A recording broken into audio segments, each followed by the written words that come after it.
This is the game that we've been waiting for.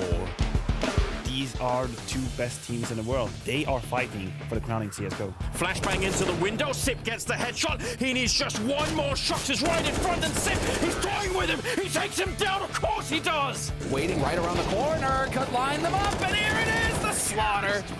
Shoxy. 1 versus 4, and he's going to get a headshot. Oh, what?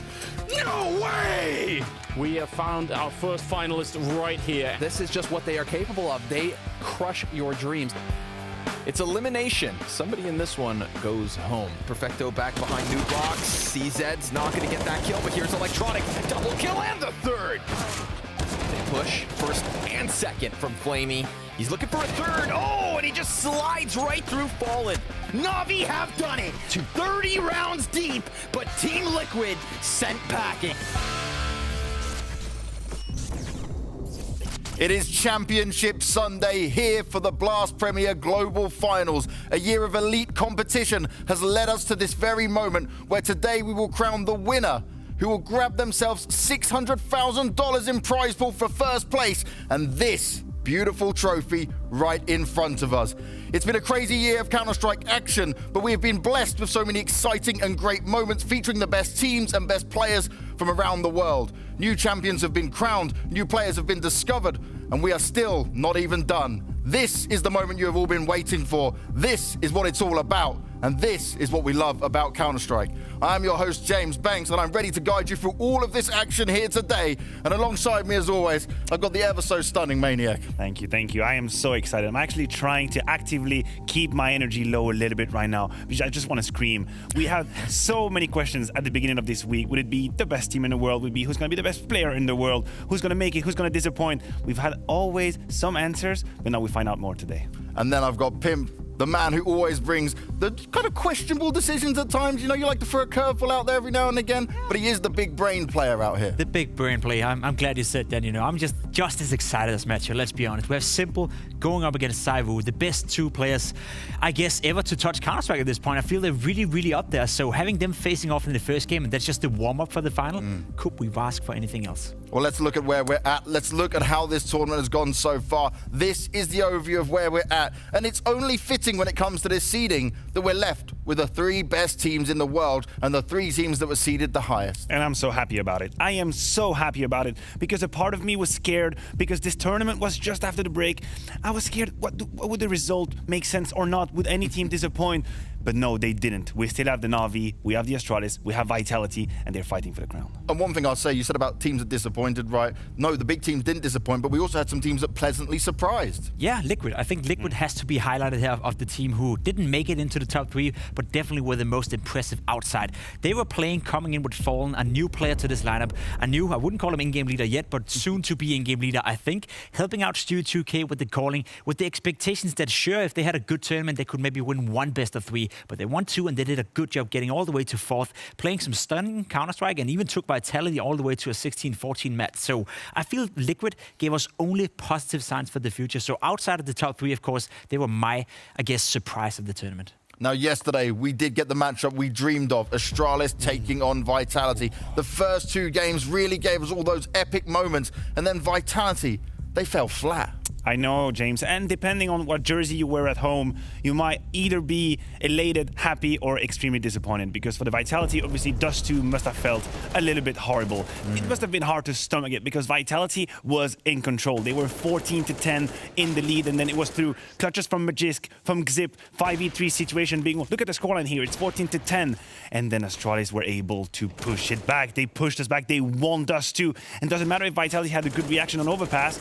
On Inferno, I have to say, I had throwbacks to the Vitality that could be shaking at the beginning of the year. Apex, very emotional, having a hard time. Yeah. Players not showing up. As a Vitality fan, because they're my friends, obviously I'm biased as hell, that's how it is. I felt it. That Inferno game, I really felt it.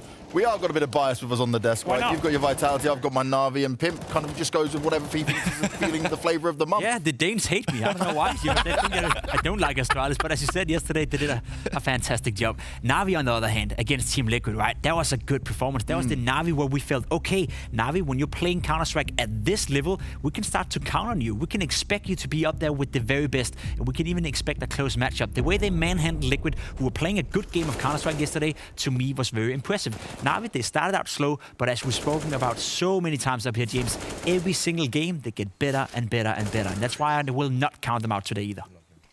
Now, when it comes to this matchup, right, one thing that did show was that Simple can bail Na'Vi out of situations, but also Liquid could almost push them again. True, and I don't think that Simple was the only reason why Na'Vi won that series. I think Boomich is a man that we need to mention. I think Flamey had a good map on Nuke, the few highlights we see in front of our own eyes. And I like the fact that Simple on Nuke had a slow start, but he remained calm, he remained activated, and he found impact at the end of the game. That, to me, is key. Now, the teams are all facing off against each other in this tournament, not only for that right in front of you, this amazing trophy, but a huge prize pool here that isn't on offer. It's a $1 million prize pool in total, with $600,000 going to the first place team. And then we have the TW Steel Winners Watches. These are the only watches of their kind made by TW Steel. The winners will get it, all 5 players, including the coaches or a 6-man as well. I certainly want one, and I know you do as well.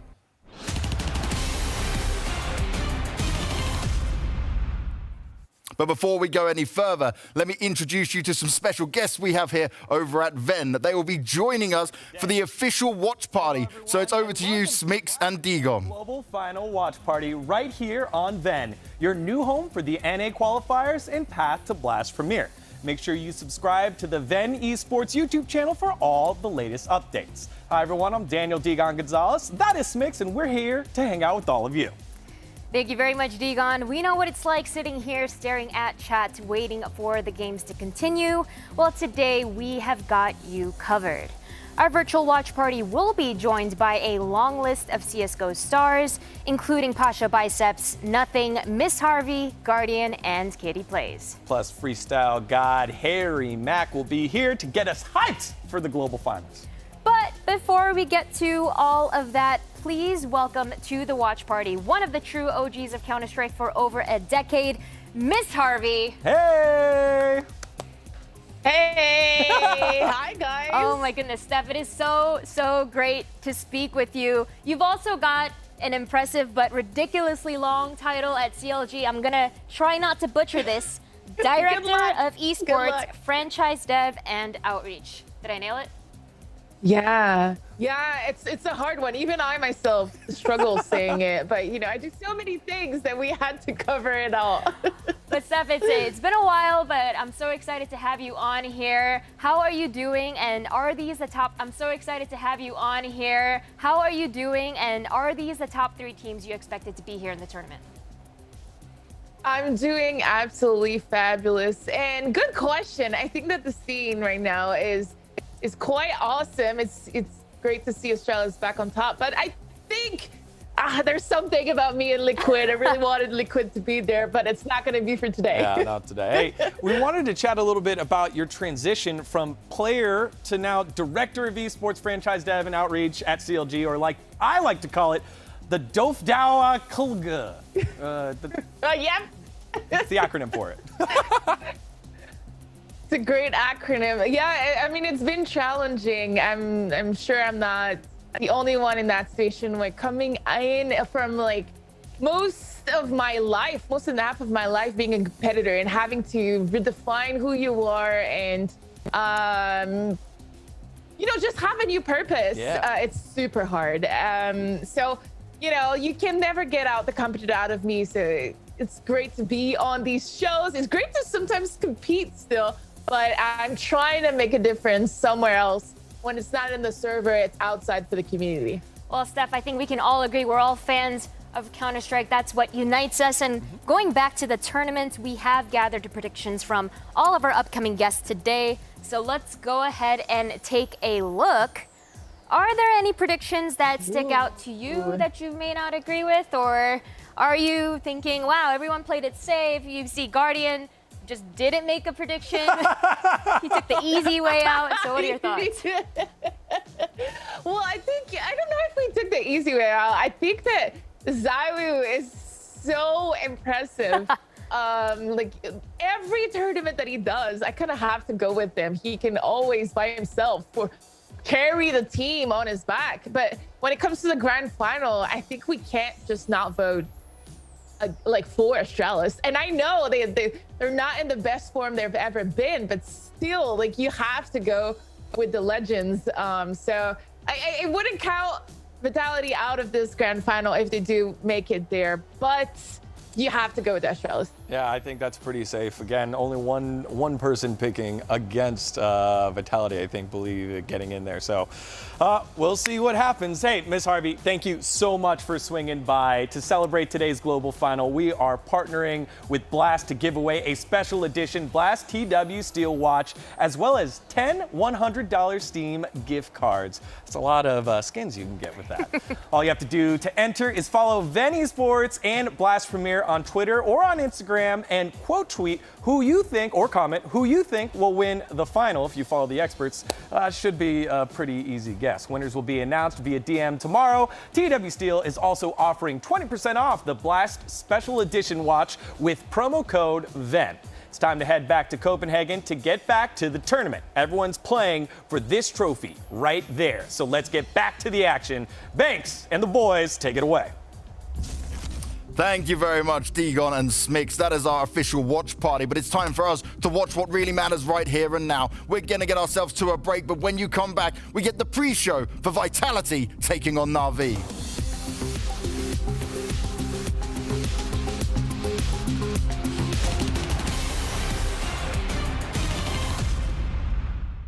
Oof, that's a tough one. I switch it constantly. It's my bad habit. I have it binded on the mouse wheel, and whenever I press it, I switch.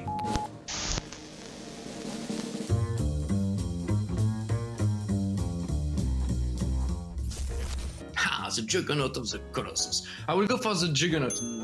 I prefer Jason Lake over Henry G, but team-wise, East Tech has a place here. So probably go with Cloud9 if it was the team. Juggernaut. The Colossus got nothing on us. Let me think.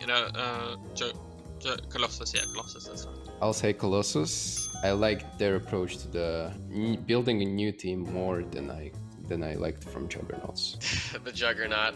Complexity is a super good team, so I think that they've earned their Juggernaut status, and C9 still has to earn theirs. Back in the days in 1.6, definitely 0 sometimes, but at the moment always 1.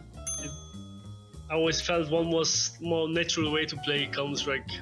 Playing with right hand for sure. It's always sexy to play in the left hand, but I'm feeling more accurate with the right. It's all in the head, but 1 always. Right hand, that's how we roll, baby. I use right hand 1. I just used it my whole entire life. I've tried to use right hand 0, but I just can't do it. But it's just preference in the end. I like 1. I switch it constantly. It's my bad habit. I have it binded on the mouse wheel, and whenever I press it, I switch. Sometimes I can't find a lineup for the right hand, and it's terribly hard. So I switch to the left hand, and then I see the pin completely on the opposite side, and then I remember, okay, this is the smoke I need to use left hand for, and I find it much easier, much quicker, and I don't need to find another one, right? Oof, that's a tough one. I'm gonna go with Selmler, even though he left us for a while. He lives in Stockholm, so really close to me. It's a shout out. That's a hard question. I like them both a lot. I would just say Anders, because he's there since the beginning and still does it with a lot of passion. I love them both. Anders is amazing. Semler speaks French and is amazing, so I guess Semler because he speaks French. I like them both, honestly, but Anders just stuck around for a longer period of time since Semler went to the Overwatch thing. Oh, that's a tough question, but I don't pick Semler just because I'm happy for him to be back in CS. I know it's been a long time since he's been back, but I still appreciate him being back in the scene and everything like that. So I think he's a great caster.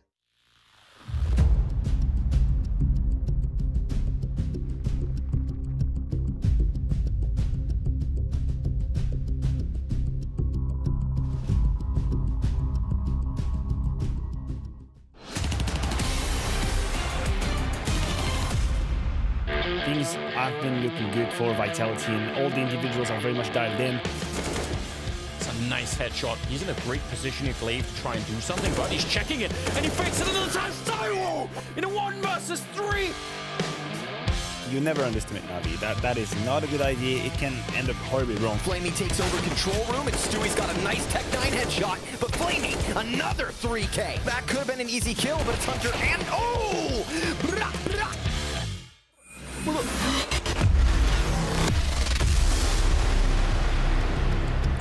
We are going in to our final matchup to decide who will get to the grand final. It's NaVi and Vitality facing off against each other, and it is a match that is sure to give us something that delivers, featuring the two best players in the world in the form of ZywOo and Simple. But there's a few more problems here for Vitality than we may look at, because yesterday's performance was very concerning. I know, I said it in the pre-show. If you just watched Inferno yesterday, I would have flashback from Vitality when they just made the change, Apex moving on to the IGL. And let's be real, yes, he's always been an emotional player. I think that's part of his charm as well. But with time, I think he ironed it out. He got better, he improved. But if you look at the webcam and some of the images that we were getting yesterday, he really lost the plot. He lost the plot on Inferno. I'm not going to put only on Apex because all of the other players could not step it up, but that was a poor showing of Vitality. My gamble, my guess, my premise is that it's not going to happen 2 days in a row. I'm not sure if you're right. I think I've seen enough of Apex being very emotional as of lately. He's always been like that, as you said. He's always been a very emotional player. He's always animated when he plays Counter-Strike, both for the good and the bad. Luckily, ZywOo is sitting next to him, and he doesn't seem to be affected by anything. So Apex can, you know, in theory, do whatever he wants to and rage and scream and smash his keyboards as much as he would like to, because ZywOo is still that robot who's just going to kill and kill and kill. But I think it is a problem and it is a concern. One thing is having a player on your lineup who's frustrated and may not be in the game. Another thing is when it's your in-game leader.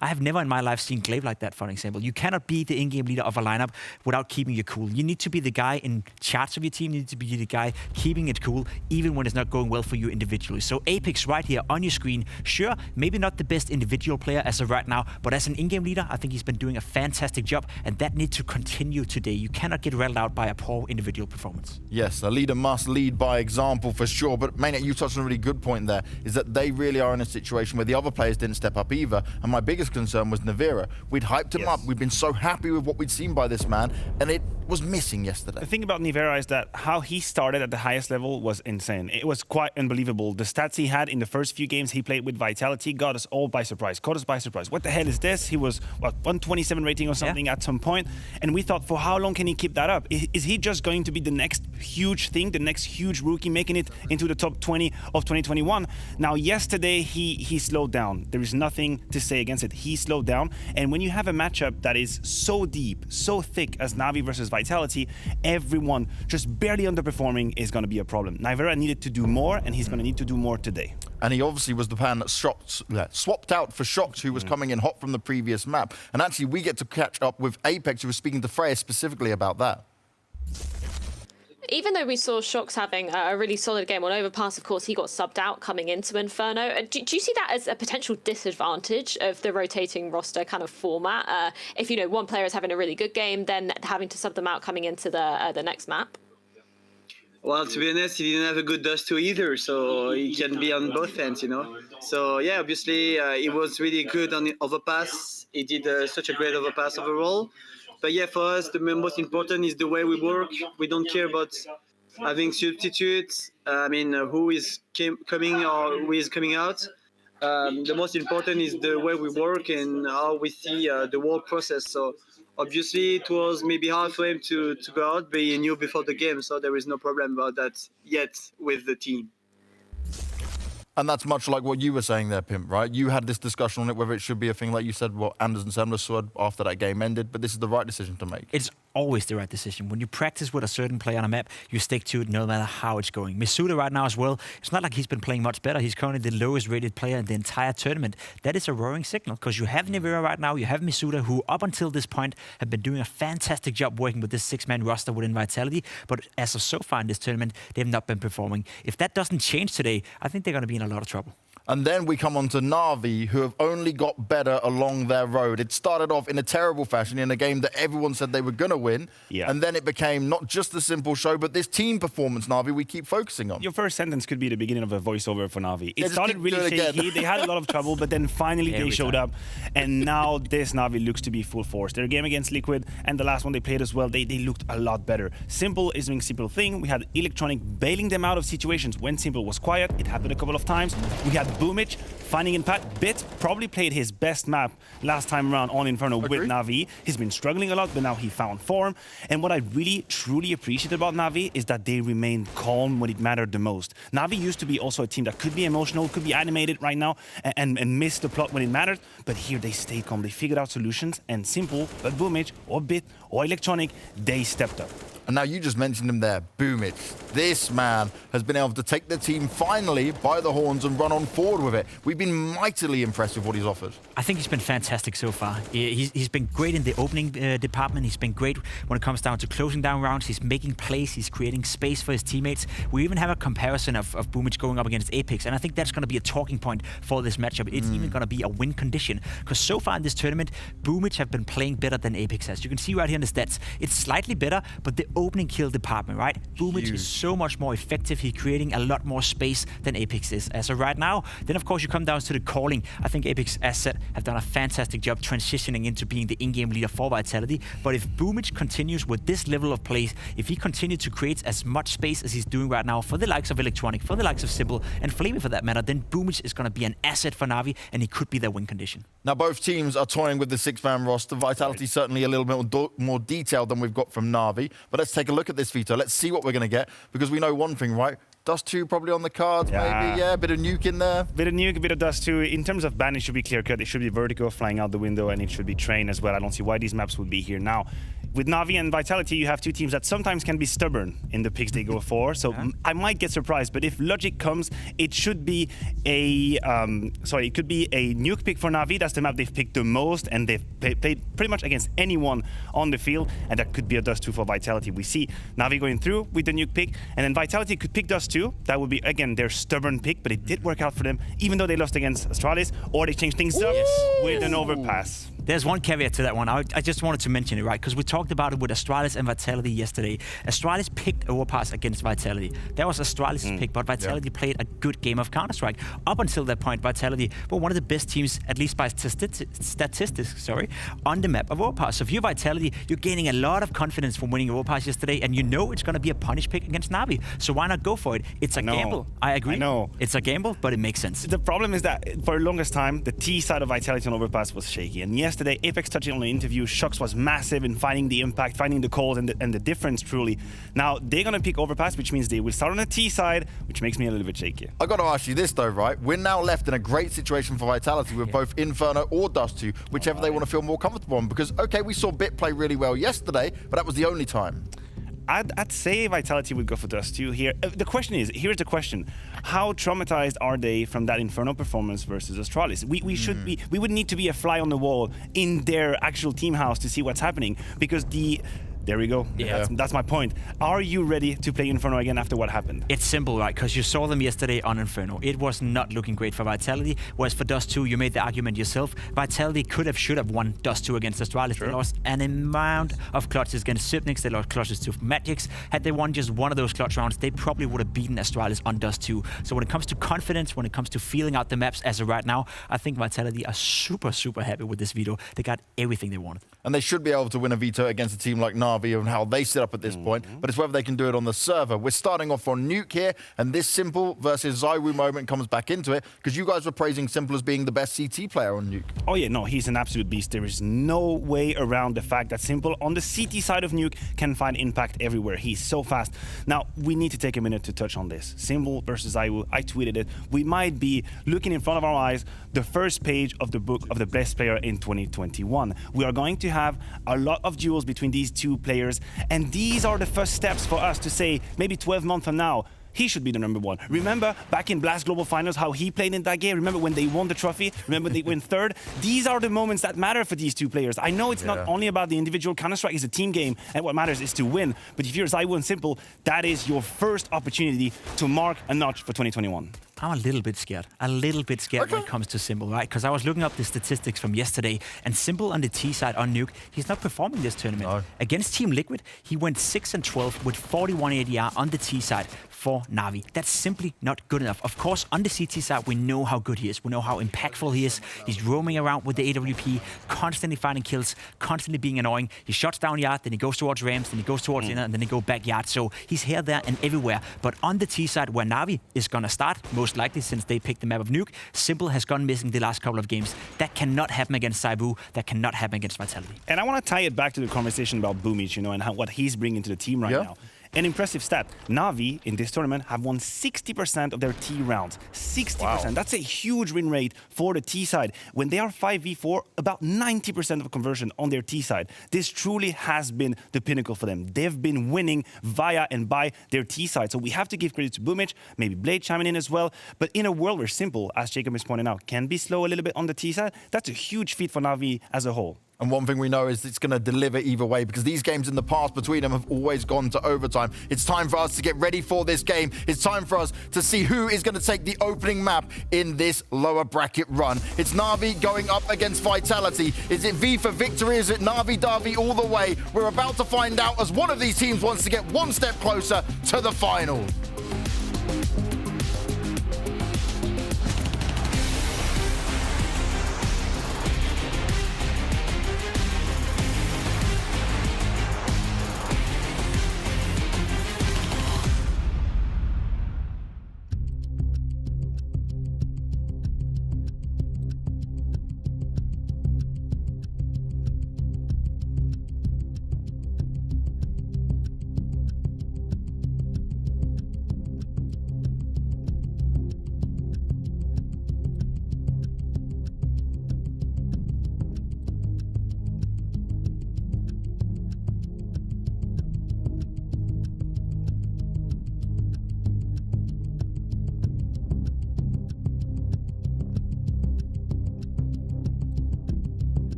Welcome, ladies and gentlemen. It is time for the second best versus the third best to meet the first in the world.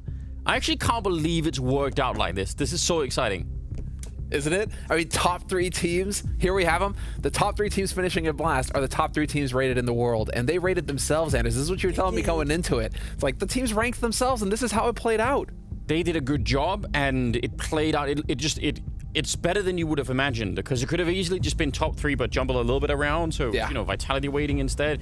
That's not how it worked out. It's so incredibly cool. You see the seeds there.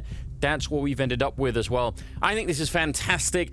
I just can't wait for it. No matter what happens from here on out, there are some great storylines being built, and there's obviously an enormous amount of money on the line. But think about it. Either we get the rematch between Vitality and Astralis, which would be amazing, or you get some really interesting rivalry where NaVi actually stop Vitality from having that chance, and I bet you they'll want revenge for that in the future, and NaVi get a shot at Astralis. I don't think there's any way that this can turn out badly. I'm so excited. It would be the most amazing run from Astralis, right? That's like the Hollywood movie aspect of this sort of thing, where it all comes together for NaVi. Like, Astralis will have had to beat everybody in the entire tournament, all the top teams, and they would emerge victorious, because I predicted them to win, obviously. You did. You know, it's just how it goes. But for Astralis to play out that way, that would be the most fitting and beautiful way to finish this tournament. Of course, I'm not going to be sad if I see a rematch of Astralis Vitality, because that match yesterday was insane. To get that again for a grand finals would be fantastic. That's what I've bet on. That's what I think will happen. And, you know, I picked Vitality to win both of them. So yeah, I'm out deep. There's no, I can't even reach the bottom of the water here. You're not as sick in the head as James and Launders are, though. At least I'll give you that. Those guys went double NaVi to win the whole thing. I don't even know at this point. NaVi. Well, listen, if that turns out right, then I guess we'll have to give it up. You know, that would be really impressive. A lot of question marks all across the board. I mean, I think Vitality, you know, look at the seed and the world ranking is one thing, but I think even just the eye test, Vitality looked like a better team than NaVi right now on a bunch of different levels. Yeah.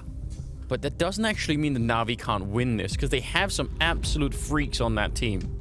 That's the point that we need to be making here, Anders, going into this, is just how insanely talented Simple and Electronic are for NaVi. I feel like they are going to be the difference makers for that roster today. If they perform, NaVi stand a chance. If they don't, I think NaVi are going to really struggle, because I think that the maps in the end favor Vitality. Yes. As far as Nuke is concerned, it's the only map that NaVi have really going their way, so they have to pick it. Vitality know this, they're going to be prepared for it, and they'll have had plenty of tape to watch as well of NaVi and how they're playing that map this tournament, because NaVi have played it every series.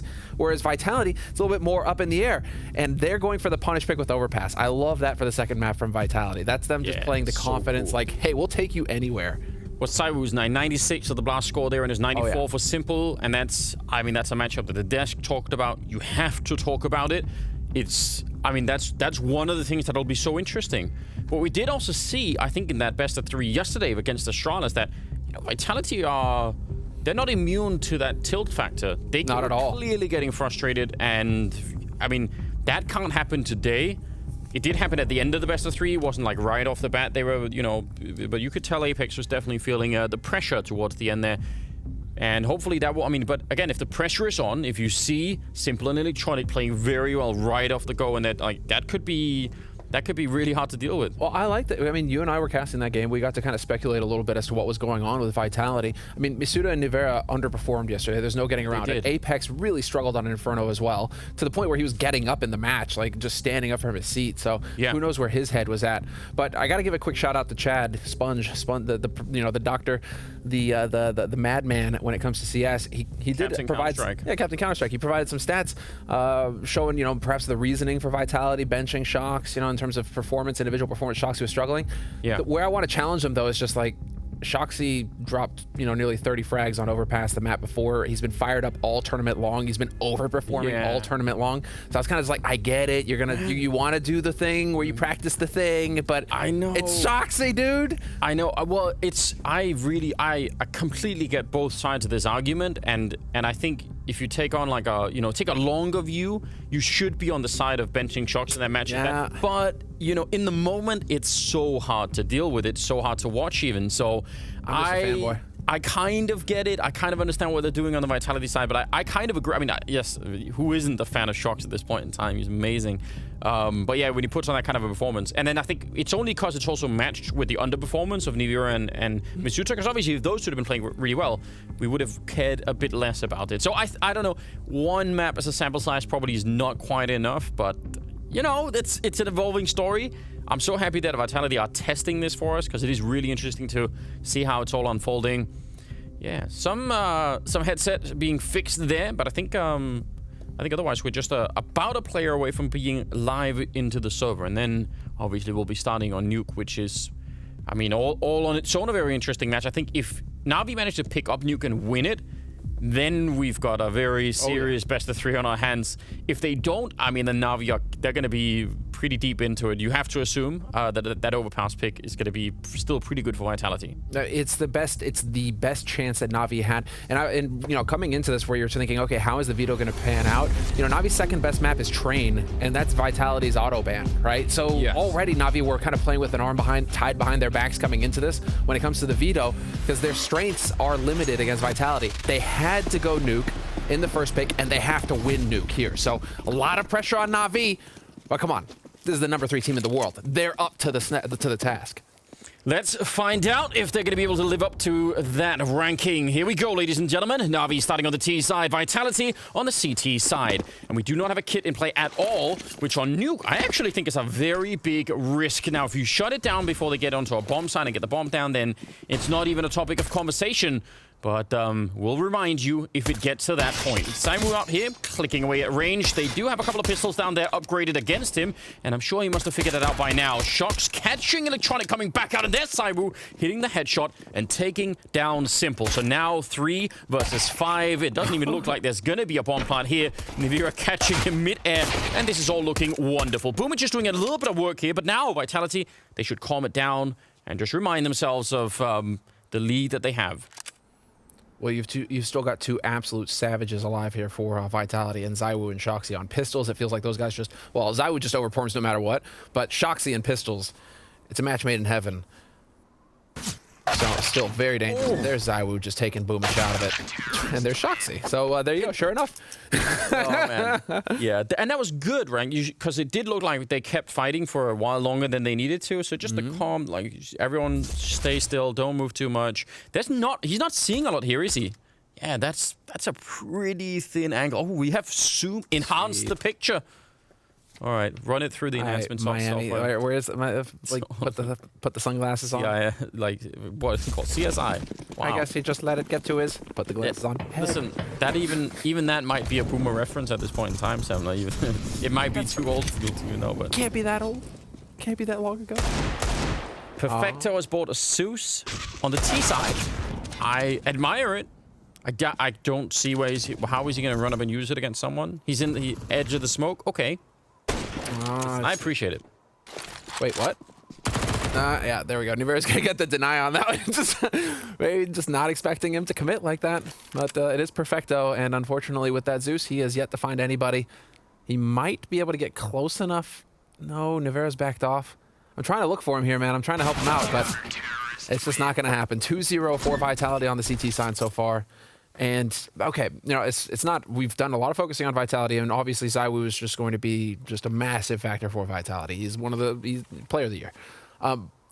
As far as NaVi are concerned, though, yes, there's Simple, yes, there's Electronic, but on Nuke in particular, Boomich, this tournament has been stepping up. Individually, he has been posting higher numbers. He's been making great plays at controlling the area around Squeak on that side of the map. And so here, as far as another guy who's going to come to the top for NaVi, it's got to be Boomich. And so eyes on the in-game leader here for NaVi, and we'll see what he's capable of.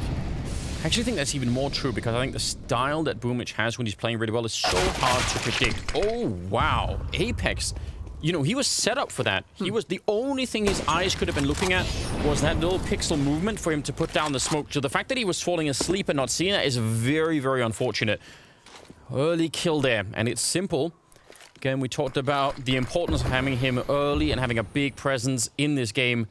Just on the board already here in the 3rd round. And the rest of what they have on the CT side, I mean, it's pretty questionable. They're going to be low on grenades early on here, so if it comes to a bomb plant again, the retake is going to be limited by that. You especially on Nuke, you really want grenades to block off. If it's the B bomb site down below, a lot of positions that you want to Molotov and smoke off, and the same really at the A bomb site. So 50 seconds on the clock, and NaVi, I think, are waiting for a reaction. They're expecting for Vitality to try and recover this early loss by going aggressive somewhere, and that's not happening at the moment. No, it looks like Vitality have just elected to sit and wait. I mean, you've still got Shoxi alive with the M4 covering Yard, and so they haven't made their way down secret. That part is controlled. There's the flash as well, allowing Shoxi to get even more information. This is going to be the upper push, though, and Boomich and Simple just doing work. All together, that was actually so clean from NaVi. Moving together as a killer unit. Very little warning for Vitality there. And, well, all right. That's the gamble, isn't it? If you're going to elect to go for the turret strategy, which is to just sit and wait for them to come to you, you need to hit your headshots. you cannot afford to miss any shots. It has to be a perfect defense if you're not making plays for information. And well, this is what happens if you don't hit your headshots. You're just going to get smashed. Yeah, I mean, it is.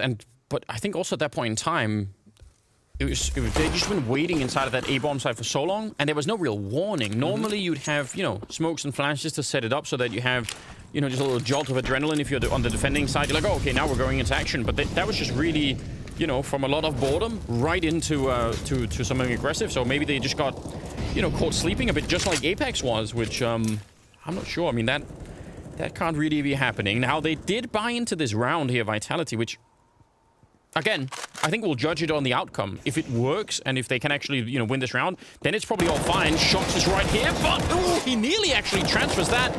Long-range fight, and Cyber will get the refrag. That's incredibly important, because just trading evenly out there would have definitely favored NaVi. Oh, that would have been key. But of course, Shoxy, he's going to be locking down the yard for Vitality. Really surprised to see NaVi kind of just giving that one up. Must have been a little telltale and some adjustments made, but it is going to be Cyber now just pressing forward. And again, the one-man wrecking ball just walking right on through, taking these fights. He shows no fear, and RPK is here to back him up as well. This is shaping up wonderfully for Vitality, although as I say that, Flamey picks up 2 kills. RPK and Apex now alive, and still with a very good chance of locking it down for Vitality, but NaVi, I mean, Flamey's making it more expensive.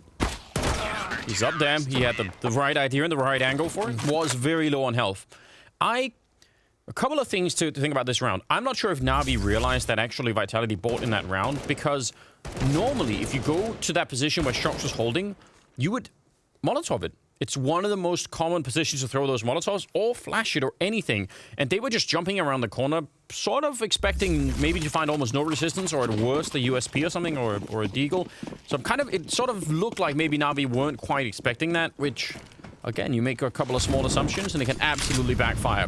Here we go, 5th round, and rifles are being picked up, obviously, for the NaVi side. They are a little bit cheaper, obviously, for the T side, sorry, when they've got those Galils, 3 of them in play. And it's also lacking in the grenades. But I can understand maybe a little bit more why they would want to keep the pressure on Vitality and that CT economy. Just a peek for Cyber, flashed in by Apex, who was a little bit further back, and he could do it again if it comes to that. But it looks like they want to execute into the side. Early flashes, and they're going to find Cyber wrapping around him. That was Boomich, I think, jumping down from that position. RPK up here on the rafters. He's going to get the one, but very quick return. And this trading is still going to be favoring NaVi. 3 versus 2 now, and outside, Electronic is looking to make a huge flank work. Apex actually falls down. Does he realize someone's out here? Ooh. Does Electronic take that into account? He heard that. He heard the footstep. Oh. Oh, no way. So Apex must have known somehow that Electronic was out there, and then Electronic, he didn't hear it, or he just forgot about it. That's incredible. Perfecto now, 40 seconds. He can go downstairs and maybe find a clean bomb site. Shox is walking up from that position, and he's just going to hold it in. I mean, there's no point in guessing. You're just crossing your fingers. Apex is right behind him, though, and he turns. Oh, still gets the headshot. A bullet, and he would have been dead. And now Perfecto's picked up an AK, and that's incredibly significant. Shox here. He's got 100 health. Got the M4. He's got an HE. All he has to do is throw it, but not yet. Perfecto on the run. And Shox is right behind him, banking the grenade, and it doesn't kill him. It takes a little bit of health off. Shox has to be careful. A little bit of free fire. He's going to get the round. Shox, just a single kill. All he needed. And no kit, but there's going to be time. Apex with a triple in that round. And, you know, just for him mentally, personally, we talked about him tilting a little bit yesterday. Yes. Probably feels pretty good doing something early on here. Good round. Dude, I'm going to tilt if these rounds keep coming down to the wire like this. Oh, they will. But Vitality, this is such... Already it's a statistical anomaly.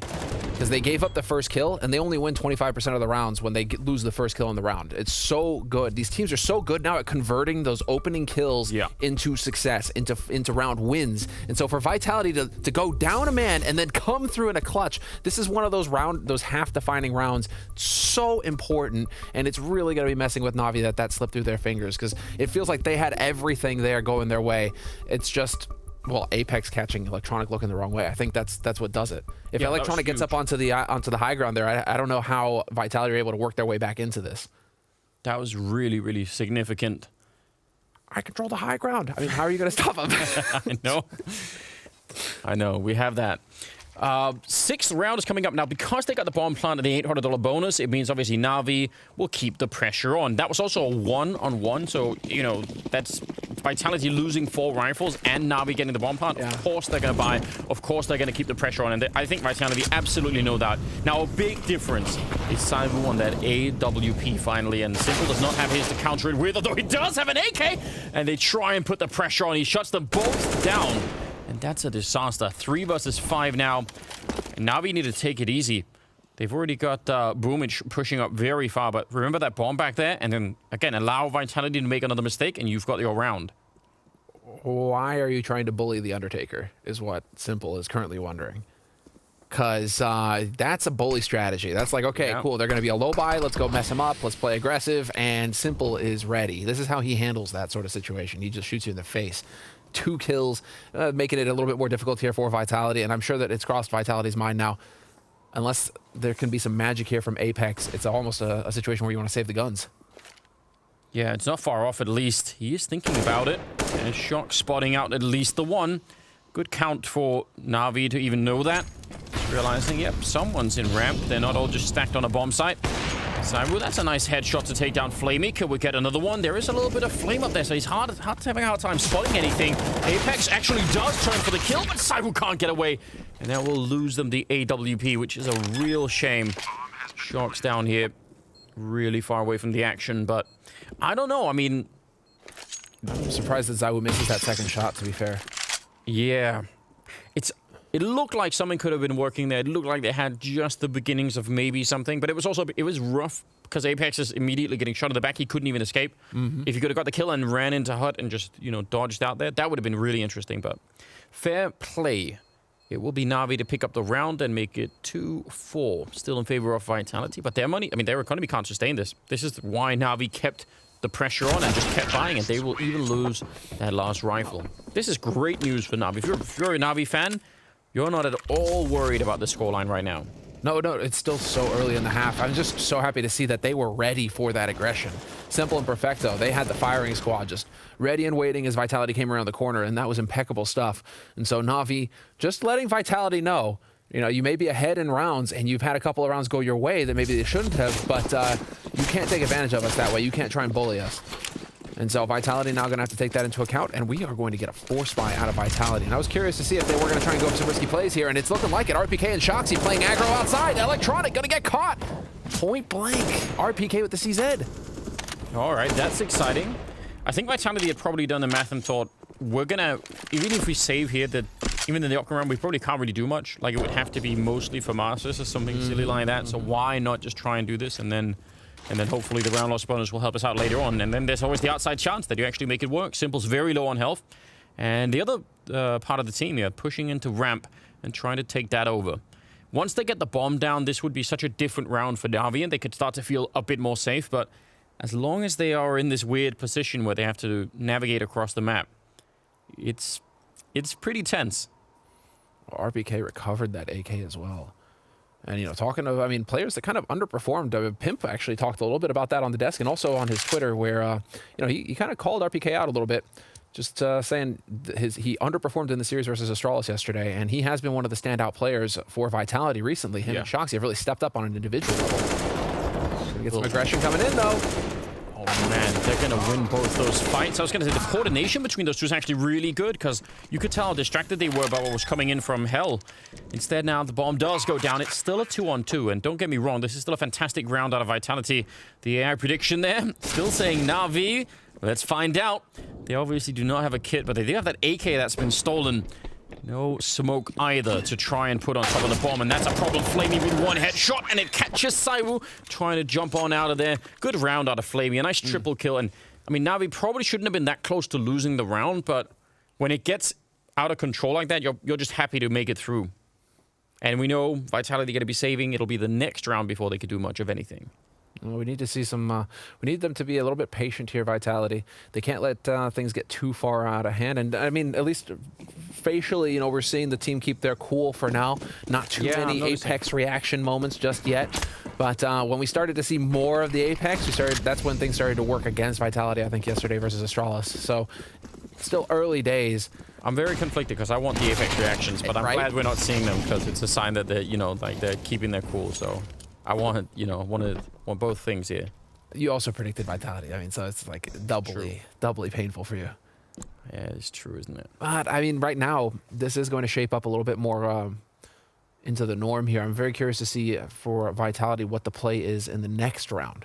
If Shoxy's if we're gonna go for like a default kind of approach where Shoxy posts up outside and just holds from garage, or are we gonna see a little bit of a change, more aggression from Vitality?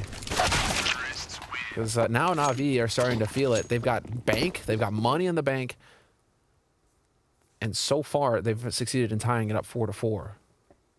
Yeah, this is a very good result. And remember, NaVi did pick this map. They look really well prepared. They don't look like they are making too many mistakes at the moment. Cybers picked up the AWP again. You have to call attention to, first of all, the lack of grenades, but secondly, the lack of head armor. Only shots. That means that the MAC-10 and the M4 there that NaVi have on their side are suddenly way more effective and can have a much bigger impact. So those are just little details here. We'll see if it actually gets to it. Every time Cyber has... Oh, actually, they're going to go for the straight A execute. Yeah, Molotovs in through the rafters onto the hot behind that the silo inside, and they're running them down. And there's the MAC-10 instant headshot on the viewer, and he dies in a second.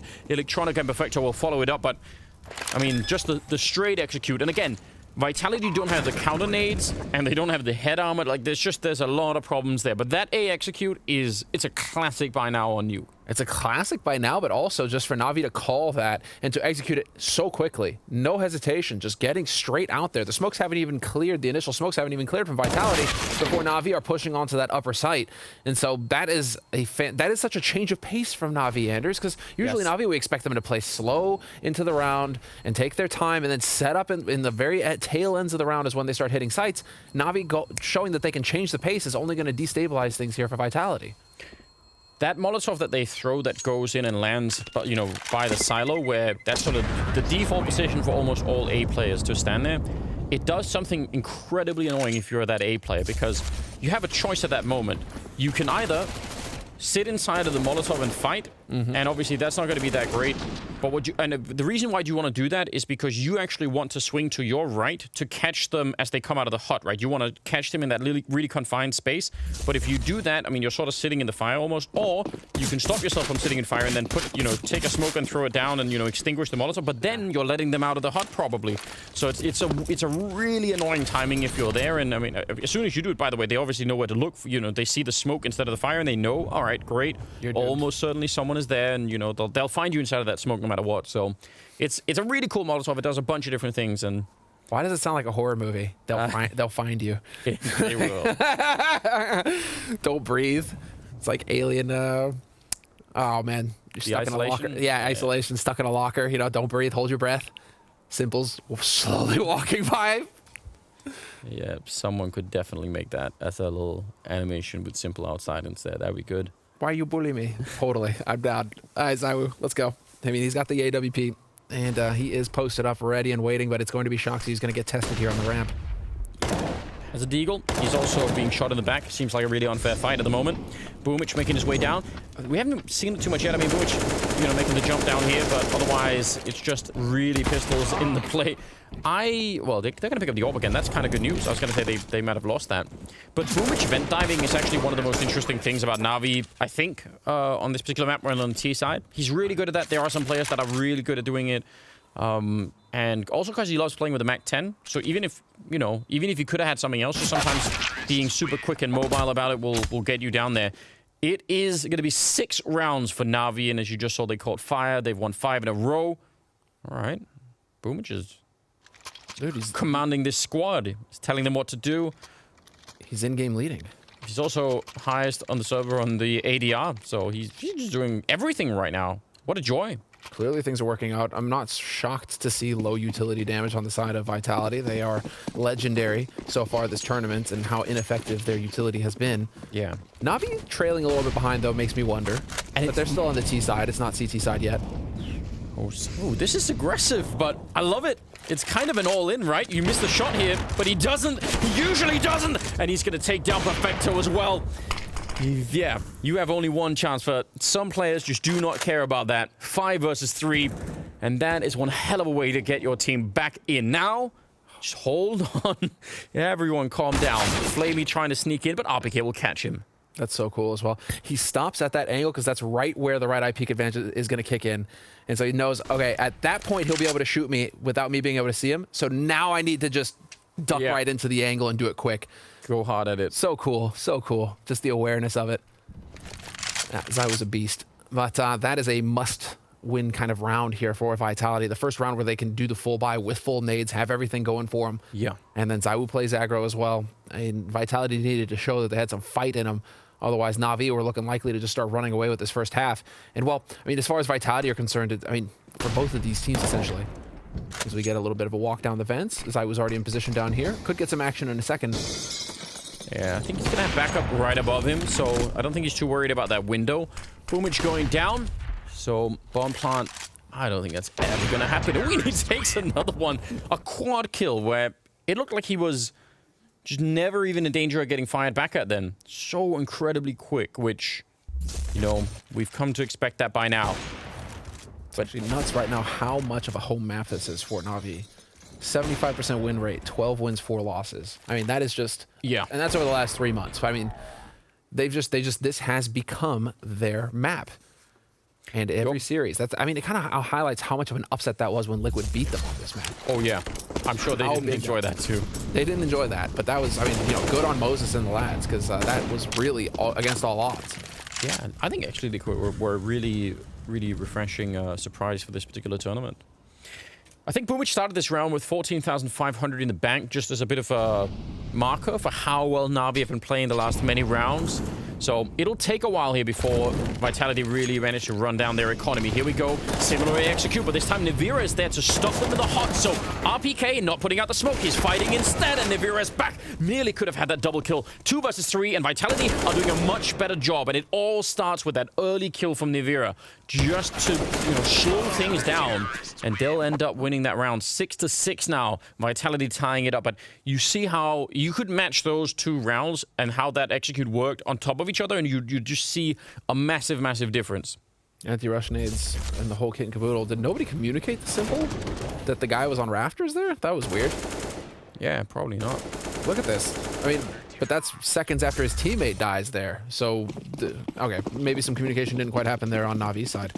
Interesting. But this is still going to beat Vitality, tying it up. And, I mean, just to give you perspective, I mean, Vitality, no slouch on this map. 7 wins, 5 losses in the last 3 months. And very quick play coming in from Electronic already. The pressure here from Apex, he's just getting in on it. Yeah, it looked like Electronic even thought for a minute, oh wait, there could be someone here, and there was. Nivira goes down and returns, so it's another 4-on-4, and RPK is so flashed. Again, instead of putting out the Molotov, he moves out, and then they catch him with a flashbang. So now, this A executor is right back on track, and it worked very, very well. And they do it, I mean, the timing for them, because they know Apex is normally playing inside of that bomb site, so even though he just gets the kill outside, that's already a pretty good signal that probably that bomb site is going to be slightly weaker. And like I said last time, RPK managed to swing to his right and take that fight, but this time he was flashed, so I don't know. We'll have to go back and find out if they threw the same flashbang or if that was a special gift just for RPK. Exactly. The slight adjustments that are going to be made here. From these different players, and well, I mean, Vitality, the ones making the adjustment there. NaVi make the correct call, and that will net them a 7th round on the T side, and I kind of hope to see them just keep this pace up for the remaining 2 rounds of this half. Just bully Vitality, get in on them right now. Boomage goes up with the bomb, but that's fine. Like you said, he's filthy rich. He's going to have plenty of money to buy. Yeah. Well, let's see again this replay here. Perfecto, I mean, with the help of Flamey, right, getting that opening kill on RPK, but then that was Apex just getting sniped. Yeah.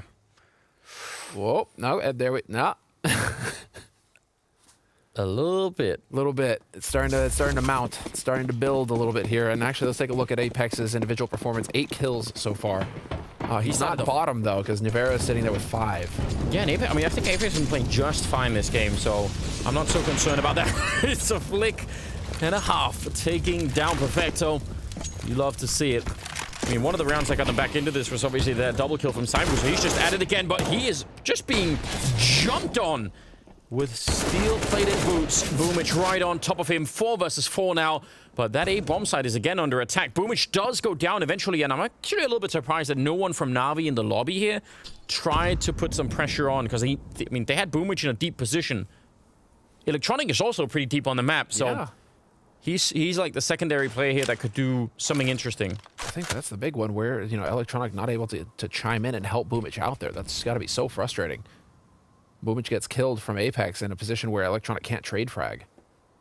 And now they're starting to figure it out with 50 seconds on the clock. It's looking like they want to wrap back over towards ramp, where Flamey has created a little bit of room.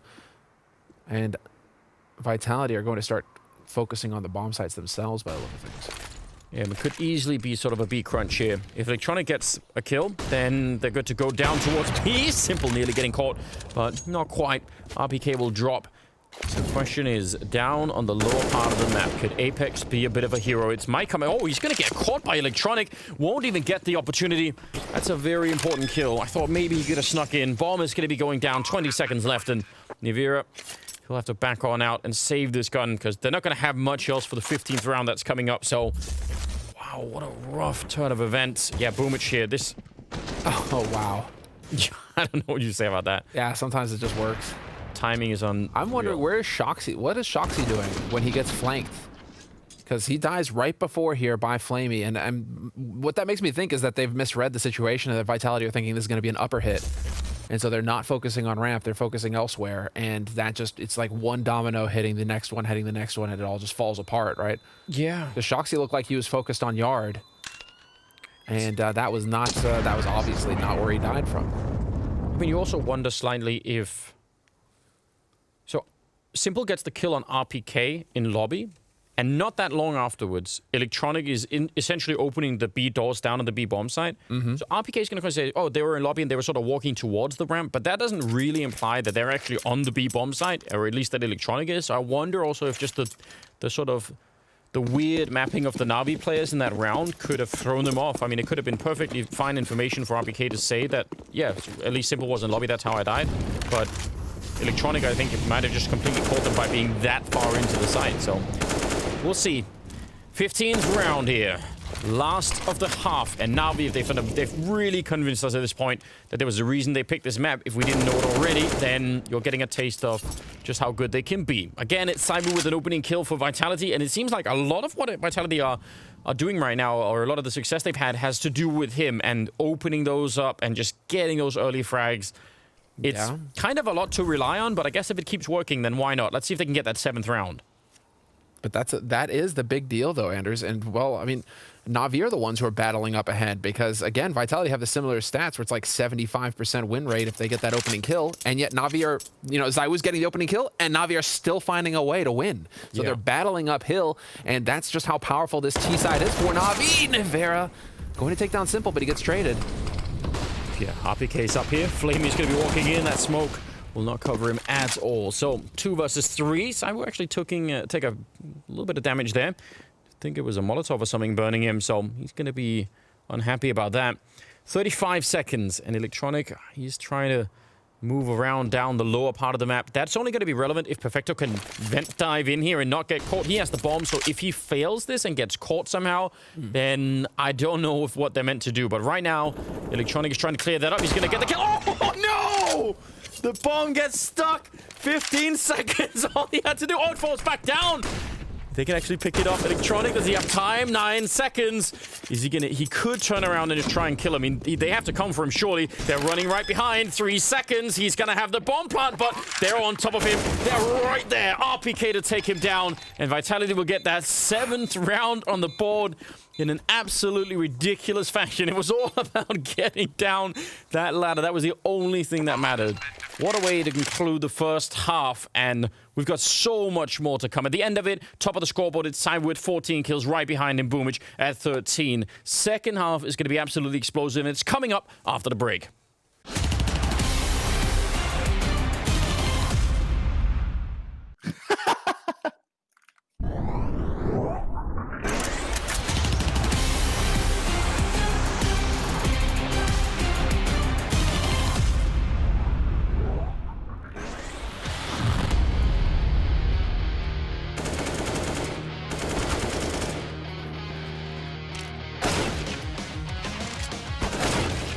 Why am I spawning right in front of you?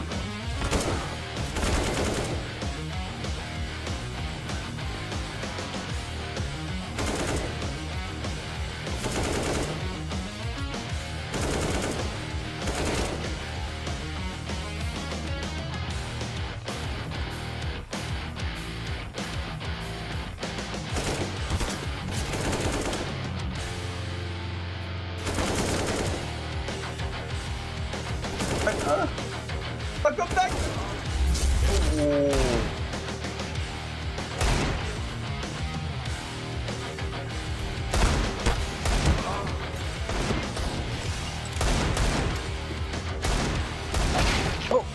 Oh no!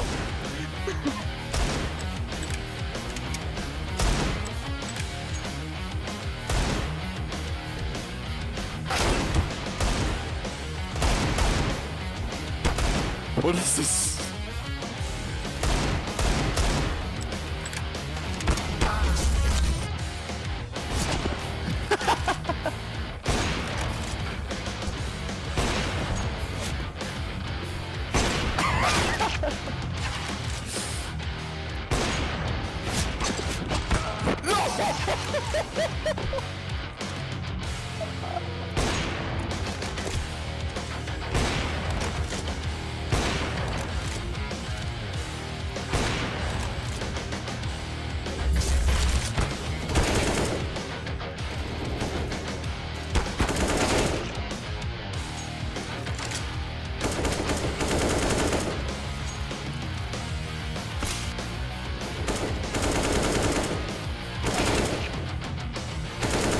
What the?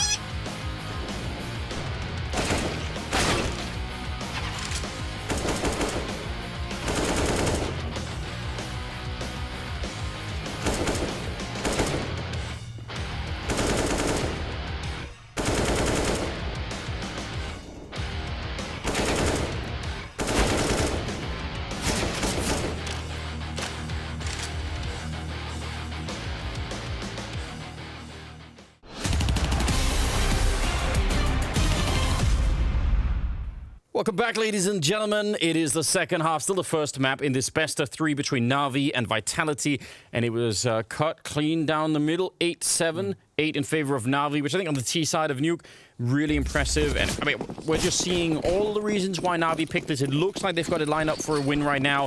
Vitality, they are going to have to fight pretty hard, I think, on this T side to get away with a map win on the first one here. Without a doubt, and it's looking like we're going to get some quick action here as well here from Vitality. Electronic, if he peeks this, he's going to be in a world of hurt. Yeah, a lot of people out here. He's just looking for a quick little tap. Oh, yep, no! But there was a P250 waiting for him. He just wanted that one little shot. I didn't even want to fight it. He was just like, let me just throw some bullets this way and it'll be fine. You do not do that with Zywu. No. No, it's never that easy. I like that underhanding the grenade now. It didn't do that much damage, but that looked interesting.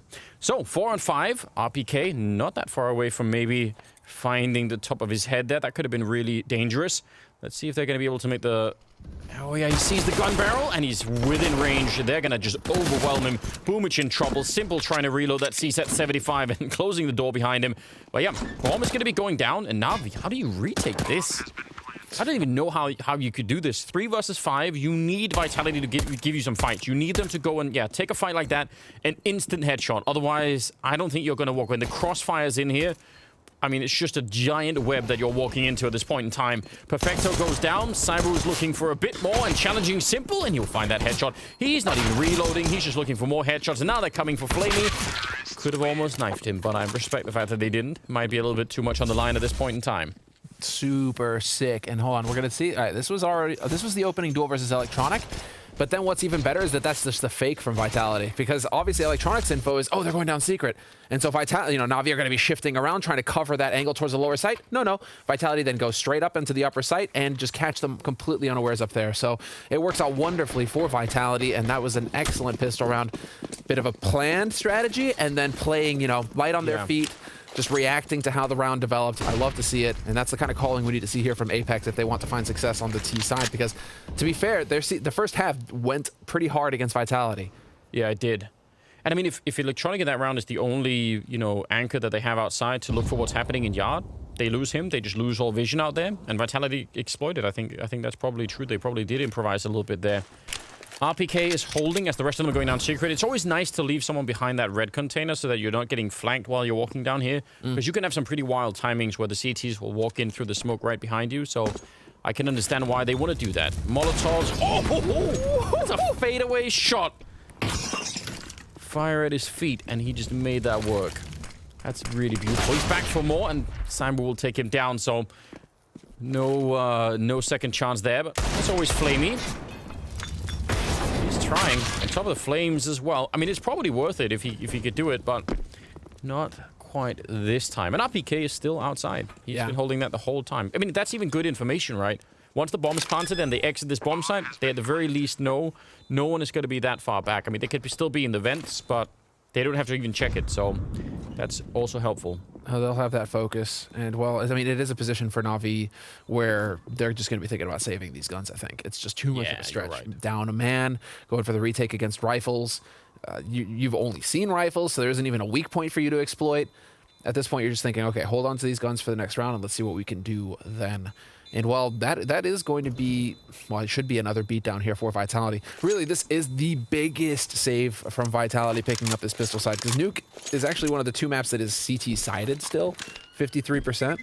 So for NaVi to come out ahead T-side in the first half, at this level, you know, before, or at a lower level, you're like, you know, it could go either way. Yeah. At this level, in the top 3 teams, every round matters. Even a couple percentage points could make the difference in the series. So that just goes to show how good NaVi are on this map. This really is their home map. For them to come out ahead on T-side in the first half is fantastic. Vitality getting this, though, is worst case scenario for NaVi. These couple of rounds here from Vitality, we'll see if NaVi can stabilize when it comes to the buy round in the next one.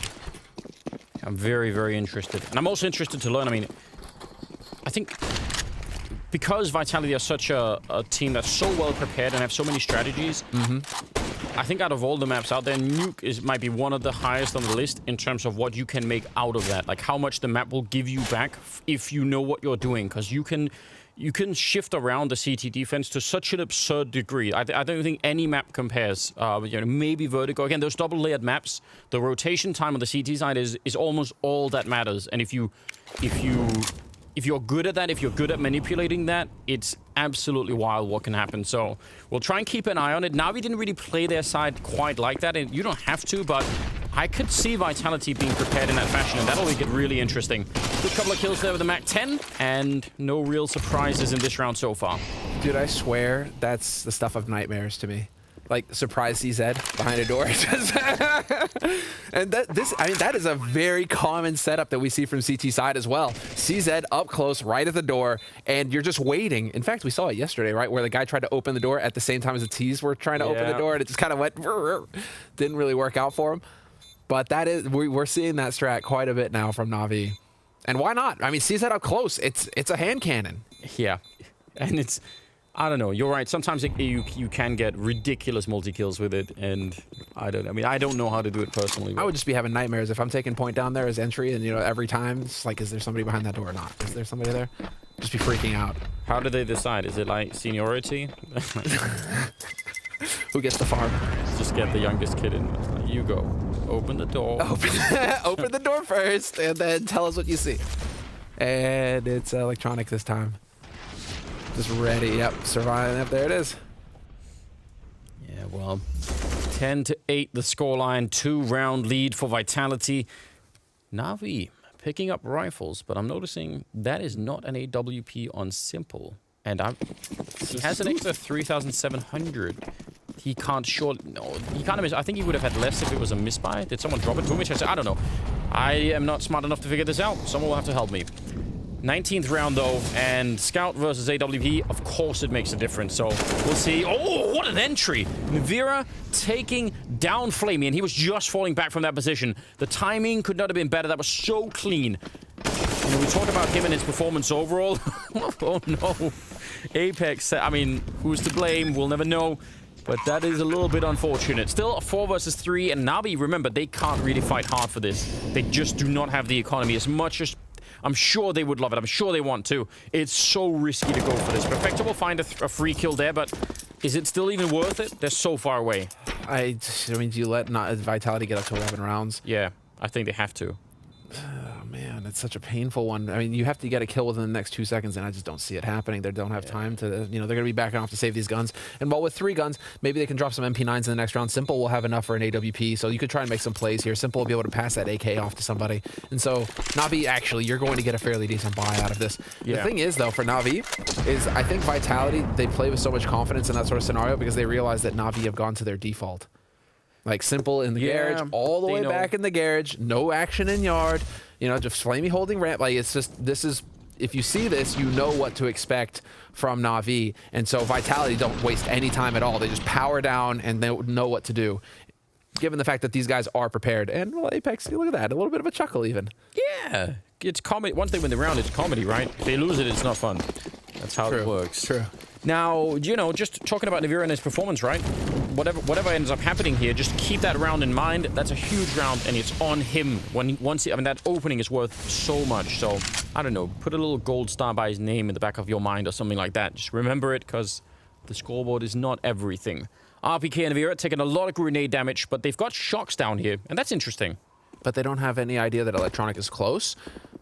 The thing is, there's no nades to give this away. NaVi do this every now and again, though. Electronic, like 1 round and a half, he'll push up like this, and there it is. It actually works, and he gets that kill on Apex. This is big. Can Shoxy trade him back, though? Shoxy, he hesitates. He's worried about the setup. Yeah. It definitely looked like Electronic was looking for it. He was paranoid about that, too. So everyone is getting real suspicious at the moment. Yeah, so suspicious. Like, nobody wants to be the one to make a mistake. Yeah. You're just like, I don't want to peek.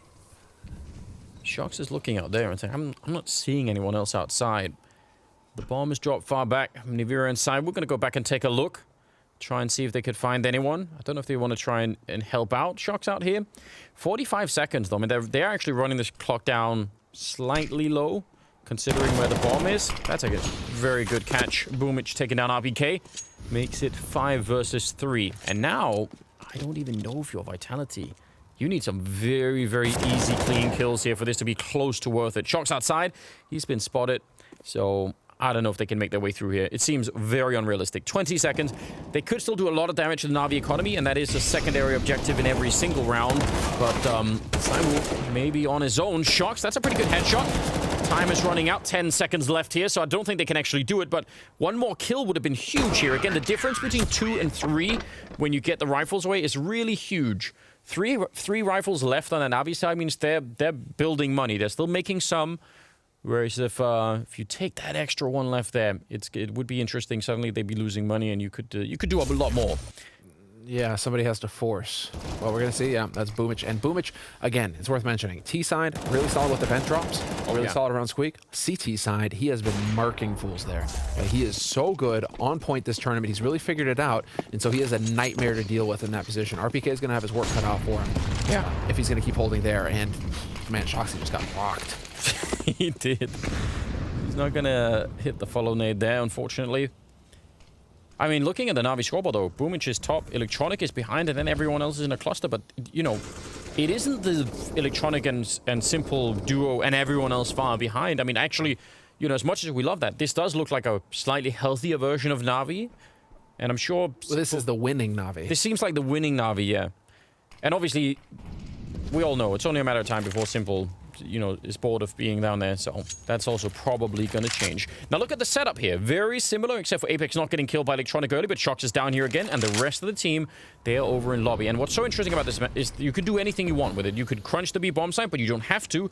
You can easily turn it into something A-related and just have a guy coming out of the vent at the right time. Boomich actually getting completely caught. No warning, no flashes, and they get every single kill in the bomb site.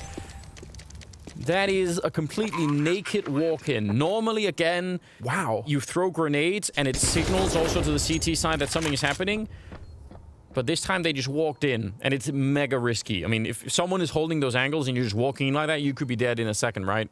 Dude, but the timing was unreal. Boomich has just got to not tilt off the face of the planet when that happens to you, man. That is so frustrating. You just nailed it, Anders. No nades. I mean, Boomich, you saw it. He checked the door, sees the smoke. Okay, cool. I'm going to go ahead and focus main for a little bit. And, of course, that's when they push. That's just the unwritten rule of CS. As soon as you turn off of an angle, that's when the person peeks, or that's when they push. Or that, you know, it just has to happen that way. Yeah, it is. You're not wrong. Those are some of the funniest clips whenever they pop up of someone holding like a long position, A long or something on Dust 2 with an AWP scoped in for like 20 seconds. And smoke is still there, dude. Like, the smoke is still there. It's unreal. It's absolutely unreal. Who called the timeout, though? I imagine it's NaVi. Yeah, I mean, no one has run away with this. Yeah. I think the really interesting... Yeah, you're right, it is NaVi. I think the really interesting stuff is that Vitality actually have a pretty good economy. So that, you know, they're up 3 rounds, but they also have some money, so they know they're not instantly being reset. NaVi really, really need to start converting some rounds here. And I mean, so stringing rounds together, they've only won 1 round in the second half. So that has got to change. There are many ways to change it, though. You can't go to your default. The round you've had success on is when you played aggro.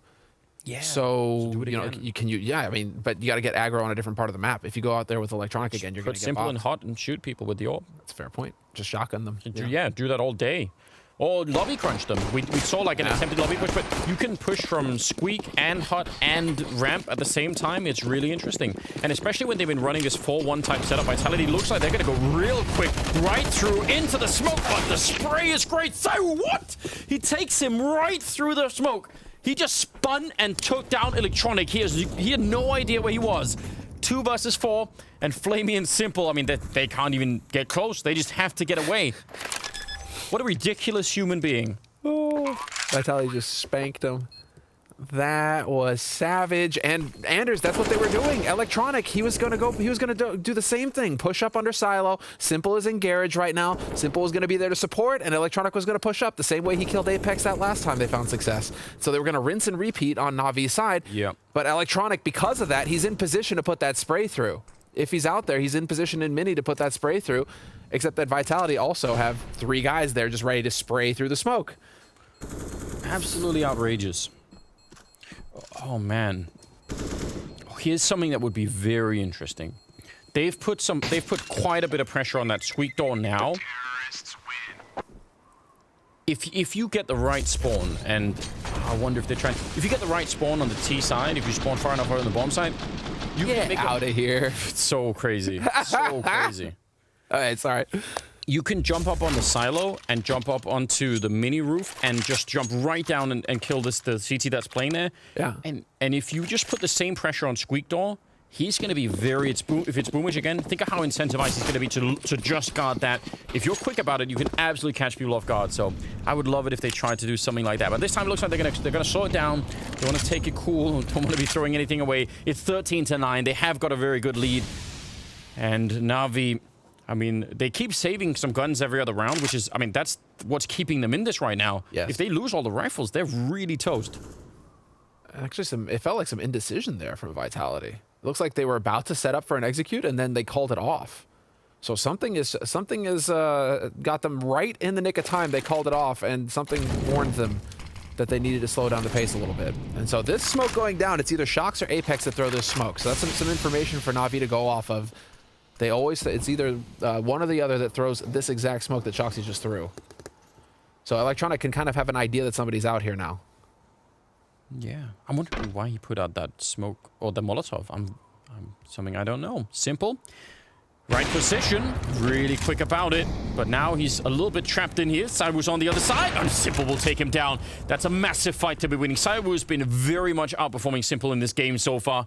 And that is a critical duel right there. 5 versus 3. 38 seconds. NaVi have to keep the economy going. Shox with just a single point of health. How mega tilted are you if you're Electronic too? You've been sitting there waiting for Shoxy that entire time, and then he just bops you in the face. Well, RPK and Apex heading down the vents, it looks like, going for the drop. There's no one there. The B-bomb side, well, Simple's just now showing up, but they could get a bomb plant. This is not out of the realm. Oh, he's going to get shot right in the face. That's pretty good from Apex. That'll give them the bonus, and it's still a 2-on-3. They have no grenades left on the Vitality side, and that makes this very tough in the after plant, but I wouldn't rule this out. Shox a single point of health, but he is an absolute god in the right position. So let's just see what happens. Apex turns in, straight headshot to take down Flamey, and now it's real interesting. 2 versus 2. Shox has walked in this hallway. Apex shooting at the door. Shox coming in, and 1 health, all that he needed. And Perfecto has to back on out. What an incredible win. They had that set up. Simple gave them the double opening that they needed, and Vitality somehow took it away. Again, going against the odds, Anders. This is just such a chaotic map. It's so hard to predict. It's not going anywhere near. It's a complete statistical oddity. Yeah. 7 rounds on the T side so far for Vitality, just utterly dominating the T side of Nuke. NaVi are getting no say, and even, like you said, Simple getting a double kill to open it up. You're thinking, that's it, they've got this round on lock. There's no way for Vitality to come back in here, but Apex played that so well with the wrap and the duel on the lower halls there. That was so big. Yeah. This, I mean, this has been a very impressive map from Apex on all fronts. It's really worth emphasizing. The calling has been really cool. Shots to take the opening fight outside and dropping Simple. They still have money, NaVi. That's the most surprising thing about everything that we're seeing right now, is how they keep having just enough to still put up a fight. But, I mean, that's going to come to an end one way or another here.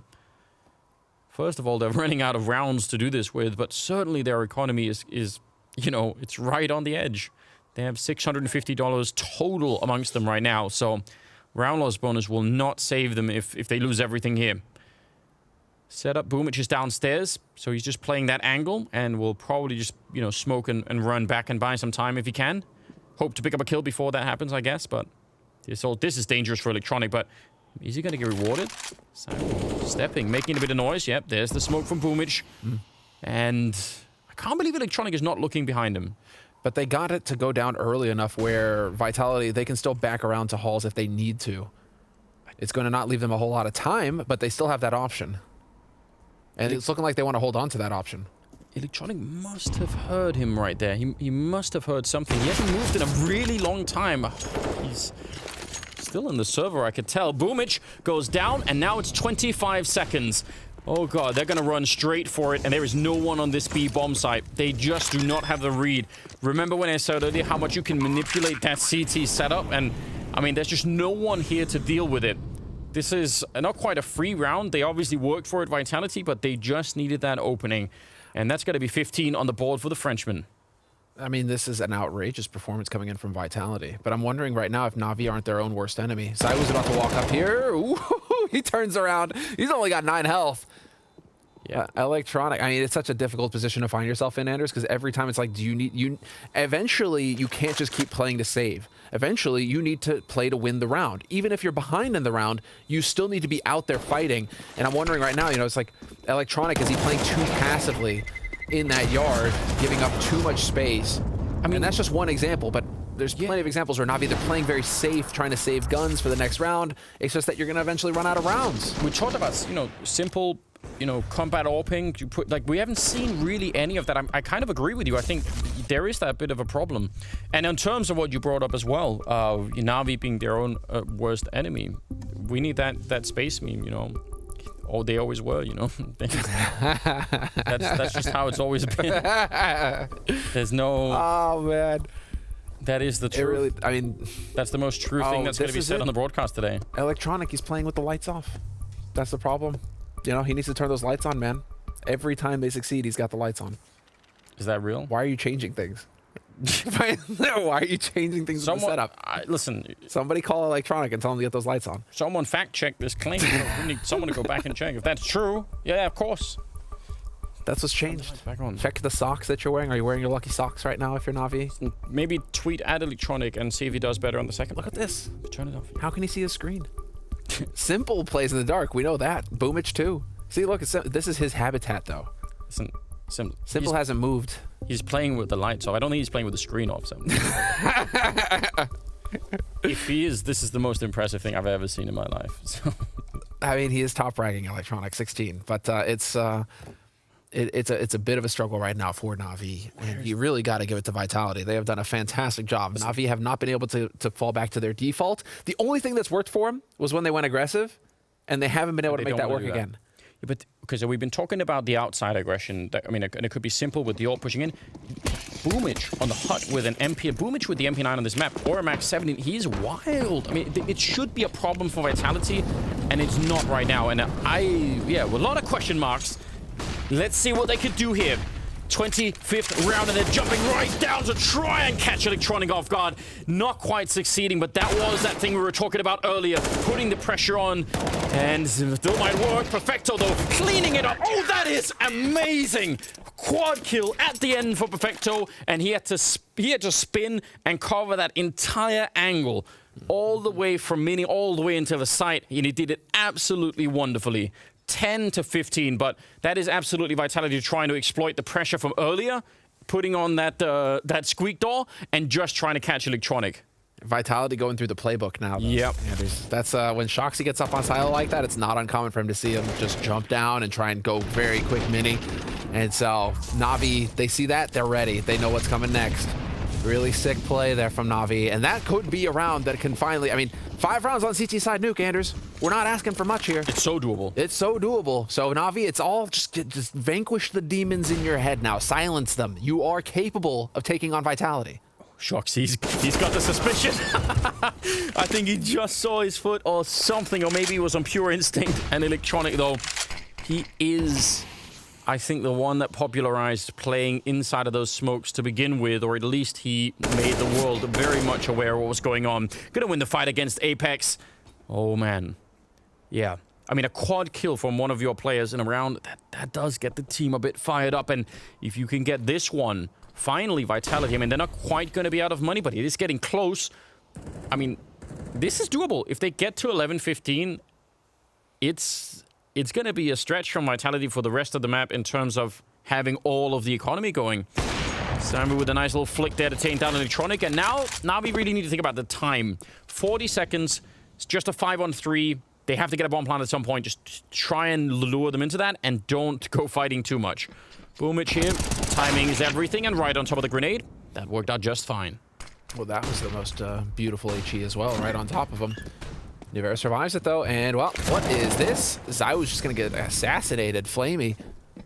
Lurkin picks him off. He waited for a long time. Nivera doing more damage, but only 15 seconds. So once again, just play hide and seek for as long as you feel comfortable. Oh, he's gonna get one more headshot.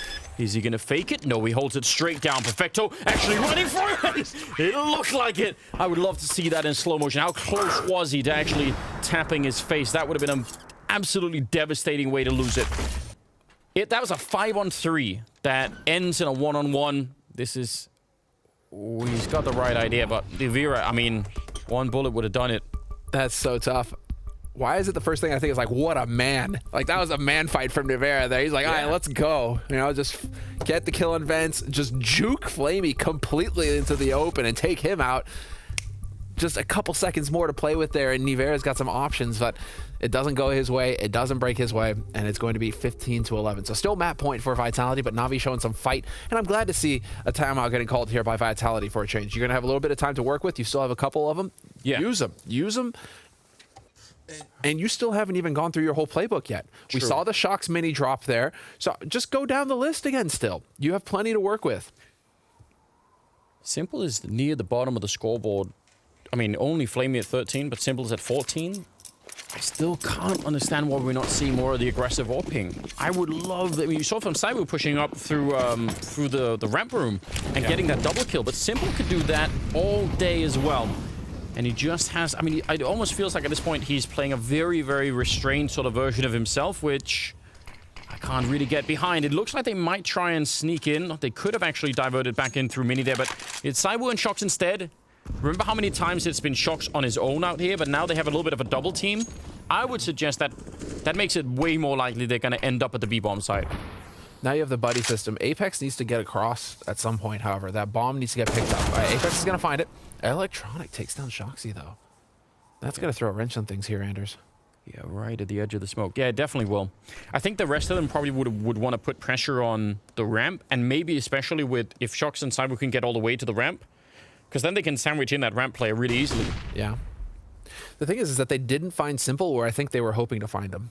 You know, somewhere in Yard and Garage, getting killed by Electronic. Now the question is, for Vitality, where's Simple? Like, where on the map is the raid boss? Oh, are they going to flash their way in here? RPK's got his back turned. He's also looking, obviously, towards the ramp, but Boomich is right there in front. 37 seconds now on the clock, 4 versus 5, and they're setting up for this. They want to come and see if they could do this. Down below, Cyber's still hanging out, but he could be up the vent in a second. Boomish, that's a nice spray.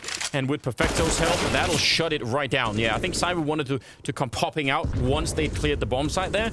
But that's not going to be relevant any longer. So another round for NaVi, and they also get to save all the AKs and, you know, pretty good economy going forward. Not that they're going to need to save much more, obviously. If they lose a round, it's done.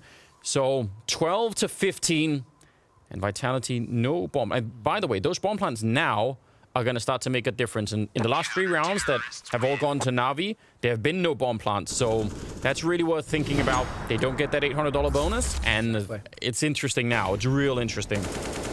This might be the most dangerous round for NaVi, though. And the reason I say that is because now Vitality could go for some half-buy Tech 9 kind of shenanigans, and then they just throw some crazy, you know, just crazy aggro round in there with no fear because they think this is a throwaway round. You could absolutely do that. And so NaVi right now, they need to stay sharp. They need to stay focused. Do not let your guard down for an instant. We're not going to get that from Vitality, but yeah, it is the classic, right? Where it's like, this is how you're losing. You know, you're losing to the half-buy because they're just running in and just deagle face-shotting you. They only bought very, very conservatively. Some deagles. I think RPK bought armor as well. And that's it. Cyber obviously saved the AK from previously. And it's Cyber with an AK, so you never know what could really happen. Simple down there with the AWP. Very smooth angle. He's got some backup in Flamey. This should be on lockdown. He tags him up, but he doesn't want to fall back because, again, he's got his teammate with him. And the fact that he doesn't fall back and stays and shoots, I mean, even that is halfway signal to Vitality that maybe something is up, you know? Because otherwise, it's not that uncommon. You fire and just fire and forget. And Electronic kills Shanxi on Silo by the looks of things as well. So now there's going to be the rotate coming in here from Vitality, getting that body out in the yard. Apex, he got legged earlier. He's just going to show himself to keep keep NaVi honest. And his teammates are just dying to Simple, and this round's going to be a wash. Sacrificing themselves. He's getting a little bit back into it at the very least. Working on a triple right now. Not going to get any more than that. Would you say he's the last guy you want to feed kills to on NaVi? I think he'd be the last guy you want to feed kills to. Yeah, surely. Whatever you can, keep him in the dark. You know, don't feed the beast. Don't do it. It's not worth it. Not even a little bit. It's been very uncharacteristic for this whole map for him right now. So I would venture a pretty large bet that that's not going to keep being the case. And it could even, I mean, it could even be here towards the end of the map. At any point in time, you know, he could blow. And that would change a lot. Let's see. 29th round. We're gunning for overtime right now for NaVi to try and pick up this map on Nuke. It's incredibly important that they pick it up. They're very much their map to win here, whereas the next one we're not maybe so sure, and it could be Vitality having a much easier time of it. So I think there's a lot on the line. Simple's out there opening in yard again. They're not being very aggressive here, NaVi. They're sort of waiting around. Boomich is downstairs, and Flamey, I think, is playing ramp. Could also rotate down. Looks like it's going to be another push towards the ramp, though. Ooh, that's a nice catch. And also Flamey catching the kill over on the other side of Navira. So 5 versus 3. And again, this is where you want the fundamentals to come into play here for the NaVi side. Just make sure that you trade this out or just get the headshots of your Flamey. That's an absolutely beautiful round out of him. 3 kills. Looking very smooth at the moment. And the bomb plants, they do matter. RPK, the damage that he does now has no impact at all. Doesn't matter how many rifles he takes away from NaVi. The only thing that matters is really the bomb plant, and he's not going to be allowed to get that either. So 14 to 15, we go the whole distance on the first map. 30th round coming up. All the way, Anders. Let's go. And these were just layers on layers of detail here as Vitality, they've used the same smokes. Shoxy was holding for the Electronic push. Electronic was holding the Shoxy drop on Mini. And then Simple was also out there in yard this time with the AWP. So these teams, they're just adjusting as they go through the half. You show me a little bit of your playbook? Cool. I'm going to make adjustments to start countering that. And it's going to be that setup here from NaVi, and it worked wonderfully. Okay, so the obvious thing that's worked really well for Vitality is the pressure onto the squeak door. But now they did that at a point in the game where NaVi's economy was much worse. There were going to be fewer grenades landed at that position. And NaVi have also, experienced it a lot. When you get a tactical timeout like this going to the 30th round, I'm sure NaVi must be, running that over too. So I don't know if Blade's job, right? Yeah, it is. And do Vitality really want to do that? It's so risky if it just gets shut down. But that is the thing that's worked incredibly well so far. And it looks like instead we're going to get some yard pressure early on. I would love it if they went full circle and came back to the pistol round where they wrapped around to hell from outside in the yard. That would be really fun if Vitality tried to throw it. Because they've been going down that, you know, the secret stairs all game long. So you can even smoke off Electronic here and just try and wrap around. You do have to deal with Simple at some point, but different set of smokes, though. You already see Simple having to change up his positioning because of where the smokes went down. He was worried. Definitely a little bit more of a passive setup here from NaVi. Not committing as hard to yard, and Simple gonna back off right as they peek. There it is. Takes down Shoxy. They have so few grenades on the Vitality side. This is a bit of a nightmare, actually. They have a smoke and a Molotov, but Electronic will catch Apex. I think this is unrambling right now. Could very well be overtime. 5 versus 3. I have no idea how Vitality will try and find a way to get back into this. Easy shot for Simple. And now, yeah, they are collapsing a little bit. Vitality, they almost had it in regulation, but I don't think this is going to hold. Cyber goes down, and NaVi getting shot in the back, and it's overtime. 15-15.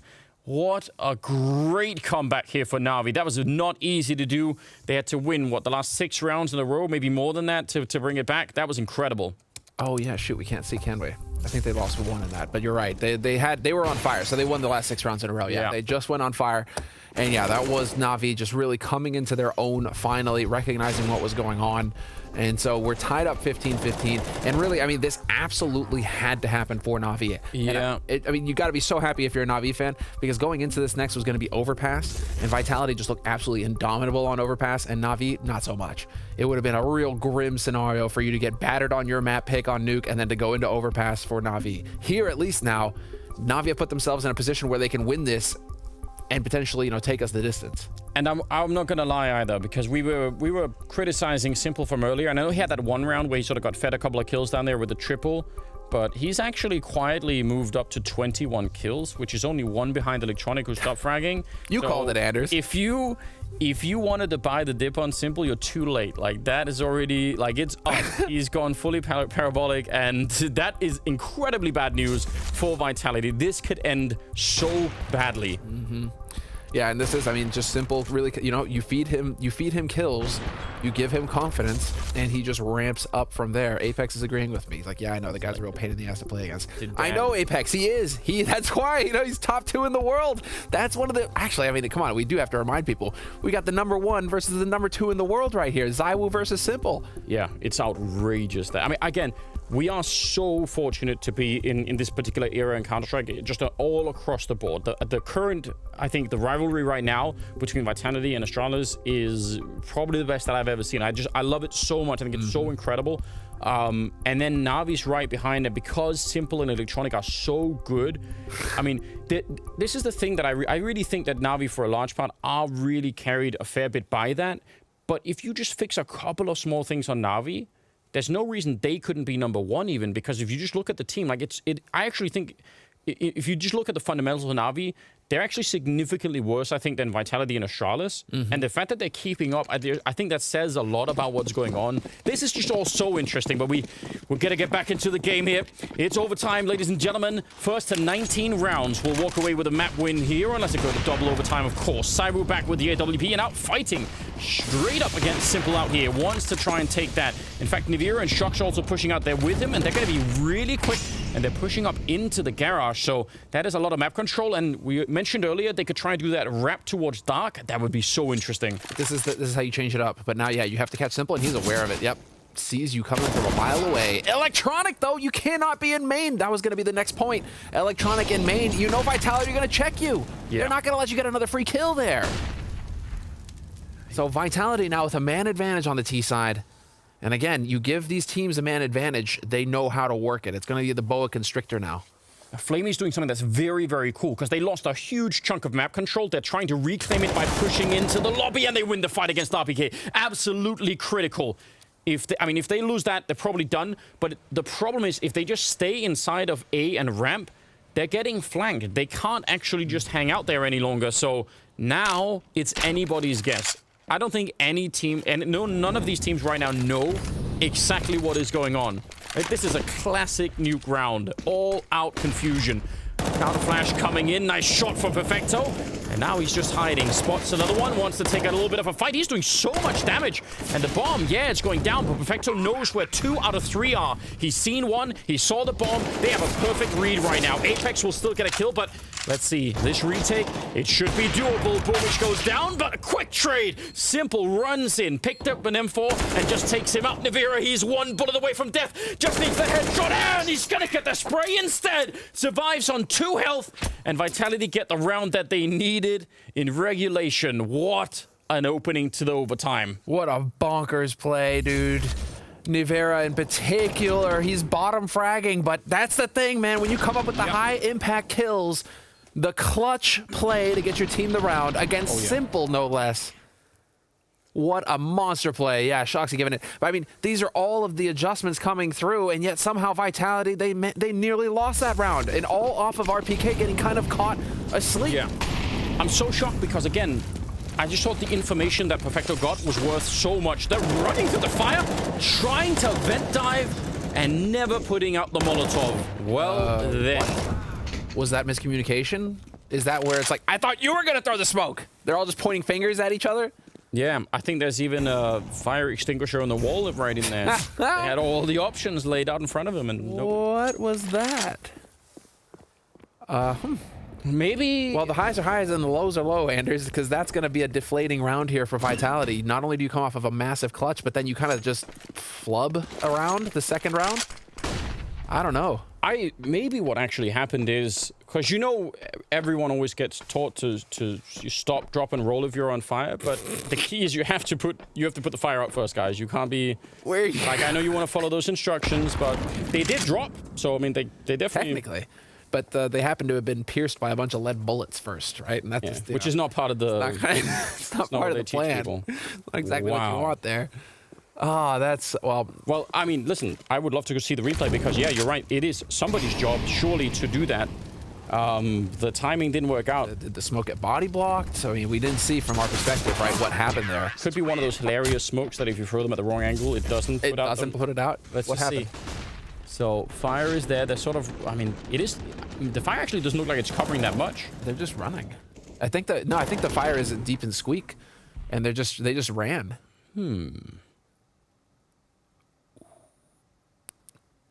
Again, I feel like I'm watching some kind of Greek tragedy every time I watch. You know, Apex is. It's like we should be in the theater right now. You could do so many things with it. You could play any like quote from a movie or just like news or anything, and you could have it just pretend that Apex's reaction. It would just always be funny. What a great guy. 16-16, and they're trying it again, and it's having the same result. Just burning and taking so much damage. I can't believe he didn't get that. It's so close. Shox and Apex are very, very close to death. And Flamey, he's got the right idea. He's down here. Apex is as well on the other side. And then the rest of the battle is happening on the upside of the map. So I can't believe they actually went for it again. And they could have lost the round already. There was all-out madness. Just absolute mad, lads. And especially after finding so much success out in Yard. Really feeling like it was starting to get downloaded out there, and yet, well, they were trying to just throw some curveballs here, and it just did not pan out. That's what happened early in regulation for them on the T side. That's what worked. So, you know, that might just also be some sort of a nostalgia here for Vitality. Remember when we kept doing that and it worked out? Now it's not working, and that could cost them everything here. Oh, what a spin! Flamey taking down Apex, getting shot in the back. And Flamey's had a couple of good defenses over at that ramp when it's really been required. He had that triple kill, all headshots earlier. Bomb plant not in the cards right now. RPK, I don't think it's anything that he could do, so he's going to get a kill here. Oh, actually getting a little bit closer. So maybe, again, the $800 bonus is absolutely significant here with the start money that they have in overtime. It makes a big difference.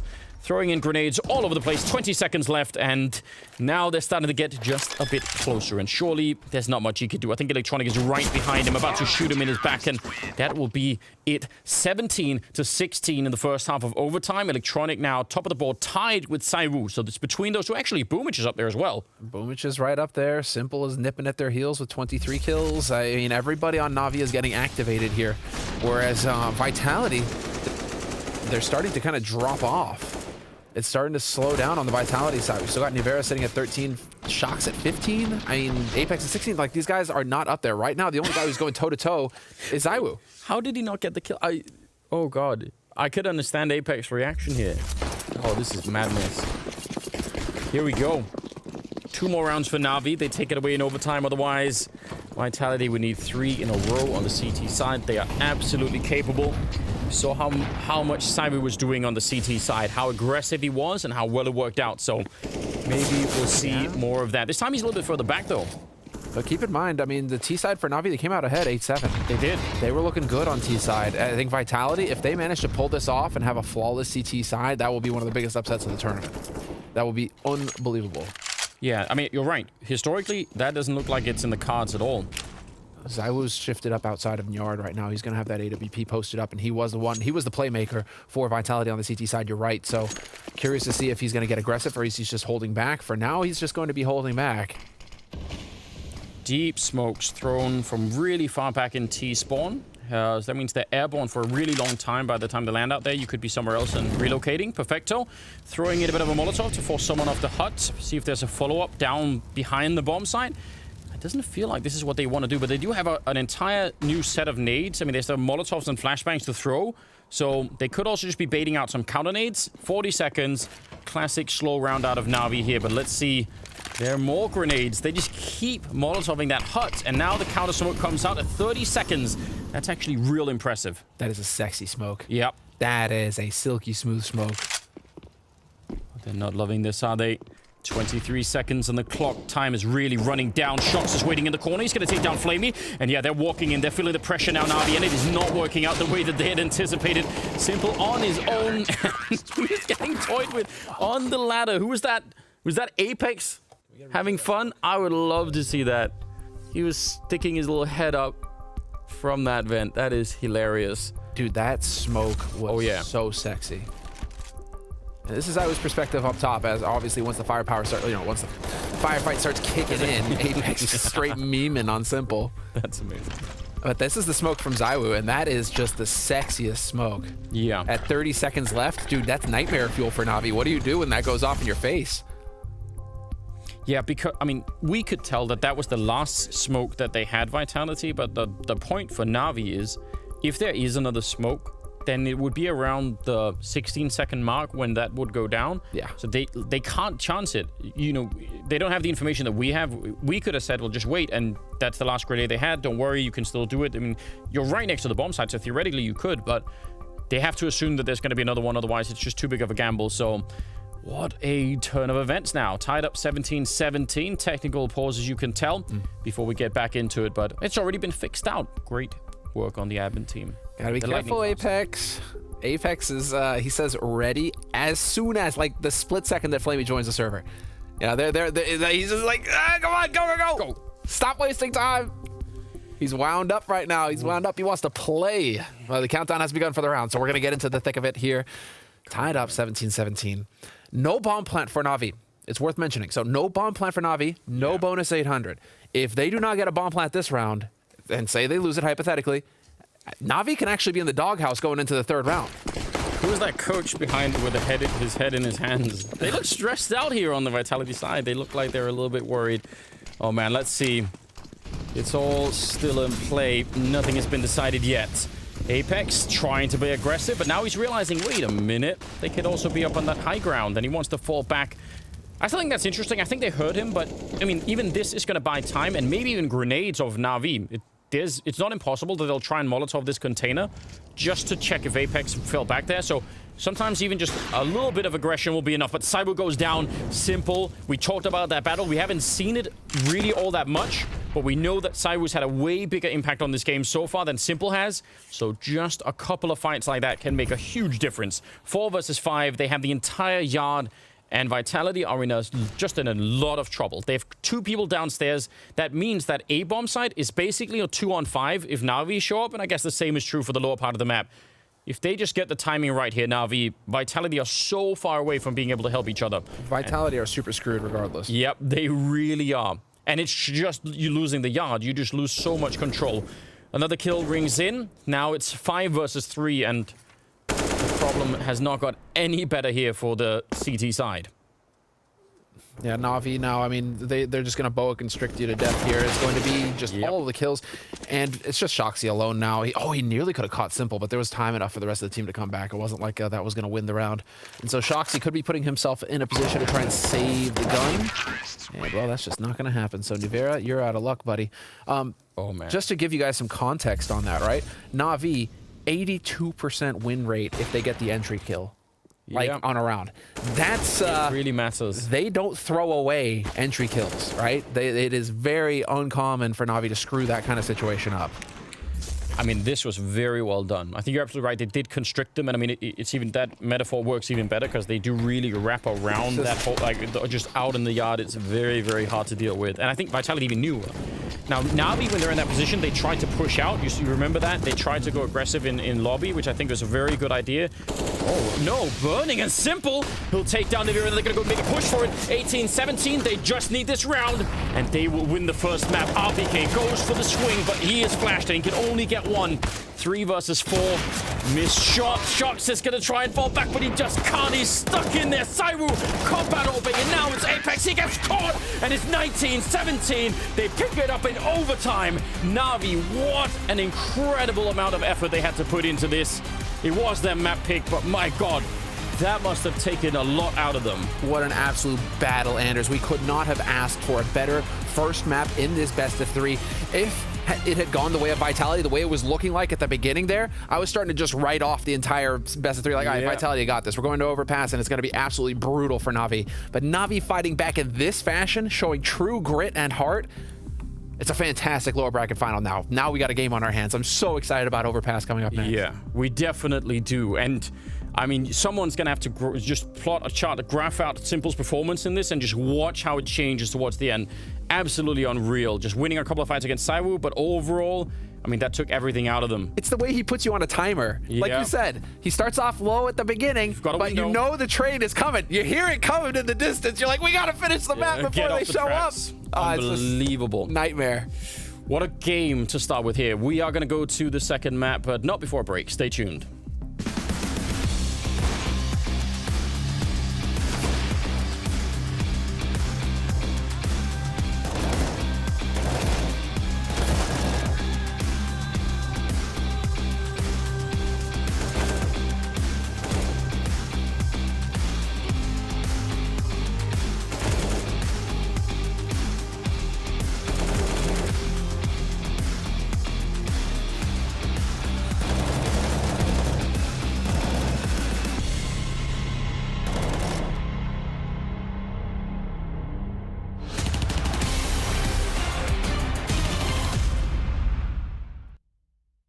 Simple is under, guys. Simple is under. Don't pick him.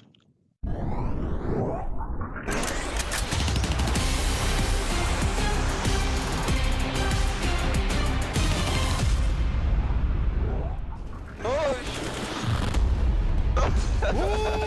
Ellie helped you. Oh no. What the hell, bro? Left the pool. What's left the pool? I'm in there. You're dead, bro. Oh no, they, Sorry, man. No, he hit me a lot. That is. Yeah. No.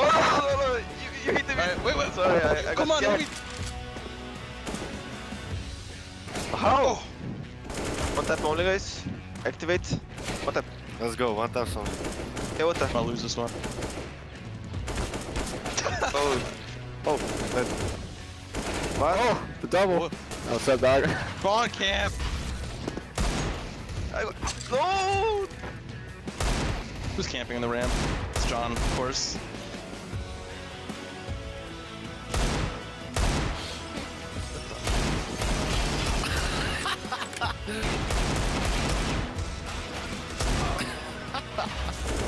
Making calls in deathmatch? Yeah, you mad? Okay, you just spawned in my face. You're holding angles! Look at that!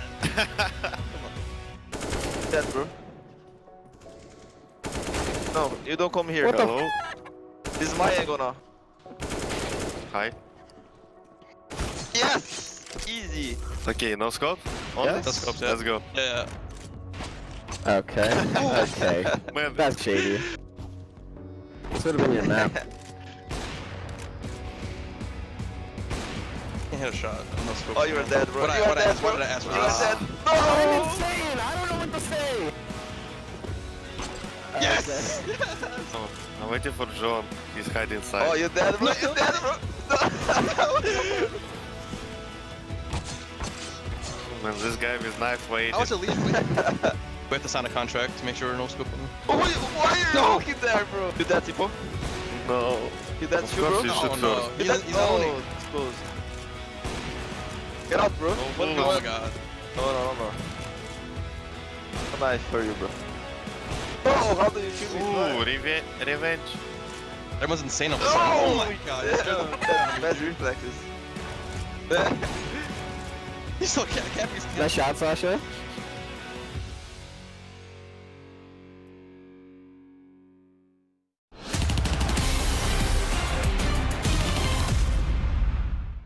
That is what we want from the start of a consolidation final.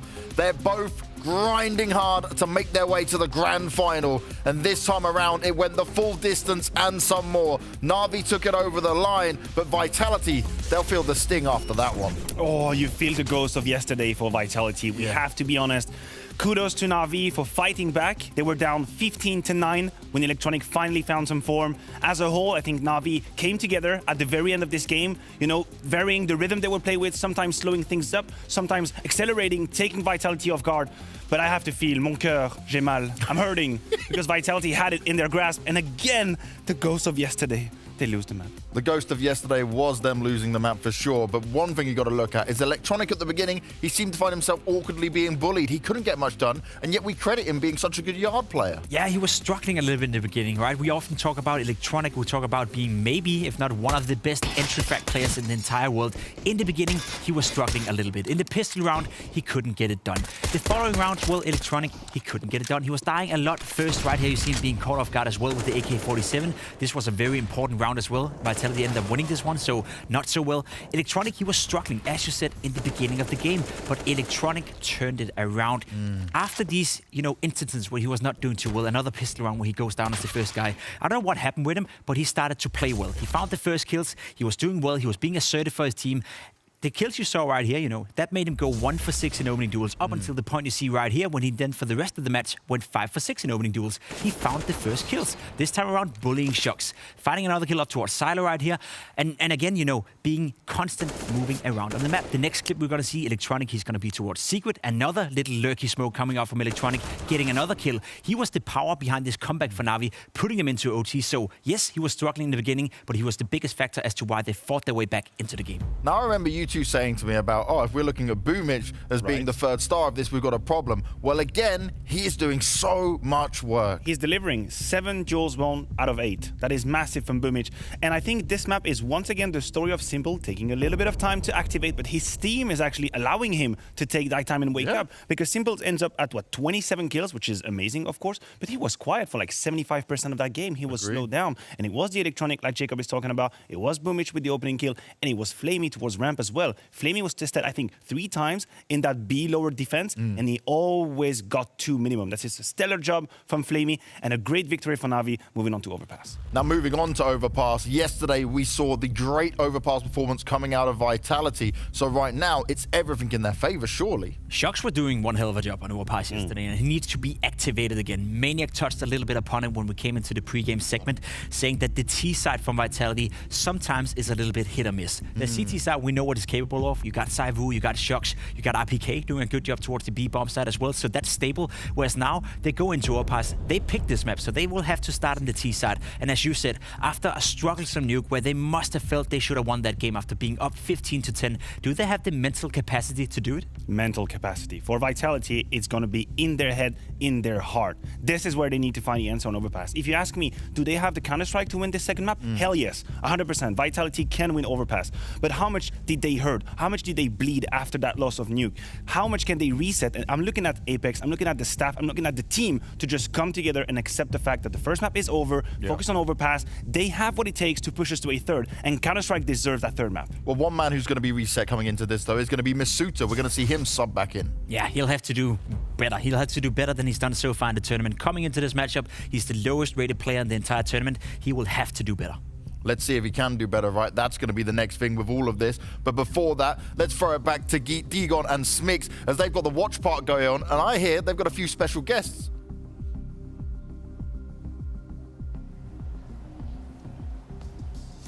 15-9. It was looking pretty damn good for Vitality, but what an impressive comeback from NaVi to take their map pick back 19-17. We could not ask for a better map to kick things off here, Digon. I know, it's been an absolutely great watch, and I can only imagine what it feels like for those players right now. You can see it all over Apex's face. Welcome back to the Blast Premier Global Final Watch Party, hosted by Ven, your new home for this spring's North America qualifiers. Subscribe to the Ven Esports YouTube channel to get all the latest, because this spring, the path to Blast Premier begins again. The Global Final Watch Party continues. We welcome back Miss Harvey and also one of the most legendary operas in CSGO history, Guardian. So let's bring them on. Guardian, it has been a hot minute since I've been able to speak with you, and how apt to talk with you after a series and that successful comeback from NaVi. So what was going through your head to watch them be in that position of being down 15-9 and to see them have the resilience to pull it off? I think it's great to see NaVi coming back from that kind of deficit, because a lot of people maybe think they are mentally weak, but they showed mental strength here, and it was good to see the team I played with to be mentally this strong, because it's not something that our team or their team used to be. So I'm happy that they made a big step ahead in this part of the game, in this factor of the team. So yeah, I'm happy for them. Miss Harvey, I know you were also watching that map very closely. What was going through your head? A little bit like what Semler said at the end, you know, all of my notes are like everything's working out for Vitality. You know, there's gonna be a done game. NaVi woke up too late, but actually they woke up right at the perfect time to bring it to overtime and win that map. So I can't wait to see Overpass. Yeah, that was a heck of a game. But all right, we didn't bring you guys just to talk about the tournament. We also wanted to ask about some of your spicy takes. Since you guys have been playing the game for quite some time, we wanted to know about some of your most controversial CSGO opinions. Y'all ready? Yeah, let's do it. All right. All right, well, first things first. What gun that no one uses do you think is secretly pretty good? Steph, let's start with you.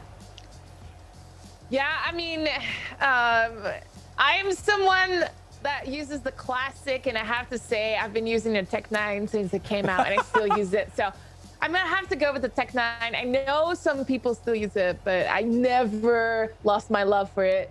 More Tech 9 rushes. Bam, bam, bam, bam, bam, bam. That's how I feel when I play with it. Guardian, would you agree with Miss Harvey, or is there another gun that you have in mind?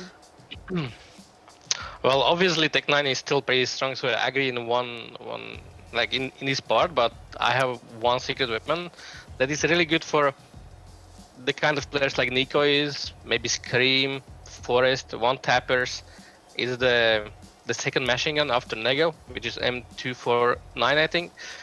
It's pretty strong, it can one shot from close range, and when you're tapping it's really accurate, so that gun is not for the kind of player like Getrat used to be, the full spray, but for the tappers, and it's pretty strong. I can't believe it. The legend himself said the M249. All right, moving on to skins. What is your favorite skin, whether it's a knife or a gun or gloves? Miss Harvey, what you got?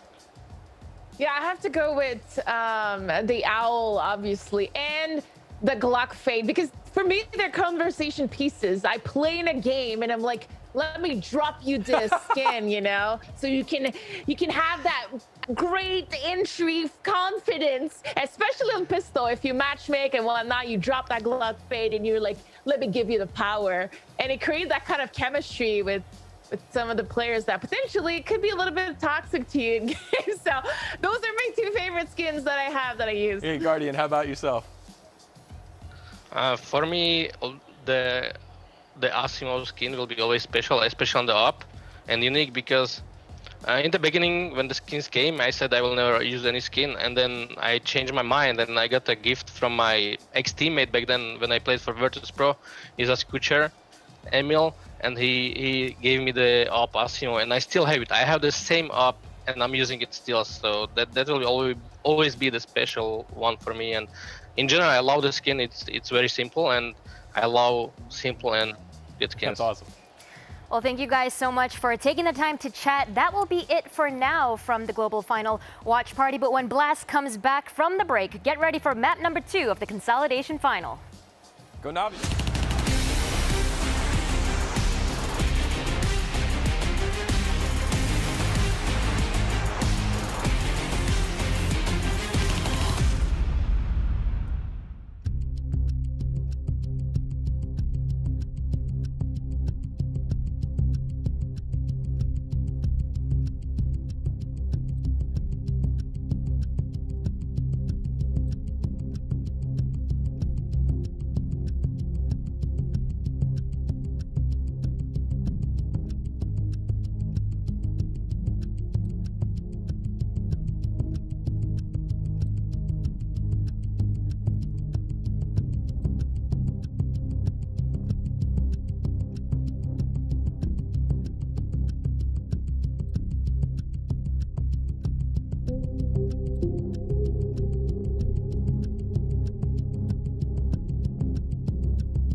Welcome back, ladies and gentlemen. That was a very exciting first map in overtime for NaVi. They did pick the map, and now we're going to go to Overpass, which is the pick of Vitality. You feeling confident in them, Samlo? Oh, yeah, come on, yeah? Anders. All right, so the reason why, like, we were just talking about this going into it, right, where I'm like, there is no way you go from bodying Astralis on Astralis' pocket pick against you in a best-of-3 yesterday, right, because Vitality murdered Astralis on this map yesterday. Yes. You don't go from murdering Astralis to losing to NaVi on Overpass, especially when Overpass looks like the weakest map for NaVi out of their pool, or if it isn't their weakest, one of their weakest. Yes. Everything is stacked in your favor going into this map for Vitality. I mean, well, okay, hold on. The thing is, like, there it is. Yeah, rounds 1 is T. That's the one you need to look at for NaVi. Yeah. That's actually kind of higher than where are they getting their stats? Because my stats are 35%. Yeah, I think you went a little bit further back than which is fair, I think. But maybe. I mean, regardless, it's atrocious. It's not looking great, is it? I think everything you just said, you have to agree with. But there's some tiny part of me that's worried. Okay. It's just Apex reactions. Like nothing about this. They shouldn't have tilted from this. No. They almost took away Nuke from NaVi. That's really hard to do. True. They should be happy got that close. I know they probably felt like they could have won it. They could have won it. So that's not even incorrect. But they should remind themselves. All right. Well, we almost did it. That would have been the luxury. That would have been the 2-0 for us, and we're through. Couldn't. Now comes, like there should be some sort of mental reminder there for them. So that's like on the one side, and then the other side obviously is the fact that Simple was doing way better towards the last fourth of that map, but he wasn't even close to his top. And that's what's, I mean, if that trajectory just continues, I don't know. But I still agree. There's going to be just a lot of things that work out in, you know, against Vitality here. It's going to have to be like a whole lot of different factors coming together to screw this up for them. So I still think it's going to be a third map. I still think Vitality are going to be really strong on this one. So just hopefully the mental reset is there and it's not going to be an issue. And I will say this, for as much as people are, because we keep talking about Apex Reaction and how the thing that I love is that you can't doubt that he cares. You know, he's not just playing this for fun, and if it doesn't work out, you know, he'll try better again next time and see if we could change it. He's really all in. He's got his heart and his soul into this. And for me, I love that. I think it's amazing. He shows it. He's got it on his sleeve. You know, others like Glaive, you know, they've got it locked away inside in this cavern. It's cold, it's dark, it's Danish. But like, Apex, he's very French in that. He's got it right there. It's apparent to everybody. There's no hiding it. You can see how he feels at all times. Runs on emotion. Now, that can be a strength just like it can be a weakness. Yeah. And that's where, I mean, I think we saw that yesterday. Last map against Astralis, started to get a bit away from him. He was reacting that way every round, and it looked grim. We've also seen how he can just pop off and like everything's working fantastic, right? The highs are high and the lows are pretty low. Yeah. But right now, they've had at least a little bit of time to reset going into this second map, and this is Vitality's map pick. So it's worth pointing out. Listen, he's singing going into this map. That must be a good sign. Bodes well. I don't know what it is, but yeah, that's got to be good news, surely. Maybe we get some listening on that. If that was possible, that would be some great stuff there. I think we're lacking maybe a single player, and then they should be pretty close to ready. I don't think we'll be waiting that much longer at this point in time. And from the looks of it, it's going to be NaVi on the T side early, and Vitality on the CT side, which is also, I think, you know, you mentioned that the T rounds for NaVi, they're going to be in a pretty rough position, I think, starting off this map with. They should be. They should be. But in order for that to happen, it's worth pointing out, now that I have a little bit more time, I guess, before we get into the thick of things, right, how essentially 24th round onward on Nuke, Vitality just stopped performing. Zywoo was still the one hitting shots. The rest is they just stopped killing. They stopped fragging. We can't have that happening here against NaVi on Overpass, right? No. We need these guys to wake up again, because they all pretty much ended with like a -10 deficit in terms of KD, whereas everybody on NaVi is in the green after the first map. Everybody on NaVi is performing. There's no weak link on NaVi. So in terms of individual performance right now, we need to see Vitality step up here. Yeah, you're definitely right, and more than anything, right? I mean, obviously, 24th round, that's close to the finishing line, but we all know, can't start celebrating early. You have to get there. You have to cross the line, otherwise can't let the foot off the gas. No, it doesn't count. So let's just see. I mean, Vitality, they're a really experienced team. I'm sure they're gonna, and they have a lot of support. I mean, people have been talking about how many people are behind them, and you know, like, I'm sure they'll find a way to find that mental reset. But that is my only concern. Otherwise, all of the signs point toward this being Vitality's map. And let's see how it goes. Vitality on the T side, NaVi on the CT side, and we are going to get right into it. So early on, just a single smoke and a flashbang picked up by Shock. So they're not going to have a very, very deep execute, and I don't really mind that. I mean, there's a lot to cover on this map. If you wanted to buy all the grenades for an execute in the pistol round here, you wouldn't really have that much else to work with. Shox also has a P250, but there isn't one on Zywoo, and I don't know, I kind of would want to see that. He's been great with it. That's what we saw on Nuke. Yeah. That's what we saw on Nuke. Quick in there, 83% win rate on pistols for Vitality. That's actually a monster stat. Their pistols are so scary, both sides on this map. So definitely something to keep in mind here as Apex clears out long. But already Simple kicking it off. RPK's out of the picture, and boom, it's an Electron. They're getting smashed. They are absolutely getting shut down here. Yeah, they needed that long push, by the way, from Apex to work, because that is the pincer maneuver onto the bomb site. And once that falls short, there's not that much left. Shox and Zywoo, it's a dangerous combination, but they've only got 1 kill so far. And, I mean, they already know that this is a bit of a switch. They're down towards the B bomb site. They're not actually on it, but they don't need to be. When you've got this much of a lead, just spot them out. Make sure you don't lose anyone else at this point in time. And then go for the retake if you need to. Bomb will go down. And Shox, I don't know. This is asking so much at the moment, but at least it's a bomb plant. And did Electronic have a kit? Otherwise, no one has one. They're going to go straight for it. No kit in hand. Cyber with a kill. Looking for more. Oh, he actually does line up a double. This is doable. Shox, though, under some pressure and being forced back. Not all the way into the tunnel. He comes back for seconds, and Boomich will take him down. But they survive on 15 and 13 health. NaVi just barely get the pistol. I was going to say that the last two players that you would want alive in a pistol round for Vitality would be ZywOo and Shox. If you stood the best odds of winning that pistol round, you'd want your pistol specialists, I suppose, you know, to be in that position. But Simple, that was a clean shot on RPK earlier. Get out of here! He takes Misuda that way too. Yeah, that is a sick round. This is the issue, actually, that we need to kind of emphasize, and you kind of did, right? Simple's warmed up now. Yeah, there's no like ramp up where he's going to start a little bit quiet and then start getting louder and louder as the map progresses. We can expect a full power Simple right out the get-go here. He's coming in hot, and what's so devastating to consider, or frightening, I think, to think about, is that as well as he was playing towards the end of that map, it's not even close to the top.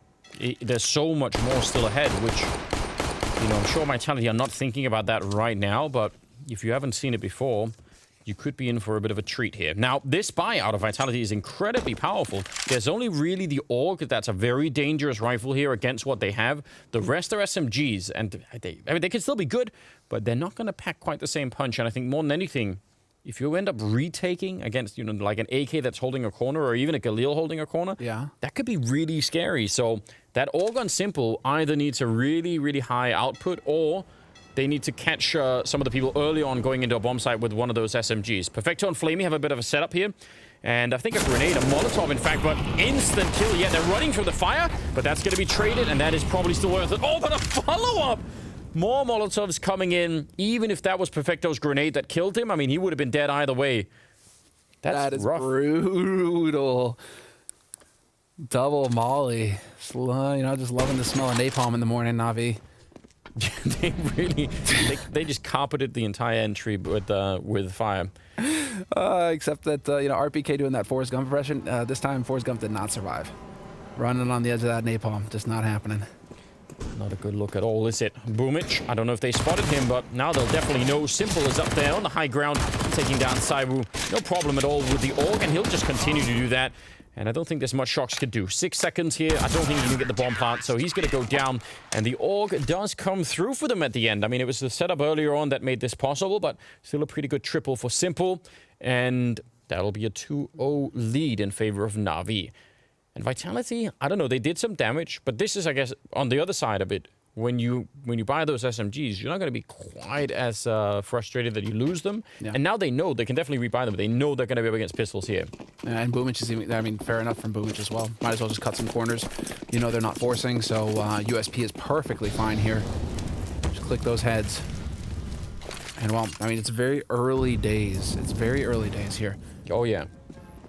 I'm just curious about Vitality. I mean, Vitality are no slouch on the T side. 55% win rate on T side Overpass for Vitality. So, I mean, it's like, it's not a weak T side by any stretch. And Overpass is just barely T sided these days. Barely T sided. So, strong T side going into an even stronger CT side just because Astralis and Vitality are just better on CT. Yeah.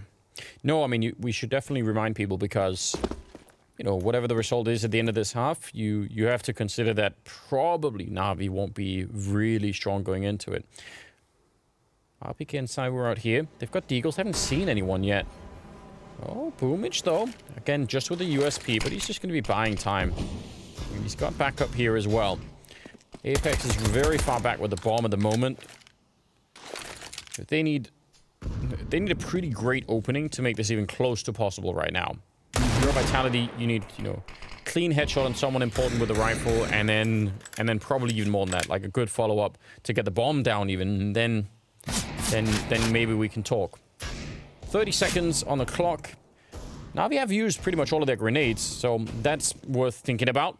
And they're getting closer to the bomb site in a very slow fashion. I still think this is very unlikely. Trying to make it work, but yeah, I mean, NaVi are just playing it far back, and why wouldn't they? Apex has got the bomb on the other side, but Perfecto is here and waiting. Saw it coming. All right. Good discipline on Perfecto's side there. Everybody's rotating off of B, but he stays put. because they don't see the bomb on A. So yes, you can see that kind of mistake. Even at the pro level, it gets made every now and again, just the over-rotation.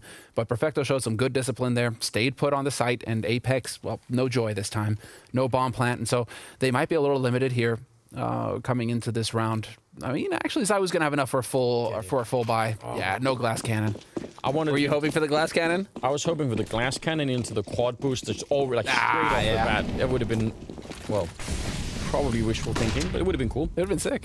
Now, Simple is, look at this again. They got 3 MP9s and then the AUG and the M4. And again, it's really not that you can't make it work, but it is obviously not going to have the same impact as if you had the AWP and a lot of AUGs. I mean, look at how Astralis are playing these days on the CT side. It's basically 1 AWP and 4 AUGs, more or less. Pretty much, yeah. They're going to be, I mean, with the MP9, though, looking for close quarters combat. And that's why Simple is still chilling around here, but Misuda's going to catch Simple out completely. So man advantage for Vitality now in this situation. You can see Boomich is starting to peel off of B, or he was thinking about it.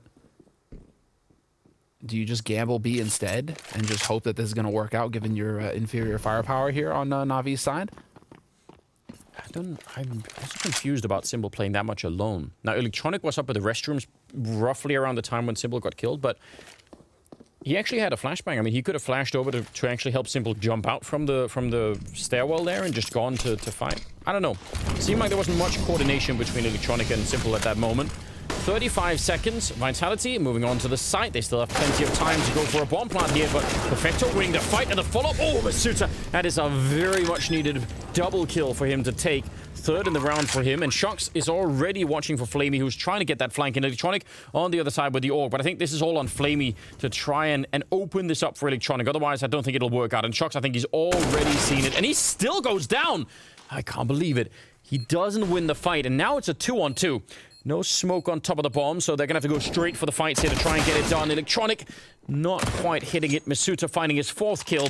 And Flamey, I think, now realizing, yep, that AK is going to be a better choice. So Vitality will pick up their first round. And I don't think that was as smooth as it could have been. Looked like they almost didn't breach that bomb site. Masuta, a bit of a hero in this round. This is the risk you run when you stick with SMGs if you're NaVi. Like, I almost want to see more teams just start to ditch the SMGs. Like, cool, you had it, but then just chuck it and still upgrade to AUGs.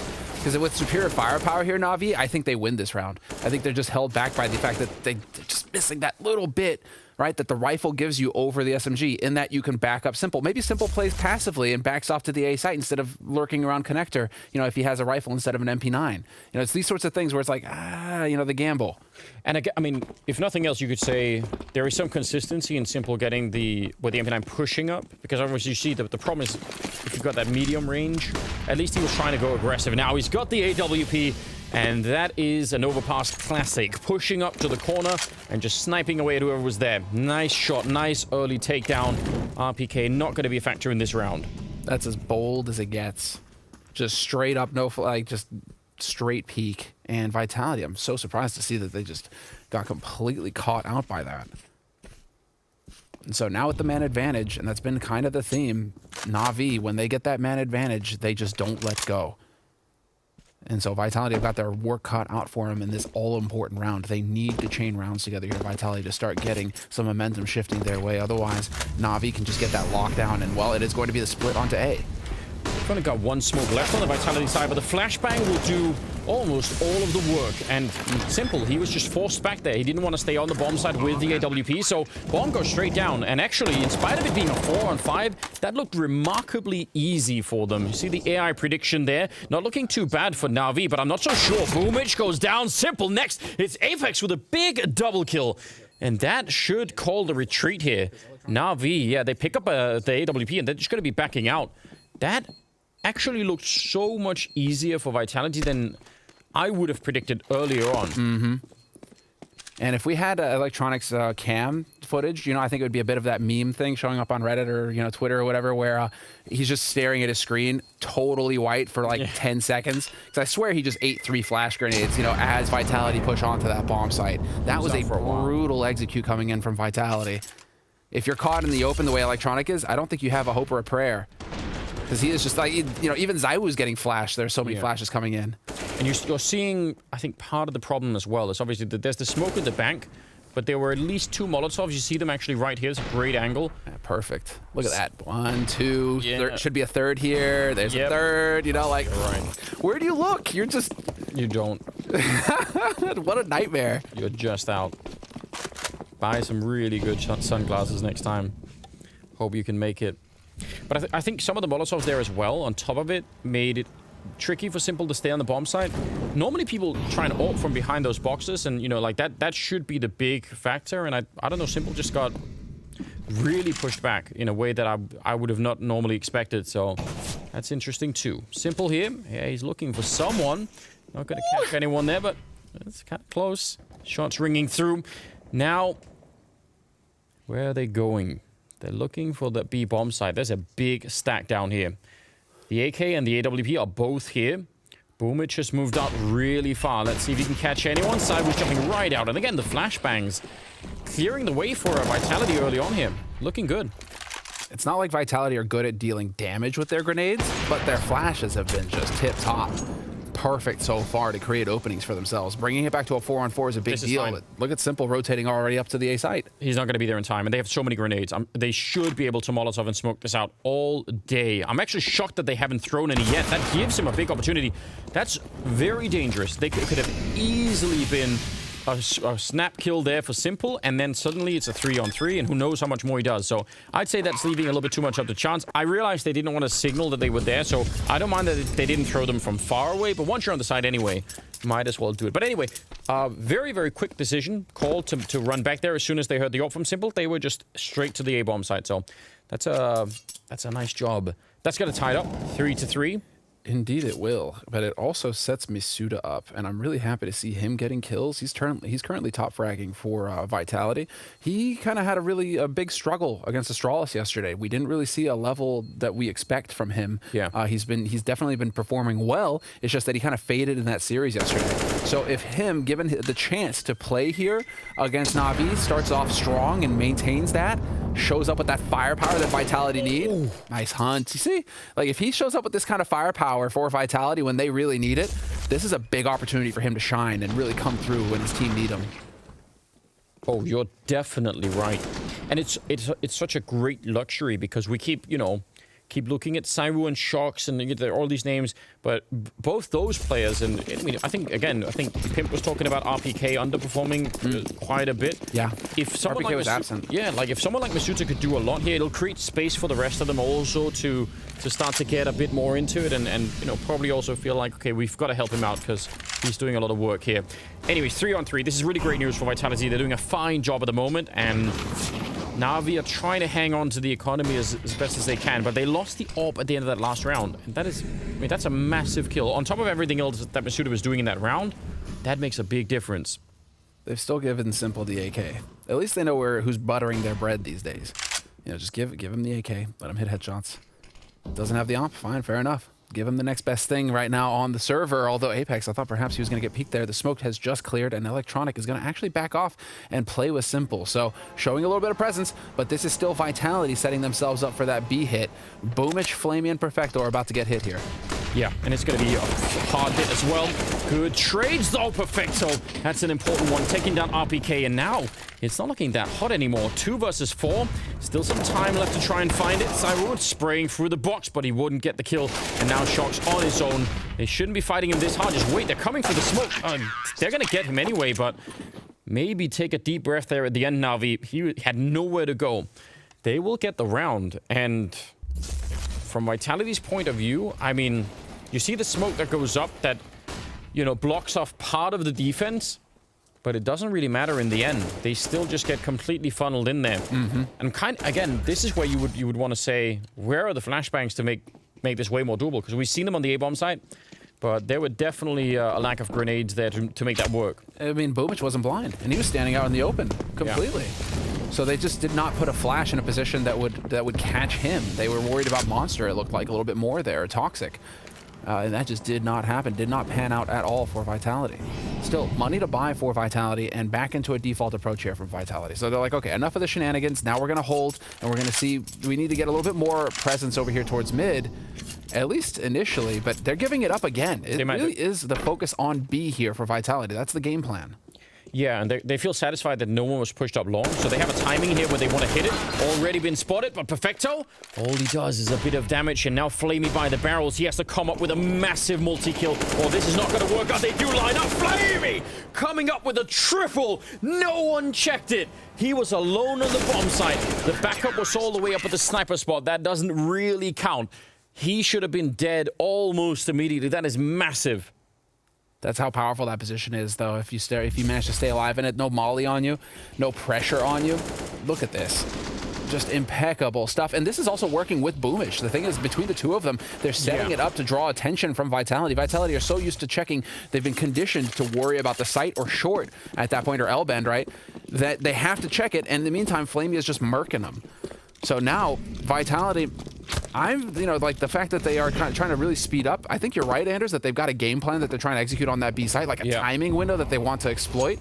But it may be that they need to try and slow things down again in here and have a little bit more of a presence in mid and maybe even a presence on long that we haven't seen for several rounds. What's so bizarre is that the whole theory behind that round is actually completely solid. You know, they get Perfecto, it's all fine. Just no one checked barrels. That was really just the problem, you know? Yeah. If you repeat that round and someone checked barrel, even if Flamey gets a kill, it's probably fine. Because again, the backup that was there, I think, was just up on the sniper spot. And you can smoke that away or just challenge it and probably win. That's really interesting. 5-3 here, and they are back with a single AK on Apex. See if they can find something to work with. Sibyl's going to take him right down. So, yeah, now they are in... I mean, again, even at a 6-3 scoreline, it's not like Vitality, I think, are really panicking or anything. But NaVi, I think, they're certainly playing a little bit better on this map than I was expecting. And I don't know. We'll see how scary it will get here. Shox takes a kill. Simon trying to help out, but he's going to get shut down. It'll be Boomich with a bit of a round. A nice triple for him. And we lead into the 10th round. And actually, everybody on NaVi is playing pretty well in terms of kills right now. Well, this is to be expected, at least as far as NaVi are concerned, because they have a 61% win rate on CT side. So CT side isn't the problem on Overpass for NaVi. They do tend to perform, and especially coming fired off of Nuke, right, where everything was working, they were all hitting their shots. I expect, you know, them to hit the ground running here on the favored, just barely favored side of Overpass. It's their T side that we have to be worried about for NaVi. That's where they're clearly struggling. They do not have a win rate on it, and so, you know, going into the T side, Vitality's chance will be that. Just not letting NaVi get too far ahead in this first half. Kind of try and rope him in. Keep him around that 8-7, 9-6 area, right? Keep him in there. If it starts getting into double digits, it might be a bit too good for NaVi. But this is where we have to see the discipline on Vitality's side. They have to think in the long game. They can't just be all about each round. How could RPK have 6 ADR? He's really... I mean... He kind of faded hard versus Astralis yesterday in the last 2 maps, and he wasn't really... I mean, he lost a few key duels on Nuke as well that we were able to see. Yeah. So RPK, whatever's going on here, the coaching staff need to figure out how to get him involved, how to get him activated. I mean, he's typically a very strong player, specifically on the CT side. He's a rock. Yeah, so normally... I mean, I'm sure there's something to be expected when we get there, but still... Find a way to have an impact. Find a way to do something here so that, you know, just half a kill in a round, like it all counts. Electronic and Simple pushed up as a little bit of a duo. They're not too close to each other. You can still make this work, but it's hard for Electronic to fall back if they actually go and attack him. And I think if they do, he's just going to turn into bait for Simple, although they will call it off at the end. So starting to run back. Now Simple is alone. And again, this is what I was talking about earlier. When Simple is here, you know, there should be some help. Just walking right in his Shox. And that is really curious. Not even thinking about it. They're up on long, so maybe they could just leave Simple in this position and try and take the bomb site, but they're under a lot of pressure here. Nice headshot from RPK, that's what we're talking about. Find a way to have an impact in a round, and that headshot could be everything that they wanted right now. Boomich thinking about walking through the smoke, but no, he's going to fall back instead, and Simple had to go back down through the B-bomb site, and is now going to be joining. They're all retaking from the same side. That is a recipe for disaster. No smokes and 2 Molotovs there on the Vitality side. I think the French have got a very, very good shot at winning this round. Misuda right now, the fact that Simple is pulling a fast one on him, Misuda expects Simple to be over in connector. So this is going to be a big opportunity here for NaVi. There's an unexpected edge that they have over Vitality. You're right. RPK, another good kill. Finally gets overwhelmed, but Cyber and Misutra are left. That bomb isn't ticked that far. They need to hold on just a couple of seconds more. Flamey takes a kill, and out along it's Misutra. Critical shot, but the bomb is in the corner. I don't think he can get there. Oh, no! He almost had it, but Simple instead defusing the bomb, and that is a massive steal. That round was so incredibly winnable for Vitality. They had everything set up. Anders, Simple doesn't even need to shoot you to beat you. No. That is what you can take away from this. He kills Shoxy and never shows himself again. Misuda that whole time is sitting in birthday, eating birthday cake, waiting for Simple to show up on that flank. It's just not going to happen because as soon as Shoxy dies, Simple's already rotating through the B site to join up with the rest of his team. So they've essentially turned that into a 4-on-3 retake. Instead of it being even, they give themselves that edge, and that's all you need with your NaVi. Oh, man. I have to go back and watch the replay. I wonder if they planted in that corner because of Simple's earlier kill on Shox. Maybe they were worried about that. That, you know, they think, oh, we can't plant default. What if he just, you know, sneaks in and gets a kill? And then that comes back to bite them later. Oh dear, oh dear. 7-3, Simple back, no scoping Masuta.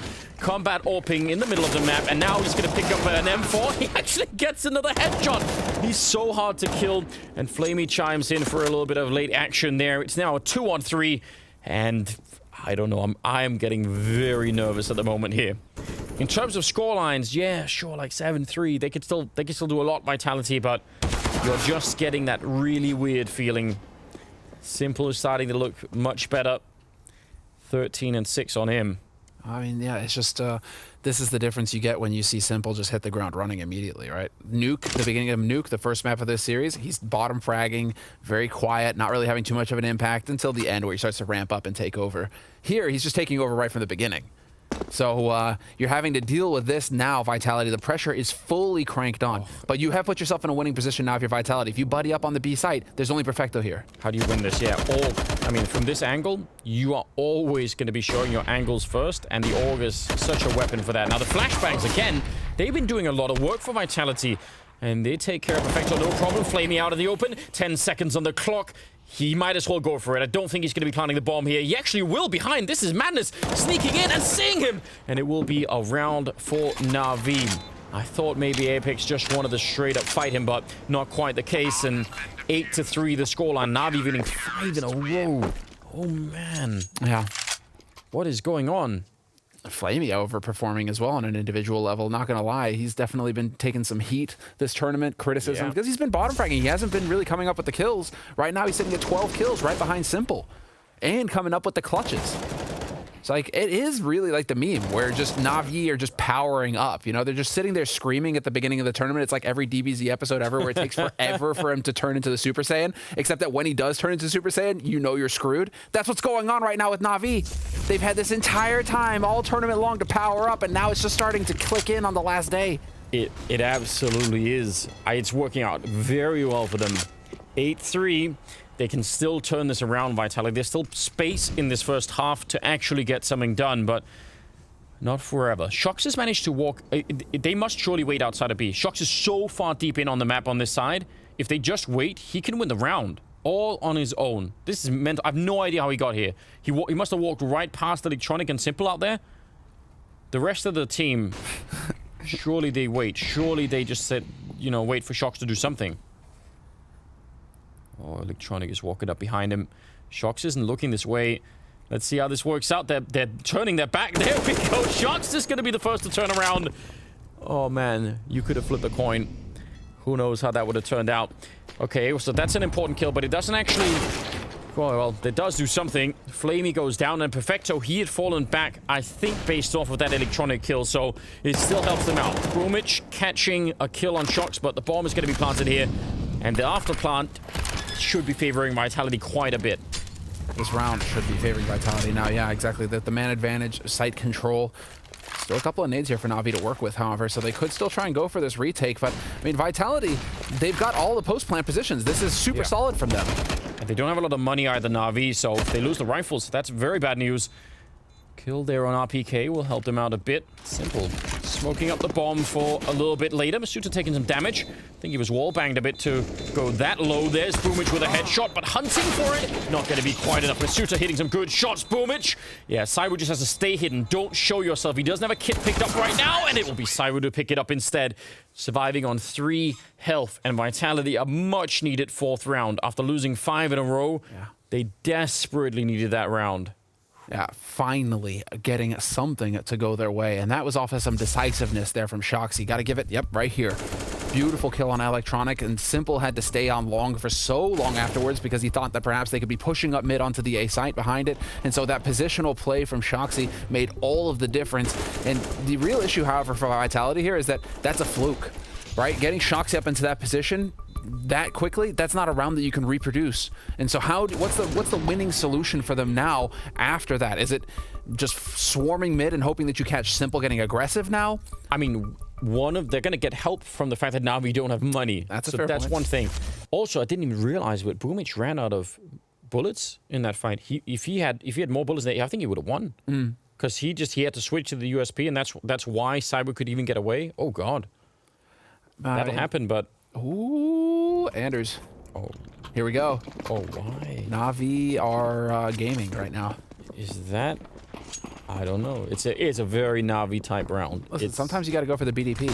Yeah, well, here we are. Simple getting flashed and did not want to continue to take that jump. If they win this round, it's going to be absolutely disgusting. It'll be such a steal if they make it work. And I wouldn't rule it out. Simple getting a little bit surprised, and they're hunting him, which you got to be careful. There are other people here. Boomich missing the chance with the CC, and it should be called out. RPK only living through that because of the bullets. Electronic, though, getting a double kill, coming up from behind on the stairwell. And now 4 versus 3. And they got so excited hunting that scout, they just lost track of everything else. That was just the mega bait. Simple just played them like a fiddle, baiting everybody in, and now they're going to be able to push up onto the site here and hopefully get control. Apex and Misuda have to work together. Yeah, very, very smart there for Apex. Very calm as well. Shock's taking down Electronic. He was waiting for him that whole time. He was just up in the birthday party area. Don't fight this. It's not worth it. Simple getting a headshot. That's why you want to stay away. It's not done yet, but it is a 2-on-2. They do have a kit on Perfecto and a Molotov as well. Now it could get a bit awkward. Yeah, counter Molotov coming out on top of the bomb, but no one is actually defusing yet, and that might have even been really early. Trying to get the swing in. There's the grenade being used. Perfecto, he's the one that's going to have to go for this defuse. Yep, Simple has to cover it. He's looking for it. He needs a one-shot headshot, and that doesn't happen. Masuta, again the hero, with a couple of kills, but my God, everything is just difficult. But now, because of the force, they might get up to 6 rounds here, Vitality. I think that's enough. Yes, this is, it was a gamble on Navi's side, and they decided to take it. This is, I mean, from Shoxy's perspective, it was solid, but this is still Simple doing everything he can here in the sense that he is the one playing the sacrificial role. Because he screwed that flash up, he backs off, and then he starts baiting for Boomich and an Electronic. That's what gives his team a fighting chance in that round, the bait and switch setup, and it nearly worked. If they have better firepower, I think Navi are winning that round. But Vitality, whoa, sick, Perfecto with the surf. Surprise, surprise. Sorry, buddy. There was somebody waiting for you there. Oh, do we get the knife? Do we get the knife? Nice shot from Flamey, but I kind of wanted to see the knife attempt there from Boomich. That would have been cool. Hopefully Boomich isn't complaining. Come on. Oh, dude, Shoxy's here. Boomich hears this. I'm surely he's not trying to knife him. Surely if they come, he's just going to switch and shoot them. No, it's a knife, Anders. Who would be crazy enough to do that? Please. Listen, we'll find out. We'll see. He's got the USP out now instead, but he did have the knife earlier, not wrong. All right, grouping up outside of the B bomb site, and Na'Vi are pretty much all in on this bomb site anyway, but with nothing to really hold it with. I just need more opportunities to get the booma booma yay, gif in here, man. Seriously. Listen, he's been playing very well. We'll get the opportunity. All right, here come all of the standard grenades. What we were lacking earlier, at least in some of those B executes, were really flashbangs onto the side. Now, this position, very hard to flash, but they find a way, actually, really close. Not checking it. He only has a USP. It's hard to get a lot of kills with. He's right in between them, missing the first shots. What? Oh no, the knife would have been better, Semler. I mean, you had the right idea. I want bleach for my eyes so that I can just burn that away. Anything but that USP, right? This was sick. Well, this was perfecto. That was cool. It just doesn't do the job, does it? Oh, dude, he should have just gone for the knife. Yeah. See, this is the thing. He listened to you, and that's what he gets. If he'd have gone to the knife, he would have gone down in history, man. It would have been amazing, and that would have been it. But instead, he went for the USP, and... Yeah, I'm sorry, Boomich. Oh, 15th round, Anders. We'll do it next time. So far, Vitality somehow... When it looked like, I mean, the impression that you get is that NaVi should be utterly dominating this half, and yet somehow Vitality are in here, and there you go. There's your wish. Yeah, they're going to go for the boost now. It works in a couple of different ways, obviously. Yeah, you could get the guy up at the sniper spot, but you could also just get a guy jumping down, and that's what Sai was looking for right now. Remember, he's lightning fast, so ooh, there's a bit of a chance, but I think it was spotted, so time to call it off. And this is, you know, you're not just doing this for free. When you do this, and you either go straight to B, but the risk is you don't know if they're out on long, and if you go back to check long, there's so much you have to do. RPK has no idea. They could be anywhere out here, and he's been pretty quick about it. Yeah, I don't think that they know, like, that NaVi didn't spot it. Electronic and Simple didn't budge, which, like you say, right, normally they would have been charging top mid and taking control of playground. Instead, they just stayed put where they were, which makes you think that they just didn't know what was going on. And so Misudo and RPK just charging, taking control. And Electronic, however, is going to get a chance here. Does he catch him looking the wrong way? Nope. Timing not working out. RPK with another very important kill. Think of his ADR earlier. Was it 6 when we were in the 10th round, just starting in the 10th round? Now he's up to 9 kills. He also had 1 kill at that point in time. Now he's up to 9. What a great return from RPK. That's super important for what's happening here. 25 seconds, and the B bomb side is empty. I mean, NaVi just putting it all on this A side to try and hold it, and it is not where they're showing up. RPK dies, but it's probably just fine. He did enough in getting that first kill. Bomb is going to be planted now, and everything is lining up really well for Vitality. They should be winning this round. Perfecto is coming in from the connector, and everyone else is trying to retake from the tunnels themselves. So let's just see. That bomb is already taking quite a bit. Not seeing a kit on anyone either. It's all just, I mean, none of this is trending in NaVi's direction. Headshot is pretty good, but the trade is going to be in for Apex right away. Boomich trying to jump up. Hiding behind there. Simple walking into the line of fire. He will survive, actually. And now they're in those tunnels. Can they get back out? They still don't have a kit, and he's going to shoot the guy defusing. Apex, an absolute hero at the end. The quad kill. Surviving on 9 health and getting him that 7th round.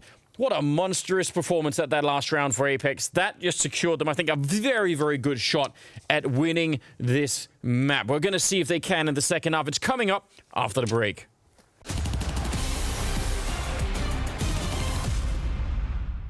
Welcome, everybody, to another episode of CS Money Dream Skins.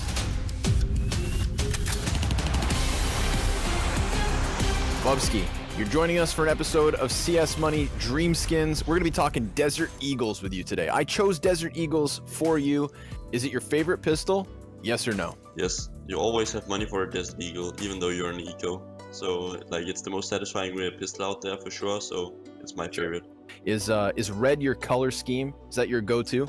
I mean, that's Astralis scheme, right? So I have to support the boys, but I used to do like colored inventories back in the day, but yeah, then I grew out of it. Are you into the brighter skins, or do you like the dark ones too? Yeah, I think I'm more into the like more colorful and more white and more happy types of colors. I think I know what 3 skins I'm going to present to you. Bubsky, the first Desert Eagle I want to show you is the Desert Eagle Blaze. And obviously the takeaway, man, it's the fire from the barrel. I really like this one because it's like the theme of it really makes sense, right? It's on fire because you are gonna one-peek somebody, right? And I don't think any other skin really has a theme that kind of makes sense in this way.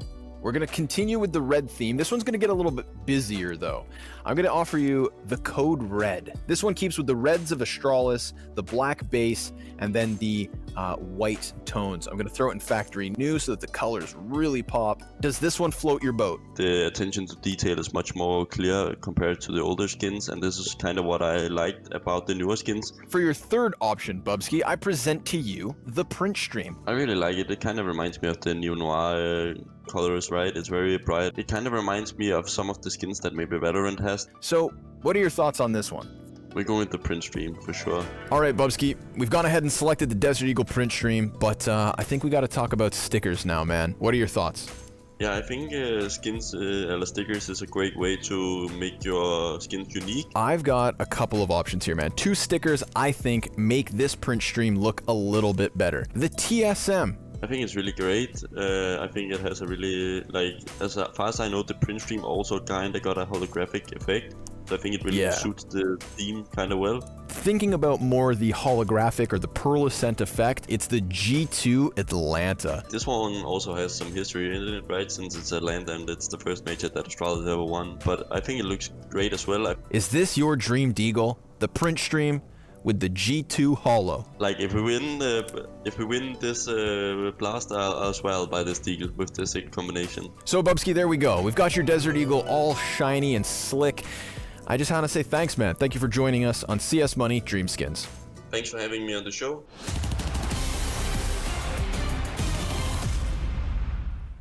Welcome back, ladies and gentlemen. Second map here, and it's NaVi versus Vitality at Blast Premier. This has been just a bit of a roller coaster on that first half. It really looked to me like Vitality were about to crash off of a cliff, but they hang in there, and now they're doing fine. 8-7, that's really good. They're in a perfect position right now. I don't think mentally they're sort of showing it yet, but if they can win this pistol round, maybe even without the pistol round, they should be in a good position. The odds favor them to win the pistol round. There was already an oddity that NaVi won the pistol round in the first half, considering how dominant Vitality are with pistol rounds on Overpass. Cyborg being flashed in, turns around, getting more headshots. Can he get a third one in there? Not quite, but that is really good. Some wall bangs being traded there. Electronic nearly went down. That's a nice trick, and leave it up to Cyborg to just spin 180 and just immediately execute whoever was behind him. So that's really well done. Does Shoxy catch Electronic though? This could make all of the difference. That was a nade set up by Shoxy as well. Let's see it though. He is going to get the timing. Oh dear. Yeah, still got a chance. At least he didn't get completely shocked. Misuta going down. Now Simple's going to turn the corner and try and fight Shoxy. He's already waiting for him. Yeah, he knew what was coming. He's got that P215 hand. The bomb is down at B, and Boomich has already cleared it out. This is very well done. Vitality very quick to go out there and try and help Shox, and now Boomich is in the corner. They're not even going to check it. He's going to turn around. You didn't get your knife earlier, Sebo. Oh, now no! The knife could have done it again. We're going to have to learn. Electronic and Simple, 2 versus 3. This should be a 1 round already. It should have been done. Electronic trying to fight it. He's alone, low on health. He gets 1. Can he get the second? Shox is right behind him. He's on top, in fact, jumping down for the straight defuse. And he without the kit, he's going to have the time. I can't even believe it. Vitality should not have won this round. It's too painful. I think we're going to see this again, too. Why do we have to relive it? No. Close your eyes. Please. Semla, you don't have to. Oh no, and they're showing the other one too! Why are you doing this to him? Did Boomich steal your lunch or something? What's going on? Why we gotta do him that way? Production have no mercy. Not a shred of mercy. That old Viking side is shining through here. Oh man, well that's brutal, but that's also Vitality really coming through in the clutch. They absolutely had to win that pistol round. The odds favor them to pick up that pistol round. 83% pistol win rate on Vitality on this map. And now we go into their strong side, 62% win rate on CT side, Vitality. This is now going into their wheelhouse. NaVi, I think, really needed more rounds on their CT side to pull ahead because their T side NaVi needs a lot of work on Overpass. It is not strong. The setup for that whole round, and it is Boomich that sets it up. He clears the bomb site, he keeps pushing, it's just all working out really well, but that one little bit at the end, a little detail that was missing. Man, yeah, but you are right. This T side, we don't have a lot of hope that NaVi are going to be able to bring it all the way back here. Would love to. If we are proven wrong in that, if it turns out they're going to beat the odds or the current statistics for it, that in itself would be a very interesting story and something that would really catch, I think, almost everyone off guard. So certainly, but it's going to take that kind of level of performance from NaVi to get into the grand finals. Yeah, they have to upset the stats because statistically, Vitality are ahead in pretty much every metric against NaVi. NaVi, it is the underdog story here for NaVi. And they got smashed as far as this veto is concerned. So We'll see. Vitality setting up on that B side. They've got 3 players ready, and NaVi have got plenty of nades for the execute. Yeah, they do. And actually, I mean, some of these nades, look at where RPK is. One good Molotov on that, and one good flashbang to get into the tunnel. It could be interesting, but count the Molotov coming out at 15 seconds. Apex and RPK, but there's just no time left right now. Even with the SMGs, this is perfect. The fact that they had held on to that last Molotov for the monster tunnel, I don't even know what you're meant to do. That's a masterstroke of genius right there. At that, you know, sub 20 seconds, that's very hard to do. Well, I mean, this is the NaVi curse, isn't it? You hear that 20 seconds, you hear that Molotov go off, and in NaVi, it's the background, it's like, hello, darkness, my old friend. That's what it feels like, isn't it? Oh, here we are again. Ah, NaVi running down the clock to the last possible second. And also, because they throw that Molotov, they can all peek with RPK on the L-bend side. Yeah. They don't have to worry about the tunnel. They just all go there. So it's a sort of 3-man peek to do that. That's really well done. Normally very, very tricky to hold on to grenades that deep into a round. I mean, even if you know NaVi going to be slow and all the rest of it. Oh, Boomich is on a mission, but I think Simple is... sorry, Side was covering this from quite far away. Electronic getting caught. Yeah, and I think Side was already spotted out that they are there. But it looked for a minute like he was going to sneak through. All right. Sit down. All right. They 1 taps. Yeah. Instantly. Yeah, so Boomich, that was beastly. Love to see it. But as far as Vitality are concerned, they're still fully equipped. And NaVi, lacking the firepower, lacking the nades, this should still be Vitality locking this down. Yeah, and actually, just that last round, you see the 2 AKs that are in play now on the Vitality side. Yep. You know, upgrading that from SMGs into AKs is always fun. You love it. It's spicy. It's a feel-good moment. We've all been there. Hold on. What? Boomich, actually, look at how close he got up long. It's a good damage, but Flamey with the headshot. No one was covering long that whole time. That is confusing. Perfecto, Molotov forward, but I don't know what's going on. RPK, why is Perfecto out in the open? More grenades raining in, and the retake is on. Flamey continuing the fight. They nearly lined up there for Masuta. He does have a smoke, and that smoke could be worth its weight in gold right now. If he could force the fight, I mean, there's a scout and an MP9 on the other side, and they're far away. This is totally doable. Goes for a little bit. Now he's been tagged up, and he's going to go straight for the defuse, but it's no longer possible. And NaVi steal around, and I mean, also partially given around. I don't know why. I have no idea why Vitality weren't out long, like even looking for it. Well, let's see again here. Well, this is from the bomb plant. As the bomb is getting planted, RPK Johnny on the spot showing up. Again, that nade is just not a money nade. You should be able to line that nade up onto the default spot every day of the week. Yeah. So, I mean, just details, small details. But if that HE hits where the bomb is planted, as it should be able to, you're getting a kill with that HE. You're not having to deal with somebody else. So, I mean, it's these little things that are really coming back to bite Vitality. Although I'm still going to say that was a sexy shot from Zywoo with that scout. That flick? Oh, yeah, Get out of here. That was wild. But at that moment, Zywoo's holding restrooms and long, except he's never actually looking long. So Boomich, he just sneaks up there the whole time. Yep. That is a huge oversight, in my opinion. Shoxy getting bopped earlier, coming back to haunt them. Yeah, I mean, that is a round that they should have never even been really close to losing. And the real issue is, again, we were just celebrating the fact that they had those 2 AK stolen. That's a lot for their economy. They still get the AWP on Shox, and it delivers off the bat. He's got no armor, so glass cannon AWP. But the fact that it happened so early on in the second half here, if they don't win this round, Vitality, again, like, they're letting NaVi right back into this game. And for obvious reasons, they cannot afford to do that. No, of course, of course. But it's worth mentioning again that Vitality, they're heavily favored on the CT side. They are comfortable on the CT side, and we just watched them smash Astralis yesterday on Overpass. So Astralis tried to pull a fast one on him, and that definitely did not work. So Vitality have the confidence on this map. So even given oddities like that, the fluke kind of rounds where it goes against them, I still think that Vitality just have every edge here in the second half, and it's on NaVi to keep coming up with miracle rounds like the one we just saw. So Simple, 1v4, work cut out for him, bomb dropped. It's just nightmare stuff here for Simple. And he's going to get spotted. So easy peasy. Now, what's going to be really fun is to see the presence in mid from Vitality. They tend to like to have, they tend to just really focus on restrooms and that kind of long passive setup there for Shoxy. Like, That's their hallmark. What I want to see out of Vitality, though, is a bit more of like an Astralis kind of device position, like getting up into birthday and really trying to, or like simple, right? Just getting up there and just going for the pot shots. Zai will get in there with that op and just feed it to him, you know? Just be aggressive and not let NaVi get the ball rolling and set themselves up. They have the skill for it. There's no doubt about that, right? They definitely have the firepower to try and do that. I'm really curious. However they play this this CT side now they have some money, I want to see some sort of stability now out of Vitality. I feel like some of these rounds are just, they're so all over the place. Now, bully them. Yeah, or at least just you get into the groove. I just feel like they're outside of their comfort zone right now. Every round seems to be weirdly more difficult than it should have been. Yeah. I just want to see them calm this down. They're giving him too much respect.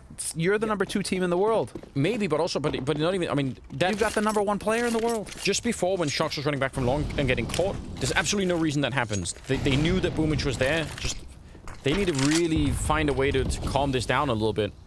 They're up against pistols. This should be again one of those rounds that they just sort of walk out of Vitality and they start to feel a little bit better.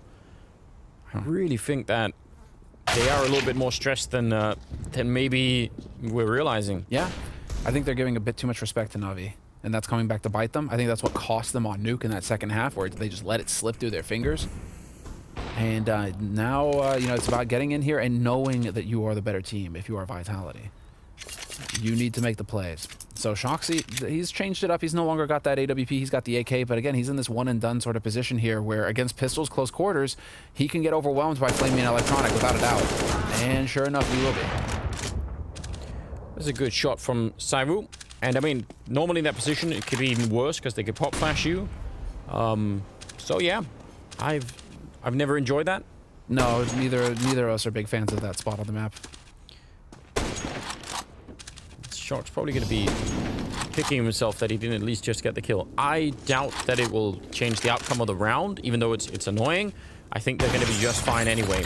Even if you get the kill in that position, that's the best sort of scenario. Oh, missed chance. Perfecto getting a headshot. Saivuna, close range. He's doing more, and right on top of him is Perfecto. 20 seconds. He's caught out in the open, and he had the time. He could have got the headshot. Saivu with a quad kill, but honestly, that was about to spiral out of control. Dude, there was a world where Perfecto hits that shot on Apex. Yep. Saivu, I mean, again, this is all great, but the round should not be based on this. This isn't how you should be staying in the round. Okay, that's what I'm talking about. Some of these rounds, they're just... Why is it that chaotic? Why are they not managing Vitality to hold on to rounds? Because again, if nothing else, that's super expensive for them, right? They just lost 4 rifles for really almost no reason. They keep throwing that HE as well, so okay, that's interesting. Zaiwu, that's the second round in a row he's throwing that HE. Perfecto catching Shoxy. So this was the identical setup that they just used in the last round Vitality, and this time around it is not going to work. Shoxy is gone. And now with the man advantage, NaVi, they can start that boa constricting. Yeah, so Shock's playing that position that Electronic was playing on the other side, catching a nice kill there on Misutra. RPK, I mean, if he goes down, that's the end of the round. There is nothing that they could do right now. Apex and Saivu on their own, separated on different bomb sites. I don't know what it would take. NaVi would, I mean, they're such a slow team.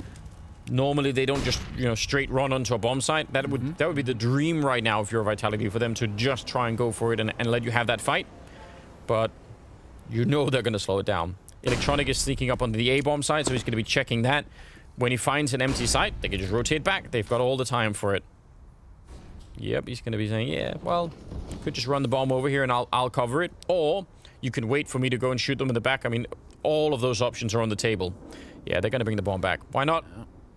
Makes sense. Zaiwu and Apex. Actually, best case scenario for Zaiwu and Apex, there's a chance that they can save their guns now. That they wouldn't have had otherwise if NaVi chose to go B. They would die.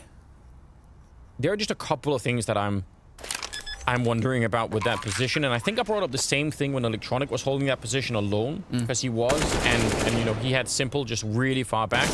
So we're gonna try and make his escape. All right. It's getting legged. But that position that Shox went down in when he was playing there, he's got 2 teammates there, over by the L-bend by the B-bomb site. I mean, if he really wanted to take that fight, there are a couple of things. He could either throw a pop flash on his own, or his teammates could flash him in, but he's that they can throw a grenade that goes through those little windows that are up there. So there's just so many things that I don't understand about that particular setup. It really feels like that's just Shox all in on his own, and he's got nothing to help him with. Like, he's not smoking it, he's not throwing any Molotovs or anything. It's just, let's hope this M4 works out. Yeah. Anyway, 10-11. And now they're out of money yet again, Vitality. That's where that 1 versus 1 from earlier comes back to really haunt them, right?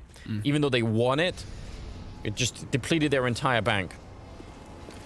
I think they're so far off their center of gravity right now, Vitality.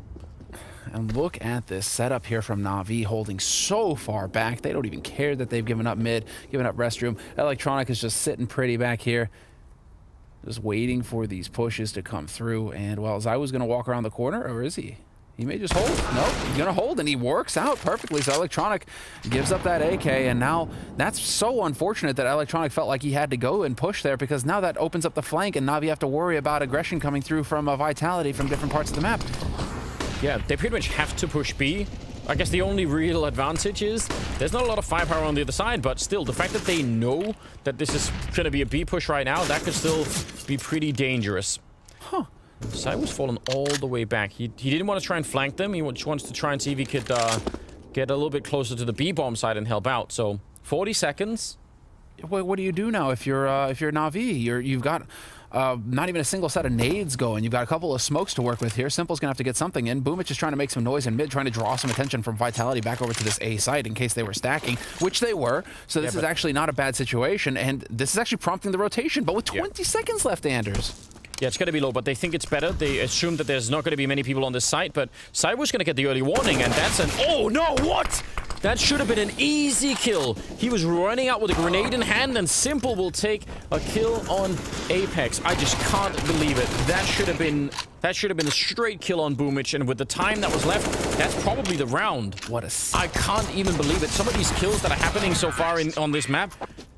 It's so hard to explain. Think about some of the times where Shox have just, out on long against the pistols. This is actually mind-bending. And it's ZywOo as well. It's just, you're not expecting ZywOo to fluff a shot. No. Oh, man. Ooh. The emotion is ramping up.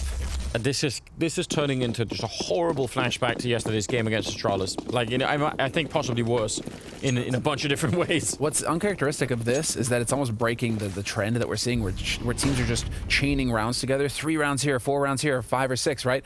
They don't really go back and forth. This second half is getting scrappy. It's like 1 round here, 2 rounds, and then they're just trading back and forth right now. Thing is, that's going to favor the T side heavily. And so NaVi now, they're going to catch out Shoxy again, who just seems to be dying in connector as part of his contract. And the rest of them, just USPs. Nicely done there by ZywOo, but this should be an easy cleanup.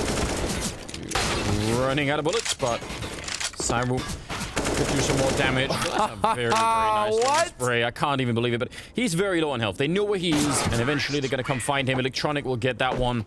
And that is the lead now for NaVi, 12-11. They are 4 rounds away from putting themselves in the grand final against Astralis in, I think, would be a shocking turn of events if they took this map away from them. But honestly, again, all of the stats, we've already told that story many, many times. That's not what this is about. This is about emotions, I think, for Vitality. It has to be. Wow. Not many grenades on the Vitality side, so they can't hold on forever. It's going to be a bit of a rush. RPK, he needs some backup, and he needs it quickly. They're not checking the barrels so far, but Perfecto will, and that takes him down. That's very important. Apex trying his best to fight, but yeah, this is a lot of trouble coming their way. A good trade. Flamey's in there as well, and it's a 2-1-3. NaVi, they have run the bomb site right over, and the bomb has been planted here. ZywOo and Shox, how do you retake this now? If you lose the rifles, you're in deep trouble. And if you don't, again, you're giving NaVi that 13th round. They really want to do it. You have to. You have enough time. The bomb just got planted, and you have a smoke. You have 2 smokes to play with here to block them off, to create some room. Simple is putting himself in a position to spray. Or just lightly throw an HE in there. Oh, Boomich, that's a nice shot from Saibu. 7 seconds. No kit. He's trying to no-scope, but he's not seeing him. He can't find him. 1 second left on that defuse, and it's a full-on 10-second defuse. That smoke was worth so much. An entire round, in fact. 12-12 as we move into the 15th round. I can't believe it. But again, I mean, Saibu also has to hit that shot on Boomich coming out of the tunnel. Oh, they land right next to him, don't they? What even is this, Anders? This is just all over the place. Well, big clutch to go their way. NaVi have had a few of their clutches, you know, as well. So to be fair, it's kind of balancing out a little bit. But for Vitality, they could not have asked for a better opportunity. And that was all NaVi with the setup. It looked fantastic. And I was going to say, what a fantastic call as well from Boomich or Blade, whoever's calling the shots. The rush into the site to pressure a low nade buy. You know, if Vitality are low on nades, they're going to be vulnerable to a rush. NaVi make the power play. I love it. That's a fantastic call. It just doesn't break their way that time. What a cool call, though, from NaVi. Just showing some real grit here. So far out of the realms of what you would normally think of as a NaVi round. Indeed. On top of that. So, yeah, that is very cool. No damage being done just yet. Shox is playing on his own out here by the restrooms. And again, he's been having a very, very tough game out here. It has not been fun at all. See if he could turn it around. I mean, Vitality, they're so close to doing it. They're so close to that third map all the time. But even the rounds they win, they lose so many rifles. That's a nice headshot. Dropping Perfecto. I think he was even slightly flashed in there. And now, yeah, call it off. Fall back. This should be, again, about the basics. You know that you've got the advantage. Just hold on to the bomb sites. 39 seconds here. Yep, Shox is holding close as well. And he wins that duel. All important. 6 health on Shoxy, and he gets out of dodge. And now you can just establish the lockdown here for your Vitality, although Flamey is going to try and make a play. Very well done from Vitality. This is a round. If they can keep everybody alive here, Anders, that is going to be terrific for Vitality going forward here in this half. And as far as the money is concerned, it's not fantastic on the side of NaVi. They are going to be the ones who are going to start feeling the heat. Oh, he's going to Molotov the AWP. He wants to make sure they don't get it. I don't think it went quite far enough, but yeah, Apex burning some. Well played. That's pretty malicious, isn't it? He's just sick. I mean, it's details, man. It's the smallest of details. Let's see, Shoxy's perspective again. I'm not sure if I think I heard a flashbang. I'm not sure if it was that, but certainly Shox wasn't flashed. Very important double kill for Shox. Again, think about the context of how many rounds he's died with no impact here in the second half. Absolutely great. I'm really happy to see this graphic here from utility damage as well. I mean, Perfecto's a monster for sure, but Vitality as a team right now, they are the lowest damage with utility in the tournament. And that is, it's always so fascinating to see them do well, right? Because it's just like they're making life harder for themselves by not managing to get more damage on the board with grenades, whether they be mollies or HEs. 26th round is here, and a very default type of setup. Shox and Saibu, though, playing a little bit more, you know, close to each other. I'm glad I'm not seeing Shox in connector alone. I just don't think that was working out enough to want to try and repeat that. He is pushing a little bit forward here. So, let's see. Can he find a kill and retreat? That worked last time. This time, it's going to be again. Boomich, just as the smoke was fading, and Shox, he's going to put that up and just make his escape. That's back-to-back rounds with Shox's this very, very important kill to begin with here. And let's see. Bomb is out long. And the patience really kicks in now for NaVi, as they have to wait and hope that Vitality are the ones to make a mistake. Well, think about one of those rounds where Saibu wasn't looking long and they crept up close. Yeah. That is the thing they have to avoid this time. That can't happen once again. Electronic is the one sneaking through, but a nice attack there from Shox, taking down Simple and the bomb on top. Saibu also catching a kill. That was Electronic sneaking out long. So all of the danger has been averted here. I don't know if they can really get to the B bomb site. Flamey's down there. Perfecto's only now picked up the bomb, and it's about 14 seconds. They have... I don't know if they know about Flamey. If they don't, and if they panic and just run in here, maybe Flamey could do something. The bomb making its way. No! It's gonna get stopped. Apex, that is the kill. They've lost the round here. It's gonna be 14 for Vitality. Oh, no. Apex just needed that one shot. It's really critical. Imagine, though, if he gets there and puts the bomb down and they don't know about Flamey, That would have been an absolute disaster. I'm very curious if NaVi are falling apart over there. Because how many times are they going to lose to the clock, Anders? It's not even Vitality in the sense that, I mean, Vitality are getting opening kills, and they're obviously putting NaVi under pressure and forcing them into these slow sorts of situations. But how many times are NaVi just going to run out of time? And then it's not even rounds where Vitality are winning. It's just them not being able to get any kind of impact going in the late round situations here. I mean, with Flamey holding that kind of position, they shouldn't be losing on the clock. I mean, I think the credit goes to Shox, right, for finding those kills in the middle of it. And just, I mean, NaVi said they're already a slow team. When they lose people like that in the middle of the whole thing, like they just don't have the time to adjust. I mean, that's one of the downsides of playing that style. I mean, that is Shoxy playing to his strengths, right? Restrooms, getting in there, just getting on these little these little tricky angles and hitting the shots. I'm super impressed. This is the second half here for Shox. Overall, he's at 17 kills. It's completely respectable in terms of the numbers, but it's been I think mentally you could tell, very hard game for him in the second half, and he's managed to recover it all on his own. I mean, he's still playing on his own and making it work. Only pistols, and Simon will get a little bit there. MP9 on Shox and wants to have a little bit of a field day. I think he is much deserving of that kind of a vacation, Semler. Oh yeah, he earned it. He earned it. Get some of that money as well. And so these guys are going to be fully bought up, fully prepared for this last round against NaVi. Simple, he's going to doing what he can. But I mean, this kind of plays out again into... It kind of follows the narrative that we were building up going into this second map. NaVi not quite packing the punch on the T side to go toe-to-toe with Vitality. Vitality really coming into their own. Although, of course, you still have Simple alive. Not going to pull a device, though. RPK going to take Simple out of the picture, and it is going to be map point now for Vitality. Funny thing is, though, is that we said this on Nuke. You know, Vitality were up there, and they weren't able to seal the deal. Now, do they get the job done this time? Cyber at 27 kills, Masuda at 20, Shox at 19 now. Masuda's changed. That changes the dynamic as well. It does. He was here early on to carry at the beginning of this round and maybe get everybody moving along, right? And then that gives time for Shoxy and the rest to come into their own. All right, Krieg on Simple. Let's see, they need 3 in a row. And it seems like Vitality will find something that works here. Cyber getting a kill on Flamey at the beginning of the round, and he will fall right back. He's ready for more. Yeah, that is the Krieg up there, but against the AWP, it's going to be a little... Oh, nice! How does he do that? He pushes Saiwu back by pushing through the smoke and then spins to still get the kill.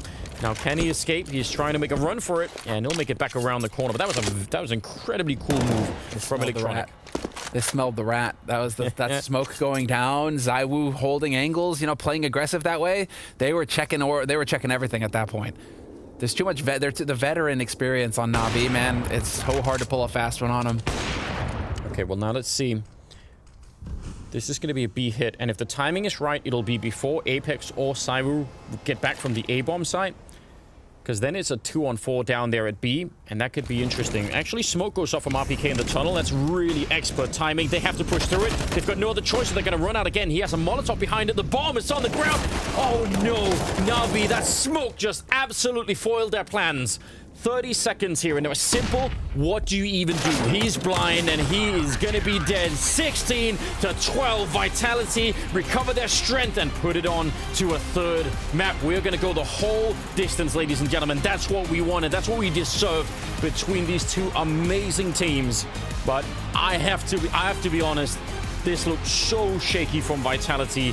They need to find a way to recover their just a mental game into this third map. Yeah, and that's with NaVi doing everything they could. Simple, it's not like Simple wasn't showing up for this map either. He was definitely involved. He was in the mix. Vitality looked like they were trying to change things up a little bit. Perhaps they got a little bit in their own heads, right? Considering they played this map against Astralis. They're like, oh, we can't do the same things over again on CT. We need to change things up. You get out of your comfort zone. You start giving NaVi opportunities, and all of a sudden it's looking a little closer than it should be. But they showed at the end they can go back to what works, get Shoxy in mid, get him in the restroom, lock things down, and it all goes well from there. So now they've set themselves up for Dust 2. And well, I mean, how many times are Vitality going to play Dust 2? A lot. And a lot. Very good at it. This could be a bit of a nightmare for NaVi. Honestly, I'm worried about the mentality for the Vitality side. I'm happy to see Shox recovering what he did on that map, and I mean Masuda helping out. I don't know how this is going to play out, but I know it's going to be good, and it'll be coming up after the break, so stay tuned.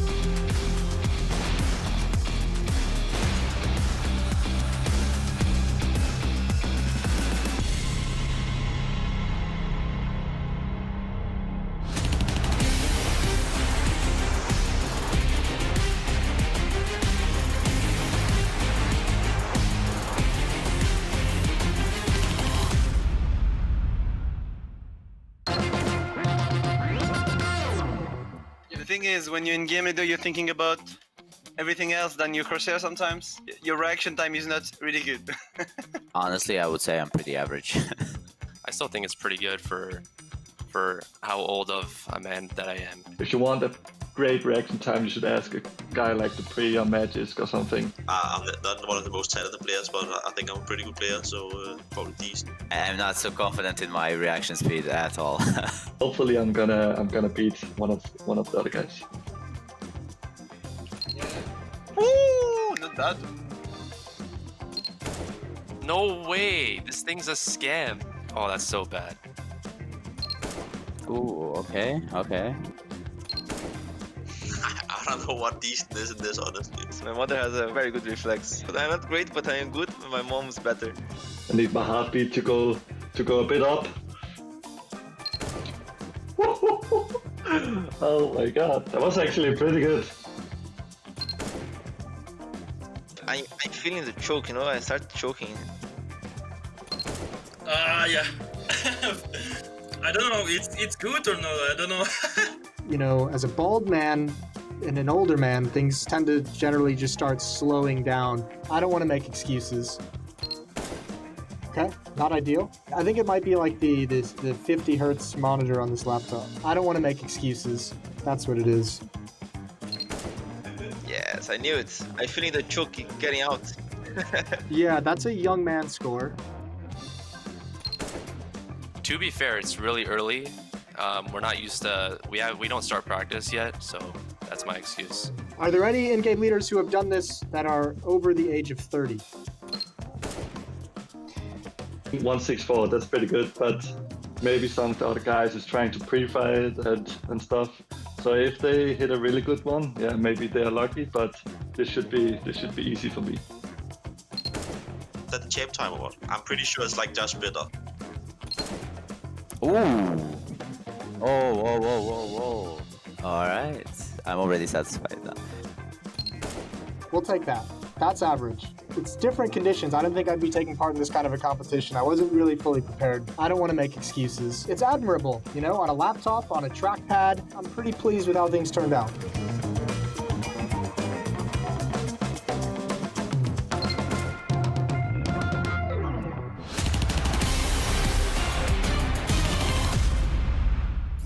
Vitality take it over the line on Overpass. They picked it up and they shut NaVi down. It started off close, but in the end, Shox came alive, and I think that is where we need to start here, because we look at him to be the man to make the difference when it is needed. Also often, especially without NaVi coming into the mix. But again, I got to also say, Maniac, Masuta keeps coming back in on these Overpass maps and comes in hot. Aside from Zywoo, Misuta and Shox will be the two names we keep in mind for that Overpass. That is for sure, James. I think that Shox in general, his journey throughout Overpass is the resume of Vitality on Overpass. That means a slow start, a shaky start, struggling to find impact, being punished in that door position time and time again, and then finally at the very end, finding the impact. He's had 6 out of 9 entry duels won by Shox. He found a lot of space, and specifically on the CT side, you have to understand how hard his position is, right? He's got Zywoo in the back on the A side with the AWP, and Shox is alone. He decides to find his positions, sometimes picking up the AWP, and here, these kills right there in the middle of the map, where you punish NaVi before they execute, they were key. They really were key. And that was the thing. When it came to this close part where you thought, okay, one of them was going to take it over the line and push further forward this time, it was Shox that stepped up and delivered. Yeah, Shox stepped up, and Misuta did as well. I want to talk about him. I want to address him. Coming into this map, coming into this matchup, he was the lowest rated player in the entire tournament. And in this matchup, especially on the T side, he was doing a fantastic job. He went 15 for 9 on the T side for Vitality. The only player on the server out of all of them, including Zywoo, including Simple, that went with a plus KD on his T side. He was by far the most impactful player when it came to any T-sided players in this matchup. Without Misuta, Vitality would not have won this game of Counter-Strike. And as said, he came into this game as being the lowest rated player. That is a turnaround and a half, and a well performing Misuta. And I have a wild theory, because I really agree with Jacob here. Misuta didn't play Nuke, right? He didn't get to live the frustration. Yeah. He comes into Overpass, he is the very first point of entry, finding these entry kills on the A side, spraying. Maybe I'm just, seeing links when there aren't links, but I feel like he was fresh in. Misuta was fresh in when he jumped into this game, and he made the difference. Jacob is right. I think Misuta is the reason why Vitality was able to put ahead with 7 rounds on their T side, which was absolutely admirable, considering how it started, so we got to give him props for that. And we did start to see the cracks to show for Vitality at stages, right? Apex again starting to look like he was getting overwhelmed with the frustration of the game. Yeah, it was a close game. I think it was a tense game for Vitality. You could feel the nerve in the game. You could feel that, as you said, we were not far off NaVi coming back into this one. We were not far away from NaVi maybe even winning. We also have to address Boomich a little bit and the misplays he had, I felt. It happened not only once, but twice. It can happen once in a while, but in the pistol round, that was such a key moment in the game. Had Vitality not won that pistol round, it could have been a different game. It could have been a different story. So Boomich not really, I wouldn't say he played a bad game of Counter-Strike, and considering he played well on the first map and did a good job, all things considered on Overpass, it's a little bit of a shame for him that he messed up so bad in those rounds, because that had a very big impact on the game. Besides from that, I think he came on strong afterwards. He showed, great powers. He showed great mentality. Didn't really let it affect him, but I gotta point it out, right? That pistol round fail from Boomich, it is a fail. We have to address it. It hurts. It did hurt, and it potentially cost them a couple of follow-up rounds after that as well to try and make the magic happen. But also what we got to look at is these T sides. We talk about it being so slow anyway from NaVi, but this was cutting it too fine so many times. Yeah, you're right. And Boomich, again, was one of the men we referred to when it comes to the T side and the entry kills. He had only 1 out of 5 duels won. So he didn't create that space. Simple was actually the one to look for. With the AWP on the A side, Electronic struggled. And again, if you're going to make the comparison with Shox, they played the same position on the CT side. Electronic was found time and time again by Vitality. He was lurking towards that bathroom area, banana towards long graffiti, and he was punished. So for NaVi, that was an issue. Now moving on to the T side, we go to Dust 2. That should be a little bit better, but the numbers for NaVi, they're not exactly perfect. No, and this is strange, right? When you talk about NaVi and Dust 2, at one point it was their pick straight away every time, no matter what, they doubled down on it. But recently, it's fallen off. Yeah, and I think we spoke to Blade a couple of times, and we asked ourselves the question, why is it you want to play Dust 2 so much? And the answer was more or less, Simple and Electronic, they feel comfortable on the map. Yeah. And that's a fair excuse, right? That's a fair reasoning for why you go into a map like Dust 2. Now we're talking about Simple, now that we're talking about the stars of the game, I want to pull it up right here. We have Simple right now, and we have Saivu on the server, and they're both playing some fantastic Counter-Strike. I believe we have a head-to-head as well. In the series so far, you see the stats right here. It's a lot of kills, it's not so many deaths, a lot of ADR, and both right now are on a rating that is 137 and 136. They're playing up to their very, very best. So everything we asked for coming into this game, we see player number 1 going up against player number 2. They're more or less identical in their performance, and they are delivering right now. As you said, Matthew, Dust 2, very open. Both players like to play it. A lot of plays, a lot of movements going on from both the players. This is the perfect map to finish off the series. It is the perfect map as well, because last time it went all the way to overtime. Before that, NaVi had it, but it was in a close game. These two teams know how to play Dust 2, and it always delivers in a special way between them, because they're one of the few teams where, at least with Vitality, I can say, picking Dust 2, I'm never normally actually that big, I guess, yes, I wouldn't say annoyed by it, but like, no, you're right. I'm not frustrated when they pick it. We agree to it. We agree to Vitality we allow it. We allow it because I think they've proven to us time and time again they can play the map now. My eyes will be locked on one player that's been a little bit hit or miss for Vitality. It's Nivera.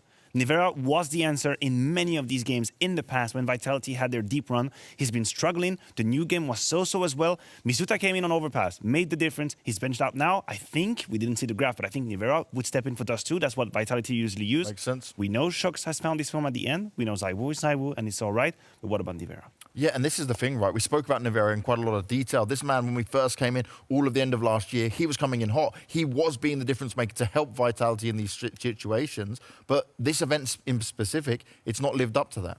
No, he's not lived up to that, and it's sort of his own fault in the sense that he set the bar so high. He was doing way better than we expected, and we were quick to jump on the train that Nivera is doing a fantastic job. All things considered, we have to give him that respect because he was doing a fantastic job. But now he's calmed down a little bit. He's maybe back to normal, back to where he belongs, if I dare say it. And then we have to see if he can regroup and grow as a player within the system that is Vitality. So far in this tournament, he's not been impressive, but I don't feel it's been a liability. I don't feel it's a player that is not living up to whatever he's supposed to do on the server. Sure, he could do better, and sure, as I said, he set the bar so incredibly high that we know there's potential for more, but if he can continue just to progress and just become slightly better game by game, month by month, I still think he's a very great asset for Vitality. Now, one thing as well for both these teams, they still have a match to play. Whoever wins, going up against Astralis later. Going in 3 maps is never ideal in how it goes, but also, from the type of games we've seen, these have been draining matches. It's not been easy. It's been long. It's been drawn out. Absolutely. I mean, this is probably better than a 2-hour workout. The amount of calories they've used for that game game, it's quite insane. And this is where I guess the conversation of a 6-man roster comes back into the loop, because we've seen maybe you can see a Nivera or a Misuta come in fresh for the hypothetical grand final. We don't know if they're going to make it here, but you are correct. It's a massive effort, obviously. Right now, they don't think about it. You know, they just think about the map that's coming next. If they were to win and move on to the grand final, then there is a staff. There are people qualified to say how they should use that time in between. But I agree with you, that's a big effort. Now, we spoke about the mental game, right, being a key factor for Vitality going in and taking Overpass. They have now managed to do it. So do we consider them to have the momentum going forward? I think it's hard to transfer momentum from one map to another. I think that's a bit overrated by many people out there. So sure, you can argue that they're the most happy in themselves right now, but I think NaVi are relatively satisfied with the Overpass, right? They are well aware they made a couple of mistakes. Boom is well aware he made a couple of mistakes, and right now NaVi are probably telling themselves, had we not made those mistakes, we would have won. So I think we're going into Dust 2 where both teams feel comfortable. I do want to point out as well, if you look at the map statistics for both teams, you have Vitality winning 58% of their Dust 2, and you have NaVi winning 33%. By all that means, you know, for top teams like these, those are low numbers, but look who they're playing against. The last 3 games NaVi have played Dust 2, it's been against Vitality, Astralis, and Vitality. All games have been close, 2 of them in overtime, so they played Dust 2 against the very best team in the world. So sure, their win percentage are not that high, but these are some of the best teams in the world on the map of Dust 2. And that's what gives us beautiful Counter-Strike. It's time for us to kick it to a break. It's time for us to move closer to Dust 2. It's a third and final map, and one of these 2 teams will have a chance to win the Blast Premier Global Finals trophy. You'll be finding out who that is after the break.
Well, here we go. It's going to be on Dust 2, the final and third map in this best of 3 to decide who is going to be facing off against Astralis in the very next game in the grand finals. It's either NaVi or Vitality, and the fact that it ends on Dust 2, I mean, that is going to be real spicy. It's perfect because it's Vitality, right? And they said, okay, we have the choice between Dust 2 and Inferno. You know, we could go Inferno because that's always the real banger of a third map in every great series of Counter-Strike, right? Yeah. But between these two teams, the last time they played, it went to overtime, and Vitality just barely won. They don't and so what's going on is that Vitality want to give us multi-overtime on the last map end-to-end in like the best fashion possible. So Dust 2, obvious choice. They're showmen after all, Anders. Listen, I can appreciate that. I hope that we do end up there. It would be fantastic. So this has been an amazing series so far. There's been lots of bumps in the road. I think both teams have shown some weaknesses. Hopefully they've just recovered all of that, and going into the third map, they're just going to be in a great form. But definitely the stress is getting to them. So if you have any friends that are watching or that aren't watching, they haven't woken up yet, I don't know where you are in the world. Kick them out of bed. Yeah, call them. If it's the middle of the night, just call them anyway. Yeah. Get them up here. It's going to be worth watching. And remember, I mean, there are about 5 or 6, maybe a few more people watching this, which is the Astralis lineup. And they're going to be paying real close attention to everything that's happening right now. You bet you they're going to have that notebook up. They're going to be watching every little detail. And, I mean, whoever gets to move forward, right, they've got to be fresh. They've got to feel, really good, because the Astralis have been looking amazing throughout this tournament. So it's all on the line. Again, first place, $600,000. And, yeah, we're going to have to find out who is going to be eligible for that on this Dust 2 map. We both picked Vitality to win this, right? Yeah. No, I've got Astralis. Oh, yeah, right, no, Vitality. Yes. Just this Vitality on this one. And then, by my reckoning, Astralis are licking their chops right now watching both of these teams play. They must be. Because, I mean, I don't, like, there's a shakiness that's here in both of the teams. Yeah. Both appear vulnerable, both appear mortal, and Astralis are just watching on like, excellent. Wear yourselves down, waste your energy one against the other, go 3 maps. Oh, even better. Perfect. You go 3 maps, that's even more energy expended. Yeah. And you're going into a best of 3 after this against Astralis, against the best team in the world? I'm tempted to very much agree. And again, I mean, that's one of the benefits of being, in that upper bracket and going through. That's the cool thing about it. So I agree, Ed. We'll see how it goes. I love the fact that we still have that best of 3 coming up, and it's gonna be today. You won't have to wait. It's gonna be Scrawny and Launders bringing you that. Yep. But first, we have to get through this one. And looking at the maps, I don't know. This is looking somewhat even. Map wins, yeah, maybe. You have about half the sample size. Hard to know how big of a difference that makes when you're looking at 33 versus 58 here, but still, I think NaVi are still going to be very dangerous on this one. Pimp made an excellent point. I mean, last 4 times NaVi have played, they're like 50%. They beat G2, and then they beat Astralis and Vitality both on this map as well. Well, there you go. Well, they lost to G2, but they beat Astralis and they beat Vitality. So it's like they are no joke on this map. And the last time that they played was NaVi versus Vitality, and it was Vitality edging out the win in overtime in 1917. So as it stands right now, NaVi want revenge. They go to Dust 2 here, and they want revenge. They need to end this strong. But they have a lot of experience against elite teams on this map. Some of the best Dust 2 teams in the world, and they're narrowly losing. So anything is possible going into this third map, Anders. It is still entirely possible that James Banks actually gets a prediction right. Well, we're here to find out. Welcome to the final map. Vitality on the CT side and NaVi on the T side. We've got Apex with some flashbangs and a kit, but otherwise it is all USPs. And obviously, NaVi has been tagged back in as the Dust 2 specialist, and we have seen some really amazing performances out of him on this map. So that is what we all hope we are in store for here. Oh, and a bit of aggression. Samu actually just going straight for it.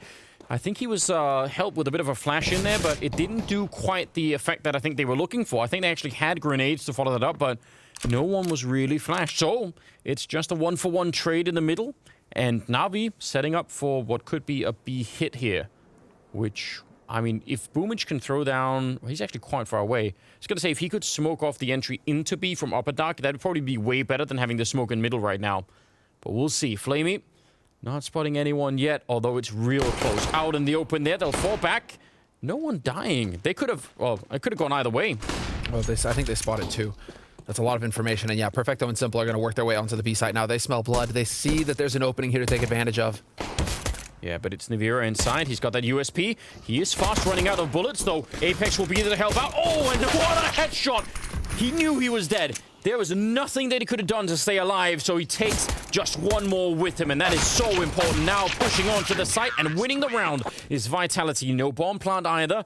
NaVi, I mean, he might not necessarily be the hero of that round, but that is some focus and determination. He didn't panic. He said, you know what? Just don't even send any more helicopters in to try and help me, guys. I'm out. I can't win this, but I could take just one more with me. But he takes one with him, Anders. That's huge. Just so huge. Exactly. Just getting that 1-for-1 as the B anchor in that situation, it's massive. And we get, again, see the change in doors. You know, Apex able to help out from the slope instead of being stuck on the outside, on the wrong side of that wall. And so Vitality, they play aggressive right out the gates, and then they re-aggress. All this is telling me is that Vitality are very confident right now going into this map. It's NaVi who are the ones who are going to have to fight uphill a little bit here at the start. I hope they are. I hope that the break between second and third map here brought that to the Vitality camp, because again, I mean, it was looking odd on that second map. So yeah, we'll see. Scout is in play for Simple. We got some Tech 9s. We got that Deagles as well on Boomich and Flamey. They're equipped to do some real damage here. Even without the bomb plant, I mean, they can still be pretty lethal. There's a very nice path right now from the catwalk onto the A-bomb site. I'm sure Saiwu's going to be down there with a scout of his own, but unless he hits clean headshots, he's probably just going to be tagging them up, and then they'll probably get the bomb down. So there's a chance here for an interesting afterplant, which, you know, you never know what happens once the bomb is down. Could be a lot of madness. Just stay away from the ledge with the bomb so it doesn't fall down. Don't do that. Exactly. Boomich is the one carrying it. I'm sure he heard you there, Anders. Smoke's going down, though, to create some room here for Simple to work with. And Zywoo, yeah, they're just going to go into full-on retake mode. Realizes that it's way too dangerous to hang around here, and so he is going to be able to back off. And the rest of Vitality now, that was the one spot for NaVi to hit on this map. Yeah. And they hit it perfectly. They do. And they're not actually going to be retaking from short either, which is a bit interesting. Apex has already gone down, and now a 3-man stack towards the catwalk. If they win this fight against NaVi, they're in trouble. They don't have a smoke right now for the bomb. I actually think this is a really big problem. Electronic is up here, Tech 9 in hand. They're a little bit low on health on Simple and Perfecto, and they're going to find the kills right through the smoke. I can't believe it. Straight there. They both just made that work, but they don't have a kit. It's going to be down to the very last second. Shox is holding it in. You hear the takeover, and he just gets it. Unbelievable. This should have been a lost round. I don't know, NaVi, if they hide, but they don't. They just don't. He takes him through the box. He shoots him in the corner. Zywoo's headshot through the box? There's no way that Simple is thinking he's going to die in that situation. That is absolutely unreal. Look at the stress on Apex. Oh, you went down for losing it. I don't know why NaVi aren't hiding more in that. That is absolutely outrageous. Now, they're going to keep up the pressure. And who could blame them, right?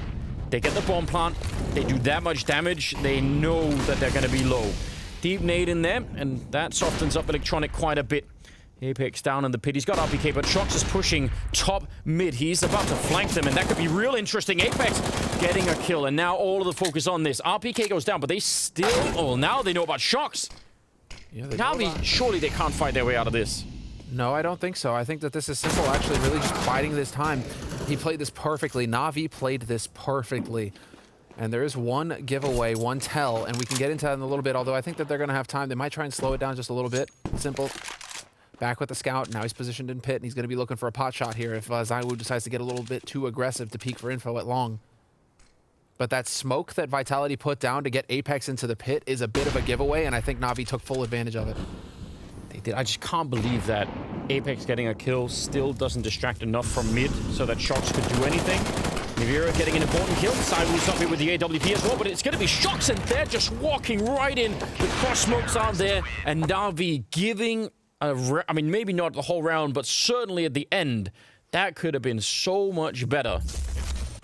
Let's see this again, yeah. Smokes? Yeah, they're going before the smokes bloom. And there's just one of them. That was just so weird. Listen, if they only have one, what can they do? But then why do they put it that far into the corner? I mean, I don't know. Let's wait for it to go off. One is better than none. Oh, man. Okay, well, I mean, let's not get too ahead of ourselves here, but NaVi, they are looking a little shaky at the beginning of this map, even though, I mean, that looked excellent. Again, that smoke that goes down at the beginning there to get Apex into that pit, it's a little bit of a setup, and NaVi, considering they didn't take too much damage at the beginning of taking long, felt like they should be able to fully punish that and fully take advantage of that situation, and they did.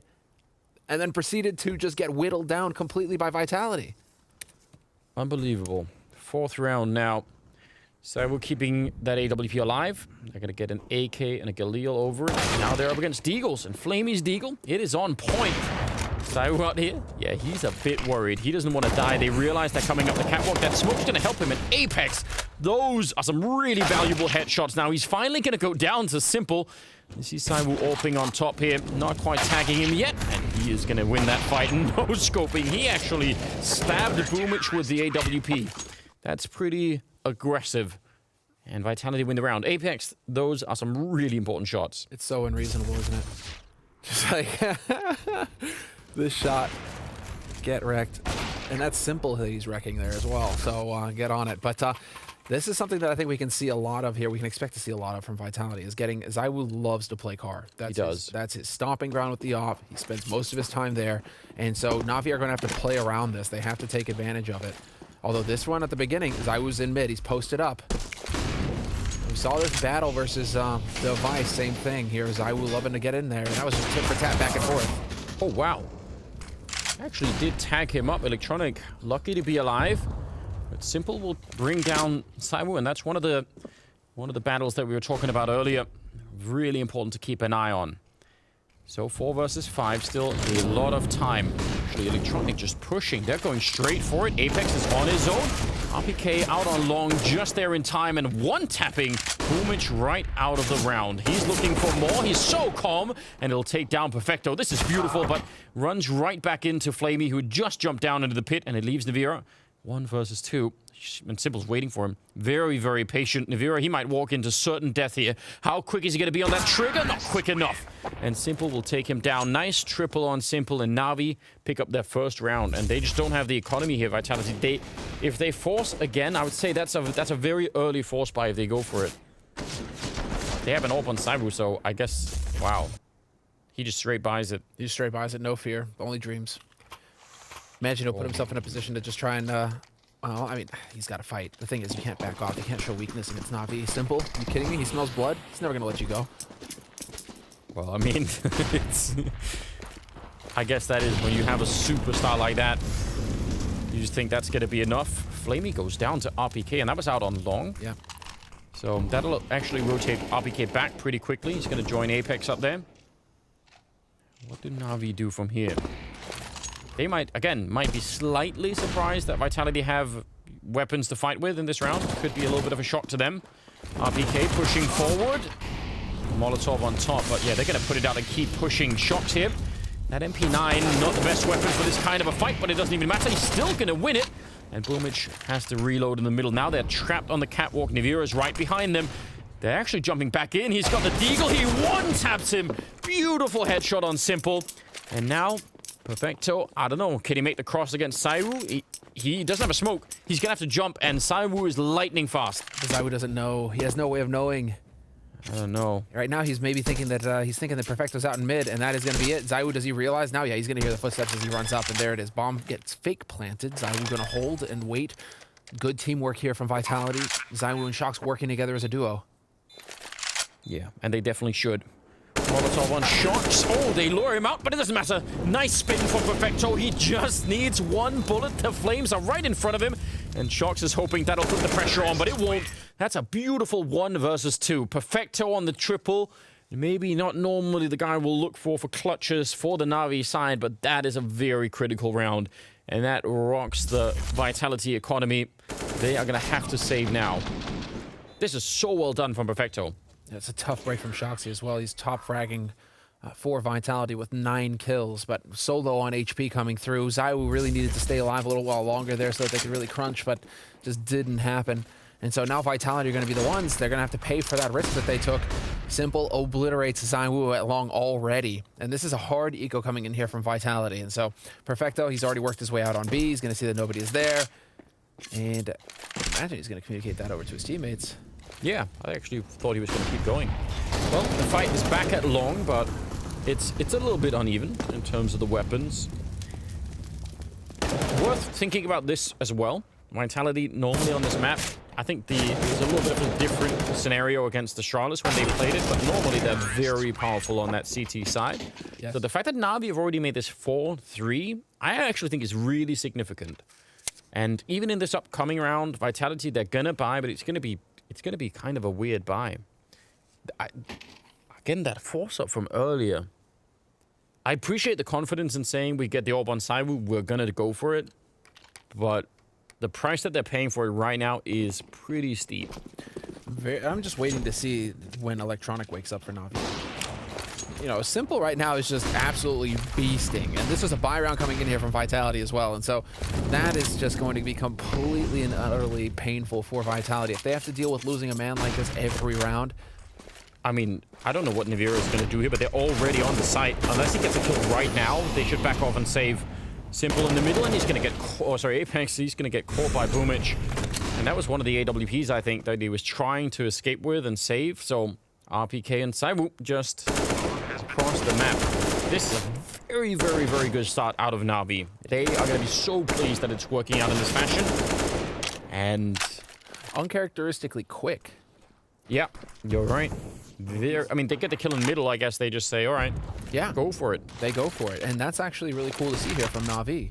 Because that's going to make Vitality feel very vulnerable right now, where if anything goes wrong, they're going to get punished. And that's not a comfortable way to set up on your CT side. We're tied up 4-4. And NaVi, I mean, the difference is here is that they're playing this first, or rather, they're not playing this first, they're playing this last, Dust 2, right? So Simple is fully warmed up. Electronic in that round doubles his kills. So if Electronic and Simple really do come into their own and start getting comfortable, I'm going to be a little bit worried here for Vitality. And so this is a tech timeout getting called here by Vitality. I think that's a good timing to do it before things get completely out of hand. Sure, you're going into a round of eco here, Vitality, but maybe you go for some gimmicks, nades into upper halls or nades into long house, just try and go for some kind of random punish and see if you can play off of it, but not put too much stock on this round. The one you're thinking about is the next one. And the one, I mean, what I'm wondering is, do you just put Saiwu to go toe-to-toe with Simple? I mean, at some point, you're going to need the gods to fight it out. It can't just be Shoxy. No, it definitely can't. I mean, they did for a minute have that double setup, right? Where they had NaVi with the one orb and Saiwu with the other one. It seems like they're not prioritizing Shox necessarily in that battle, but I don't know. He's the one who died to Simple in the mid last time, so... Yeah. You know, it's like if Shoxy's feeling like he's the one who's got to make the plays, that's going to be tough. Oh, okay. Making the plays now. Taking down Perfecto, and I mean, they'd probably love to stop them from getting that rifle, but it's not really realistic where it is. So eventually, they'll pick up that gun there. NaVi running all the way across the map.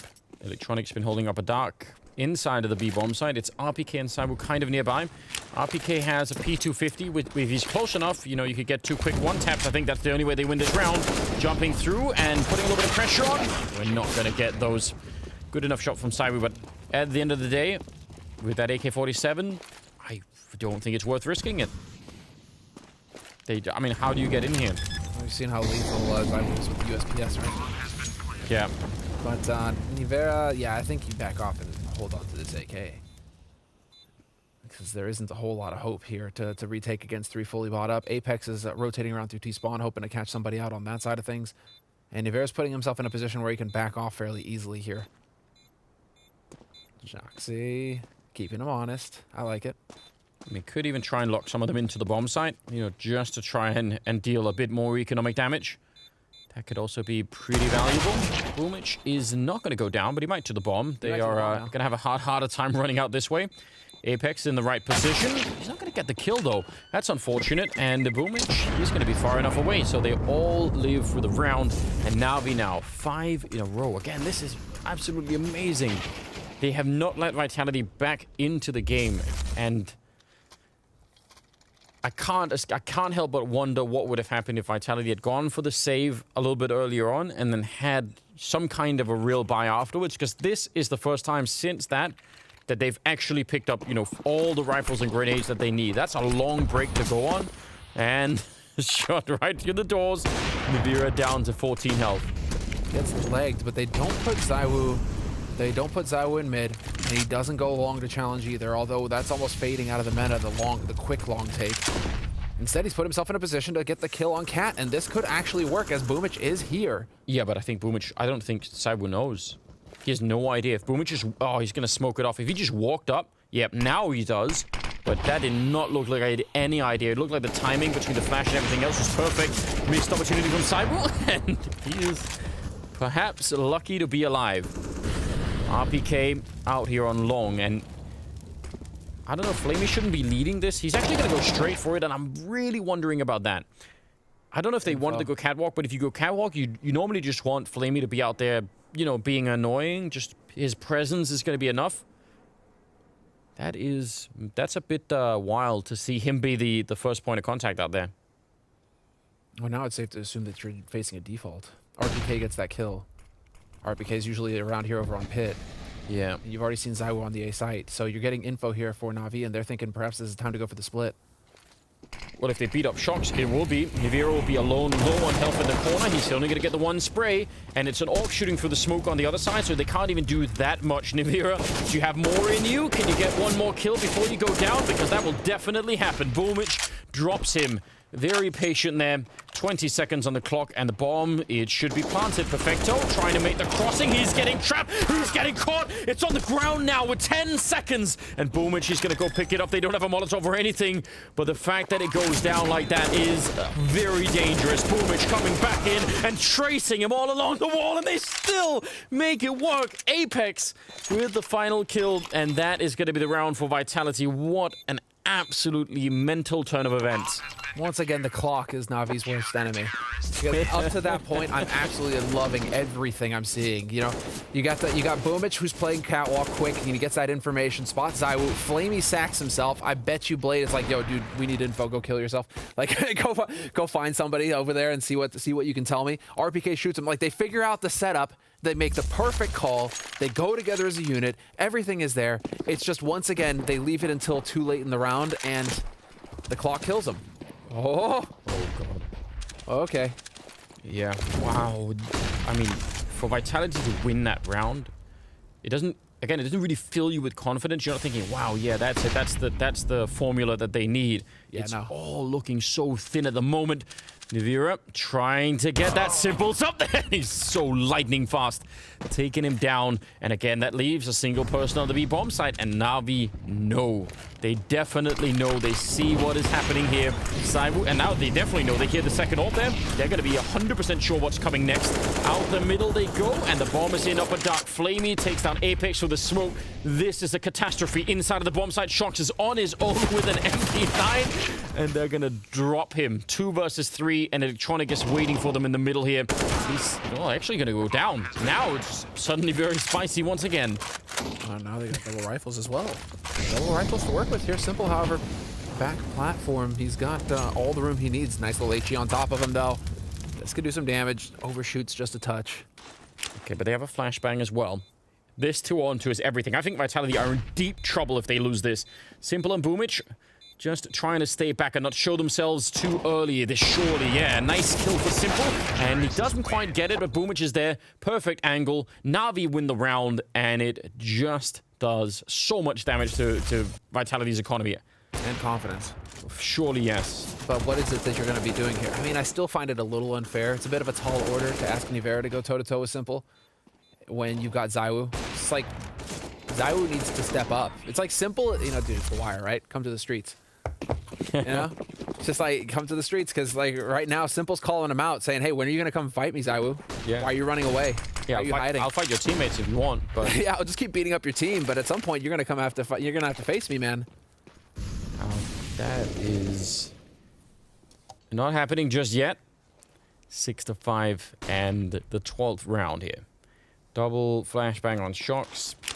They're setting up just in case. I mean, they're probably hoping at this point in time that it will be like a default long for NaVi. They do that double smoke, and then Shox can flash everyone through. Instead, checking middle. Simple was also ready for that. I'm really impressed as well. We've talked a lot about how Vitality maybe should be doing better, but Boomich has had an outrageous best of 3. Way better than I think most people were expecting. And Simple, I mean, yeah, ever since the end of Nuke, he just really did not let go. So the two of them right now, and you said it earlier, what about Electronic? If he joins this mix, that's real bad news for Vitality. Well, this is where we need to start seeing a little bit of a step up from ZywOo, because going into this third map, they were neck and neck, almost indistinguishable stats-wise between Simple and ZywOo. But right now, so far in this first half, we're not seeing ZywOo have that same energy. One way or another. Well, okay, there you go. Call him out, and he shows up. There's that shot from ZywOo. He's getting it, but there should be no chance of a retake here.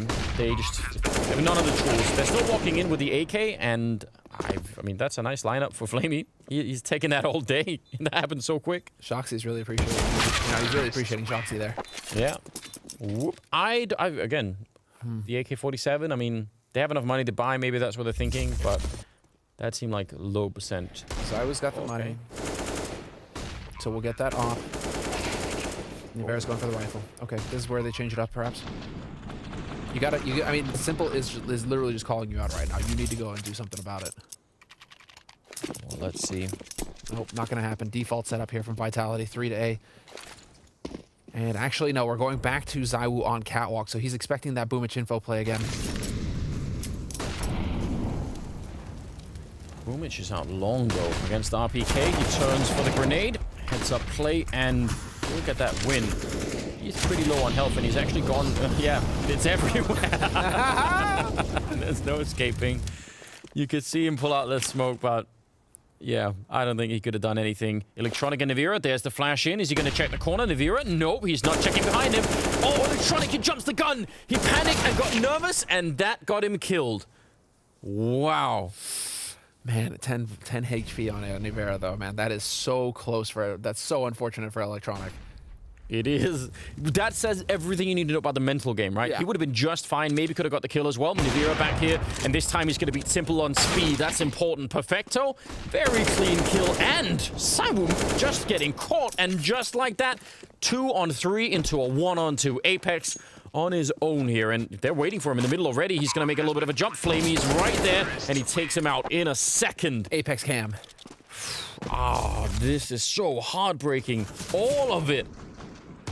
8-5 in favor of NaVi, and Vitality. Some of these rounds, they have the lead. They have everything that they could possibly want, and it's still not enough. Let's see it. There's Perfecto. That was the finest one. There's Shoxy. No Apex cam. Oh man. Damn. All right. Wow. I'm pretty sure he must have been flipping out. RPK is looking somewhat amused right now, nonplussed in RPK fashion. Yeah. That is really his calling card. It never really seems like he's flustered. It's like you could have that the old meme of all the different faces for all the different emotions, and RPK would just have the same one. Yeah, he's got that face for sure. We're going into the 14th round, however, Anders, and again, they just really have not been able to establish that economy. Vitality, they're limited on nades again. They're not going to have the full buy, and when they do go for the double op, they go for their default where they, you know, I guess this is what keeps happening because Simple just doesn't have to worry about ZywOo. The ZywOo not showing up at mid. He showed up once at mid, but the vast majority of the rounds, it's just Simple getting to beat up. He's just bullying his teammates, ZywOo's teammates. Well, I mean, you know, view this game another way. They win the first 4 rounds off of the pistol round Vitality, and the only other round they've won so far is the one that Apex, you know, like the 1 versus 2 over there. Simple is shooting them through the doors in the middle now, not even really seeing them. And Shox is down there hiding, and they're all coming for him. Eventually, they're going to find out. This will be a 9th round now for NaVi. An incredible scoreline right now on the T side. They have set themselves up very, very well to be facing off against Astralis. They are about 7 rounds away. They are so close to doing this. Yep. And Vitality, they're going to get another buy in here. At least it's a pretty decent buy to fight in that 15th round. But what an outrageous performance. NaVi, they're going absolutely mad. Simple is 17-8 right now. ZywOo's in mid. ZywOo and Nivera, and they give it up. They may be going very aggressive into Upper Dark for a peek. Yep, sure enough, Electronic does manage to sneak on past. Flamey, however, is taking Apex at long. There's the opening here for NaVi. The change up, and it works. Oh, all right. RPK is still pretty smooth when he gets the opportunity. Nivira's out here, and ZywOo's behind him. That is a big switch up, and it's really worth pointing out, right? ZywOo playing over on this side. I mean, it's not that we've never seen it before, but you could tell the rest of the half he's been playing a lot over on that A side. Can't walk over by the car. So let's see if it's going to be put to the test. 4 on 4, and I think losing that long presence as soon as Flamey goes down made NaVi sort of second guess this a little bit and wondering maybe we should go check mid and catwalk just before we do anything crazy. Check to make sure those flanks aren't opened up. 4-on-4, but look at the gamble coming in from Vitality. They really wanted to just shut it down. It's going to be 2 on catwalk, so they can go for a quick rotation. Perfecto's going to be over here, however. Yeah, being able to, you're absolutely right. So if it is a B hit, they're going to be very, very quick there to have a lot of people, but it's not. It's going to be catwalk shots. Oh, sorry, RPK's there. Shots has already fallen back. He was there a second ago, but baited into the middle instead. Now he's going to show up with the AWP, and he goes right down. Perfecto has really been hitting some great shots. A double kill in this round, and I don't know what they could do. Simple with the Deagle taking down Sailu. This is such a schooling right now. 10-5 in favor of NaVi at the end of the half. What an astonishing result. Spectacular. Nothing, you can't take anything away from NaVi. They are fully prepared for this half, and they have just utterly dumpstered Vitality. We're going to have to see an amazing comeback in the second half if Vitality even want anything to say here. It's going to be rough. After the break, it'll be right up.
The final half is coming your way. 10-5 in the first half on Dust 2 in favor of NaVi. That's when they were on the T side. Normally, Vitality, they are rock solid on that CT side, but they got absolutely beat up by Boomich and by Simple and by the whole of the NaVi team. Perfecto having very many cool rounds. I don't know what it will take for Vitality to come back from this. I very seriously doubt if they can. Likewise, it will take an act of God, but anything is possible, Anders. Anything is possible, especially when you all spawn for B and decide to go for the fight on B immediately. This could be perfect here for Vitality. They just need to commit. Yeah, they're set up for it. Simple is in the window, but, you know, one good flashbang and he should be pushed back. Yeah. Ooh, that's a nice crisp shot. You do tag him back, and He's going to have to fall back a little bit. Electronic is trying to flank in from T-spawn into Upper Dark right now, but it's a really swift bomb plant. So 4-on-4 for the after plant. Bomb says about, the AI says about 65% here in favor of Vitality.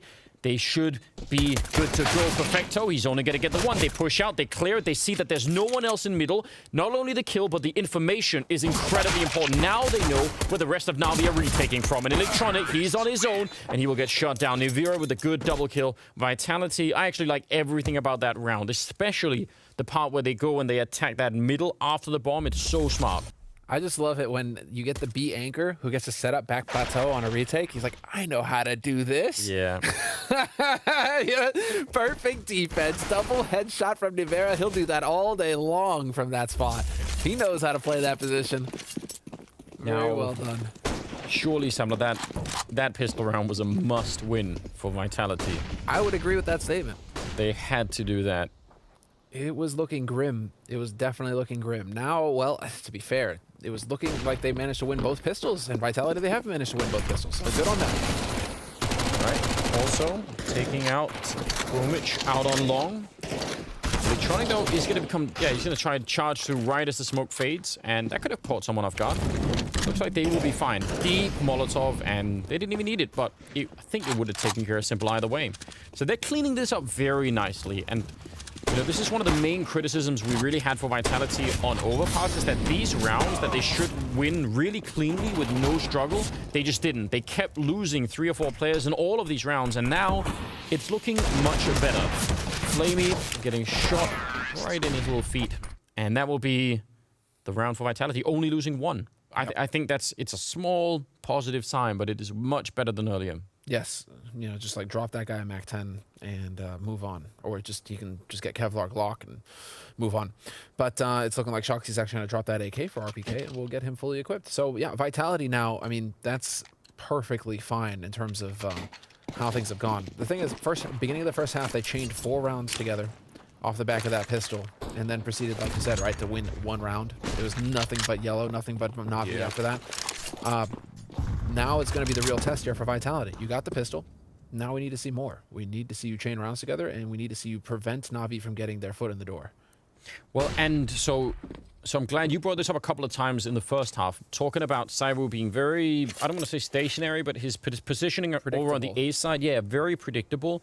And we should try and contrast that with Simple, because if Simple plays the same, and I mean, maybe that'll open up the same possibility, but usually he's very much all over the place and very hard to predict with that AWP on this map. So yeah, let's just try and then see if we're going to get something similar, or if Simple is going to be all over the place. I think Simple probably has more of a style similar to like Device, or in terms of like he has that freedom to just go anywhere. And it feels like Vitality tend to play a bit more rigid. ZywOo just basically set up shop at long and just never left long, all half long. We say that, but you know, at the same time, one of the things that was very annoying about Nuke when they were on the CT side was the fact that Simple was so passive. You know, he was just all the time far back. He never pushed up. There was never like that really, you know, fight coming out of him that we saw for ZywOo, right? So I don't think it'll be the same on this map, but I think it's the NaVi game plan on Nuke though, to have Simple. Like we've seen that now all tournament long. Yeah, I mean, that could be true, but it makes him look so restricted, right? His impact on the game is almost nothing in the beginning. It is beautiful about Simple, though, right? It's like, oh, he looks so restricted. Drops 28 frags casually. Yeah, you know, like, comes right back, does it again. It is actually silly how good. So I'm saying that at least there is one map in the map pool for NaVi where Simple isn't allowed that rain, and I don't think Dust 2 will be the same, but if for some reason NaVi thought that was a good idea, I think that would be a problem. I'd much rather have him unleashed, as it were. Sharks are sneaking in here. They're looking for revenge. They don't care that they've already won the round. They want even more. Well, you guys can have a Mac 10 if you want one. I'm a less fan of Apex, but again, Scout. You don't care if you lose a Scout. All right. I guess that's cool. HE on top, and then the headshot. And that will be the round. 10 to 8. Let's see it now. What are we cooking with? Because money-wise, I mean, Simple's got enough for the AWP. No worries there. He's going to be fully equipped. Rest of NaVi as well. Going to be pretty well equipped. Not as many nades. So what's the spawn like? Spawn isn't too shabby. Not the perfect A-long spawn. I was kind of curious if they would just go ahead and try and bully them at long, because they might be light on nades for the anti-rush protocol. But it's not looking like that. It's looking like we're going to have a slow approach here from Vitality this round.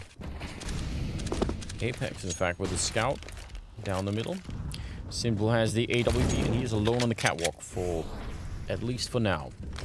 The bomb is in upper, and Shox is out long. I don't know, I mean, he's waiting here for a while. If he gets a kill, could that set them up to go? He's spraying right through the door. Not doing that much damage, and he's going to be forced all the way back. He's very low on health. Do they want to follow up? He's actually pushing in. He's still sticking with the plan. If he gets the kill, I think that's what he wants. Then they go B. They're going to go anyway, even if he dies. But I think that was the whole game plan right there.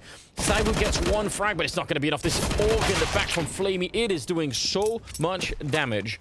A very good double kill. And Navira, 1 versus 3. He's going to fake it and go for it. And Electronic was definitely not expecting that. He has a Molotov and a smoke. He can actually hold them back for a long time.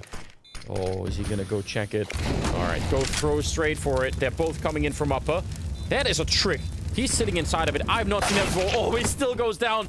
But that was magic. That's so heartbreaking. I'm so sad. You just wish that that would work. Seeing that? Come on. He was a fire wizard in that. He just didn't care. What was that? He'd figured out how to trick it so that sucks that it's that, you know, Smoke and Molly. I mean, he has no way of knowing that they're doubling up on upper, you know. Now, Shoxy not getting a kill here though is shocking to me.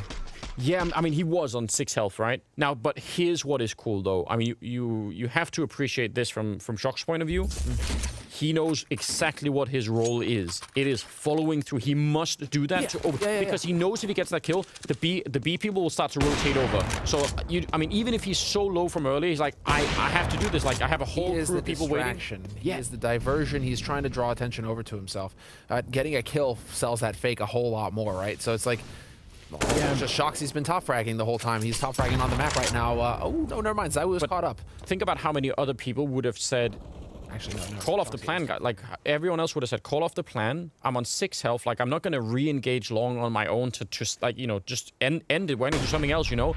But he went for it. I mean, I really respect the follow-through. That's very, very cool. And he almost had it right, the flashbang and everything else. Man. Shoxy will follow through on the plan. Yeah. He is a veteran. He does not mess around. All right, 11-8. Vitality, the run that they got from winning the pistol round, I don't think it was, you know, far enough. It didn't do enough damage. They needed to keep going. I think the upside, they did get 3 kills in that last round. They put a lot of pressure on NaVi's money. If they can win this next one, it's still real interesting, but let's find out.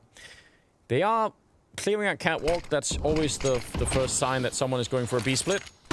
Shox putting more pressure, and here they come out the middle. Oh, but he jumps down into the waiting arms of Electronic. He caught him. That might even have been mid-air. Doesn't even matter. They're going to trade it. And now Perfecto. Oh, that's simple. Right on top of the smoke, taking down Apex. There was no smoke. In fact, they just don't even throw that. And that opens it up for this AWP. Oh, they wish they had that smoke, but they don't. Navira's going to be going down. Simple with a big double. Now it's on Silent. He's going to go down. Simple has his number. They finally get to fight. And it is Simple's 23rd kill of this map. This is a set strategy from Vitality, and you can see that Electronic is perfectly ready for Shoxy to drop down. They know what's coming. And once that smoke goes down to block off CT like that, it's a bit of the giveaway, right? You're going to have tells in certain of these strategies, and that's the one thing that in-game leaders have been dealing with for years now is the analysts, right? You run a strat, everybody knows it. The next day, everybody knows it. Hold on.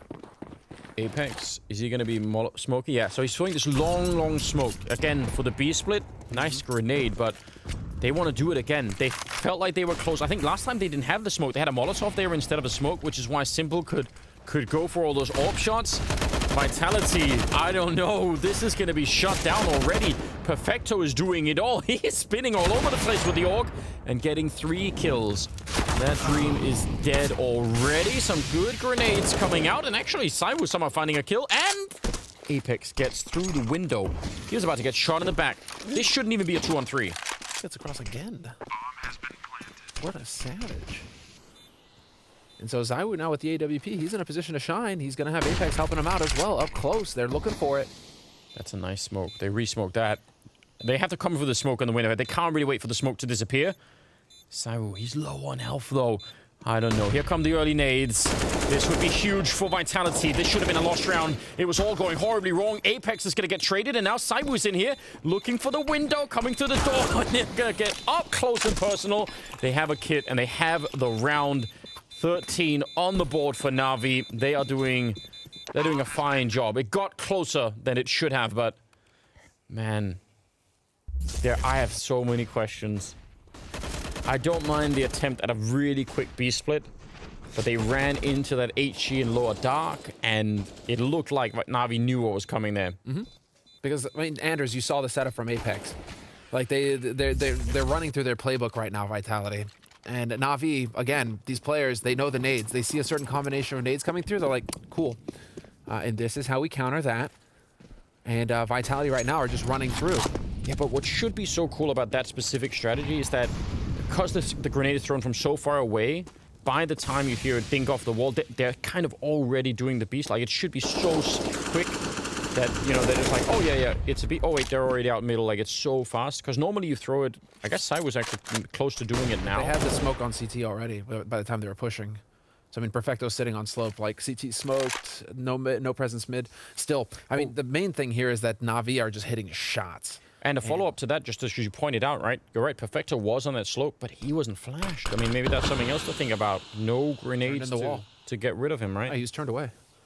So, I mean, dude is ready, and now Vitality have decided to change it up. It's going to be the A split late, and Simple's finally going to get some action with this AWP over at Long. He has been so patient so far. Yeah, let's see if he can handle the pressure. He's certainly been able to so far.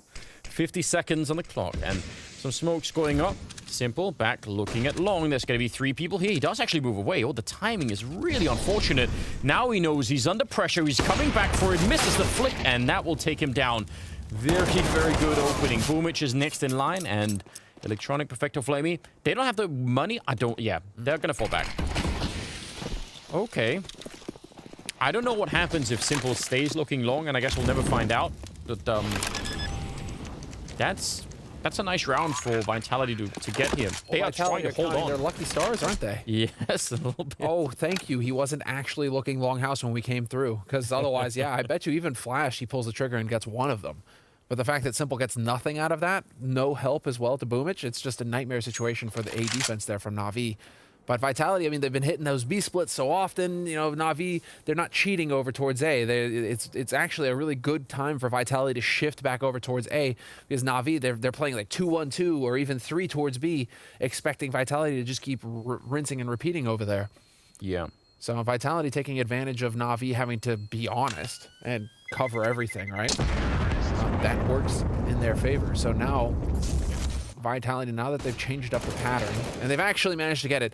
The thing is now, Vitality, this has been the trend with the elite teams, is that when they win a round, they chain rounds together. It's not just a back and forth trade kind of scenario.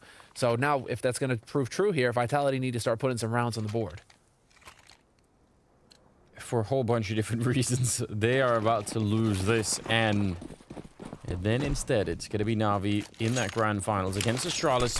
It's happening not that long. Shots out long, trying to commit to it once again, but Electronic running and shooting at the same time. Half flashed and still picks it up, and it's a 3-man presence out here. The entire long push is shut down. They can still win that fight, even if it's a 3-man setup, but they must get that first kill, and they just, I mean, once you lose that, there's nothing left to do. Apex, that's not bad. Perfecto is alone. Maybe if you get him, you can win the 2-on-3, but I don't know. It's a long road. You have no smokes. That's the nightmare. That's what's holding him back here. Yeah. And Zaiwu now with that AWP. Oh, he hits that shot! What? He doesn't even jump. He's just running straight across for the bomb plant. All right, we haven't seen a real Saimu round for a while, but now would be a very, very good time for him to step it up. We know that he can. Apex and Saimu, yeah, they're inside of the site. He's got a Molotov, so he's going to throw that behind Apex, and that means they can focus a little bit more on the window itself. He's picked up an AUG instead of the AWP. Boomich, yeah, he's temporarily out of it. And how long do they want to wait here? NaVi, that retake has to come. Boomich. Oh, it's Saiwu actually just going straight for it. And that leaves Apex on his own, jumping down, and he can't get the kill. Boomich spins around. And NaVi, you could tell here, even with the kit, it's getting a little bit close. Oh, man. Imagine for a second if Apex would have had a flashbang to throw over for that fight, but they just don't. And it's 14-9. NaVi 2 rounds away from getting a ticket into that grand final.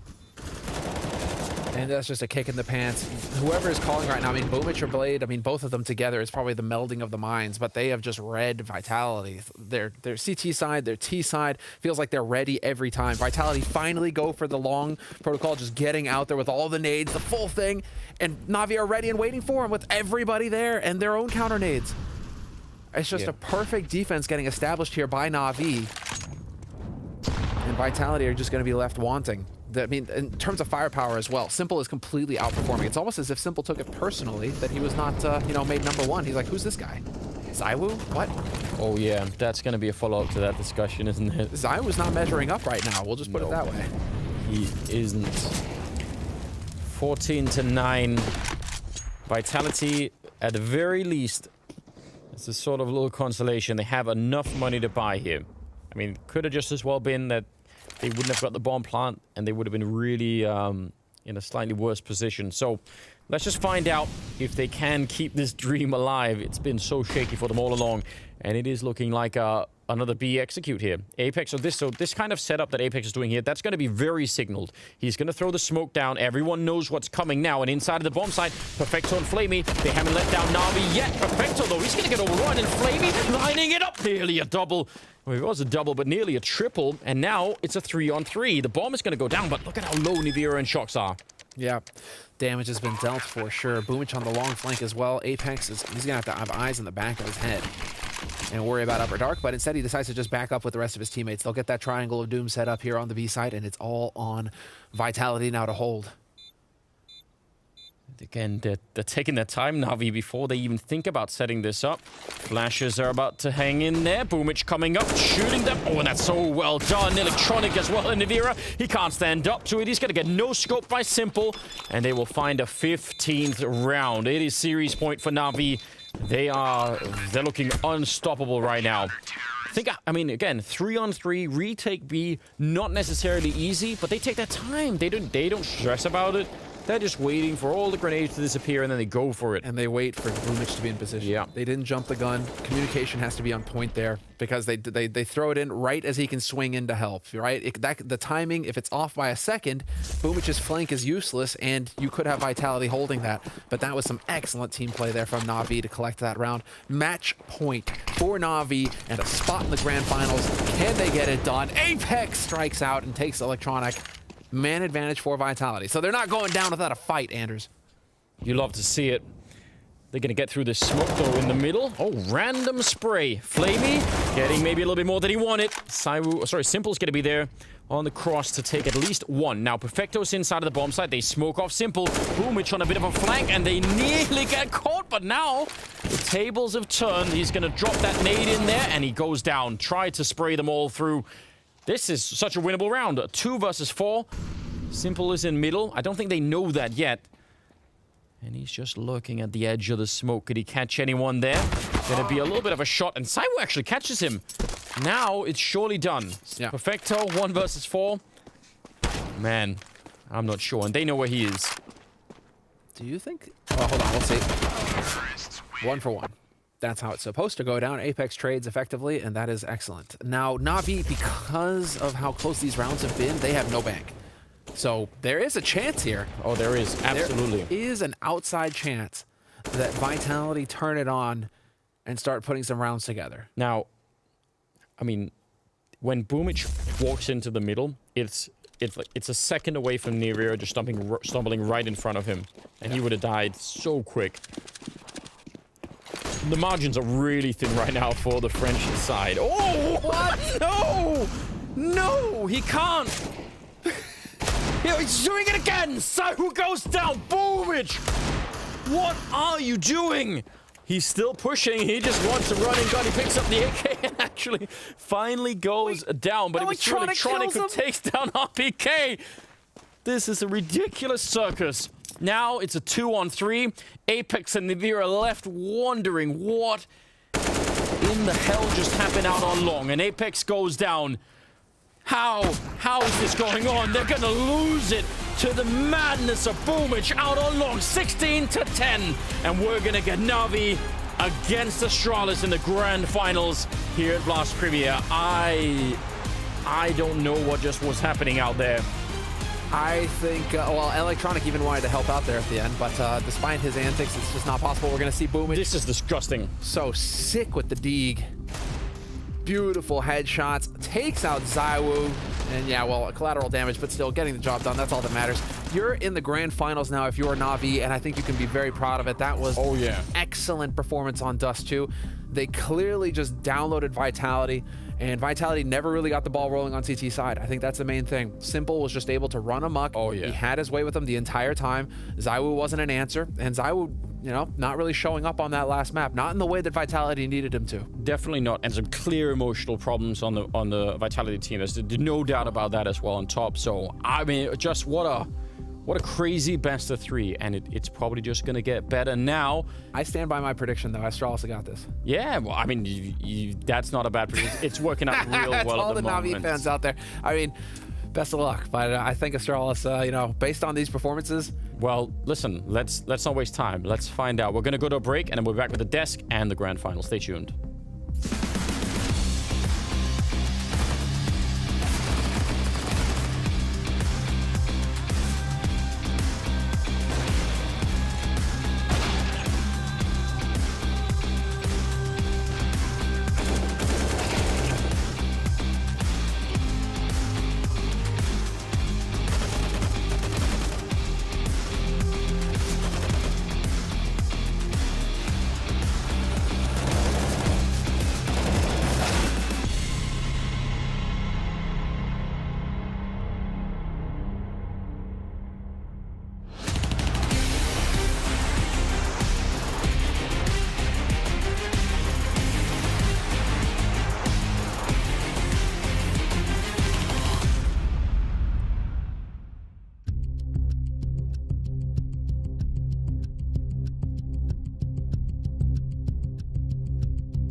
Vitality started off strong on the deciding map of Dust 2. It was looking good on their CT side, but a quick turnaround from NaVi and a slapback, maybe a clapback, ended them with a 10-5 first half. Then they stormed their way through and tried to fight further on their CT side, which they're known for to be slightly better. And the cracks started to show for Vitality, and that is going to be the main talking point of this series. The mental game, Maniac, and I know it's one that you look at quite heavily. Absolutely. NaVi just took control, and NaVi were in Vitality's heads at the very end of that series, and the T side of NaVi will once again be the topic of discussion because, as you said, they were down 0-4, ended up 10-5.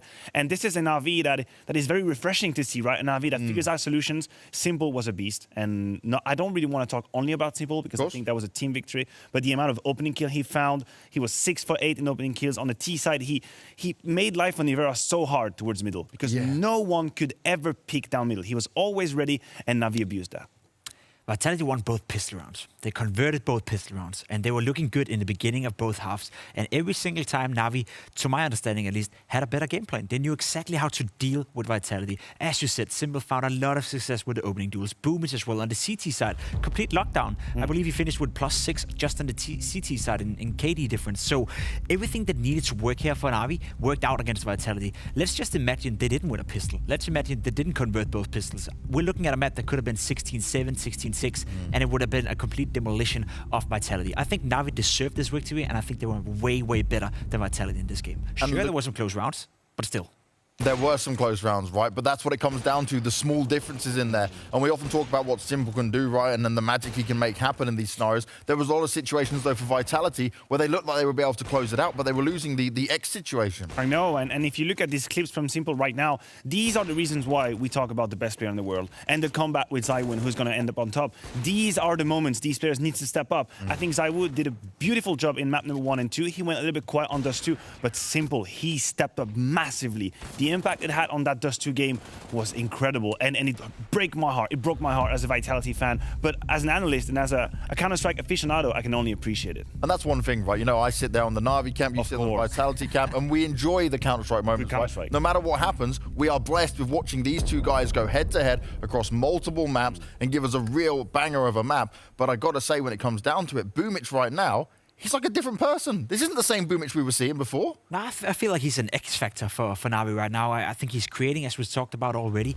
creates a lot of space for the likes of Simple, Electronic, Perfecto for that matter as well. He's leading by example, and I think that's one of the things I want to highlight for Boomich right now. We often talk about Glaive, we talk about Alexi B when he was playing at the top level, being in-game leaders who lead by example. I think Boomich has transitioned into that. He likes to take charge, especially on the CT side, but he's also, you know, the player that would go towards long A, you know, and play on the CT side, be the anchor, be the, we call them, you know, the utility players or the supportive elements to the lineup. Boomich is willing to sacrifice. Boomich is willing to do whatever roles needed to be done for his team, and I think that is beautiful. He does it with a good, I would say again, look at this clip right here. He does it to a good extent, right? Yes, he does it sexy. He has the level right now, will I say, you know, to be the X factor for NaVi. We know Simple is a given, we know Electronic is a given, but when Boomich is playing at this level, they go to another level. What's scary is that this is absolutely not a Simple/Electronic dependency that we're seeing. That's not the case anymore, and it hasn't been the case for this whole tournament for NaVi. Yes, Simple did play a great game, but Boomich can step up. I think the game plan is in place, the structure is good, the ideas coming in the games are interesting, they remain calm in the clutch situations, and then you have Flamey on Nuke stepping up. There are many, many elements coming together for NaVi to succeed. And these are the elements that we've spoke about for so long needing to be something that comes into play here. But for Vitality, right, it's going to be a sting once again, not making it that far. After playing so well throughout the entire tournament, they started stronger than anyone else. Yeah, it's a bit of a shame, right? Because the last 2 games we've been thinking to ourselves for the Vitality, and especially the body language as well coming out of Apex and some of the players, it's not a pretty sight. It doesn't look like Vitality are in control. It doesn't look like they're mentally where they're supposed to be. Maybe they're struggling a little bit. They know that they were maybe the best team of last year, at least the second best team, and so they're coming into 21 with a lot of expectations on their back. Nivera as well, having such a fantastic start to his Vitality.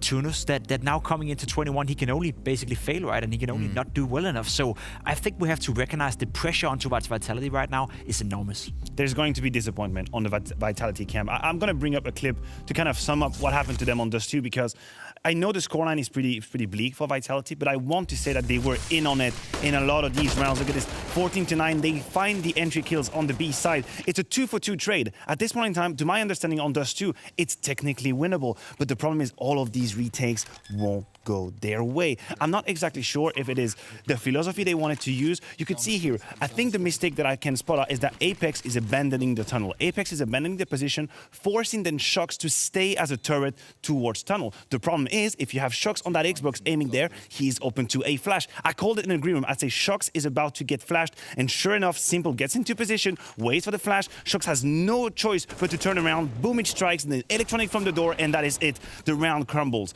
Vitality lost 2 of these exact bomb plant situations. This is the top level of Counter-Strike. If you are blessed with a 2-for-2 trade on the B bomb side of Dust 2, you have to convert. You have to win these rounds, move on to the next. But NaVi, they had the protocols and they retook it.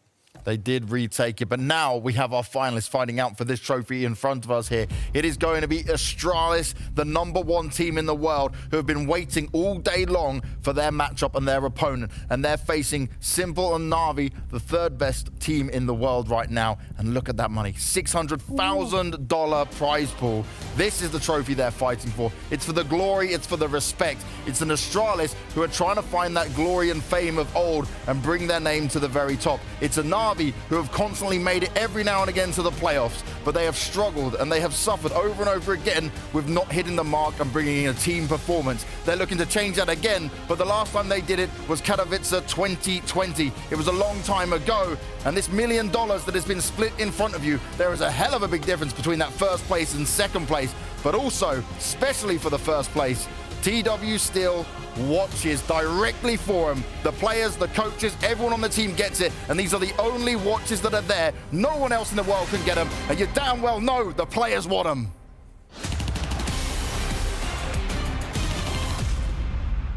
Now, I know the CSGO fans out there love to throw on some bets, so we're going to give you back to Ven, and they are playing with the bets in terms of some props in here. Thank you very much, Banks. What a win there for NaVi. Overtime in the first one. Second one, back and forth. That third one, they really pulled away, didn't they? Absolutely. It was a match between Simple and Zaiwu. A lot of expectations that it would deliver, and deliver it did, because we got 3 maps so close, all 3 maps, and it's NaVi that takes it away to be moving forward to face Astralis, and it could not be more well-deserved. Absolutely. We're back here at the Blast Premier Global Final Watch Party right here on Ven, your new home for the NA qualifiers and path to Blast Premier. Subscribe to the Ven Esports YouTube channel to get all the latest. Now, Degon, we've already heard from some great names earlier today, but it's time to keep the train rolling along, and I hear we have some new faces joining us now. Yeah, we do. Please welcome to the show the amazing content creators Nothing and Kitty Plays. Hey, so welcome to the show. We heard that you two have known each other for a long time. We're here at the Blast Global Final event. So Kitty Plays, what was the first event that you all met at? Yeah, I think we go way back. It was about 6 years ago that we met. I believe it was at DreamHack, but Nothing, correct me if I'm wrong. Yeah, probably DreamHack. I think there was that first year when CSGO started blowing up, we probably met each other at multiple events throughout the year, from PAXs, et cetera, et cetera. So yeah, it's been a long time. Good to see you again. Too bad not in person. Yeah, it was an interesting little sound there, Jordan. All right. As you two are well aware, there's an enormous amount of weird stuff just like that can happen in CSGO. So we figured, why not give you the opportunity to place a few side bets on the grand final? Now, certainly there's no money up for grabs here, but we'd love to hear if you think these are good bets or bad bets. Now, starting with getting 2 kills in a round is considered to be, pretty good. But getting 2 kills with a single bullet, that's a great feeling. So will there be at least one collateral? One collateral, what do you think, Nothing? You first. I'll say yeah. I think, they're not super common, but I feel like, when we have such insane players, especially offers like Device and Simple in the final, there's a good chance. So why not? We'll play the risky bet. It might not be the most conservative one, but yeah, I like saying yeah. How about you, Kitty Plays? What do you think? One collateral? I think that's a bad bet. I don't think that we're going to see any collateral in the finals. These guys are warmed up, they're ready to play, and yeah, I think that's a bad bet. That's right, no lineups. All right, so we're talking about collats, but we've also seen some really impressive aces throughout this entire tournament. Will we see at least 2 more today? Good bet or bad bet? Starting with you, Kristen.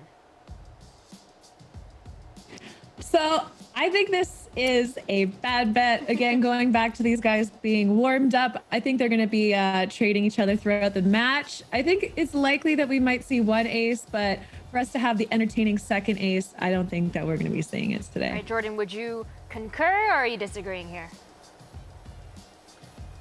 You know, I think I probably would agree with their points, but I'm just going to say they're going to have 2 aces because why not? I think people are going to be chasing ecos here, trying to make a statement after pistol rounds. Maybe we'll get a couple eco round aces, you know? We'll just, I'm shooting for the moon here. That's right. Fortia's Honda himself had 3 aces in 1 match, so maybe. There's nothing like the disrespect that comes from a knife kill, but what if there aren't any? Nothing. Good bet or bad bet that no one gets stabbed. You get a lot of money if you get that kill.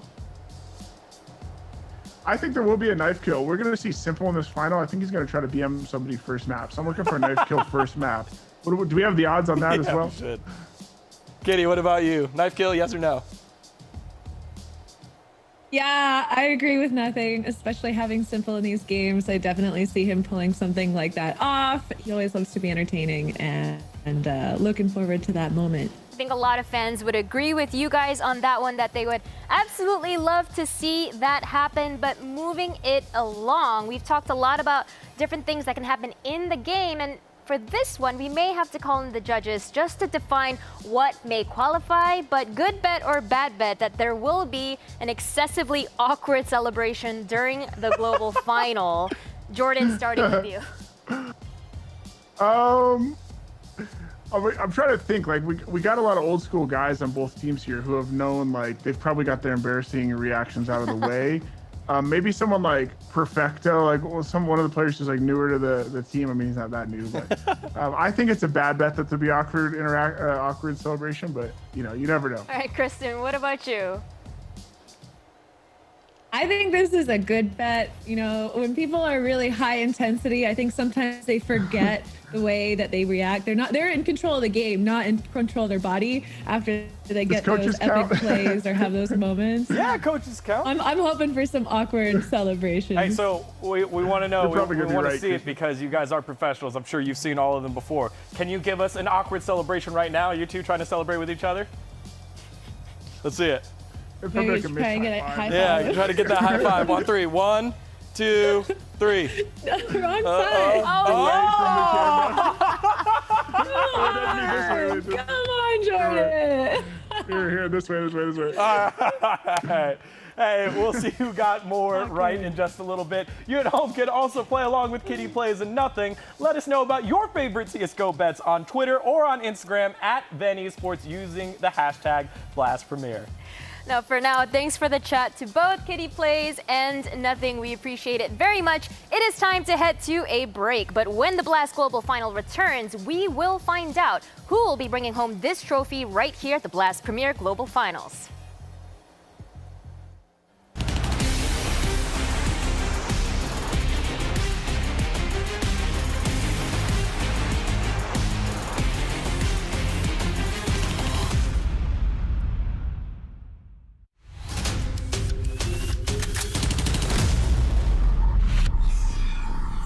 My name is Blameth, and I'm playing for Complexity. Hey guys, I'm Config, playing for Team Complexity. I had a situation pretty recently, honestly, when I was playing in a Blast tournament. And we were playing against Vitality, and it was the last round of regular time, so I guess the score must have been 15-14. And what happened was that Vitality had planted the bomb on lower bomb side on T side Nuke, and we were the CTs. And we had to defuse the bomb, and we had a pretty good situation. I think it was like a 3-2 situation or something like that. And the bomb sound on A and the bomb sound on B is different, but it's really hard to hear the different sound the further you are away from the bomb. So my teammate Rush, he made me believe that it was upper when it was lower. And then when I went up the vent, I was like, no way, like my teammate is lying to me, like it has to be under. And when I went down and opened the door, I got insta-owned because I had to rush the bomb.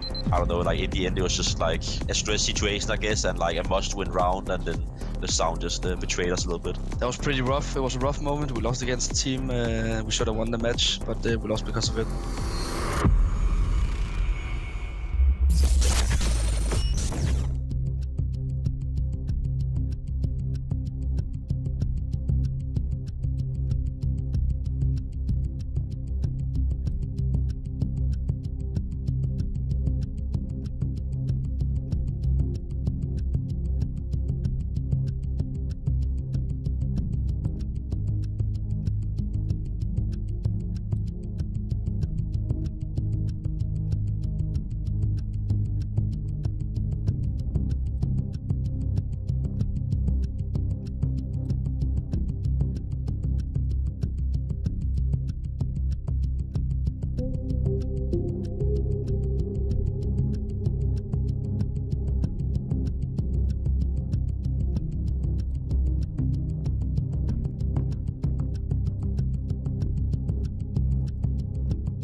Welcome back, everybody. It is time for us to discuss in further detail the route these two teams have taken. We know what we've got, and it's an Astralis taking on NaVi for the grand final. And honestly, if you asked me this at the beginning, I wouldn't have said that NaVi would be in this situation because they got absolutely rolled over when it came to that Liquid matchup, especially on the opening game.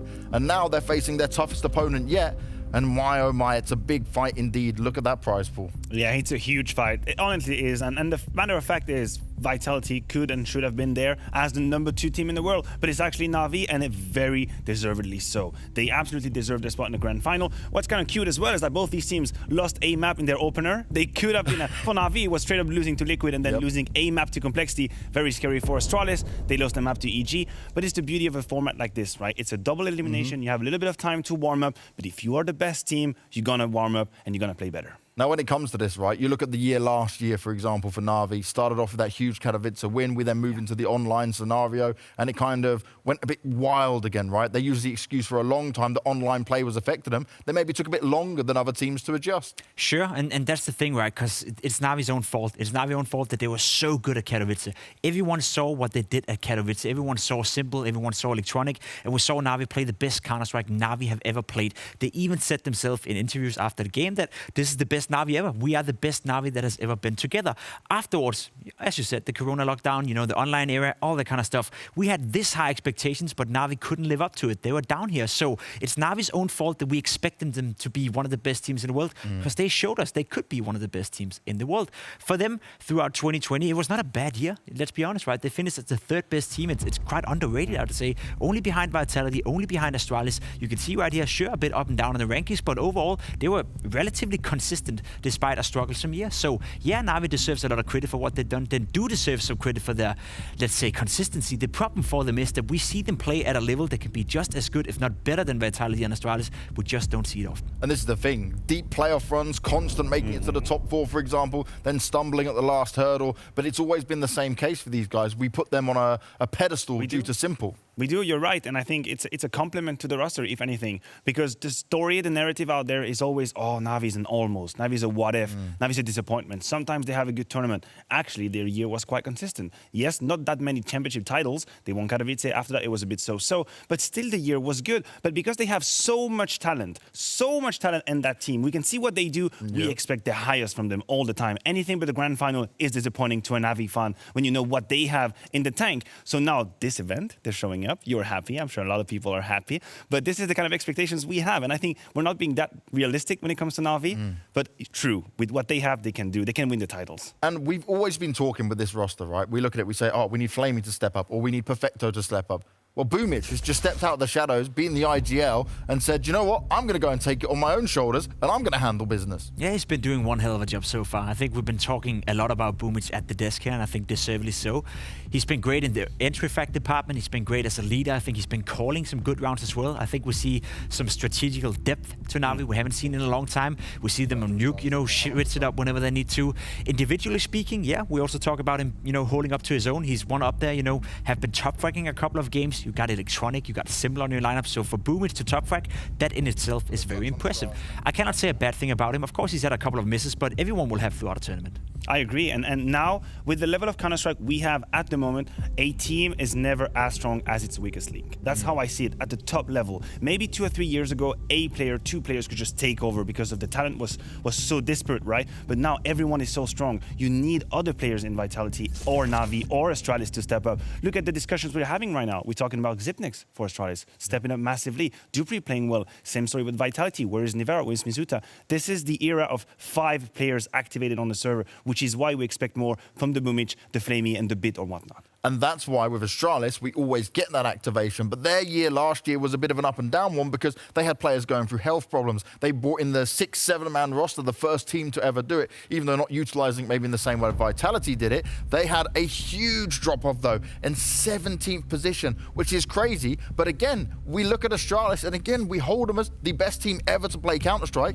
because they've done all these amazing things. So sometimes we can be almost too critical of them. Sure, and sure, it's a deep step off right here. It's a deep, you know, place to be placed 17th, but consider, right, you lose your in-game leader, you have Xyp9x out, you have your entire team, you know, basically being picked apart from each other, bringing in, was it Yuki and Snappy in a period, not really working out. Then you brought in Esatak, who did a fantastic job. You bring in Bobsky, who's been doing a decent job. So there's been a lot of stuff going on within Astralis. All things considered, I think they are very satisfied finishing 2020 as the best year, especially considering how they've been playing in this tournament so far. You see Glaive getting better and better and better. He's back to be the in-game leader for Astralis. You even heard Xyp9x say it straight out. I think we're better when Glaive is calling. I think he understands the game on a deeper level than Magix. Not saying Magix is a bad in-game leader. He's just not as experienced as Glaive. And then we talk about Xyp9x, back to the clutches, back to his individual level. There's not a bad thing to say about Astralis right now. And I want to touch on that bit. You said about Magix, right? He took over the in-game leadership, and he didn't do a bad job. This guy got given a tough task with new players coming in, not dealing with a full-man roster, and taking that over.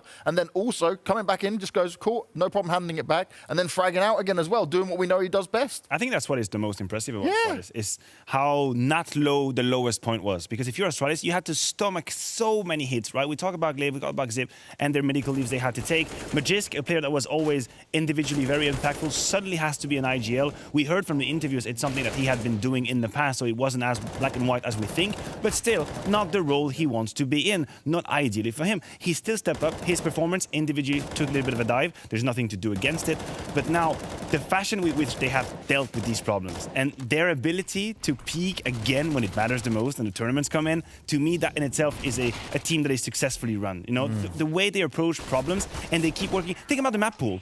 They come in this last global final and suddenly they pull the Vertigo and the Overpass, and Jacob talks about it. Typically they would be ready for these tournaments. This is what you want, peak performance. You want to peak when it matters the most. Let's take a look, though, at the year for both these teams, their road to the global final as it be, because they had a hell of a job to get here. And look how crazy it went at the beginning of the year. It was that shock, right, back in London, where we saw them go last in the group stages. But NaVi, well, they finished first. Yeah, and that was NaVi again reminding us what they can do. But you're correct, Astralis. Some of these sentences and results here are not to do great. I see 7-8, I see didn't qualify. Which is not to say Astralis didn't have trouble period in 2020. That would be a lie. What I appreciate is that they didn't crumble and disappear. They just took it, they took the hits, they kept on working, and now they're finding form again. And then NaVi, right? They were great at the beginning and then just consistent and stayed middle of the pack afterwards. Yeah, NaVi, as said, you know, they had a relatively consistent year throughout. They never got up to the peak. We saw Katowice, the demo was up there, you know, where you talked about NaVi being the best team in the world, but they were consistently good and they were always a dark horse in any given tournament they played. Well, it's time for us to head on to a break. It's time for us to get ready for this final. It's coming up your way in just a few minutes. It's Astralis taking on NaVi, and trust me, it's a game that you don't want to miss.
Welcome back to the Blast Premier Global Final Watch Party, hosted by Ven. We're here to keep you entertained while we wait for the final teams to face off in their first map.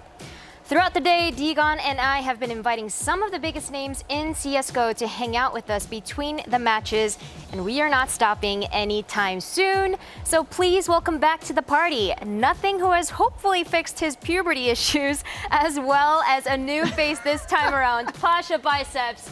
Welcome on to the party, Pasha. It's such a pleasure to be speaking with you, though I'm not gonna lie, Pasha. I thought we'd be seeing the sleeveless. Hello, my friend. The biceps is still here. Pasha, where's the sleeveless shirt?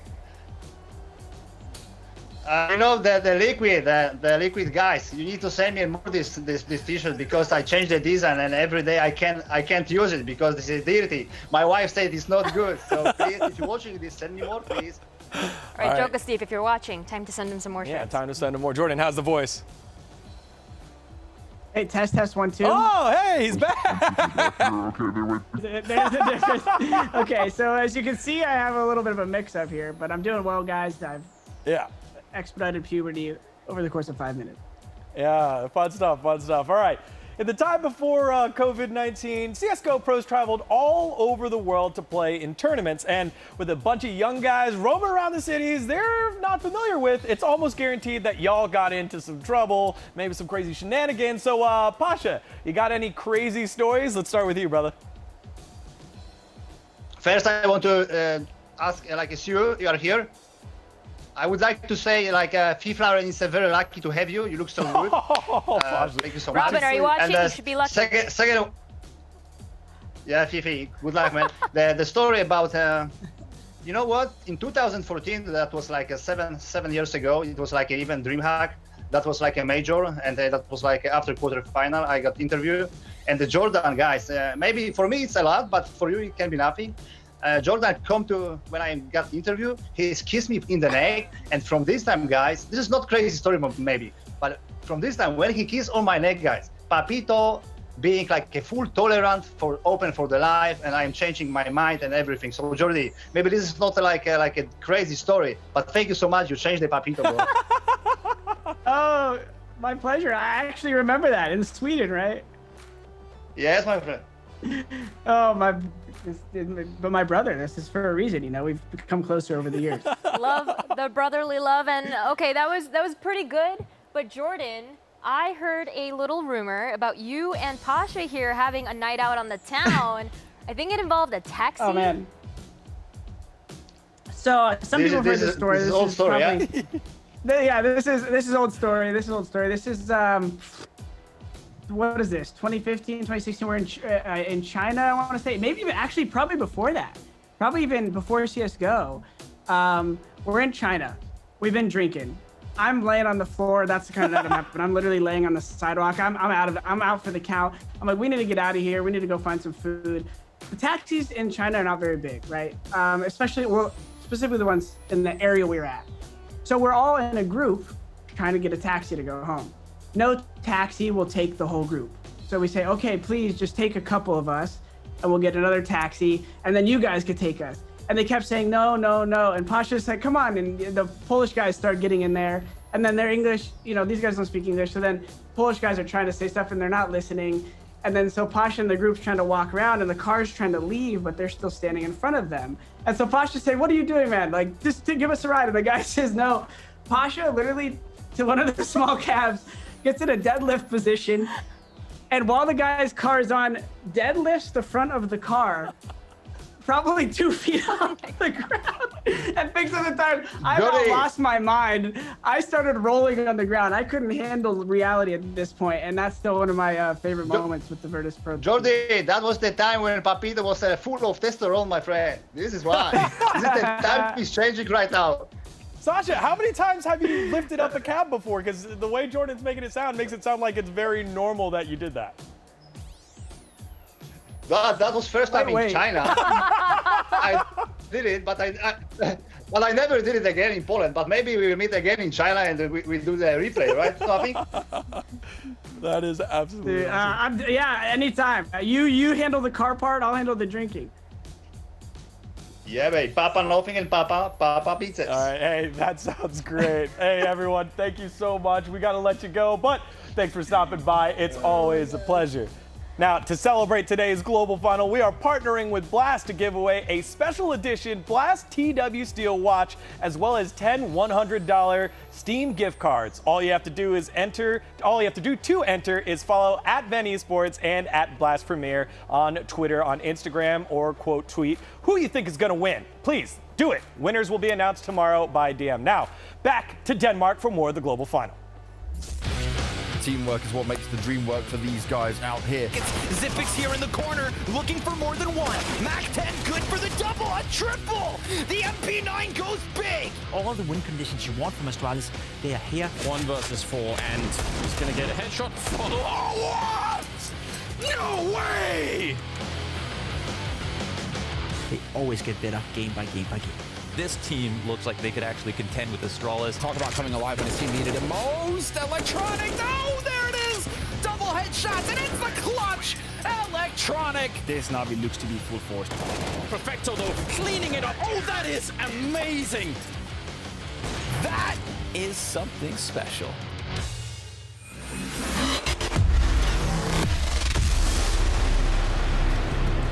It is time for the grand final here for the Blast Premier Global Finals. They're all coming in to fight for this trophy on your screens now. We've got the best team in the world, the greatest to ever do it in Astralis, going up against the NaVi that have consistently been there but struggled to hit the mark. With some of the best players in the world on the server, you know this is going to be an epic matchup, and they're fighting it out for a $600,000 first place. With $200,000 going for the second, there's a huge difference in that. And they're also, for the winners, getting these beautiful golden TW Steel watches. You can only get them by winning this tournament, and you know it's going to be fire. And it's time for us to take a look at this matchup. We have seen a lot from these teams across the year and across this event, but the one thing I want to start with here, guys, is whenever these two teams match, we also get something very special. Twice last time we were here at Blast, and it was the upset, we called it at the time, of NaVi taking down Astralis, and then Astralis did what they do best. They learn, they reconfigure themselves. I don't think it exists a universe out there, even in the wildest multiverse theories, where NaVi versus Astralis is a boring game of Counter-Strike. It cannot happen. It strictly cannot happen. For a fan of Counter-Strike out there, whoever you cheer for, this is going to be a celebration. We have teams with different paths to this grand final. Obviously, NaVi struggling at the beginning, Astralis losing one map to EG, but full force clashing now. Remember, we are always fighting every year to decide who's the best team, who's the best player. These decisions are made based on these events right now. This is going to be the first page. Now, the thing I want to start with here, right, is looking at NaVi, because if I was coming into this, normally we would say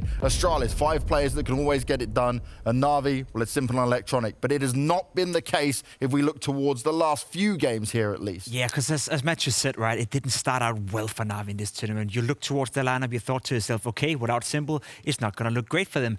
Starting out by losing to Team Liquid in the fashion they did, well, we all thought, you know, okay, this is the same NaVi from last year. You know, the inconsistencies, they can be good, they can be bad, they can be everything. But I will say, the last 3 games we've watched from NaVi have been some of the best Counter-Strike I've seen them play since Katowice last year. And that, you know, that is a NaVi that we talk about at Katowice, maybe being the best NaVi of all time, maybe being one of the best Counter-Strike teams, you know, in that specific tournament of all time. Simple was owning it up. Electronic was owning it up. Now, what you said right here is spot on, and that's what I love about NaVi. This time around, they're near the same level. They're up there when they play some of the most fantastic Counter-Strike we've seen NaVi play, but they do it as a team. They have Flamey involved, they have Perfecto involved, even Bit chimed in yesterday with a fantastic Inferno performance. Of course, Simple is great. He's always. Even Electronic is having a decent tournament. So, NaVi as a team right now is playing well, and that I don't think I've seen before at this level. Now, we cannot not talk about the Simple effect, but this time when I'm looking at it, right, this man, when he plays against Astralis, for whatever reason, he seems to pull out an extra level. There's an extra 5-10% that you don't think is possible for a player,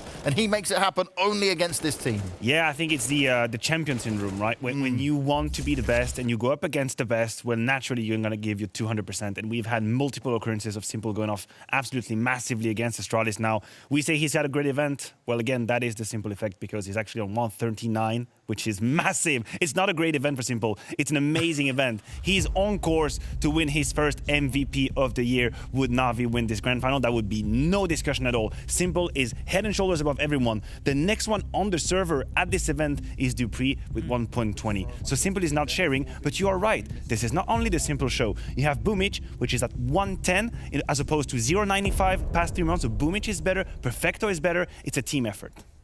And when we're looking at this, right, when we touch on everything that NaVi have to offer, this player bit that came in, we all saw it. He had Astralis in his first ever game. Then he had Vitality. He did not have an easy run as a new player to Tier 1 Counter-Strike. But finally, we saw yesterday, he delivered in a way that none of us expected. Yeah, I think we've seen glimpses of it, right? His first couple of performances were not that great, let's be honest. His stats right here, you don't look at those stats and think to yourself, okay, this is a star in the making. But I will say, judging by the eye test, we saw glimpses of what he can do. We've seen him perform in NaVi Junior as well. You look up his statistics, they're looking just fine. So a player with a lot of skill, a player that for the future maybe can be a good player. But in this tournament, and as a whole, it hasn't been that great up until yesterday, as you said. That performance gave me hope that the glimpses we saw is the real potential. Can he find a way to make that consistent? Probably not like the rest of NaVi. They've been struggling with that problem for 2 years. But if he can do it more than just once every 5th game, then Bit can become an asset. He can become an active for NaVi, especially on a map like Inferno. And when we talk about it, right, he's only playing Inferno at the moment. Right. Is that potentially a weakness that Astralis could exploit? I don't know if that's a weakness, but the matter of fact is Astralis have always picked Inferno against NaVi. So I don't really know how Bit is doing when there is $600,000 to win in the grand final. Like, come on, let's give this kid a break. The games he's got to play, 3rd or 4th map he's playing is the grand final of the global final. It's just massive. And if we see Inferno, we're going to see Bit.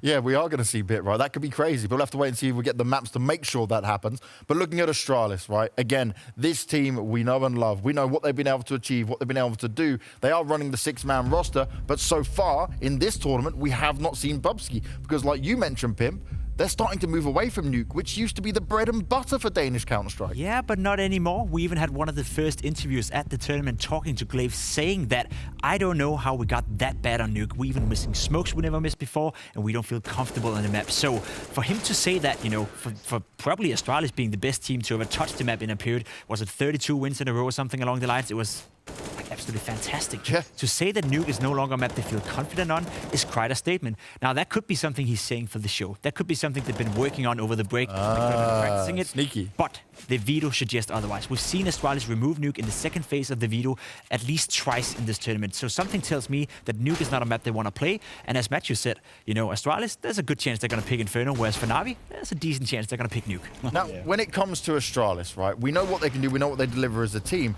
but I look at this team and I think right now, it's even more scary the fact they don't even think they're at the same level that they could be at. Which I think is a fair statement. I don't think this is the Astralis that at some point in Counter-Strike were not even a discussion as to who was going to win the tournament. If they were participating, they were winning. Simple law, right? I don't think that's the case. I've said it at the beginning of this event that Astralis can bleed at the moment, and I stand by that statement. I think they can have some maps that they drop. Matter of fact, they've dropped, I think, a series or a map in every series they've played, so you can beat them. But what I appreciate is that they remain calm, and when push comes to shove, when they have to step up, they do. Would that be a Glaive effect, as we talked about, because we know he's got them calls at the very last time, or is it because all the individuals are stepping up, except for that matter, but Jisk, Device is only at 115 right now, and I don't mean that as a diss, because they don't need him to be at 140. Yes. They really, yeah. It's a very liberal use of only. I don't think I've had one tournament with 115 in my life, like maybe 2, so it's very liberal. We'll take you out of retirement, maybe we'll have a go at it again, but you know what? Trying. When we look at Astralis, we look at what they can do. They're never really a scare team. They don't allow the pressure to get to them. But I want to hear from Zonic right now and hear what he had to say to Freya.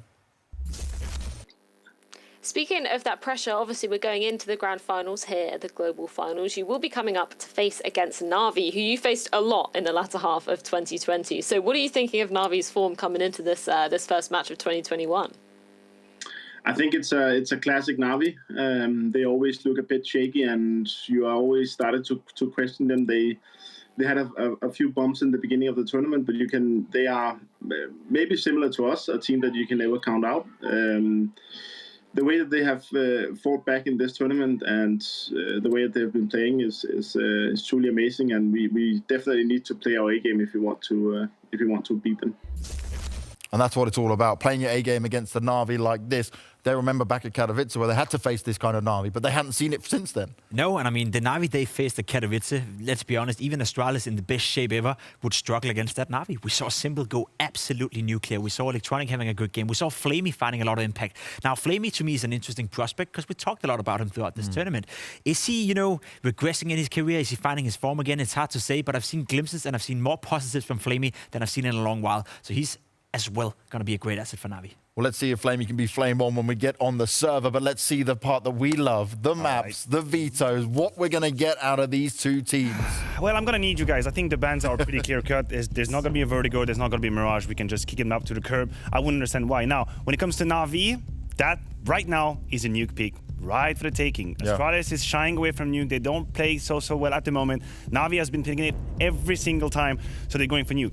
I personally feel that Astralis can go two ways. First way is going for Inferno, because in terms of map pool, that is a punish. It's not a good map for NaVi. It's a very good map for Astralis. That would make sense. Do we see the Overpass pick coming in? Do we see Overpass as a preparation for a punish? I could still consider it. We saw Vitality manhandling. They stick with the Inferno, remaining as a potential Overpass. Now, the third map, I think Dust 2 could be a handshake, but if they go to Overpass, that'd be great too. Yeah, I think Overpass, they got a bit scared yesterday. There's no way they're going to play it right. Now we don't want to play it either. They also lost to Vitality, so it makes sense. I think Dust 2 is a good fitting map for a third between these two teams. We've seen so many close games on Dust 2 between all of them, and there we go. Train is not a map you want to play against NaVi. So we basically got the maps we expected. Some good, some close maps, and for the first time in the tournament, we get to see Bubsky. We do get to see Bubsky, and he's been sat there waiting, right? And the question's going to be, how hot does he come into this? Because surely Astralis and Sonic would know straight away, okay, we know what our insta-ban is, we know what their insta-ban is, Nuke's going to be picked by NaVi. See, I don't know. Do you think there's a chance that Sibling is going to play? Okay, let me put it this way. If that's a big if Astralis backtrack on Bubsky right now, that creates such a dangerous precedent for the future. As in, listen, kid, we know you're supposed to play Nuke, but when it matters, you're not going to play it. So I really hope they don't backtrack, because that would open up a world of trouble for the future. Yeah, I would agree, right? Because we've been talking about a six-man roster and saying if you practice with him on this map, even if it's just one map, he plays this map. Surely you don't change the thing is, we don't know how they've been practicing. I know.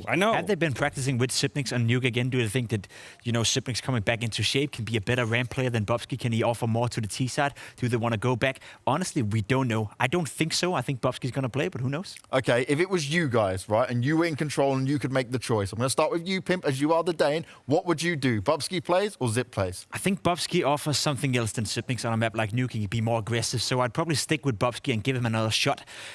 With that said, the recent form Sipnix has been showing in this tournament, I wouldn't be surprised if they'd been practicing with him over the... You got to make a choice. Which one are you going with? I'm sticking with Bubsky, but yeah, close one. 100%. I'm sticking 100%, because if now I'm changing to Zip, that is the whole premise of the six-man roster that falls apart. If I decide to change now and put in Zip, that's it. It doesn't make sense anymore for the future. You are again backtracking to a short-term vision where you want to perform on the very day instead of looking long-term.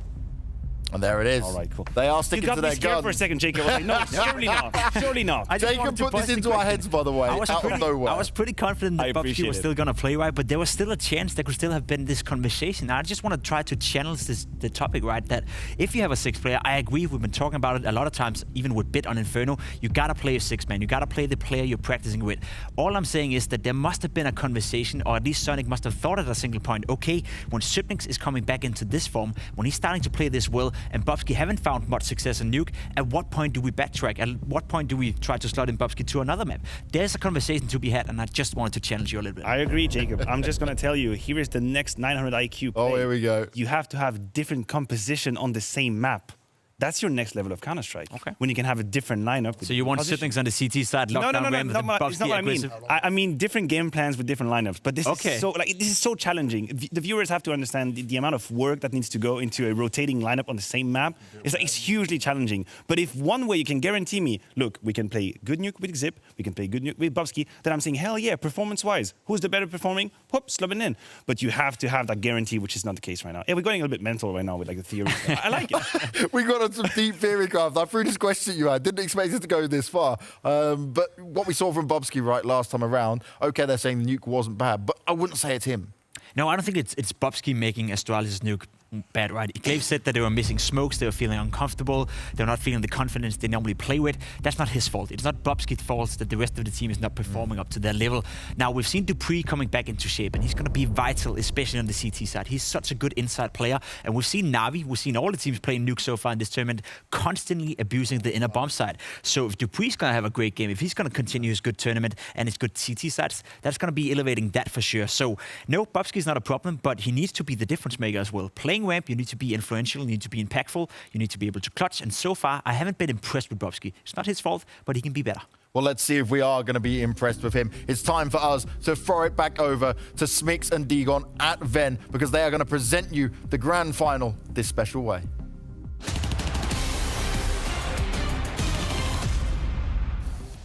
Welcome back to the Blast Premier Global Final Watch Party. Subscribe to the Ven Esports YouTube channel to get the latest on our next event, the NA qualifiers and the path to Blast Premier. We are just minutes away from the global final, and it is time for the team intros. So what better way to kick things off than with a rap god himself? We figured we'd let Harry Mack do what he does best, completely improvise and freestyle these team intros. So Harry, I'll let you take it away. Yo, yo, hey, hey, 1, 2, 1, 2, check it. 1, 2, 1, 2, let's go. Off top, come on, off top, yeah. Ain't another rapper ever been this wise. I'm about to introduce the teams, I'ma improvise. Hey, yo, first on the list, they gotta be acknowledged. Global final team, we reppin' for Astralis. Matt, call up in there, your life can't be saved. If you ever try to step up to my man Glaive, y'all know on the platter we about to serve ya. Yeah, hey, yo, we shouting out the lurker. Mac, when I'm on it, I get fly as well. Hey, yo, shouts out to Glaive, that's the IGL. We representing for the team, living out our dream. And y'all know they coming through with the ill schemes. Yeah, Mac here to hold it down, representing once again. All up in the competition, you can tell plan to win. Hey, Glaive all up in it, going deep on the creep. When it comes to gameplay, never cheat. We going all in. We got you all up in the crosshairs while I'm improvising with the boss flair. Yo, headphones on, we getting nice. I entice. And the mic is my favorite device. Hold up, I put it down for my people. Y'all know we gon' make a hit. Yeah, you know that device narrowly missed out. I'm being HL, TV's #1. Many years in a row, we gon' get it done. Maybe this'll be the year. I'ma spit something clear. H-Mac, I be representing with my peers, hands clapping. Y'all know situations getting drastic. Every time I'm rhyming, man, y'all know I'm working magic. Hold up, I put it down while I serve ya. Shouts out to Magic, repping as the lurker. All for the tip, man, y'all know we putting it down. They hold the flag red and green. I be off the head too mean, doing what I feel like, kicking lyrics real tight. Shouts to Astralis, they the ill type. Hold up, and you knowing that this kid's next. Gotta represent for the support, dude, Zipex.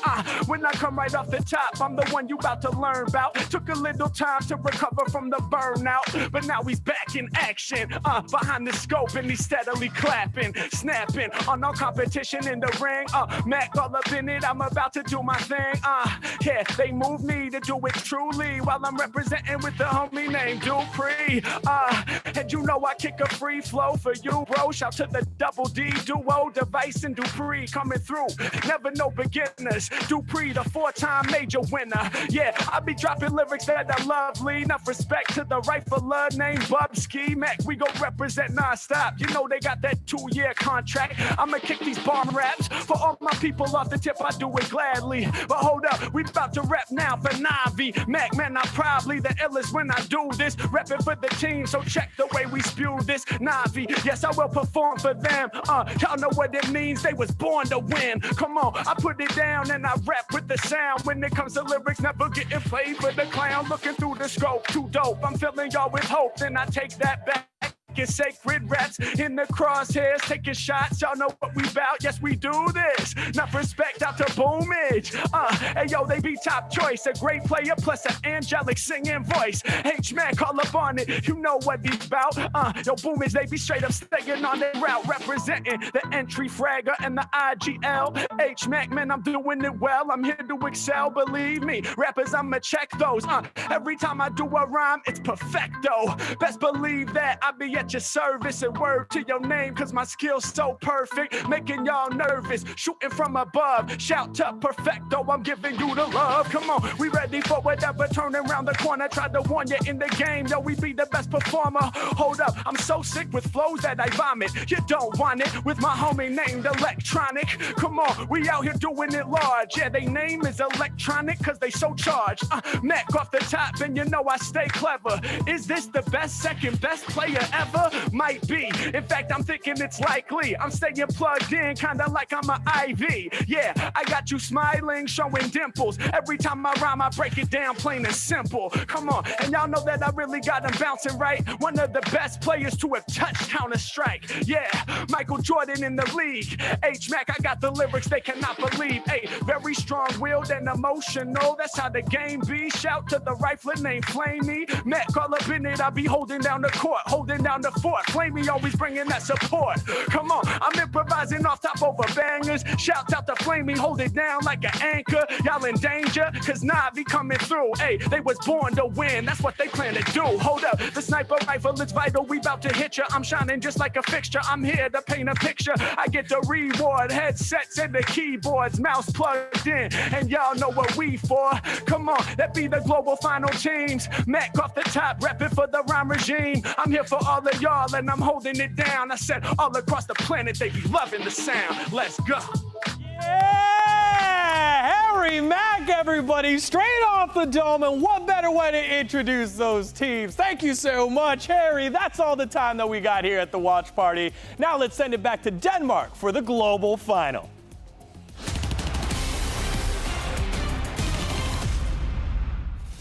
The watch party comes to a close, and now the Counter-Strike party is about to get started.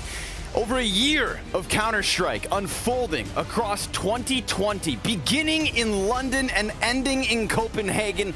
It has been quite some time that we watched the best of the best lock horns in and outside of the server. And now we find ourselves at the final hurdle, the final best of three. For some team launders, tonight is the night. NaVi or Astralis. NaVi, a ridiculous lower bracket run sent down by a fresh-faced Team Liquid, and Astralis watched in wonder earlier today as they upset versus Vitality to lead us here. There was no bad outcome when it came to this final, but there is something special about having NaVi get here to fight against Astralis. Yes, as a third contender, Vitality came up this year in an enormous way and ended up finishing stronger than maybe anybody else. But now that we are into 2021 and looking now at this cumulative tournament with the Blast Global Finals and seeing NaVi get better day by day, getting farther than they did in terms of form than they even ended with last year, it's clear that we are on the precipice of seeing a resurgence of NaVi in the same way we did at the beginning of 2020.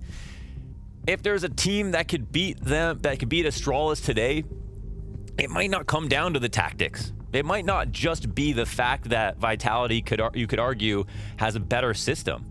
It could be the confidence that NaVi have right now. And the fact that even though you would say that Astralis are the better team, that NaVi always can bring it close. And based on what we've seen, they've primed themselves. They used all these other teams on the way through the bracket as whetstones to be able to show us a situation where maybe they could challenge Astralis for this #1 spot.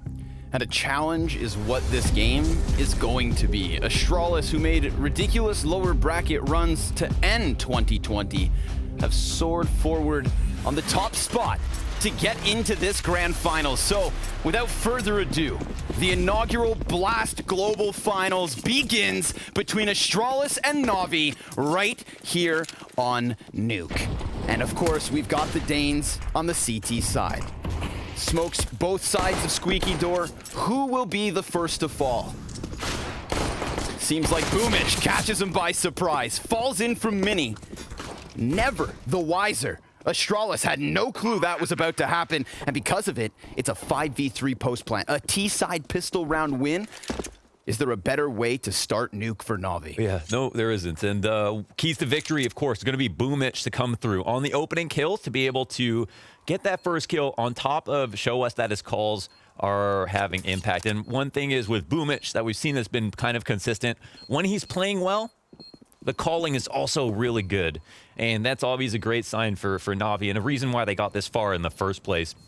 Having to come through some really, really tough competition. Of course, you know, here's a situation. It's just one round, and we see Magis get caught off guard slightly inside the mini. The molly comes down, and again, that's what guides the footsteps, the bit of chaos that comes through. It's a nice opening. It's one round for what it's worth. Here's another storyline. Having Bubsky in the game on Nuke. In his last, 6 matches, he hasn't got a game with more than 10 kills on T-side. And as he referenced in an interview, I think at DreamHack, Masters winner, he said on T-sides he wasn't really slotting in that well. The question is he an upgrade from Zipix? It's hard to say. It's hard to argue that he is from what we can see. But obviously Astralis are not a team that are trying to just hand out favors, right? Surely they're going to try to use Bubsky to take their team to the next level. Either way, we're into the next round. Wow, the pace. Yet again, Boomich going to be that front runner. We do have an answer. This time it's not the double kill straight out the gate. Magisk able to keep it equal and then some. Gets Boomich as he tries to take that long journey up and around the heaven. Where does this leave Navi? Well, it pushes Astralis into a spot where they're still just playing with what they began with. A few less grenades, but they didn't get their paws on the weapons that they've dropped. Perfecto's low. Gonna serve as a bit of a garage anchor as his teammates go downstairs. And a 3-on-4 situation. They catch a straggler. That's Glaive that gets shut down, and we had Perfecto in kind of an outpost here in the big garage, waiting for some mistake to happen. Now Magisk will eventually trade him out as well. He was the lower player, and they at least get info that Magisk is upstairs. So this is going to lead them to come downstairs, where there is a CT lying in wait. This is all Magisk so far. 3 kills at the current moment. Bubsky's going to add 1 to the tally, but it's Simple. And they're outgunned. No longer outnumbered, as Simple takes to the back of the site. It's all on Dupree, smoking to Deeg. And Simple, jittering around now, has him spotted. He can take this fight on his own accord, but he does take damage back, and there's the clutch from Simple. A little 1v3 to get that second round. The costs are high for Navi. Damn, he actually scores that one. They're supposed to win the round, of course. They come in with more money, but then they end up losing players on their way down to lower. It looks unlikely here. But some really crispy shooting from Simple gets it to the 1v1 and to labored effort in the 1v1. But he's got the cover to work with. Dupree's out in the open. So no surprise that he ends up winning that duel. And that's a saving grace from Simple. Now we get to see Simple in the second half, but first we get to see Device in the first half as well. And we're talking about, I think it's no surprise, the top 3 operators in the world are also the top 3 best Nuke CT rifle or CT operators in the world as well. Device right up in that position. And I'm sure basically everybody has learned from Device on this map when it comes to the CT side and how to play it. But before we get to the rifles, we've just got 1 more anti-eco and a couple of kills come down quickly. And for Astralis, it is just about trying to get some economic damage in if possible. But that's just about it. Astralis with a nod to Navi. 2 Zeus on the field. One of which inside of hut here, hoping somebody walks inwards. Perfecto just standing above it, watches towards the ramp push. Not gonna happen. So Navi looking to milk this one. In terms of rotations, no one does it smarter than Device, of course. But both teams have beasts on this map. Pickups. Yeah, the cleanup comes through. Bubsky's left alone. And on CT side for Bubsky, nothing but good things to say. Like, I think when we were watching all of his initial Nuke games, CT side looked good. The way he was playing ramp looked good. He was never taking too many risks. He was usually winning his opening duel. It was more in the second half that things were an issue. So I think, and at first what we saw was a lot of teams were avoiding ramp, I feel like, not really messing with Bubsky all that much. He was finding the good opportunities for when to push into ramp, and we'll be paying attention to that in this game, as well as when to go downstairs and how to play from there. But of course, I'm sure he's developed some stuff. So he'll find at least 1 kill here. That's an AK knockdown, and they'll try to cover it. In fact, they do that. 1 kill on the round is NaVi, pick up 3. Good to know that a bit of time on the bench And Bubsky's already quickly shaken off the ring rust. Crisp Deagle into a stationary Simple for that one. But now the game begins. Buy up on the side of Astralis, Device immediately opping. Who takes to the stars for the Danes? Who begins this first map as hot as can be? I think the opening strategy is very important to show us what NaVi want to get out of this half. Right now, it's the default with a little bit of pressure on side. Tweaky, actually, they're going to continue forward with the exact. The flash is just good enough to get one kill. There's another player on top of the HUD. Yeah, he's up here in the rafters, and as Boomich looks upwards, it's Dupree to get himself a kill, Glaive adding one, and sure enough, it's just Navi kind of getting pulled in different directions. Oddly enough, a Molotov kill. That makes things somewhat interesting.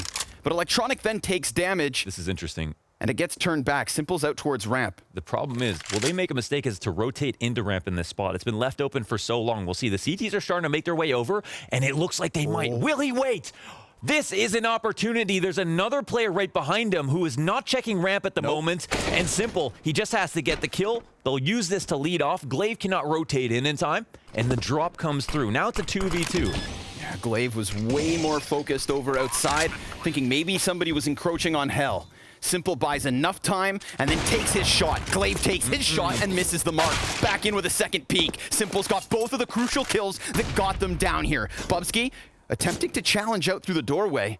The flash goes out, but he doesn't, and as he peeks, he's caught from control. A 4th round win from Navi. No, the clutch is in favor of Navi right now. They look super composed at the moment, and of course, Simple, such a key piece to all of these moments, right? The 1v3 in the second round, as well as this critical frag as he waits patiently to make the CT behind him rotate farther away. Glaive could have peeked out with that op sooner to trade out Simple if he hadn't been patient. And that's the idea behind waiting. Of course, you're thinking, oh, he's trying to knife him. And listen, it might have been in the back of his head, but that wasn't his #1 priority. It's let the CTs get more and more comfortable with the idea that ramp is completely clear. Create that gap, create that space between them.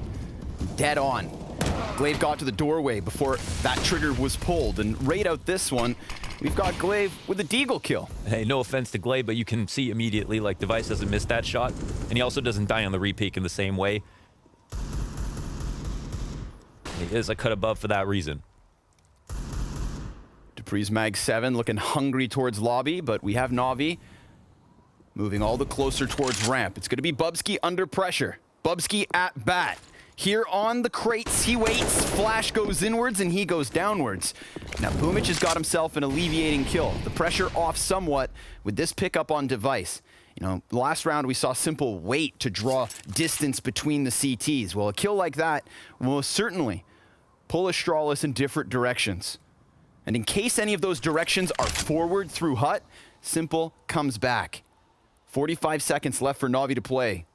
Every incentive in the world to try to push, considering they only have pistols and this mag, but no opportunities. Everything is being watched. And ramp is being taken. Down a player means there is always going to be a gap eventually, and Glaive finds that outside, looking for the flank. He hears the utility, so he's definitely on high alert. Oh, Simple looks the wrong way. Mag 7 gets into the engagement. Bubsky now, his second chance. He didn't do anything towards the ramp as he offered it over. Now he could find himself a headshot. A little bit of damage and an awkward position because bomb gets thrown down. 10 seconds and Magisk has one. All on Boomich, and it's not going to work. Astralis with 4 Deags and a Mag 7 rob away around. Yeah, they steal it. That's a nice shot from Bubsky as the control door swings open to stop him from progressing into the sights. And of course, I think Simple, he's looking for somebody who makes noise in one direction, either outside, it was Glaive or Dupree in the hut, and then the other guy shoots him in the side. So they deny the pressure a little bit, and then they win on just this eco. That's a little bit frustrating for Navi, of course, but I think they've had their fair share of, they've had luck go their way enough already in this game. So now the buy comes through again. We don't have the op up on the T side. Bubsky playing this little bit like Nap on top of the boxes. Oh my god, the drop op shot on Boomich, trying to get on top of Mini. He was safe as soon as his feet hit the ground, but Device doesn't let him get that far. It's a no-fly zone. Clips his wings. He's ATC. Puts Astralis to the 5v4. Pieces of utility towards Squeaky. Device gets himself another. 2 casualties for NaVi outside, both at the hands of the Opper. With a double man disadvantage and 50 seconds to spare, they're still sitting in lobby. We've seen an affinity for the A site. We've seen the executes. We've seen them come late at times. Earlier today versus Vitality, NaVi kind of running into walls when their opponents have a few remaining grenades, and that is the case here in this 6th one. A single incendiary for Astralis, and Flamey's gonna try his hand outside. Device nowhere to be found just yet, but he is still floating over towards Hell as Simple comes creeping around the side of this smoke. That is where Perfecto gets caught, because Glaive's down in the vents. So clearly NaVi were looking to inject into the B site, and it doesn't go well. Glaive with 2, and Flamey with nothing to show. Yeah, this is, you know, I think if Astralis is a baked good, you know, that's something that takes a lot of time and refinement to get perfect. Right? You've got to be very careful with the ingredients and the time it takes. Glaive is stir fry in the middle of all of it, okay? On the CT side, he's the one who gets a little bit wild. He's not measuring everything perfectly. He's floating on the CT side. He's the guy who's like, you're expecting structure, right? But then you get fire. You just wing it. You just run into him. He's going to be all over the place. That's what really makes Astralis hard to play against these days. And, you know, the fact that he's in vents this round versus on top of the hut where they thought they would find him originally, plus outside flanking like he did on that round previous. This is his brand on the CT side of Nuke and something that he's really honed and developed in the last half year or so. Great grenade to get Simple down to such little HP. Immediately, Device Magisk. Oh, that's a great combination. Magisk killing all 3 players at the base of that silo, anticipating the peek from Simple, who, as said, low because of utility. So this is that single AK round from NaVi, and it falls flat. Flat as can be. Bubsky to close this one. 5 alive for Astralis. This CT side starting to come to life. I'm just happy that they won so the game is a little bit closer. We can see the most of this half possible. We'll see where the rest of this veto takes us. I think all the maps can deliver very, very interesting results, especially when we call back to Inferno from last year at Blast at the beginning of the year, and that incredible map from Simple to really set the precedent for what kind of level we were going to have from him in 2020. And Astralis being able to get some revenge for that. Of course, the actual spring groups will be coming up in just 10 days, but this is the global finals to wrap up what we saw last year. Now, Device, he's opping the cross. He misses a shot. The smoke plumes. That was an opportunity that shouldn't have been given up from NaVi. They'll be counting their lucky stars. But from here, they can start to move forward with the round. However, Dupree finds that 5v4 on Boomich eventually. Yep.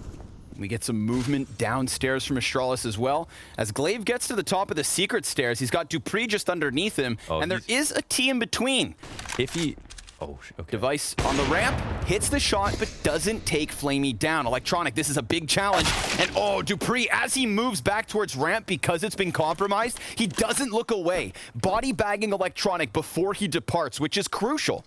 He's here alongside Bubsky, a little bit of a 2v2 towards ramp, 3rd NaVi member coming downwards, and Bubsky holds on until Perfecto walks right into the crosshair, where Bubsky gets 2 and Dupree a single kill. Astralis tying this game at 4. Bubsky's playing it very carefully with how quickly he's getting downstairs, but this, you know, in the past I've seen that once Bubsky goes downstairs, it can be a bit awkward for him. Agreed. But right now, Dupree's rotations have been mint, okay? Even though Bubsky has to do the heavy lifting and get those first 2 kills, Dupree makes sure he can't die by already having rotated into control room. Plus, he was the guy to kill Boomich as the opening kill outside. So just talking about Glaive is one thing, but Dupree, he'll be the other player to at least have some level of aggression and fast rotations on the CT side, where everyone is a bit slow. Everyone else is a bit slower. Ambitious Deagle from Flamey through Squeaky. Doesn't find the headshot he had hoped for. But this does actually let NaVi get a little bit closer to mini entrance. Device, he's sniffing out the side of the smoke, and he sees the back of Boomich. Oh, and he hits that! As Simple falls downwards, he takes massive damage. Glaive gonna solve the issue of a compromised mini. There's a Deagle shot back. What Flamey looked to start the round with, he finds here about halfway through. Now he's all that's left over. Yet again, Flamey, the one-man army in these sorts of rounds. Can he take a second one with him? Because I guarantee he is not long for this world, and Magisk ensures that. Flamey's level in these last 2 series have been fantastic for NaVi.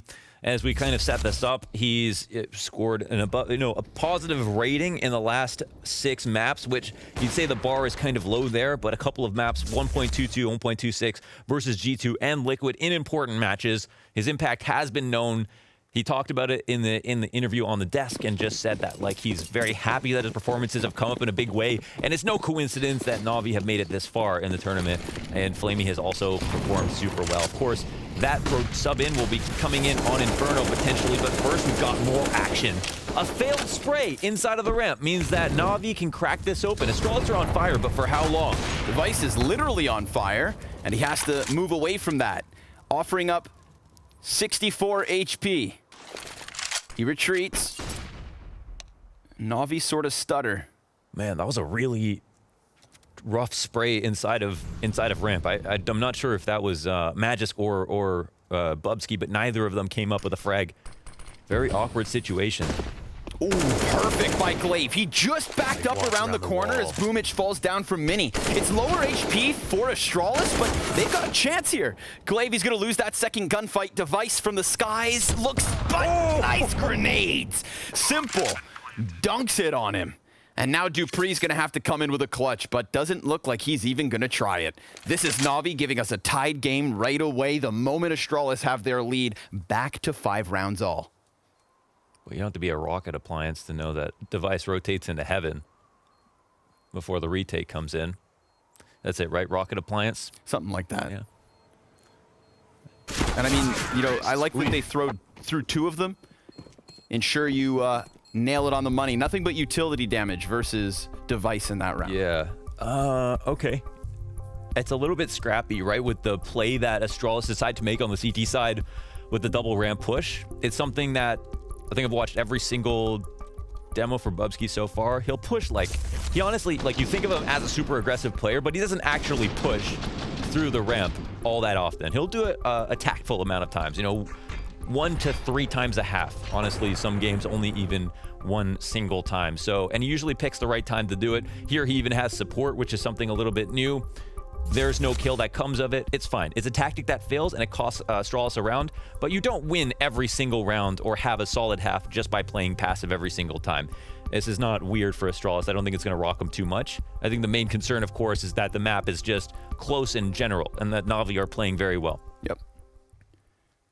Always going to be talking about this through the lens of Astralis as the favorite. No matter how well NaVi have played, at this point, Astralis have proved more. Yep, they come in from the upper bracket. Let's set that tone.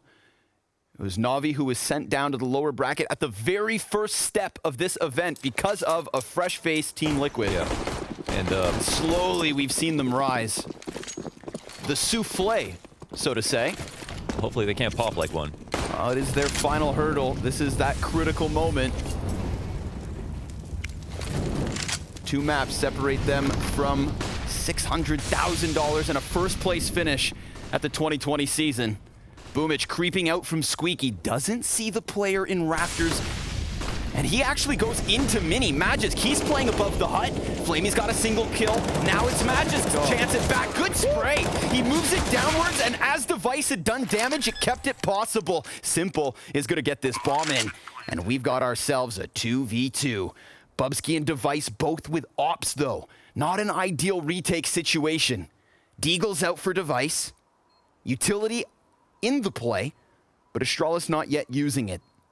They've got NaVi uncertain as to where the retake comes in, and that incendiary right there is perfect. Fast swap to the M-Force, excellent. But they've left the Undertaker, and he's sitting backside to die at the hands of Bubsky. 6th round for Astralis, 1 round lead. It's scary to have to rotate in with the AWP, but closing off on an angle like that where Simple cannot run, plus having Device there takes the edge off. The 2v2 here with composure for Astralis. Nicely done.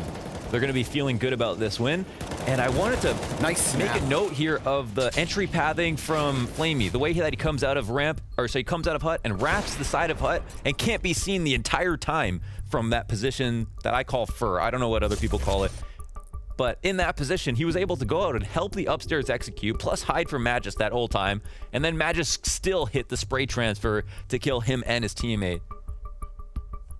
Ultimately, the trades look good enough. Of course, when NaVi get into the post plant in the 2v2, you're still going to give them the favor slightly.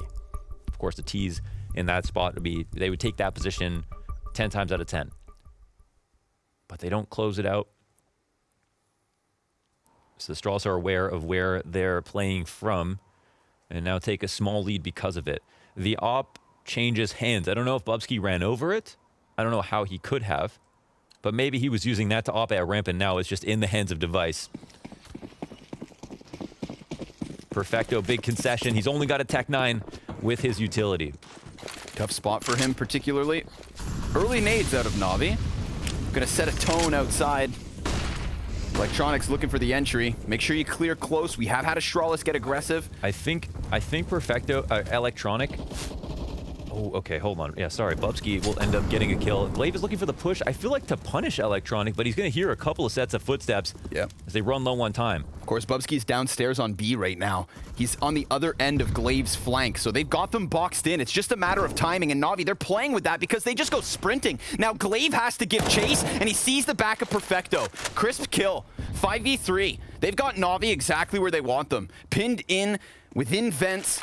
The only anomaly is this player upstairs still challenging from Squeaky. If Flamey gets the kill onto Dupree back vent, then that could have been the ejection policy. But instead now NaVi, this is a one-way ticket to a round loss, unless they somehow pull it out of the hat. And it just doesn't look likely. No, They've got nowhere to run, nowhere to hide. Glaive knows that at least one more person had crossed based on the footsteps that he heard. Now they're playing it patiently. Whoa. Oh, but so is he, and he's not overextending at all. So they're coming on and finally look for the fight, and Glaive will be the one who wins it. And quite like Boomich, if he's able to win his duels when he's the guy who's usually in an untradeable spot, taking a risk that most other players are not willing to do, then they are going to snowball. But at the moment, honestly, Boomich has been quite successful, even though he's only at 6 and 10, as well as Glaive, who is now with this 2K at 11-5. Bubsky very quick to get downstairs. This is where the round begins. We had Boomich slip down vent. Bubsky gets a critical kill, of course, because with the pace that we saw NaVi go 4 guys down secret, imagine had they already unraveled the B defense. Glaive's flank would have been a non-issue. Yeah, this one's a bit tough. We saw that Glaive got out to the corner of Secret in the past, and you could see that it was on his mind to try to flank into lower, but he's watching outside carefully. This time he finally kind of takes the leash off and goes for it. This round's a little bit hectic. Again, we get some utility kind of raining into the A site. They understand the importance of the squeaky pressure. You know, if there's any team that does, it's Astralis. Because on T side, they're going to be the team to really abuse the vent dives. For some reason, no matter how many nades and spams you throw at them, they can find a way to get down the vent. And that causes huge problems. But talking about huge problems, here's a 2-pronged tank on ramp. And Bubsky kind of splits the shot down the middle. Magisk, he'll be softened to 84. And because of the incendiary, this angle just doesn't favor him. He doesn't get confirmation. Dupree's going to be kind of flying blind at the moment. Ooh. He sees this now, and he just peeked away from it so he could go back at that bomb carrier. Dupree trying to get a second, won't happen. Simple gets the better of him. NaVi with the better of Astralis. Electronics waiting for the smoke to come up. Magisk, I think he knows he has to wait this out. Confirm that it's clear, and now they could maybe still contest this, but it's a dangerous voyage to send yourself down vent not knowing where NaVi have gotten off to when you gave them a solid 10 seconds to choose their positions. They go 2 guys towards control and a bomb plant. The trajectory on that nade tells them someone's towards control, and Flamey with Perfecto both pick up headshots to push NaVi onto their 6. He's very happy to get that kill. Of course, he wanted to show himself, to make his opponent eat the flash, and then was going to go for the op shot. That would have been an interesting play to make if it was successful, to see how the rest of the 1v1 went. But here's the first attack, right? Again, the two player hit on ramp. They share damage. They take Bubsky out. They deny Magisk information. And the only reason it comes close is because Dupree, he hits 3 people and gets 1 kill.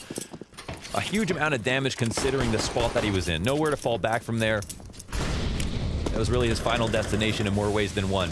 More aggression by Device, but Simple was so ready for it. And now suddenly Glaive heavily outnumbered. On his own entirely, but he peeks over to Electronic, who is trying to take that space. Maybe Glaive goes one better. Oh, he gets the chance. Boomich can't quite trade frag fast enough to deny that second kill. This is all Glaive so far, but Flamey's out from Squeaky, and that opens the A site. Magisk, now he's trying to reel back from this, as Bubsky just missed his chance at Flamey. But they know that he's here pushing ramp. They demand a flick of him, they get it. And he's back at it! Another! Perfecto's trying to come down the ladder. Astralis, they have no business winning this one. No business at all. 3 versus 5 to now a 2v1. But Boomich has time to play. Yeah, you know what? Very smart in the clutch, honestly. I think he does have odds here. We know Bubsky's low. His mobility is going to be limited because he's on the op, and this lurking situation, this could be the round. Okay, he gets the kill and knows that Bubsky was the one to fall back off of ramp and doesn't see him into hell. So now, rotating up, see, he reads the rotation perfectly, and waits. Oh my God. And he waits, but then he falls. He's going to bait. He's going to bait it. Or not. No, he just wants to keep eyes on it, knowing that Bubsky would be inaccurate. Bubsky, no. He's gone to the wrong bomb site. He's only realized now. And that gave all the time for Boomich to reposition deep into mini. Now Bubsky's in a desperate spot. Already the position's known. Boomich, he hits this every single day. That's it. I mean, it's well played. No matter what happens, right? If he reads the correct bomb site, he's only embarrassed further because he comes up the vent, and Boomich reads the rotation absolutely perfectly. Knows that he's coming up the ramp. That's really nicely played by him. It ultimately comes down to the Magus duel, whether or not Bubsky knows it. Bubsky going for that ladder kill. And then falling back. Yeah, tough stuff to swallow. It could have been communication. It might not have been his own thing. So, you know, don't be so quick to point fingers as to, you know, why he thought it was lower, but seemed to be pretty convinced. Either way, we're into the last round of the first half. Both teams solid by. Mac 10 in play. But that's a minor concession. It's Astralis in the possession of the better weapons. Glaive. He gets himself an opening kill, but there's the answer. Tripped on some rocks or something outside. Simple finds him with a wall bang in response. Not ideal for Astralis. Somebody's taking a lead at the end of this one. And Device welcomes Perfecto to go for that peek, but now that the smoke grenades fade, he knows he can't stand out in the open. So yes. He's got to go more passive. NaVi knowing this, just let him sit, let him stew. You've got more than a minute to work. Oh man, the op lower is huge. So it's ramp is where they pull the goalie, right? They take a risk here. And Device is playing this very actively. He's actually taking a huge risk by exposing himself to the side of Mini to clear out Big Garage. And there was a moment of timing where he could have caught Perfecto. We've seen Perfecto patrol on this angle in the past. But you'd be hard-pressed to believe that Device is going to take that risk too many more times. But now it's kind of this mental battle of who actually needs to take the risk here, right? We've got Flamey waiting back in the lobby, and the CT's not pushing quite yet. It's feeling comfortable. But for some reason, NaVi don't think that they are. So will this kill the clock for the T side, or will they be able to make a decision in time? Yeah, Father Time is calling. NaVi haven't yet to pick up. They could walk right into Device's angle. Oh, but he drops the shot, and he hits the re-peek, but Electronic stays standing. Trade! Oh, the grenade! That's perfect. Magisk is just gonna focus on this, and Simple gets the better of him. 5 seconds to spare. Flamey's got another. Dupree with the shotgun. Can't stop them. NaVi, 1 round lead.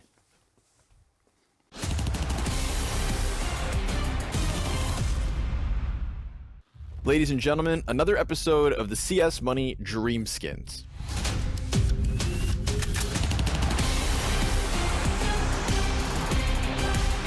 Today, it's the AWP with Navera.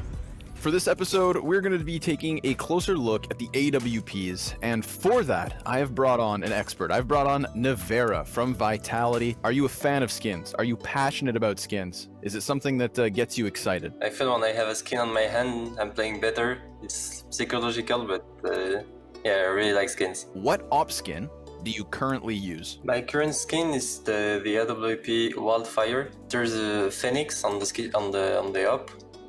It's really cool. It's kind of red, it has yellow, like it has a lot of colors. 3 skins that I think you might enjoy for the AWP. Obviously, we have your skin itself, the Wildfire. You know, it is kind of a darker skin, right? It's got that like black, blue, carbon fiber kind of finish. Obviously, what really sticks out is this awesome Phoenix. And I think that really brings the skin to life. I'm gonna put the Wildfire as an option. We know you have it already. I'm not going to try to take you away from it. Option 2, Navera, is a containment breach. Very much like the Wildfire, even though you've got some darker patterns, some darker color, it's the bright color that is on the skin that really brings it to life. The third option, I mean this one, how can we talk about AWPs without mentioning the Dragon lore. Now, a Dragon lore, it's got that kind of winding dragon all the way down the side, very similar to the Phoenix and the Wildfire. Like the skin is really beautiful. So out of those 3 skins, which one do you like the most? I would say the Containment Breach. All right, so the Containment Breach. Now, obviously factory new, of course. Yeah. So NaVi, the AWP Containment Breach seems to be for you. When it comes to the stickers on the skin, however, do you think this one needs a sticker, or are you all right with how it is? I think this doesn't need any sticker, because like the artwork on the AWP is so beautiful that you can't put something on it. It will ruin the skin, and yeah, it's simple like that, and it's really good without the stickers. In general, I don't have stickers, just 1 or 2 on the USP, but I don't use stickers usually. All right, man, then we'll keep it like that. We'll keep it nice and clean as a toxic rat-covered AWP can possibly be. This has been the CS Money Dream Skins Ops with NaVi.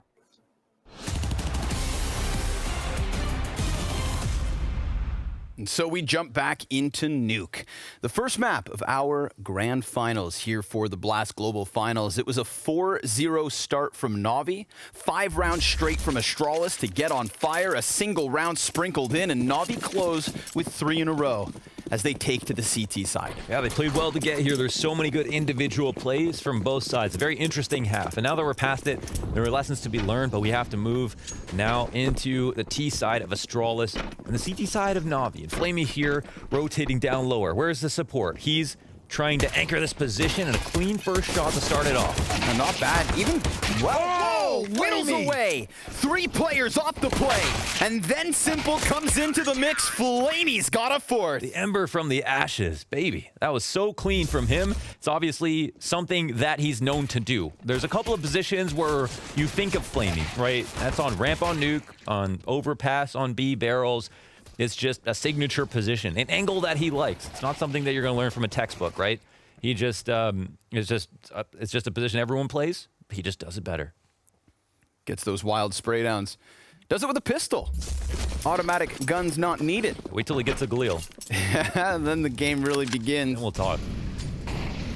Astralis is going to spend nothing on this 17th round. Yeah, he totally denied their ability to get the plant. Of course, you know how important Flamey is right there. If he dies and they get control of control room, they jump through that window, suddenly you can plant. You can plant on the side of the door.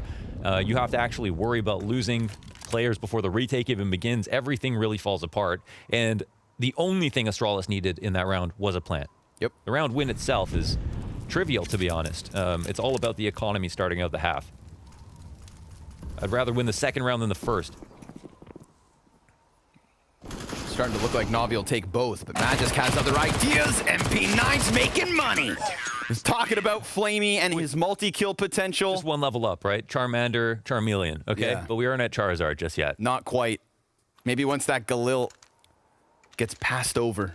Don't make the mistake, Astralis. They won't. 5 AKs for the T side. Damn, that is cash money.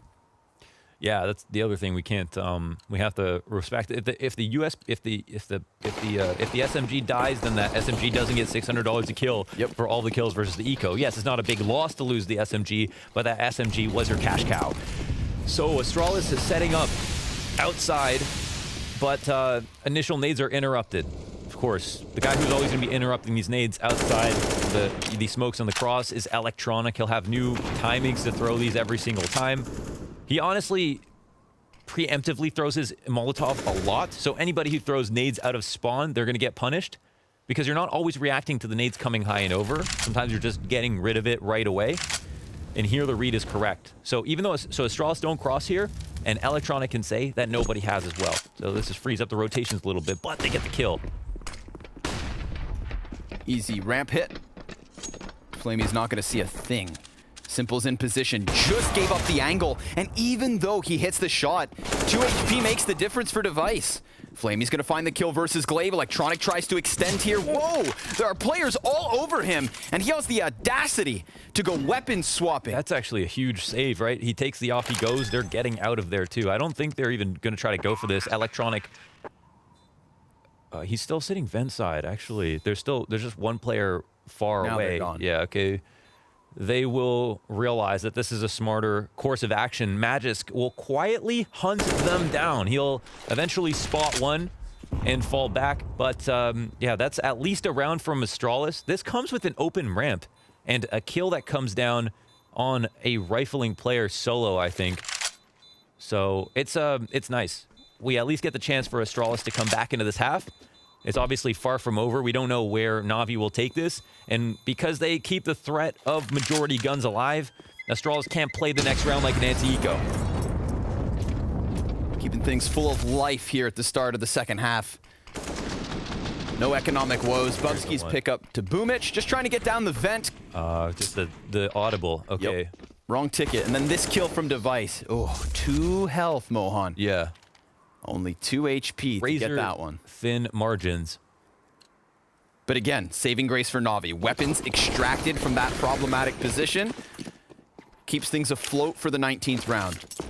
I guess that's okay. So that's maybe why ramp there wasn't anybody in ramp. They're really worried since the rotation got stopped, and Astralis knew it, that they had to overcompensate. Flame's not looking.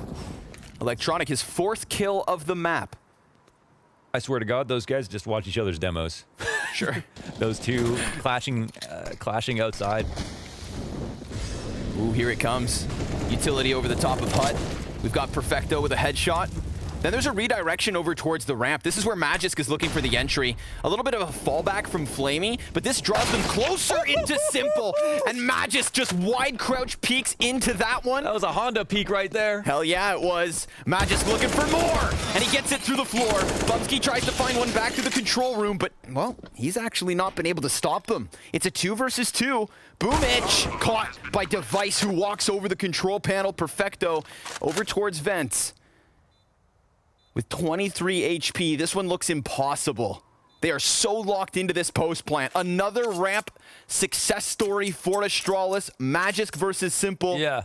Ouch. Oh my God. Magisk says, I flipped the light switch and I'm under the covers before the room goes dark. That's how fast this peak was. And then he makes it a second entry as well. And of course, it is all about how accelerated you can get each kill so that the rotation on the next player is just one step behind over and over again.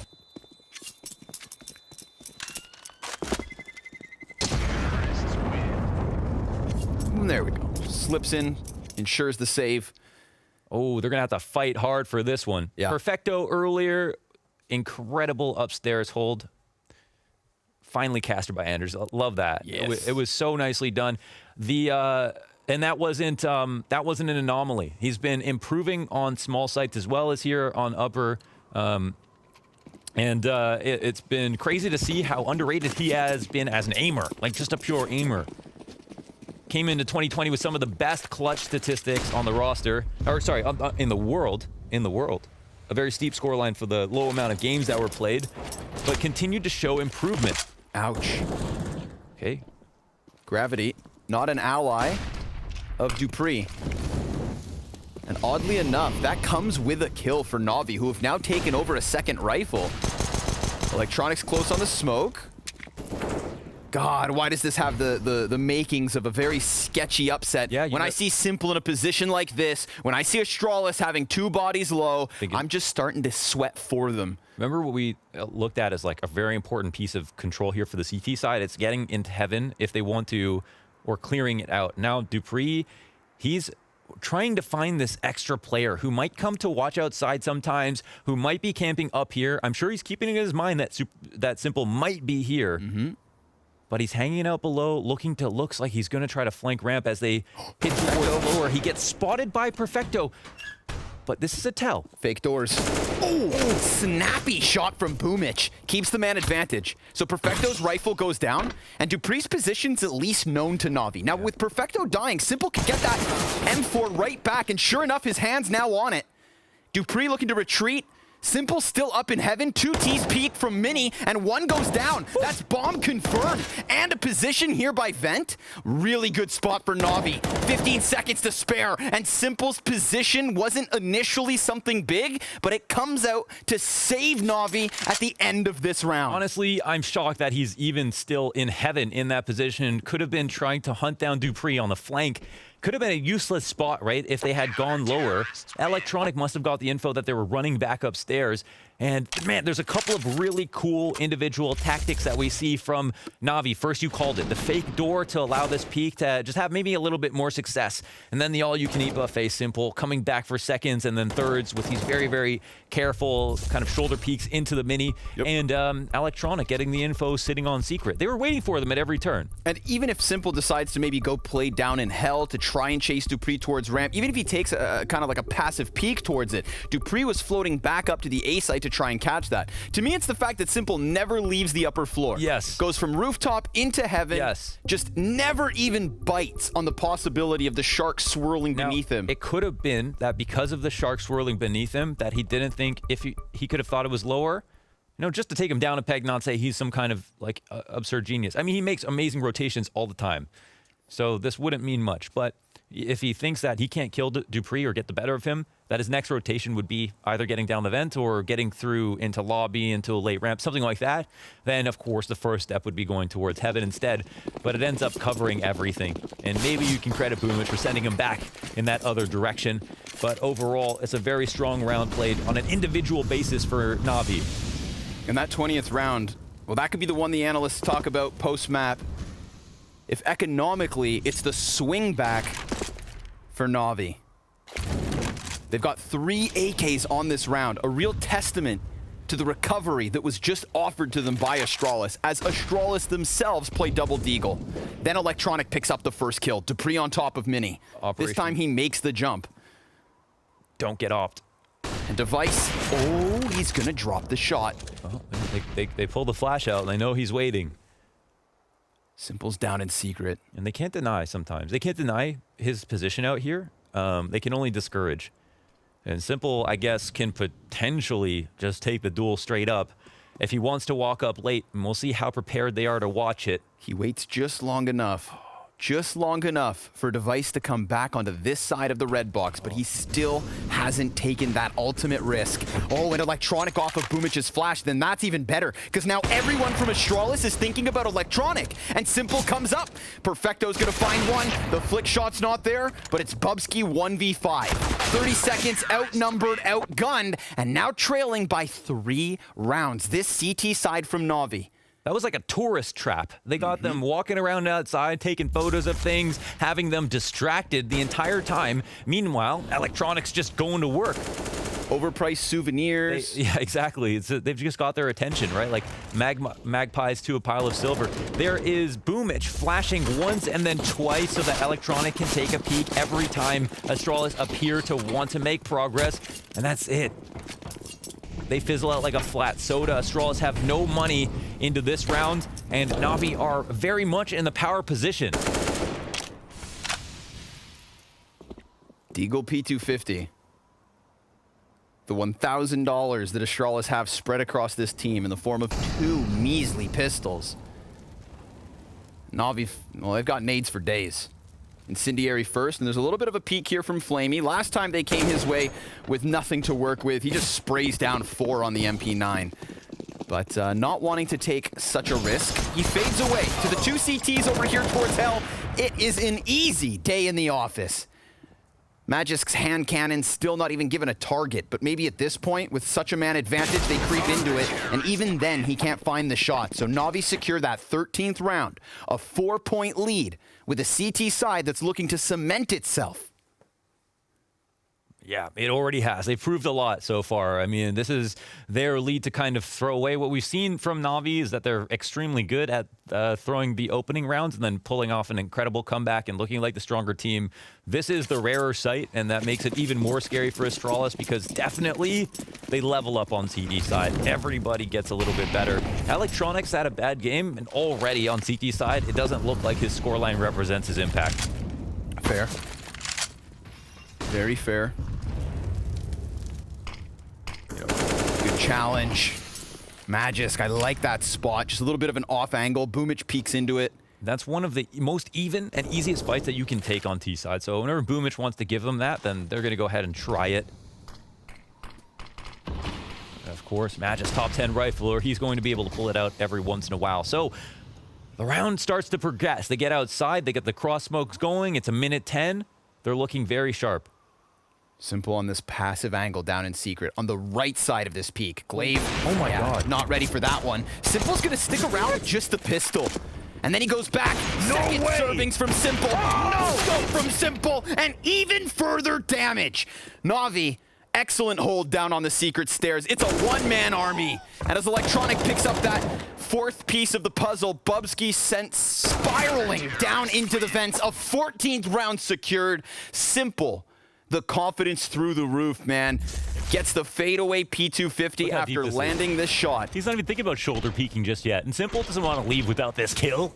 Easy reposition to the following angle. And then the Hail Mary, which nets him the Frag V device. We've got Astralis back into a hell of a situation. A Galil, Tech9, and Deagles sprinkled across this T side with NaVi on the cusp of 15. That's not a once-in-a-while position, by the way. Simple, we can call back to last event where Simple did that versus Astralis in his 22-1 CT side streak, and he got that 4K ace with the AUG. Ooh, Dupree comes over top of Mini. And as there was already this fight unfolding from Squeaky... That's the one rifle. Yeah, that's a big moment. Dupree, he does what he has to, but Flamey, ooh, bomb dropped. Delivery. He signs for it. Astralis checking the notebook. What's the return policy? Of course, they just throw the package on the floor. Perfecto just gonna anchor behind the vents. Okay. Device, this is it. He's got that Galil back in his hands. Player towards vent, supposed to be the easy pickup. Perfecto takes a headshot, still robs away a kill. Oh, he riddles him with bullets. I can't believe he actually wins that duel. Definitely you'd rather be Device in that position. You get the 2v2 back because Glaive finally comes out from Squeaky. Okay, I don't want to get people too unexcited, but we've got the positional advantage. We've got two players watching both open points outside of control room. This is a really, really hard position for Astralis to get back into. Now, what's fun is it's kind of a sandbox for Glaive. There's no real wrong way to play this, and he can kind of take his approach and try to find that timing on the first player. He makes it a 1v1, then we're in business. So we'll see how he'll try to manage that first kill. And that 1v1 is offered. Simple's not going to get that immediate trade kill, so Glaive better clear this corner close, and does so. Now it's Simple, and it's oh so close to the corner. Glaive runs him down, and that keeps Astralis alive. If we're talking force by round wins, it's one apiece in this second half. Chew on that shoulder peek, Simple. That was beautiful stuff by Glaive. It's not everybody that can do it, that can stay that slick. You know, mechanically in that moment when you're a little bit nervous, you might go out a bit extra. An extra centimeter would have guaranteed the shot goes in, but instead, Glaive plays it with perfect composure. Just goes for the peek. There it is. He gets the info, and he just does not go out too much. All the way home. Sends Simple packing. How many times have we told that story from the other side? The op just wins the duel, and we move on to the next round. Instead, the rifler finally gets some shine. Ooh, that's interesting. Remember, a callback to that first half, round 10, the anomaly from the T side. The one round that got crushed right back. I mean, that exact same thing could happen here, and we finish off where we started that round thinking NaVi was going to get their 15th and finish this show on Nuke. Or Astralis with an op on device, turn this one around right here. So yeah, they just got to chew through just a little bit more money, and then maybe they can speed up this kind of comeback to just evening up. And of course, there's nothing scarier than closing moments. Astralis, as good as NaVi's comebacks have been, there's been some very historic games, of course, where Astralis have shown that they are the most composed team. And here, Device, opening kill, but an answer back immediately by Simple. He looks for a second.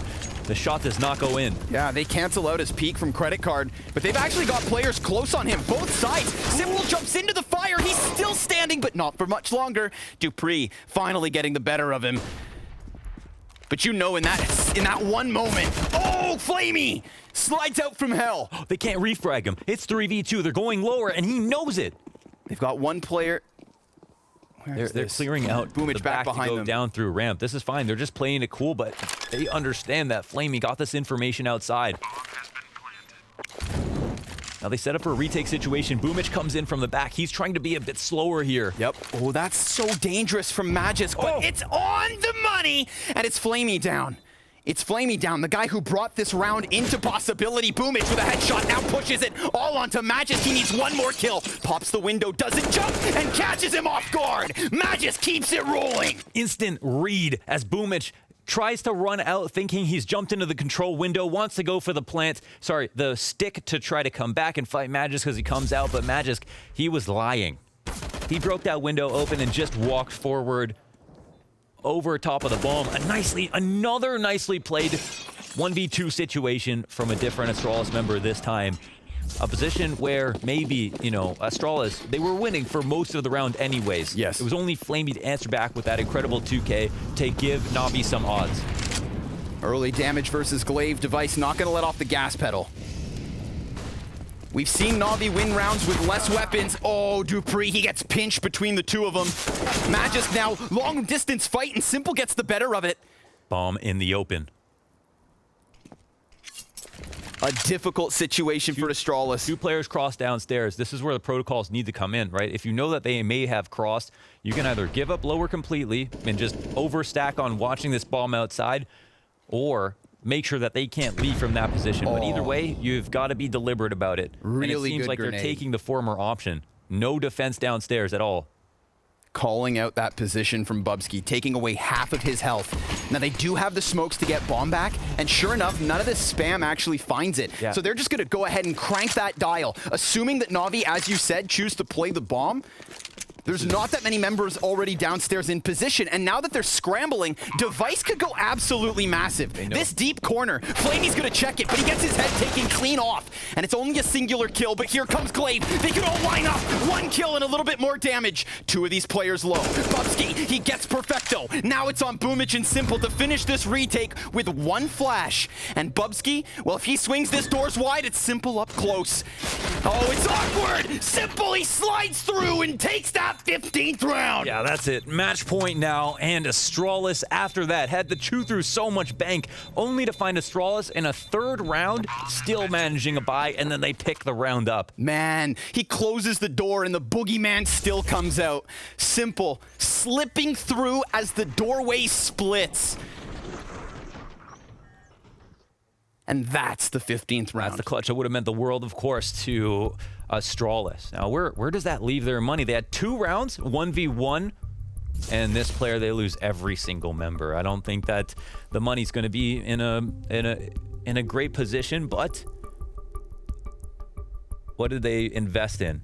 It looks like a scout on device here on T side, a Galil to work with for Magisk. And okay, Astralis showed us something when it came to denying match point, showing us that they have like some fight here, that they might make another one of their historic comebacks, but they don't do it this time.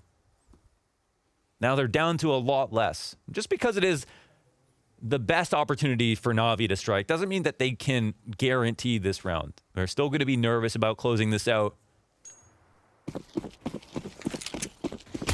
And we'll see what goes on. Electronic score continues to climb quietly. Simple, far and away in the lead, as per usual. Flamey definitely making his presence known, but honestly, Electronic outside in some of these critical moments has been somebody that we just cannot forget about at this point.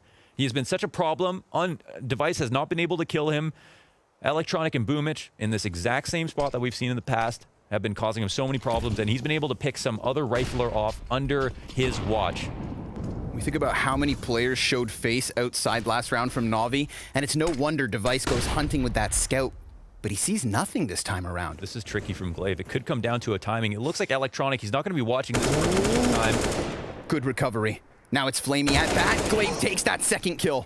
This opens up the ramp room push, but they fall into Simple, and he only finds himself 1 kill. 4 versus 2 turned 4v1. Astralis fighting strong. Yep, they're definitely going to take this into the lower side, knowing that they've got Simple dead and Flamey dead as well. Perfecto spotted up in the heavens, and this means the game will continue, even with a weak bye. the key play from Glaive. This is visualization if I've ever seen it. Okay, the fact that Glaive not only finds this first kill, but the way he approaches on the second fight, there was no sign here. He literally stopped, waited for that peek, crouched with them, was so in tune with the timing based on when that trade would come out.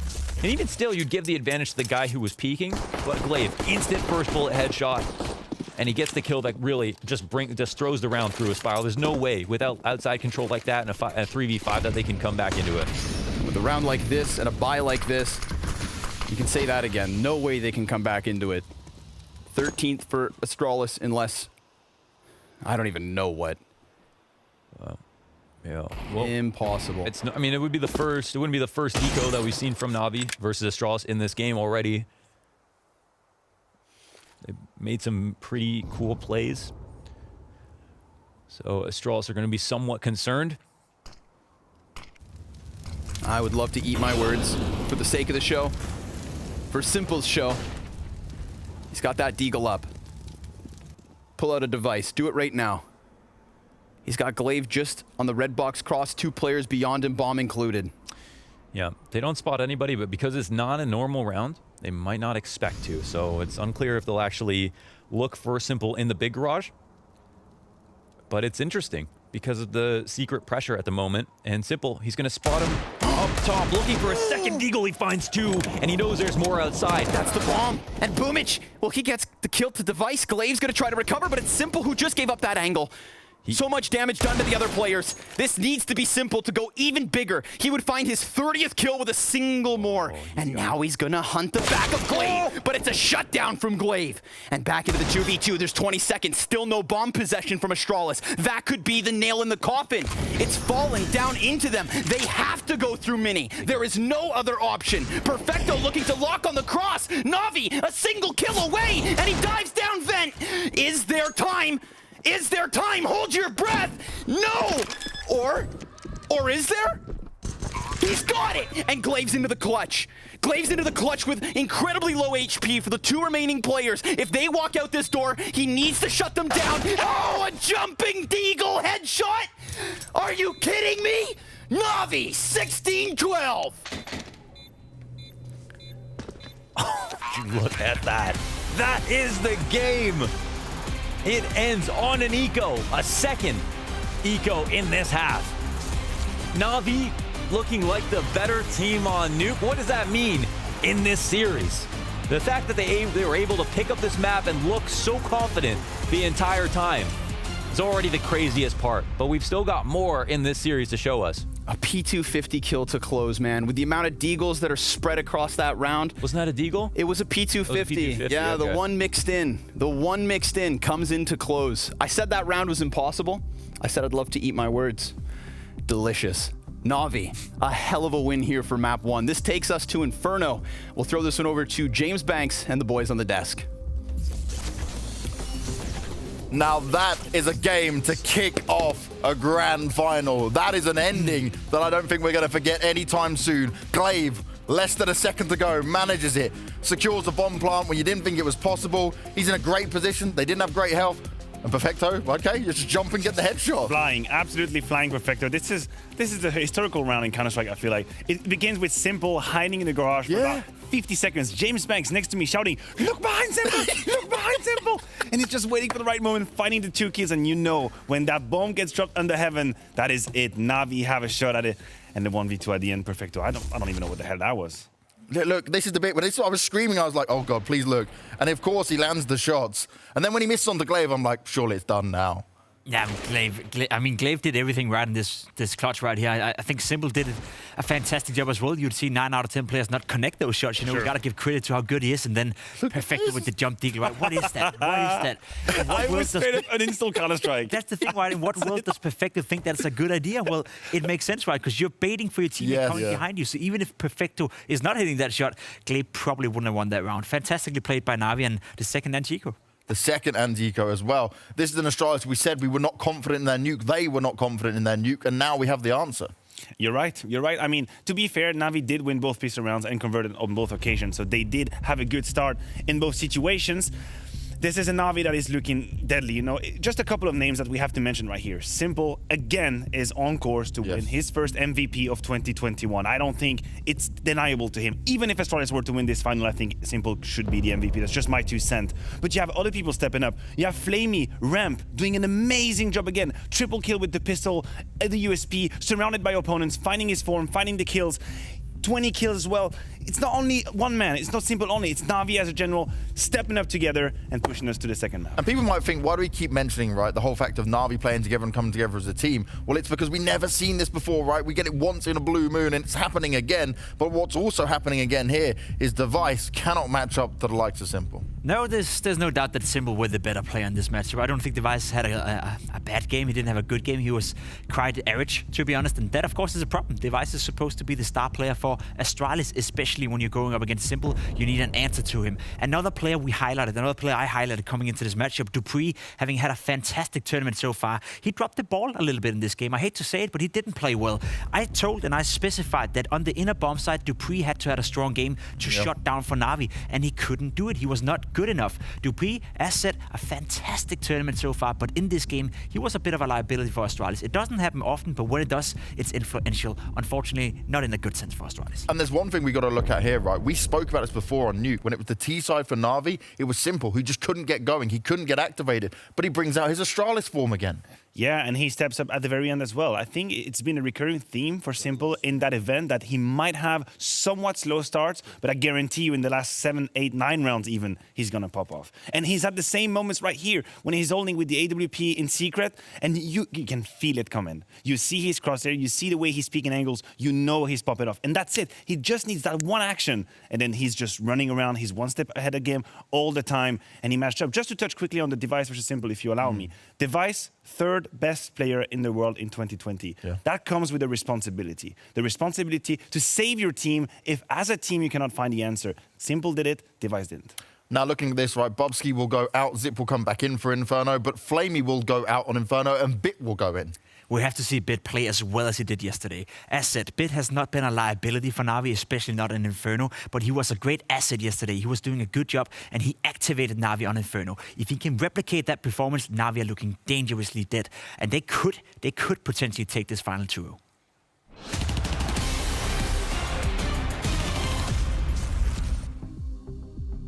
Good friends at Amazon Music, we have the pleasure of presenting a musical performance by upcoming indie pop band Nova Cub. I hope during the global final. Map 2 is coming soon, but first, we are Nova Cub, and this is Change Your Mind.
Welcome back to the Blast Premier Global Finals Watch Party, hosted by Ven, your new home of NA qualifiers and path to Blast Premier. Search Ven Esports and subscribe to our YouTube channel to get all the latest, because this spring, the path to Blast Premier begins again. Now, we're here hanging out with Nothing and freestyle god Harry Mack. They're back at the party with us. So, Nothing, you may be the best freestyle rapper in CSGO history, but Harry Mack is the best freestyler on Twitch, period. Jordan, you guys were rhyming last week on your stream, weren't you? Yeah, it was a good time. We rapped together last time, and it was very humbling and awesome. Harry's a great dude, and it was fun to get to cypher with him. We might even do it again in the future. But today, I think I'm going to let him take the torch and run away with it. I think he's ready to rumble. Right on. Excited to get down.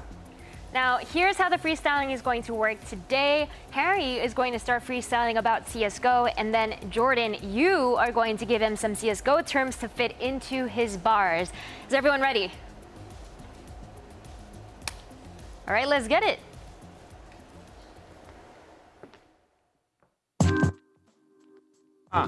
Yeah. 1, 2. Yeah, 1, 2.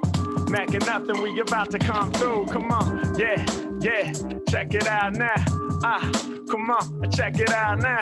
Whoa. H-Mac off the top of the mind, check it. Ayo, I'm shining like light at the horizon. Off top of the mind, I'm improvising. Ayo, we here to make it happen. Nothing and Harry Mack, yo, you know we tapped in. Come on, ayo, I'm spitting in flames, holding up the card and he's representing his name. Come on, I'm here to do it, man. Y'all know we never bluffing. What could stop Harry Mack?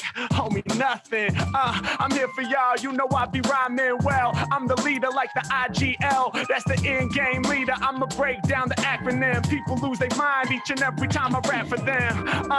Yeah, you know I'm forever Harry. Right now I'ma say it stands for I'm good, legendary. H-Mac, man, you know I rearrange it. Anytime I'm on the microphone, I'm about to flame it. Yo, for this opportunity, I'm giving thanks. My lyrics hit from multiple angles, just like a flank.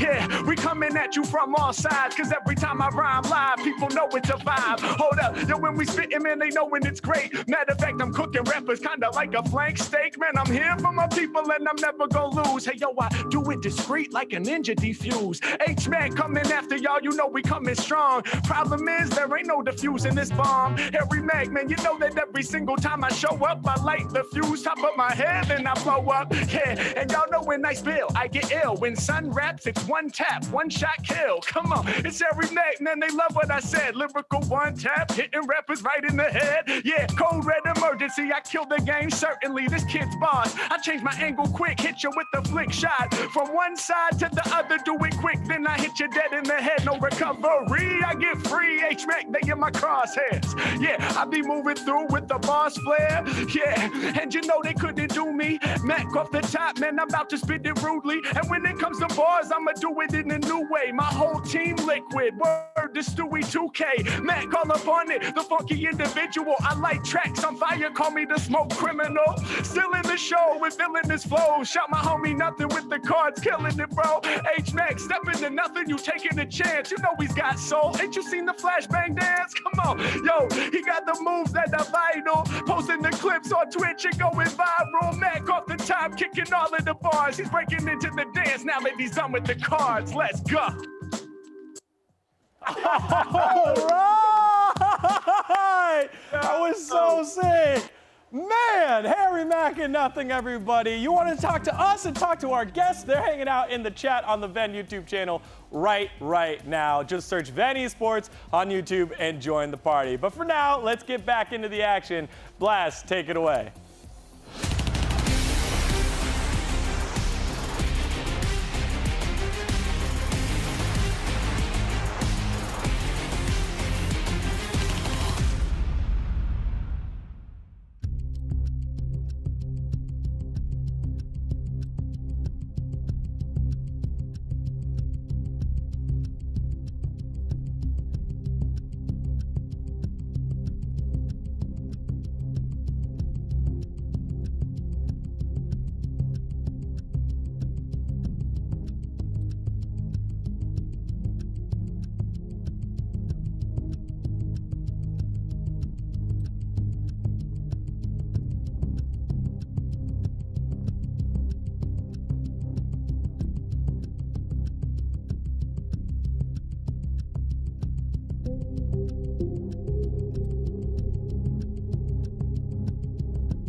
You know, it took 12 months of Counter-Strike to get to this point, and now NaVi, well, they find themselves one map away from securing that first place finish. And here at the Global Finals, we like to reward our grand champions. I want you guys to be reminded there's a $400,000 difference between first place and second. This is not a bag of peanuts and a pat on the back, Launders. It is cold, hard cash, and the prestige of knowing that 2020 gets your name stamped at the end of it, and also you set the precedent for the coming 12 months. The cumulative champions of the fall and spring season of 2020, and it comes down to this map, potentially. This map. Potentially here for NaVi. One map away. Inferno, it wouldn't be a likely result, but close is very likely, which means you're resting on very fine margins. A clutch here, a pistol early on that we forget about when the map is over. It could mean anything. And you know what, Bit? He turned up on Inferno in his last performance, the best that we've ever seen it. And here he is with Simple, lighting it up on the pistol round already. Yo, they just take it straight down middle, and it's nothing but headshots.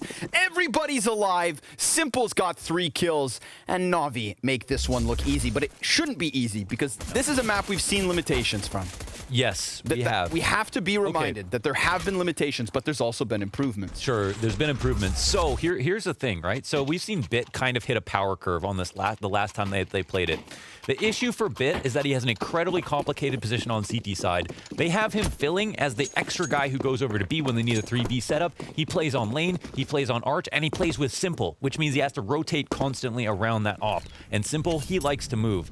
So because of that, what we've seen is a player who has come onto NaVi with so much promise, and they've given him a lot of responsibility all at once, and he's failed by drastic margins in most of those matches. But then in their game versus Liquid, in a very close match, Bit was a huge part of their success and a huge reason that they're able to take the series. Simple's been just pinned to the corner.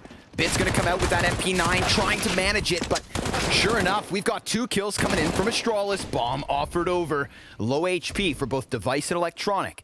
A chance to recover, but he's about to get blindsided. We've got Boomich now trying to pick up these pieces through middle. Perfecto's over on Library. Oh, Astralis, they could rob away the second round. Yeah, it's a plan with an extra smoke. Now they know this arch side is kind of clear. They realized that Zipex had come through short, so they're still worried about player potentially in the halls. There's one up close on this angle. He takes a big risk by playing out there. It looks like the smoke comes down, and it's a bit late now. Glaive gets spotted in the pit. But he's got that bomb as he plays the Tech 9 instead. Player jumping inwards, taps at that one. Who's next? It's going to be Perfecto. Huge health advantage, and the gun goes dry. NaVi, wow. They recover it. Honestly, it's just such a nerve-wracking situation. And it's going to come down to the wire with just the defuse alone. I know you had to pause for a second to see if you even had it. That was a little bit worrying, but of course, you still got an extra second or two. It's just fine. And yeah, it looks like around that, of course, that Glaive can get back into in this 1v2. And these kills that come out, that tactic would have actually made the difference, right? That smoke comes down a little bit earlier on lane, that one that pops right here. And the CTs can't cross safely, and Zipex on the other side of it, that's GG. That would have been actually a huge play from Astralis. And you know what? I respect the risk a lot in a situation where you're just down to where you're coming up on an eco. Even Bit's not certain whether or not that defuse comes through. You're going to be yeah, it's a frustrating one, but it's NaVi landing on their feet, even if it's only with one player. Everybody's going to be upgrading, knowing that the buy is coming here for Astralis. They've got to make something happen on this T side. They put it together with the 2 AKs and 1 Galil. They've got very low utility, but they do have 3 smokes. I think one of those goes out. Okay, this kind of, it doesn't close the doors towards A, but it makes it a lot harder to try to take over the A side, which can be a bit more demanding in terms of utility. With the amount of utility left over, you think Astralis is going to try to find something in between, like an in-between timing, or take a dry peek and try to follow off of that. But it definitely doesn't feel like we've got any kind of full exec on the horizon.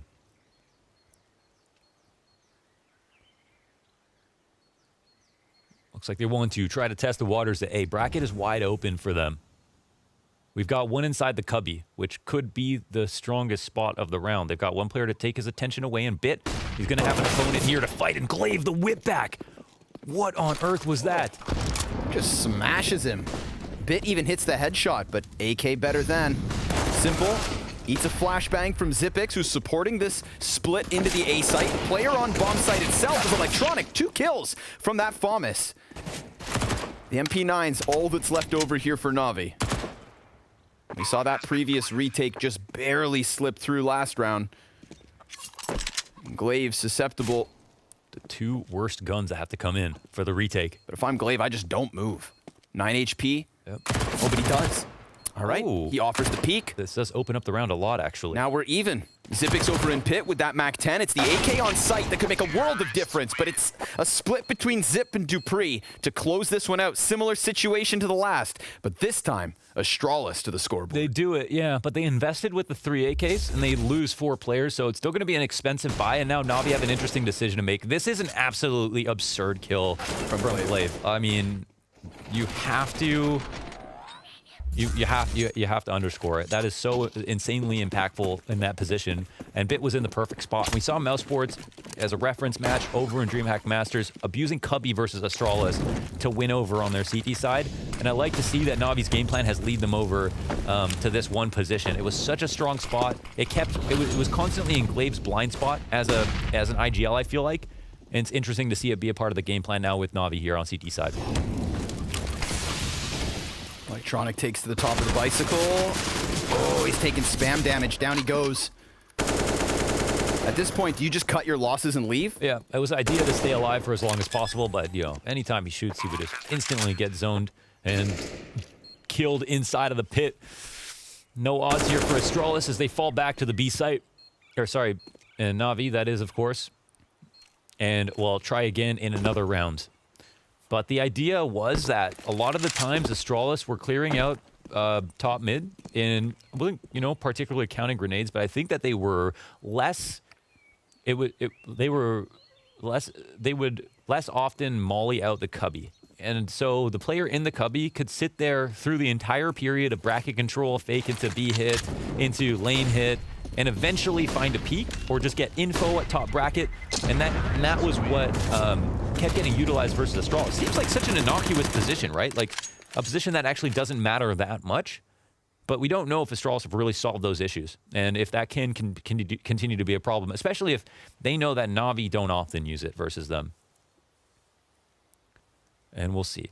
Another go of it here as Astralis with that 3 rifle buy just around to go has put NaVi on in this double save situation.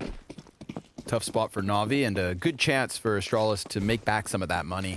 Would have been huge actually if NaVi could have even forced 1 rebuy here because, you know, it would have been right up into an AK. It almost came down to it. dupreeh finds an opening headshot. The pistol player's meant to be taken down this time. Does Xyp9x clear his closest corner? No. Oh, but he then goes at it. A little pirouette to try and keep him alive. But, I mean, jokes aside, NaVi, man advantage. Electronic doesn't have armor to go with this AK. Angle. Oh, he actually falls off there. And then the CZ comes in. Perfecto. 1 left. It's all on Magisk. We saw him with a 1v3, and he's going to have to do it again here on Inferno, and he's being wrapped around NaVi with a robbery. No way they pulled that out. I thought for sure that was a wash. They go 1 for 1 on the trades. They take A pretty quickly. They get into library control. They're very smart from Perfecto, not overextending in that position and realizing that they might come and lurk there. Just waited long enough. He catches the timing, but he also creates it. Give him some credit. Big moment. And this is... Look, I swear he saw him there. He fell asleep at the wheel a little bit, right? He didn't turn fully, and he didn't peek it properly the first time around. And you could argue same kind of issue for dupreeh inside of library. Goes to clear out, but doesn't go the furthest corner. He didn't. He wasn't going to clear it. He was looking back into CT, right? Yep. Had not even a thought that someone could have already been inside the library. Xyp9x, on the other hand, he must clear that angle every single time. All right, well, NaVi, a couple of creepy crawlers in the corners across this map, and they've got themselves a 1-round lead. Can't question it. They pulled it out of thin air, but that's what they did to close map 1. So 5 rounds deep on this CT side. They've got 3 picked up AKs versus the 5 of Astralis here in the 6th. It's a very it's always an annoying thing when you're on the T side and you see that the other team is going 3 players on banana, taking control of it, and you don't quickly go for like a Halls take or top bracket. But still, with some time, Astralis will eventually grab it. They molly out the cubby here. They clear out some of these close positions. There's nobody to smoke this out just yet. It looks like, yeah, they'll finally threaten it. And of course, this will just be a small distraction for the T side as they reroute. Now, Simple here, he's about to reclaim top mid control, which can free up a rotation from Bit to go over towards B if they want to. And we'll see if he actually goes the extra distance. Being a little bit timid. There's only 2 players in the site. If Astralis move fast enough, they're in the money. Here it comes. No rotate, not even close. Still no movement, and oh my, Boomich, blind as a bat. Perfecto tries to come out, gets a kill with him, but that's a singular kill.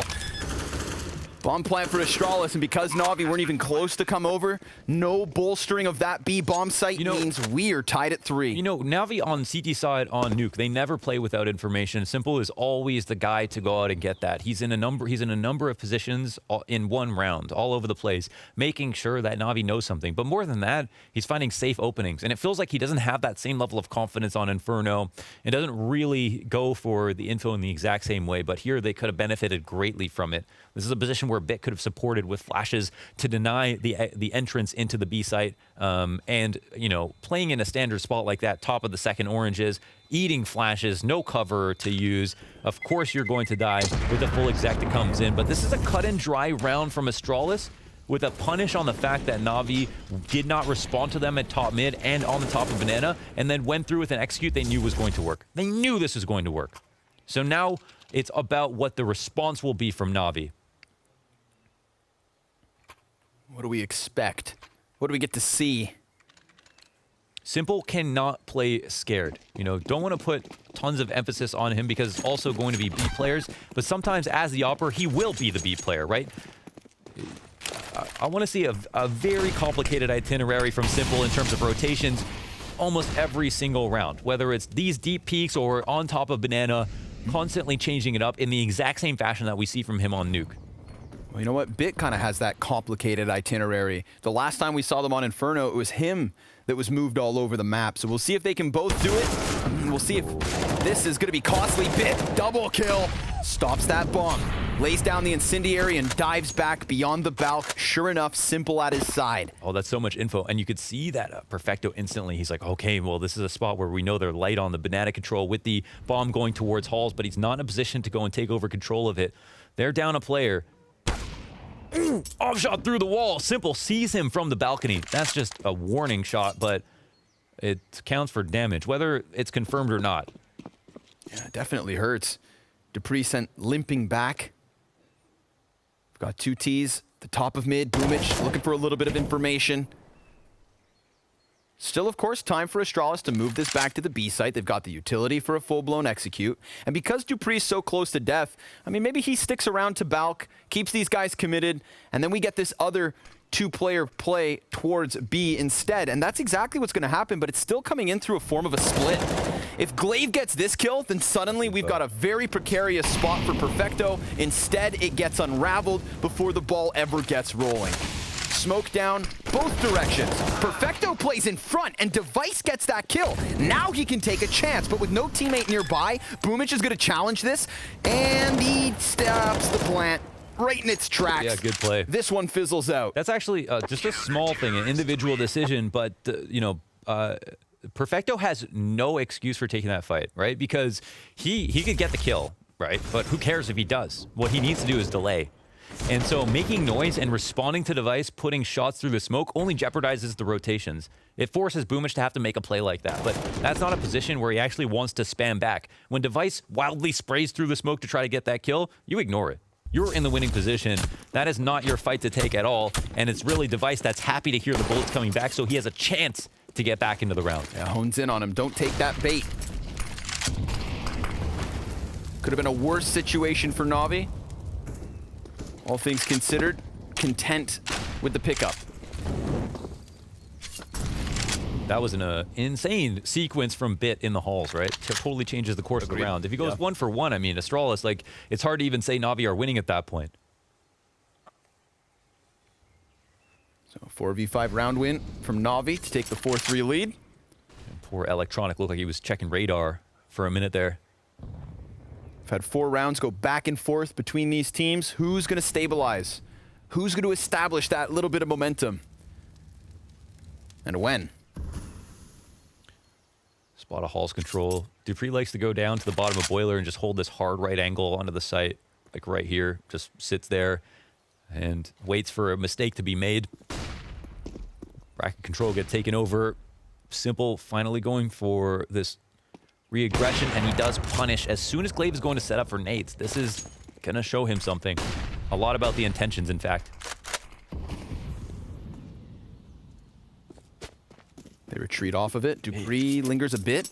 I think they make a little bit of noise, but I don't know if Bit's going to try to rotate. Well, we saw them come at this B bomb site with few seconds left once upon a time, and they're going to do it yet again. Boomich is boosted up on the cross. Magisk is going to take heavy damage. It's all on Boomich. 1 kill, and he knows Dupree's just down beneath him.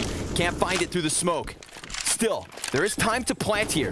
Boomich is going to maintain deep control on coffins. This relegates Astralis to the inside of the bomb site in their entirety. They sit within it. 3 flashbangs for NaVi to try to get this retake, but Device picks up a critical kill, keeps it even. And he's standing fully exposed and taps in. Bit trades. 2v2. Zip picks up high, and that's gonna deny Bit a chance at the retake. Simple tag by the 2 of them. Astralis back at it as the game's tied at 4. We could talk about the strategy and how they wanted to come into the retake and what the protocols were, but listen, they flashed Device, okay? They knew where he was. They sacrificed Boomich to try to go for this kill, and then he just hits this shot. First bullet. They instantly maintain numbers. It's still a little bit messy. Outside of that 1 kill, it's a bit messy for NaVi on the retake, considering they had the player advantage. But Astralis, they get that first entry, and we know how good Magisk is at entering onto Banana. It's like one of his specialties. Even though we see Device come out as the first player to top Banana early in the round, when it comes to those late round executes, Magisk is so good at the 180 from oranges up into CT spawn. Here he only gets 1 of the kills, but that's just enough, apparently. Now NaVi don't have much money to work with. Hog in play. Bit's got a gun. Armor purchase. And it is the full investment, though. And only 1 player at the B site initially. So Astralis is going to find this banana control with no resistance. Almost had a chance to drop Perfecto off of it, but instead he lays down his smoke. Slows things down for a moment. Almost scarier than gun rounds, honestly. Yeah. Almost scarier. Well, if we've learned anything in this series, it's exactly that. Yeah, you know that the CTs are just being so sweaty right now. You know they're going to deny a certain amount of control. You're never going to feel comfortable. You know they're going to randomly gamble. Oh, there it is. Okay. Wow. Bomb gets dropped. A player looking to throw grenades. He does get traded from the back, but again, the intentions are known for the CTs, or for the Ts. It's going to make them somewhat uncomfortable. Magisk trying to take the lead here. Yeah, going for the solo show as the bomb comes over. Boy. Tags Boomich down to 27. Good flash. The pistol of Boomich is going to find the headshot. Now we've got Glaive with that bomb in a recovery mission. Still up there. He gets dinked. This is working out wonderfully for NaVi, but can Boomich really hang on? He knows there's another player here. That's both players of Astralis. 10 seconds to spare. Molotov goes deep. Boomich ahead of it, dies to the wall bang, and Perfecto can't wide swing. But Glaive, he's going to get flanked by Bit. There's the headshot. There's the 5th round. There's the forced by upset. That's a lobster pinch from NaVi. You have to give full credit to Boomich. For Boomich and Perfecto. The roof flash that he threw into the site as the rotator, that's the one you'd normally see from Bit as the guy who's coming from Arch to try to support. He does perfect here. Of course, the kills that come down are great mechanically, but the flash to deny Magisk from coming forward, and then he stays there. He doesn't immediately fall back. Boomich stays out there for the information. As soon as they actually feign the threaten, they throw the Molotov behind him. He doesn't fall back through it. He's still in that same position. They finally spam him down, but he gets information. He's delayed. He's also got a kill. And then, of course, the last 2 players come in. And what's really important in that 2v2 is just to try to attack when the bomb is getting planted, because the time on the clock means the T's have no choice but to put it down. And as soon as someone puts down the bomb, you've only got one person who has their gun out. A NaVi pounce. This is 3 ecos that we've seen from NaVi in this series so far, across 2 maps versus Astralis. The same cannot be said for them. No, they've got away with 1. I think the count is exactly that. 3-1 to the favor of NaVi. And 3-3. Ecos might not be fair, but a force buy like 4 pistols and armor. Yeah, yeah. A steep firepower disadvantage. Your implications there. We got 2 players boosted onto the porch, one of which going to play on the monkey bars, 2 of which on the monkey bars. Grenades come over the top, and it's balcony in question. Electronic dives in. This spot from Simple could catch them off guard immensely. It's, ooh, a falling Magus. Where's his teammate? Oh, bit. Wait, what? He gets deegged in the middle. The replays will tell us the tale, but so far the A site begins to fall. It's Electronic who has to put the weight of it on his shoulders. He has 3 bullets left in the gun, so good thing Perfecto comes in. Dupree with the deeg. V3. First shots miss, and of course, Boomich flying through the skies, aerodynamic as ever. NaVi 6-4 lead. What happened? How does Glaive get this kill? How does Simple get shot in the side of the head up top when? What happens here? Looks like he dies. He's getting shot from lane, but it's from the boiler. It's from the boiler. That's why Bit cannot see it.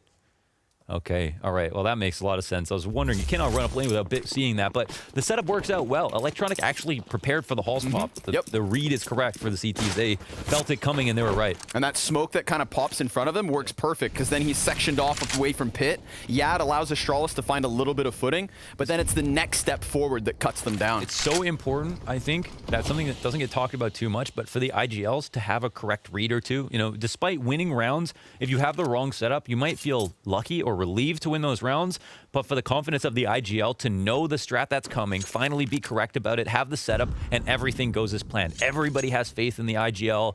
The IGL himself is going to feel rewarded about that. This is, I think, a really, really important part of the game. We definitely see a good call here made for NaVi in that regard. It's not going to phase Glaive, of course, at all, but it does result in the round 1. Ooh, Perfecto and Boomich.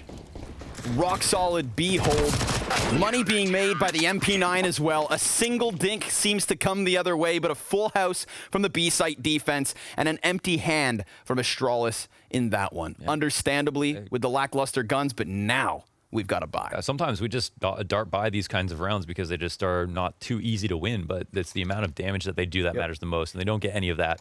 And that round, the reward for that back and forth fight we had. Remember, there was 6 rounds won back and forth before NaVi get the chance to stabilize, and with that chance comes that reward you just saw. This is a much better CT side than you could have anticipated from NaVi so far here versus Astralis. Definitely not favored. I would have, again, absolutely given this map over. Yeah, they're just doing the exact same setup. Now, of course, you have the added benefit of just being a good setup, right? Like the only issue, it's not like the Virtus Pro lane setup with someone on the on top of the roof like they had earlier, where you can see over top of the arch smoke, so your arch player can just leave if they smoke lane out and go arch. But it's just not something that Astralis are doing very often, so it's not a setup that you want to employ very often. But here versus Halls, as we just saw, it's actually quite good. Now, I don't know. I do wonder why they wanted to copy and paste this, knowing they're going to a full rifle again, what the idea is here, and how it'll work versus a round that's not a Halls pop. But significant pressure on both sides of the map. Whoa, hold on. Big gap. Yeah. Intentional? I don't know, but look at this. We've got Halls and Banana being taken at the same time. They are really confident that NaVi are going to try to get back map control, but they're not doing it in the Halls. No. And it's 35 seconds. They're not feeling comfortable. And look who's feeling comfortable. Electronic has moved his way over to the B site, but he's not correct about this read. Device trying to sell it at the final hurdle. Let's see it, Bit. He's got the back of Zivix and a second follow-up damage. Perfecto shuts down that B play, but Simple, his back is open, and they don't expect this position again. Simple, he stays up top, 10 seconds, and Dupree, he could scramble for the bomb, but he realizes there's just no time. NaVi, with Simple as the insurance policy, sits on this A site, bleeds out that clock, and doubles the round count of Astralis. Oh my god, man, that was such a tense round. I mean, it comes down to some interesting positions that you don't often see between both teams. First of all, Astralis splitting up for the map control, and then bit this close at mid without actually having any support. He's not just sitting in the cubby, he's committed. So he's giving himself a good opportunity to like get one kill for sure, and then have some kind of edge in the next fight, but not guarantee that refrag. But they were willing to take that risk, and they had rotated 3 over towards B as well. And then Simple, they just didn't expect him to be up in his treehouse again. Yeah, he's hanging out, right? Attack timeout called here for Astralis, and yeah, things start to change when it feels like no matter what you're doing, you're getting called out. But this is turning into a commanding lead for NaVi. And they tried to bring it towards that B site. They got Electronic to successfully rotate over. Yeah. It was just 2 landmines on A. Dude, the story for NaVi last year was like consistently good placings, but the big wins were not there outside of Cato early on. Yeah. You know, remember, they topped their blast group as well. The first event, we saw them. And that's first through third. This is the finals of the global finals of the culmination of the year. But again, at the start of the calendar, a strong start for NaVi.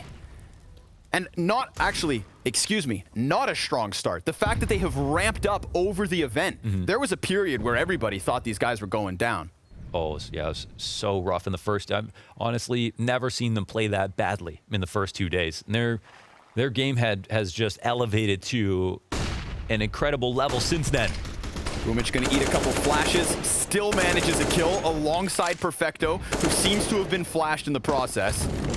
That AK picked up by Dupree. He posts as bomb is planted. We get NaVi crawling over, but I mean, he's held into his angle. Boomich, like a boulder, just locks this in. Double Deagle versus 5, and it's headshot after headshot, kill after kill. Here for NaVi, now leading 9-4 on this CT side. Yeah, you just can't write it off, man. You can't write it off.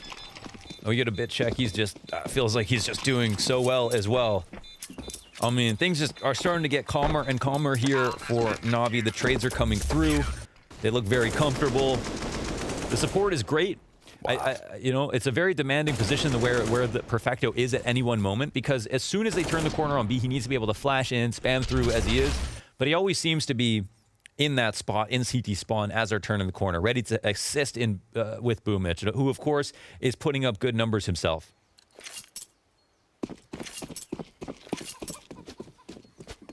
The chances are waning for Astralis on this T side. Can't wait to see the interesting stats that come out of this match. Boomich is 16-5 in this game. Above and beyond. Haters, be quiet. NaVi on fire. Electronic pushing through, and he sprays 3 down. And he does so much damage to the third guy that this is already Astralis with hopes waning. Feels like it's been iced out before it even had a chance to begin. They just wanted to step into the apartments. Interested in window shopping. Shutters closed by Electronic. Still a chance. But how many times are we going to watch Astralis just change direction into this B site to walk into the rock that is Boomich? It's tough because they haven't even been able to win versus 2 players. No overstacks, no deep control. It's just been Perfecto, Boomich working together, putting up more than 1 kill each, allowing the retakes or holds to be very easy. Simple this time. He's committed over towards the B site. The bomb walks its way back to A. There's just no great options here for Astralis. They're going to give it a chance. Boomich, he's right where he needs to be. And with his form, he's going to peek. 2 headshots and the third. Boomich stops them all. The Wicked Whip with confidence. Boomich comes through. He recognizes right there. If you're foggy on a day and you're in that position, you don't come forward. You wait for the fight to come to you. You know they're setting up for grenades, but you don't go out and do it yourself. You don't just finish the duel but today he's got his captain's hat on. He's playing with confidence. Yeah, he is very much in the game. And what we know about Boomich is that when he's playing well, he's calling well. He's calling well. Absolutely. Absolutely. And that is on full display here as NaVi take to the double digits. A final round on this T side. Boomich the Boulder barrels forward in that last one. When's the last time NaVi have had this good of a half versus Astralis on Inferno, CT side? I don't even know. Another kill to open up the round. Simple, he hasn't even had to make noise so far. He's just maintained a positive score line with just low kills, decently low deaths. Oh, but Device with an opening. Smashes Boomich in this one, who's gonna have to call from the sidelines for the final round of the CT side. A smoke spam from Perfecto. A position we've seen Astralis in all too often. Footing on the B site with a bomb plant, but a single smoke is all they have to hold on with. We've got the double incendiary for the retake. And NaVi, you know they're going to play this. Late to the information, Bit will make his way over. They've got a lot of nades to work with. They can smoke Banana out.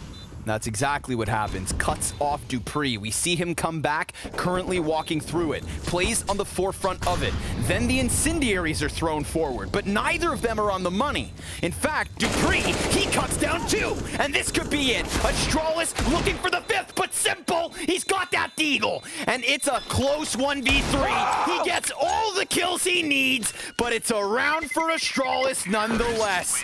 And the individual power is there. Only 6 rounds away from the win.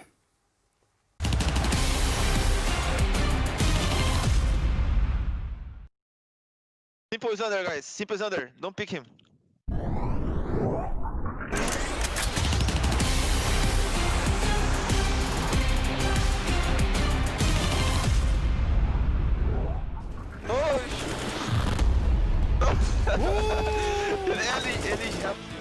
Oh no. What the hell, bro? Knife in the pool. Who wants a knife in the pool? I'm in there. You're dead, bro. Oh no, they Sorry, man. No, he hit me a lot. That is. Yeah. No. You hit me. Right, wait. Sorry, I Come got on, scared. How? One tap only, guys. Activate. One tap. Let's go, one tap song.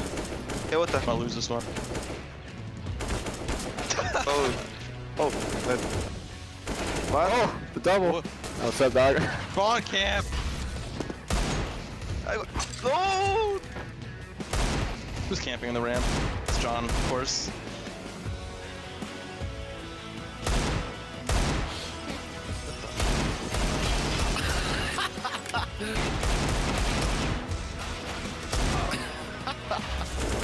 Making calls in deathmatch? Yeah, you mad? Okay, you just spawned in my face. You're holding angles! Look at that! Dead, bro. No, you don't come here. What the Hello? This is my angle now. Hi. Yes! Easy. Okay, no scope? Only? Yes. No scopes, yeah. Let's go. Yeah. Okay, okay. Man. That's shady. This would have been your map. Can't hit a shot. No scope. Oh, you were dead, bro. What did I ask for? You were dead. No! I'm insane! I don't know what to say! Yes! Oh, I'm waiting for John. He's hiding inside. Oh, you're dead, bro. You're dead, bro. Man, this guy with knife waiting. How much a lead? We have to sign a contract to make sure no scoping. Oh, why are you looking there, bro? You dead, Tipo? No. You dead, Of too, bro? course you should no. first. You dead? He's owning. It's close. Get out, bro. Oh my god. No. A knife for you, bro. Oh, how do you kill me? Ooh, revenge. Everyone's insane on this one. Oh my god. Bad reflexes. He's still camping. Nice shot, Sasha.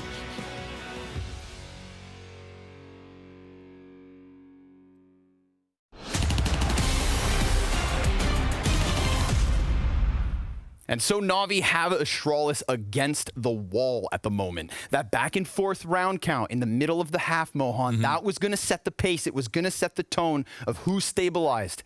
And in the end, that was very much Navi. Yeah, definitely. I got a little excited at the end. I thought he had time to defuse. Oh, that would have been insane, but he gets the 3-1 digs. Ultimately, the 5th round for Astralis. Hey, maybe it's a curse. 11-4 is the scoreline that Zonic loves to see. He's, of course, on the better end of it by the way that he's characterized it, but now he gets the 5th round, the cursed 5th round. So we'll see what happens in this game. It's unclear at this moment. Yes, it's a big lead, but it just doesn't mean anything. For those of you who've been watching this kind of matchup over the years, it just does not mean a lot. Astralis are definitely capable of coming back into this. Navi know that for sure. Yes, they played well. Yes, they're upper map, but it's a grand final. This is Astralis specialty. Flash over the top from the CT side, and then the terrorists send one of their own. Good trade back by Abs, but Device, that's the clean headshot they need. And you can see how that serves as a trigger. Forces Navi's feet into this A site.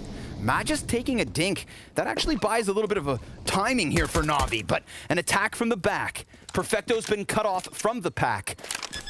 And Boomich, he's just going to get that bomb plant. So already somewhat of a win here for Navi. Let's see if they can lock down the post plant. Bit, he's gone unchecked. Magis gets a kill in the middle, but it's Bit with 2, and that's huge. It's low health for a couple of these players. Bit still dodging shots. 4 HP, 4 kills. Has he done enough? Perfecto in the apartments. Glaive with no kit on him. And that bomb's at the halfway point. Glaive, he's sticking this. 5 seconds left over. Perfecto extends. He comes off for the kill, and Navi 11-5. No kills in vain for Bits. I hope he's not working minimum wage, because he has been working overtime here on CT side. That was so nuts, and we're pairing it with this T side now after the pistol. How is he doing so much from Graveyard? It's not a spot that offers you a lot. You can't fall back from here. Yes, it's impenetrable, which is nice, but in a post-plan situation, once you get spotted, you're probably going to die most of the time, but his aim was immaculate. And it's the 2 pistols that puts Navi now at 11-5 after very decent trades in favor of Astralis to kick the round off. Oh, that's got to be a lump in the throat for Astralis. Sure. Tough way to lose it. Very fair. Early kills, had Navi scrambled. But it's Bit's big moment. And this is a player who did not come in as the 6th-man roster with initial success, but struggles. And we've seen him claw his way back into relevance. Magisk, with a little magic, pops in and takes one with him. Yeah, that's something. Looks like the execute might continue forward here. Simple bomb, of course, we're watching that. Decides to go back towards mid, maybe throw a flash potentially. There is this pinch from Lane and Arch from the CTs. They throw some nades as well to get info. And of course, this could mean for Navi one of 2 things. That Astralis are going to hard rotate, or it doesn't really matter. That even if they do hard rotate, it's better for us to go forward than back. Okay. He's done it again. That's an entry, yeah. The jumping headshots, the name of the game. Bit's going to get that bomb in. Navi now comfortable. Yeah, I mean, they got the info just in time, but they couldn't do anything with it. They die falling back into spawn. And this just means it's, I mean, this just means the next round is just going to be that much easier, right? Astralis need every little bit that they can get with these pistols, SMGs, whatever. If they're going to mount some sort of comeback, it's going to start by trying to secure an eco out of Navi as soon as possible.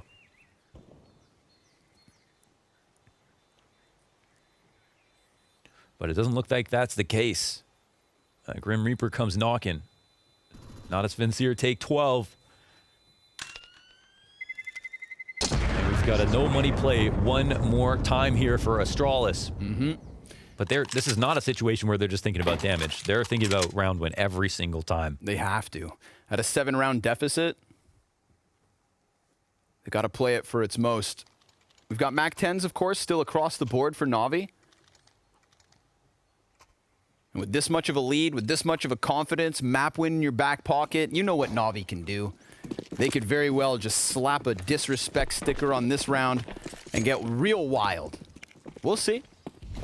The stakes are high. They don't want any of these riflers to die, but you never know. Astralis in the Blast Fall Finals faltered to Vitality. having had to play a best of 3 earlier that day versus Big. Said they didn't have enough left in them to win in the second match. NaVi has already won a best of 3 today. Yeah. And against who other than that very same Vitality. But oh, Device! 2 MP9 kills up here in the apartments. Simple gets it back. That's pit open though. Yeah. TTs are rotating. It's scary. It's 4-3, but there's a good amount of control here for the Ts. And a testament to the uphill battle that Astralis were fighting this round. Even with Device getting a 5 versus 3 moment off of that MP9, the rest of the team just don't have enough. Oh. Or do they? Wait, there's a Hulse flank as well. Okay, now the CTs are getting into better spots. It looks like we've got Graveyard eliminated for the T positions, and Dupree's, he can cause a distraction, right? Yeah, or that thing sometimes just shoots slugs. We'll see if it can rail a headshot, perhaps into the pit player. There's no way he wins the engagement versus Simple. Xyp9x low HP. Electronic, he's going to take a tidbit of damage. Simple over towards Arch, and there's a player right behind him. Wait, what a whip around! Oh, he heard it. He just reacted. Xyp9x ran onto the site to try to be a good teammate and trade, and Simple just listened. And there it is, the MAC-10 swap worked out for Dupree, gets a parting gift, but who else do you want in those high-octane, important moments other than Simple and Electronic? They combine to close the post plant, cutting off the Arch player, and then just cracking the whip. Crazy. I mean, he knows he's in danger. You've just got to stay sharp in these moments, of course. And it just goes to show you how dangerous Astralis can be at any turn. A 2K MP9 spray down on Halls. It made things really, really sketchy. But still, the lead continues. 3 rounds away from closing this out. Device offing this time around. Electronic taking forward aggressive control to the top of Banana and lots of pressure. Oof. Glaive gets traded 1-for-1. There's 3 on the site. They might not know. Now, the 2 grenades that come late will tell them. But they're botched grenades. They go behind the car. They don't do any damage. And Perfecto will threaten with a frontside smoke. Try to deny them some information. Really fast first engagement. Information exchanged. They made the call fast. Kills traded. Up on Device again. And a 4v2 towards the A site. Trained on this angle on Arch. Easy first pickup for Device. No flash, no assistance, no double peek. They didn't know about it. Just Perfecto popped. Magis to the bicycle. And Simple's gonna get boosted. This could give him an unorthodox angle, but that grenade, nice damage. Still doesn't stop him. 3v3. Device, he could be behind an Arch smoke. He's got a very strong line here. Ooh, but there's a gap. And that gap could work wonderfully. He doesn't see the T drop down. That's bit inside a pit. They could very easily run into this. They've got to be cautious with the decisions they make. Bomb plant comes through from Simple. 3 versus 3. And again, with such a little margin of error, do Astralis let this round slip? That save has to be hot in their minds. And with that Molotov right there, they're just waiting. It could be enough. They waited out. There's no kit currently on these players. They look to re-engage. Another grenade, and that one's on the money. Simple finds the headshot. Now it's all in from short side, and they have to call it off. They have to concede a 14th round to NaVi. Oh my god, it's actually happening for NaVi. Potentially here, they could close this out. Definitely not a favorite in the tournament with Vitality in it. If it wasn't for Vitality, then you'd think the next best competition, of course, would be them. But look at this. A key frag, and now potentially an op for Simple to grab. I don't know if he won't necessarily always get this, but we saw versus Simple how we saw Simple versus Liquid, how he picked up the op and had an unbelievable amount of impact on T-side Inferno, which is so rare. Today he'll continue on with the AK, and I guess all that matters at this point for NaVi is that it's Device who can't afford an op. Scoring between 44 and 69 ADR here for Astralis. Utility damage through the roof for Perfecto. A great map for him. Kill-wise, damage-wise. As a CT side rotator, support for Boomich. His mechanics look sharp. Everybody is contributing. It has been a team effort. So we run this clock down on the pause. Potentially one last try here. A dignified attempt at the comeback from Astralis. their star dims. And dignity on the line, because a score like this on Inferno, a map that we have criticized fairly from NaVi, just at even the beginning of this event. It is not Bit at the top of the scoreboard, but he is definitely one of those shining pieces. This is the only map we see him on, and he does it all. Glaive's low HP, trying to play around on Banana for that information, takes more damage and more damage until finally he's forced back, which means NaVi have Banana control off of the back of this utility. But they leave it. Yeah, they leave it. They clear it out. They mollied sandbags. They spotted it. They start to fall back. Astralis playing without information. They don't have good guns. Glaive is low. Arch is wide open here. They don't know what NaVi want to do. They're just gambling and hoping it's B. And they are wrong. NaVi knocking on the door of middle. Simple letting him know how much map control he has. And that they are a slave to that information. It's Electronic, prying eyes here on the archway. Magisk in jeopardy. Device and Magisk, the last two players to hang on to frag grenades. Maybe they soften away some of the HP of NaVi on their approach. Bit, ooh, doesn't thoroughly clear that corner. And now that's an AK offered over. Graveyard. Boomich, he's coming in quick. Gets that kill, Device goes down. The A site's crumbled, and all the while, Simple is just unraveling the B-hold. This is a 15th round for NaVi, no doubt. 10 map, match, and tournament points.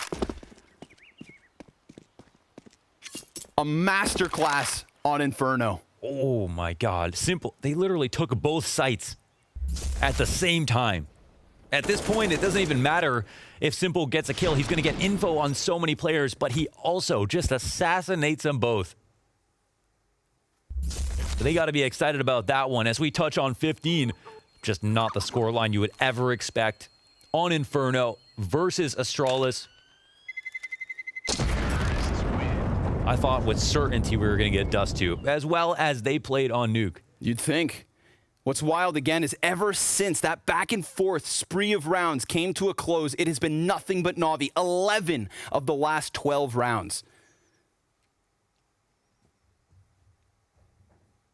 Not a single CT round win. If you think Astralis are going to give up in this moment, this is a $400,000 match. This is a match for all the prestige from all of the tournaments that they played with Blast this last year. The culmination of it all. If you think Astralis, that didn't perform an 8-round comeback to win their first major, are going to give up when they're down 10 rounds versus a team that they regularly beat, that they are facing now from the upper bracket, you have to be kidding yourselves. NaVi with that dream run from the lower side, taking a page out of Astralis's book. That is the way Astralis qualified for this global finals. They won the fall finals just a couple months ago. NaVi getting in just by way of points, scraping by across the year to get themselves here. Facing that elimination from every best of 3 following Liquid's loss, and now they have a man advantage in this 5v4. It potentially begins. Dupree's down. And they let it stew. 3 players move over. Bomb gets picked up, but they have eyes on B, thinking about taking this back. A nightmare for Astralis again, playing without info. They let that reality sink in. Guessing game for Glaive. He's going to try to get ahead of Electronic at the B site, who's coming in with a bit of utility. That was a good job at drawing the rotate, just like the last round. They're trying to repeat the success. And this time, close corner clear. Bit's going to have a chance to entry in this bomb site. Magisk on Pit. A couple of players line up, but he only takes one. It has to be the Maverick. Right now, right here, 15 seconds, and he dies to Perfecto. Glaive and Zipic still with a bit of a chance, but they're not going to stop that bomb plant. It's a post-plant retake instead. Upgrade from the UMP to the AK. $400,000 on the line for this retake. That is the difference.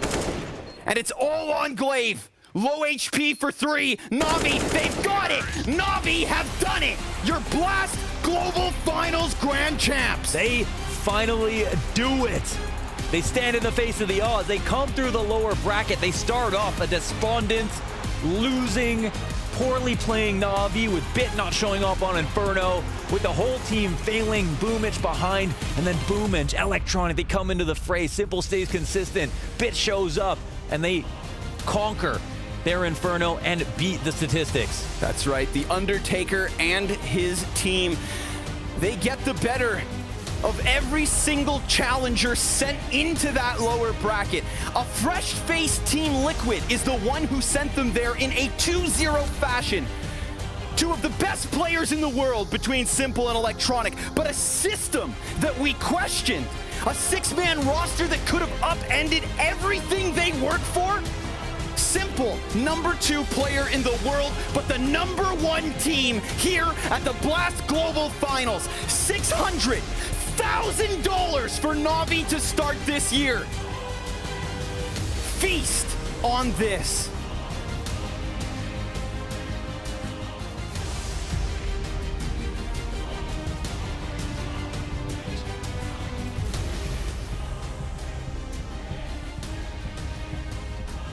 Will be feasting on that win for a long time to go, Scrawny, because that was an impressive win. Coming in from playing another best-of-3, going up against the best team in the world and dominating them 2-0. We could have never predicted that. It's a resurrection from NaVi, absolutely. Remember, they were one map away from being eliminated after their first loss and then losing the first map to Complexity, and now they triumph against Astralis. It's a story of individuals shining, obviously. Simple, we have to talk about it, but some other players just showing better than what we expected from them. Perfecto is the one, Boomich is the one, but also a map pool destroying Astralis on Inferno. That's a signal. And this is the thing, we spoke about it. 18-year-old Bit in his first ever Tier 1 final. The pressure's on, right? Your team's already up one map. You come in, and he doesn't need to be light. He doesn't need to be super impressive like we saw yesterday when he played on Inferno. But he did show us that he can hang, and that pistol round on the T side, just wow. He did his job. He did exactly what he was supposed to do for NaVi. And I'm glad we can finally stand here after a brilliant NaVi performance, after a brilliant Simple performance, and say that NaVi won because they won as a team. Yes. They were the better team on the server. No doubt about it. To my understanding, they played some of the best Counter-Strike we've seen NaVi play ever since Katowice. I don't think we can argue that. I don't think we can disagree on that. And to see them win as a team instead of just winning by Electronic, just winning by Simple, makes me so happy. Because this is a NaVi you can buy into, and this is a NaVi you can be happy for. And this is a NaVi that has something to build around. This 6-man roster thing comes into effect. Flamey spoke about it, right? And he didn't want to be playing on Inferno. It was a map he chose to go out of it. When he comes in for these Nuke maps, though, he steps up and delivers. I mean, that's the premise. If you can guarantee me that Flamey is going to have that kind of performances on the map he plays, and then Bit actually comes into his shape, come into his own, then yes, the 6-man roster is working. But we know it's a long-term story. Bit had been disappointing. This time around, he stepped up. What's the next chapter? And it is all about the next chapter, right? This is how we're going to look at these guys going forward in all of this. But overall, if you're a NaVi fan right now, you finally can sit in the glory of a win after so long, so many near misses with it. And this shows us that, okay, you did it this year, you did it last year, but it's all about how they continue forward from here. I have the deepest respect for NaVi's fans out there, because it must be hard to be a fan of NaVi, because you never know what you're gonna get. It's a roller coaster. Look at you, James. You're in the green room. You're happy, you're sad, you're mad, you're everything, you know. Confused? Confused sometimes. It's a big circle of a lot of emotions, right? But this time around, I think all the NaVi fans out there, including you, James, can be happy for the performance. Happy to see Flamey play well. Happy to see Perfecto finding impact. Of course, Simple playing MVP of the tournament. I don't think there can be a discussion here, right? No Sabu was up there, but Simple is the MVP of the tournament.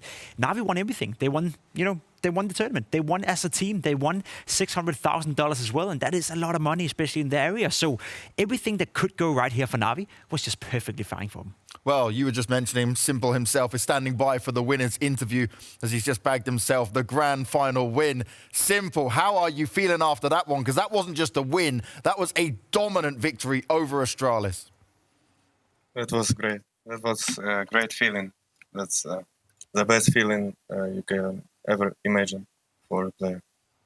And now when it comes to it, right, I got to touch on Bit here, because this guy comes in, 18 years old, never played in a final like this. Okay, you've really trialed him. He's played Astralis 3 times prior to this, 4 times total. But this guy delivered that T-side pistol. It was incredible. What do you make of this young man? How do you view him? I would just tell him, don't think that it's final, because it's another game for him, and we knew that he's gonna show up. I believe in him for whole tournament because he's passionate guy and he's just a great guy and he's great addition for our team. Simple, you played, or rather you won 5 maps today. Tell me about how much energy you needed to spend. Did you still have the focus when you moved into this grand final? Yeah, I'm just very happy that we won. I just ask you as well. I mean, like, just game by game. Like, we told each other that it's gonna be a long day from the beginning, and we knew that we can finish this road. And yeah, just a lot of water, and yeah, and don't eat before games. Okay, don't eat before games. I just wanted to ask you, Bumic had an incredible tournament, and it's probably the first time we see him shine so much. Can you tell us a little bit about his performance and maybe explain us why he was able to perform so well? I think that just everyone is really believing in his calls and played help us as well. But for example, on Banana, it's the hardest spot on any maps, and they had less preparation with Perfecto before, and now they feel this game really, really good. Like they're upgrading their skill, and in 3 months they're gonna play there much better, for example. But yeah, just everyone is playing a lot, and everyone wants to win. Simple. I don't think there can be any doubt that, at least to my understanding, you were the MVP of this tournament. How does it feel to be MVP of the first tournament of 21? Was that a goal you had, or was that just something that comes along with being so great as you are? It feels like it's deserved MVP because we won. It means a lot because without my teammates, I wouldn't do this. Like, it's thanks to them that they keep me in this game. They keep my focus clear, and I just played my game, and I didn't think about anything else. Sounds good. Now, Simple, I didn't want to ask you yesterday because I didn't want to remove your focus from the tournament and from the game, but you didn't win the best player of 2020. Is that extra fuel on your fire? Do you want to do even more next year to make sure you're going to be the best player of the world for 21? Yeah, of course. I'm not going to relax. As I told before, I want to be on this level for so many years, and it's great. There are a lot of new players and players that can play really, really good because that's exciting for me as well. I'm learning their game, and I'm trying to see something new for me because it's my game. Like, I just want to play it, and I want to know everything about it. So no Valorant in the future for you? What? Sorry? No Valorant for you in the future? No, man. Just forget about this game. That's simple. One thing I do have to ask, right? We saw this Katowice run in 2020 that was amazing for you guys. We now see another amazing run at the beginning of this year here. But what has changed for you guys in order to make this happen after the end of last year? And how do you keep this going forward? Because one thing we have seen and we've come to question when it comes to NaVi is how you guys can consistently perform like this. What is the thing that you need to hit the nail on the head with? I think we became more stronger from last year because, as you see, we can actually do some comebacks, and we have more belief in each other, and we just, I don't know, we just keep practicing every day, we just keep talking, we keep discussing, fixing mistakes. Yeah, just everyone want to reach this goal because nobody was at the top from us, you know. So we just live in this moment to get this and stay there as long as possible. And also, obviously, we're in Corona times. You guys are at home. But do you have some sort of like extra coaching going on or mental coaching and preparation like that on the side of NaVi? Because I'd just like to get some more insight into those changes and how you guys are working. Yeah, every day we working with our coach, Gleb. And yeah, he helps me personally a lot. And for my team, he do a lot of impact. Like every time before games, we talk together and we're just trying to be more focused on the game. We'll definitely keep that going. Simple, you are the MVP and champion here for the Blast Global Finals. Is there anything you want to say to all the fans out there? Thank you, guys. Thank you, everyone. Just thank you. Yeah. You know what I'm telling. Thank you to all of you. Thank you, guys. Even thank you for trash talkers because they make me stronger. I respect criticism, and I know what I need to do to be there with my team, you know. I just thank them to remind me that I need to practice, play, and I can do more. Thank you, guys. Thank you very much, Simple. Congratulations once again. Go off and enjoy your celebrations. See you guys. I love it. Yeah, there we go. That's the right attitude. That's the fuel. There, that's the fire to make this magic happen for one of the best players in the world, one of the greatest we've got. Absolutely. You know, he said something that really resonated with me. He said, you know, I want to say thank you to my teammate because without him, I wouldn't be here. I would be winning, talking about the MVP. And I actually agree. And we have to say it for the fans and the viewers at home.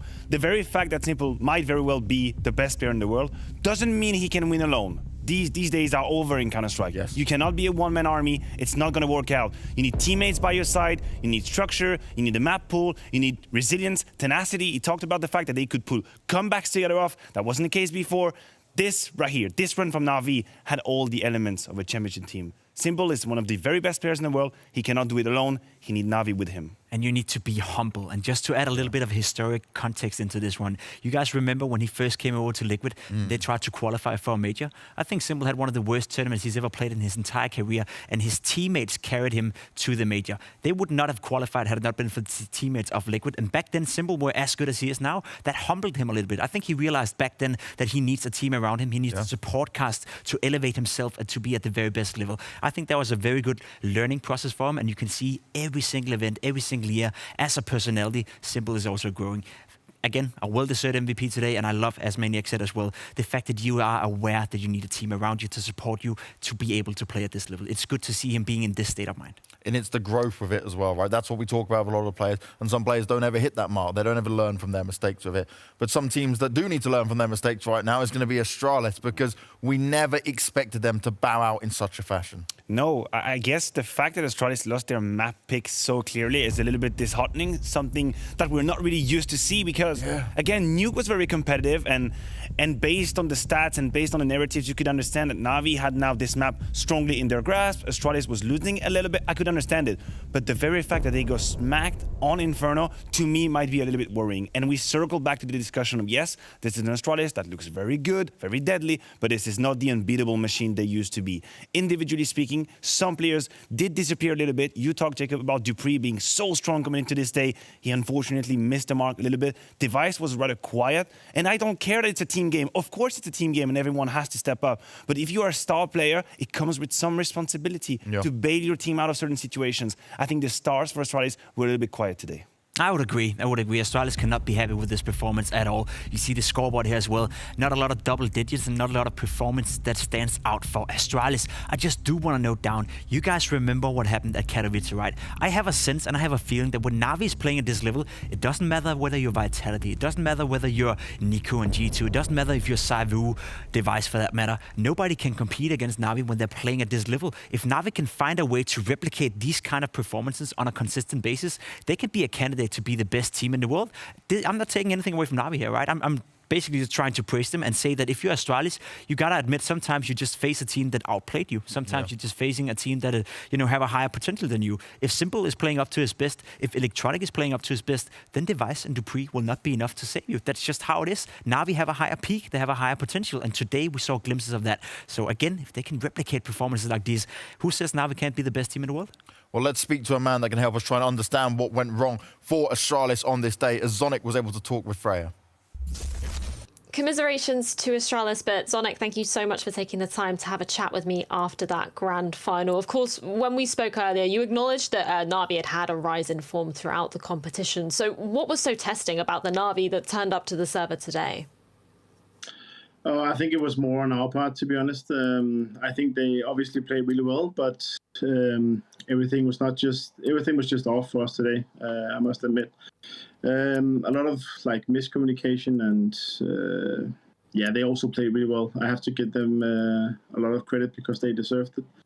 We'll have to look back at it. I know for sure that throughout the whole tournament we've been struggling with our pistol rounds, and if you want to gain momentum against a team like that, it's a good way to start off a match. But we'll have to work on that. And overall, I would say I'm satisfied with the event for us. But it's bittersweet when we showed up like we did in the final today. I wanted to ask specifically about Inferno as well, because looking back in December, you managed to beat NaVi on that map 3 times. So what were some of the issues that you were facing specifically on that map? I think that for us, it was, I think that we were a bit too fast in our play, and we didn't clear specific corners, and it felt like we didn't really reset mentally after the first game. So it was just very difficult. They won some rounds, and we lost a lot of anti-egos. At least it felt like that throughout the match. So it was just uphill from the get-go, and then I think that they played really well on Inferno as well. Maybe in hindsight, we should have maybe gone towards B more in the beginning, because I think that they were, with the presence that they had in mid, they kind of shut us down quite fast when we tried to take mid control, and that kind of hurt us today. I know we were chatting about it a little bit earlier, but of course we got to see Bubsky coming in on Nuke the first time that we've seen him at this tournament. So what's the team's plan going forward with utilising Bubsky? Is there going to be any kind of changes we see to this rotating roster for Astralis? There might be. For us, I think it's in the pipeline to see where we can utilize Bubsky more. It doesn't necessarily have to be that Bubsky plays Nuke and Zip doesn't. In an ideal world, for me at least, I would like to see us switch in different positions, because otherwise it's just going to be the same when people are trying to anti-strat us, which I think is a great weapon if you have more players. It would just be the same if our opponents know that, okay, every time Astralis plays Nuke, it's going to be Bubsky who's playing. So for me, it would be ideal if in the future, if we can utilize him so that he doesn't necessarily have to play every Nuke, but that we can actually switch it up a bit. So yeah, we obviously I have to look at the matches this tournament to see if he can play more maps or how we're going to do it. But yeah, right now I'm just thinking about our game against NaVi, and it's definitely not Bubsky's fault. That is very interesting, right? The integration where you cannot predict what Astralis might be doing and who might be playing which map, which would also say to me, it's a bit of backtracking, but also maybe there's more potential for Bubsky on different maps? Well, to be fair, that could be the case. We don't know. Matthew, you touched upon it as well in the pregame segment, saying that what if in the future we could have a scenario where when you play Nuke against Astralis, you don't know whether it's going to be Bubsky, Siblings, or Magic for that matter. They could switch around, so you have 2 different game plans for each the team you're playing against. That is a very interesting prospect. I do want to say, though, first and foremost, get Bubsky working, right? It's not working for you right now. So sure, if you're pulling Bubsky out of Nuke, that's not, trying to implement Siblings as well and having 2 things to play off. That is basically admitting that Bubsky right now on Nuke is not working for you. And I also do agree with him saying it's not his fault. We don't have to personal slander Bubsky. It's just not working for Astralis on Nuke as of right now. And it's always going to be hard to fit in a new player to a core that has been so long together and achieved so much. Absolutely, because whether or not you use the same roles, people have preferences. People have favorite ways of playing Counter-Strike. We see Bubsky sometimes picking up the AWP towards ramp. That's not something Zip would be doing. So you have to think about it when you build your game plan, and when you've been together with 5 players for so long, you have habits, you have patterns, you know how people like to play the map, and you have to rethink it. But for Astralis, in a way, that could be a blessing in disguise, because Counter-Strike is evolving. You don't want to be stuck in thinking, how were we winning 2 years ago? You want to think about how to win now, today. And in that sense, I like the fresh blood. And if one day, that's my dream, if one day we could have lineups that you just discover on the day for the map, that would be sick. But the challenge is huge in terms of theory. It's gigantic. Well, NaVi are our global finals champions, guys. They gave us some epic moments. So let's hear the winning moment from them in this mic'd up clip. Ни одно хп, я живу просто. Убиваю ласта. Хорош, парень.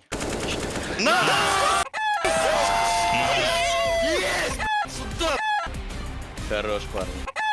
Ребятки, мы сделали этот последний шаг.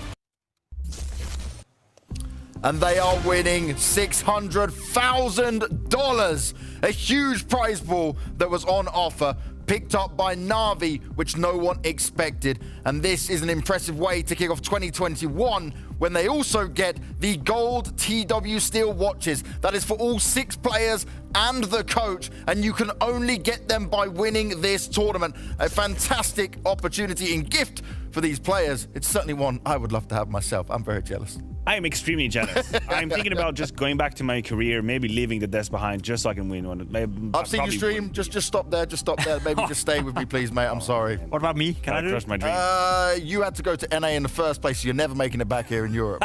Everybody's getting a little bit. We have had a fantastic tournament, though, guys, right? We have had a lot of fun from start to finish, but this sets a real high tone for the rest of the year. Absolutely. If this is how we start 2021, then I just cannot wait to see the next tournament and the one after and the one after. I said I was a little bit scared of the level that we would display after a break. I didn't need to be scared at all. I think Counter-Strike is at the highest level we've ever seen. Granted, it's online. Granted, it's brawly, but there's also some strategies. There's some storylines to it. I just want to jump into the next. I know people may hate me now, and I just want to make sure I do my job justice, right? Because when I was doing the event at Katowice, and when I saw NaVi play at such a high level, I also said on the desk straight after they won, let's wait and see if NaVi can replicate their performance. Ooh. And I got a lot, yeah, exactly. I got a lot of boos, I got a lot of Instagram DMs and all that kind of stuff with people not being happy about it. But we saw back then what happened. They couldn't re-find that form. They couldn't rediscover it. They couldn't find the consistency. I'm gonna say the same thing here. I would absolutely love to see NaVi play at this level, because I genuinely believe they could be the best team in the world if they do it, but I want to see it more than once every year. I want to see it twice a year, I want to see it 3 times a year, I want to see it more or less every single tournament, because if that happens, then I agree with Matthew, then we have a very spicy top with Astralis, Vitality, NaVi, all fighting for number 1. Well, guess what, Pim? We're going to see it at the next event. We're going to see it later on in this year, because we have got plenty more events coming for you for Blast Premier 2021. And you don't have to wait long at all. On the 4th of February, we kick off the 2021 season correctly, because this was the 2020 Global Finals, starting it off here in Jan. So stick with us, because the spring season is just around the corner. More great moments, more epic highlights, and like you mentioned, Maniac, the Counter-Strike, we always say it, but it does only get better. It does only continue to impress, because the level of the players and the skill within these players continues to get better as we evolve and grow. We do, James, and I'm looking at, the list of teams right here, and I'm just getting excited, if I can say that, in a very normal way. I'm getting very CSGO excited. You have some names here. We didn't even mention during the tournament, but what about FaZe Clan? What are they going to show in 2021? That could be an impressive storyline. You have the Liquid, who obviously shown a little bit of grip. It's a tease. We had some tease. You're right. Yeah, it was a tease for Liquid. That's it. Obviously, OG Sports trying to fight to stay at the top. Can we just start the tournament tomorrow? I know it's not tomorrow, right? We cannot do that. I know, I've got to give you a little bit more time with that. Right. We got some fantastic teams to bring us into the next season, Pim, and we got a lot of great action to come your way. Who would you pick as your hot team to look at? Ooh, that's a good question. I have high hopes for FaZe Clan. We don't know their official roster just yet. I think I have an idea. I think I have a good idea of what's going to happen with FaZe Clan. I think I know who's going to play for them, and if that is the case, that's going to be very interesting. A team that I definitely will follow. And then Liquid, we saw them at this tournament. As Matthew highlighted, they were looking good, and would they get more time with Fallen if they integrate him into being an in-game leader, release Stewie 2K, get NaVi, not NaVi, back on the level. We don't want him to go by. We don't want him to go anywhere. Get Elise back on the server as well. I think Liquid have the potential to be up there with the very best teams in the world. Not to forget about G2. Quite disappointing at this tournament. Got to keep an eye on G2 for sure, but we are done. It is all over. I don't want it to end. I don't want this to be the last segment, guys, but it has to be it. Maniac, thank you very much for being by the side of me. The same to you, Pimp. We've had an absolutely incredible time here for the Global Finals, but it has all come to an end. Remember to be back here on the 4th of February for the most inclusive tournaments in CSGO history. Teams have the chance to get to this Global Final in multiple ways, and trust me, the 2021 season is only going to be better. There's more on the line, there's more at stake, and you guys won't want to miss it. I've been James Banks, and we'll see you on the 4th of February.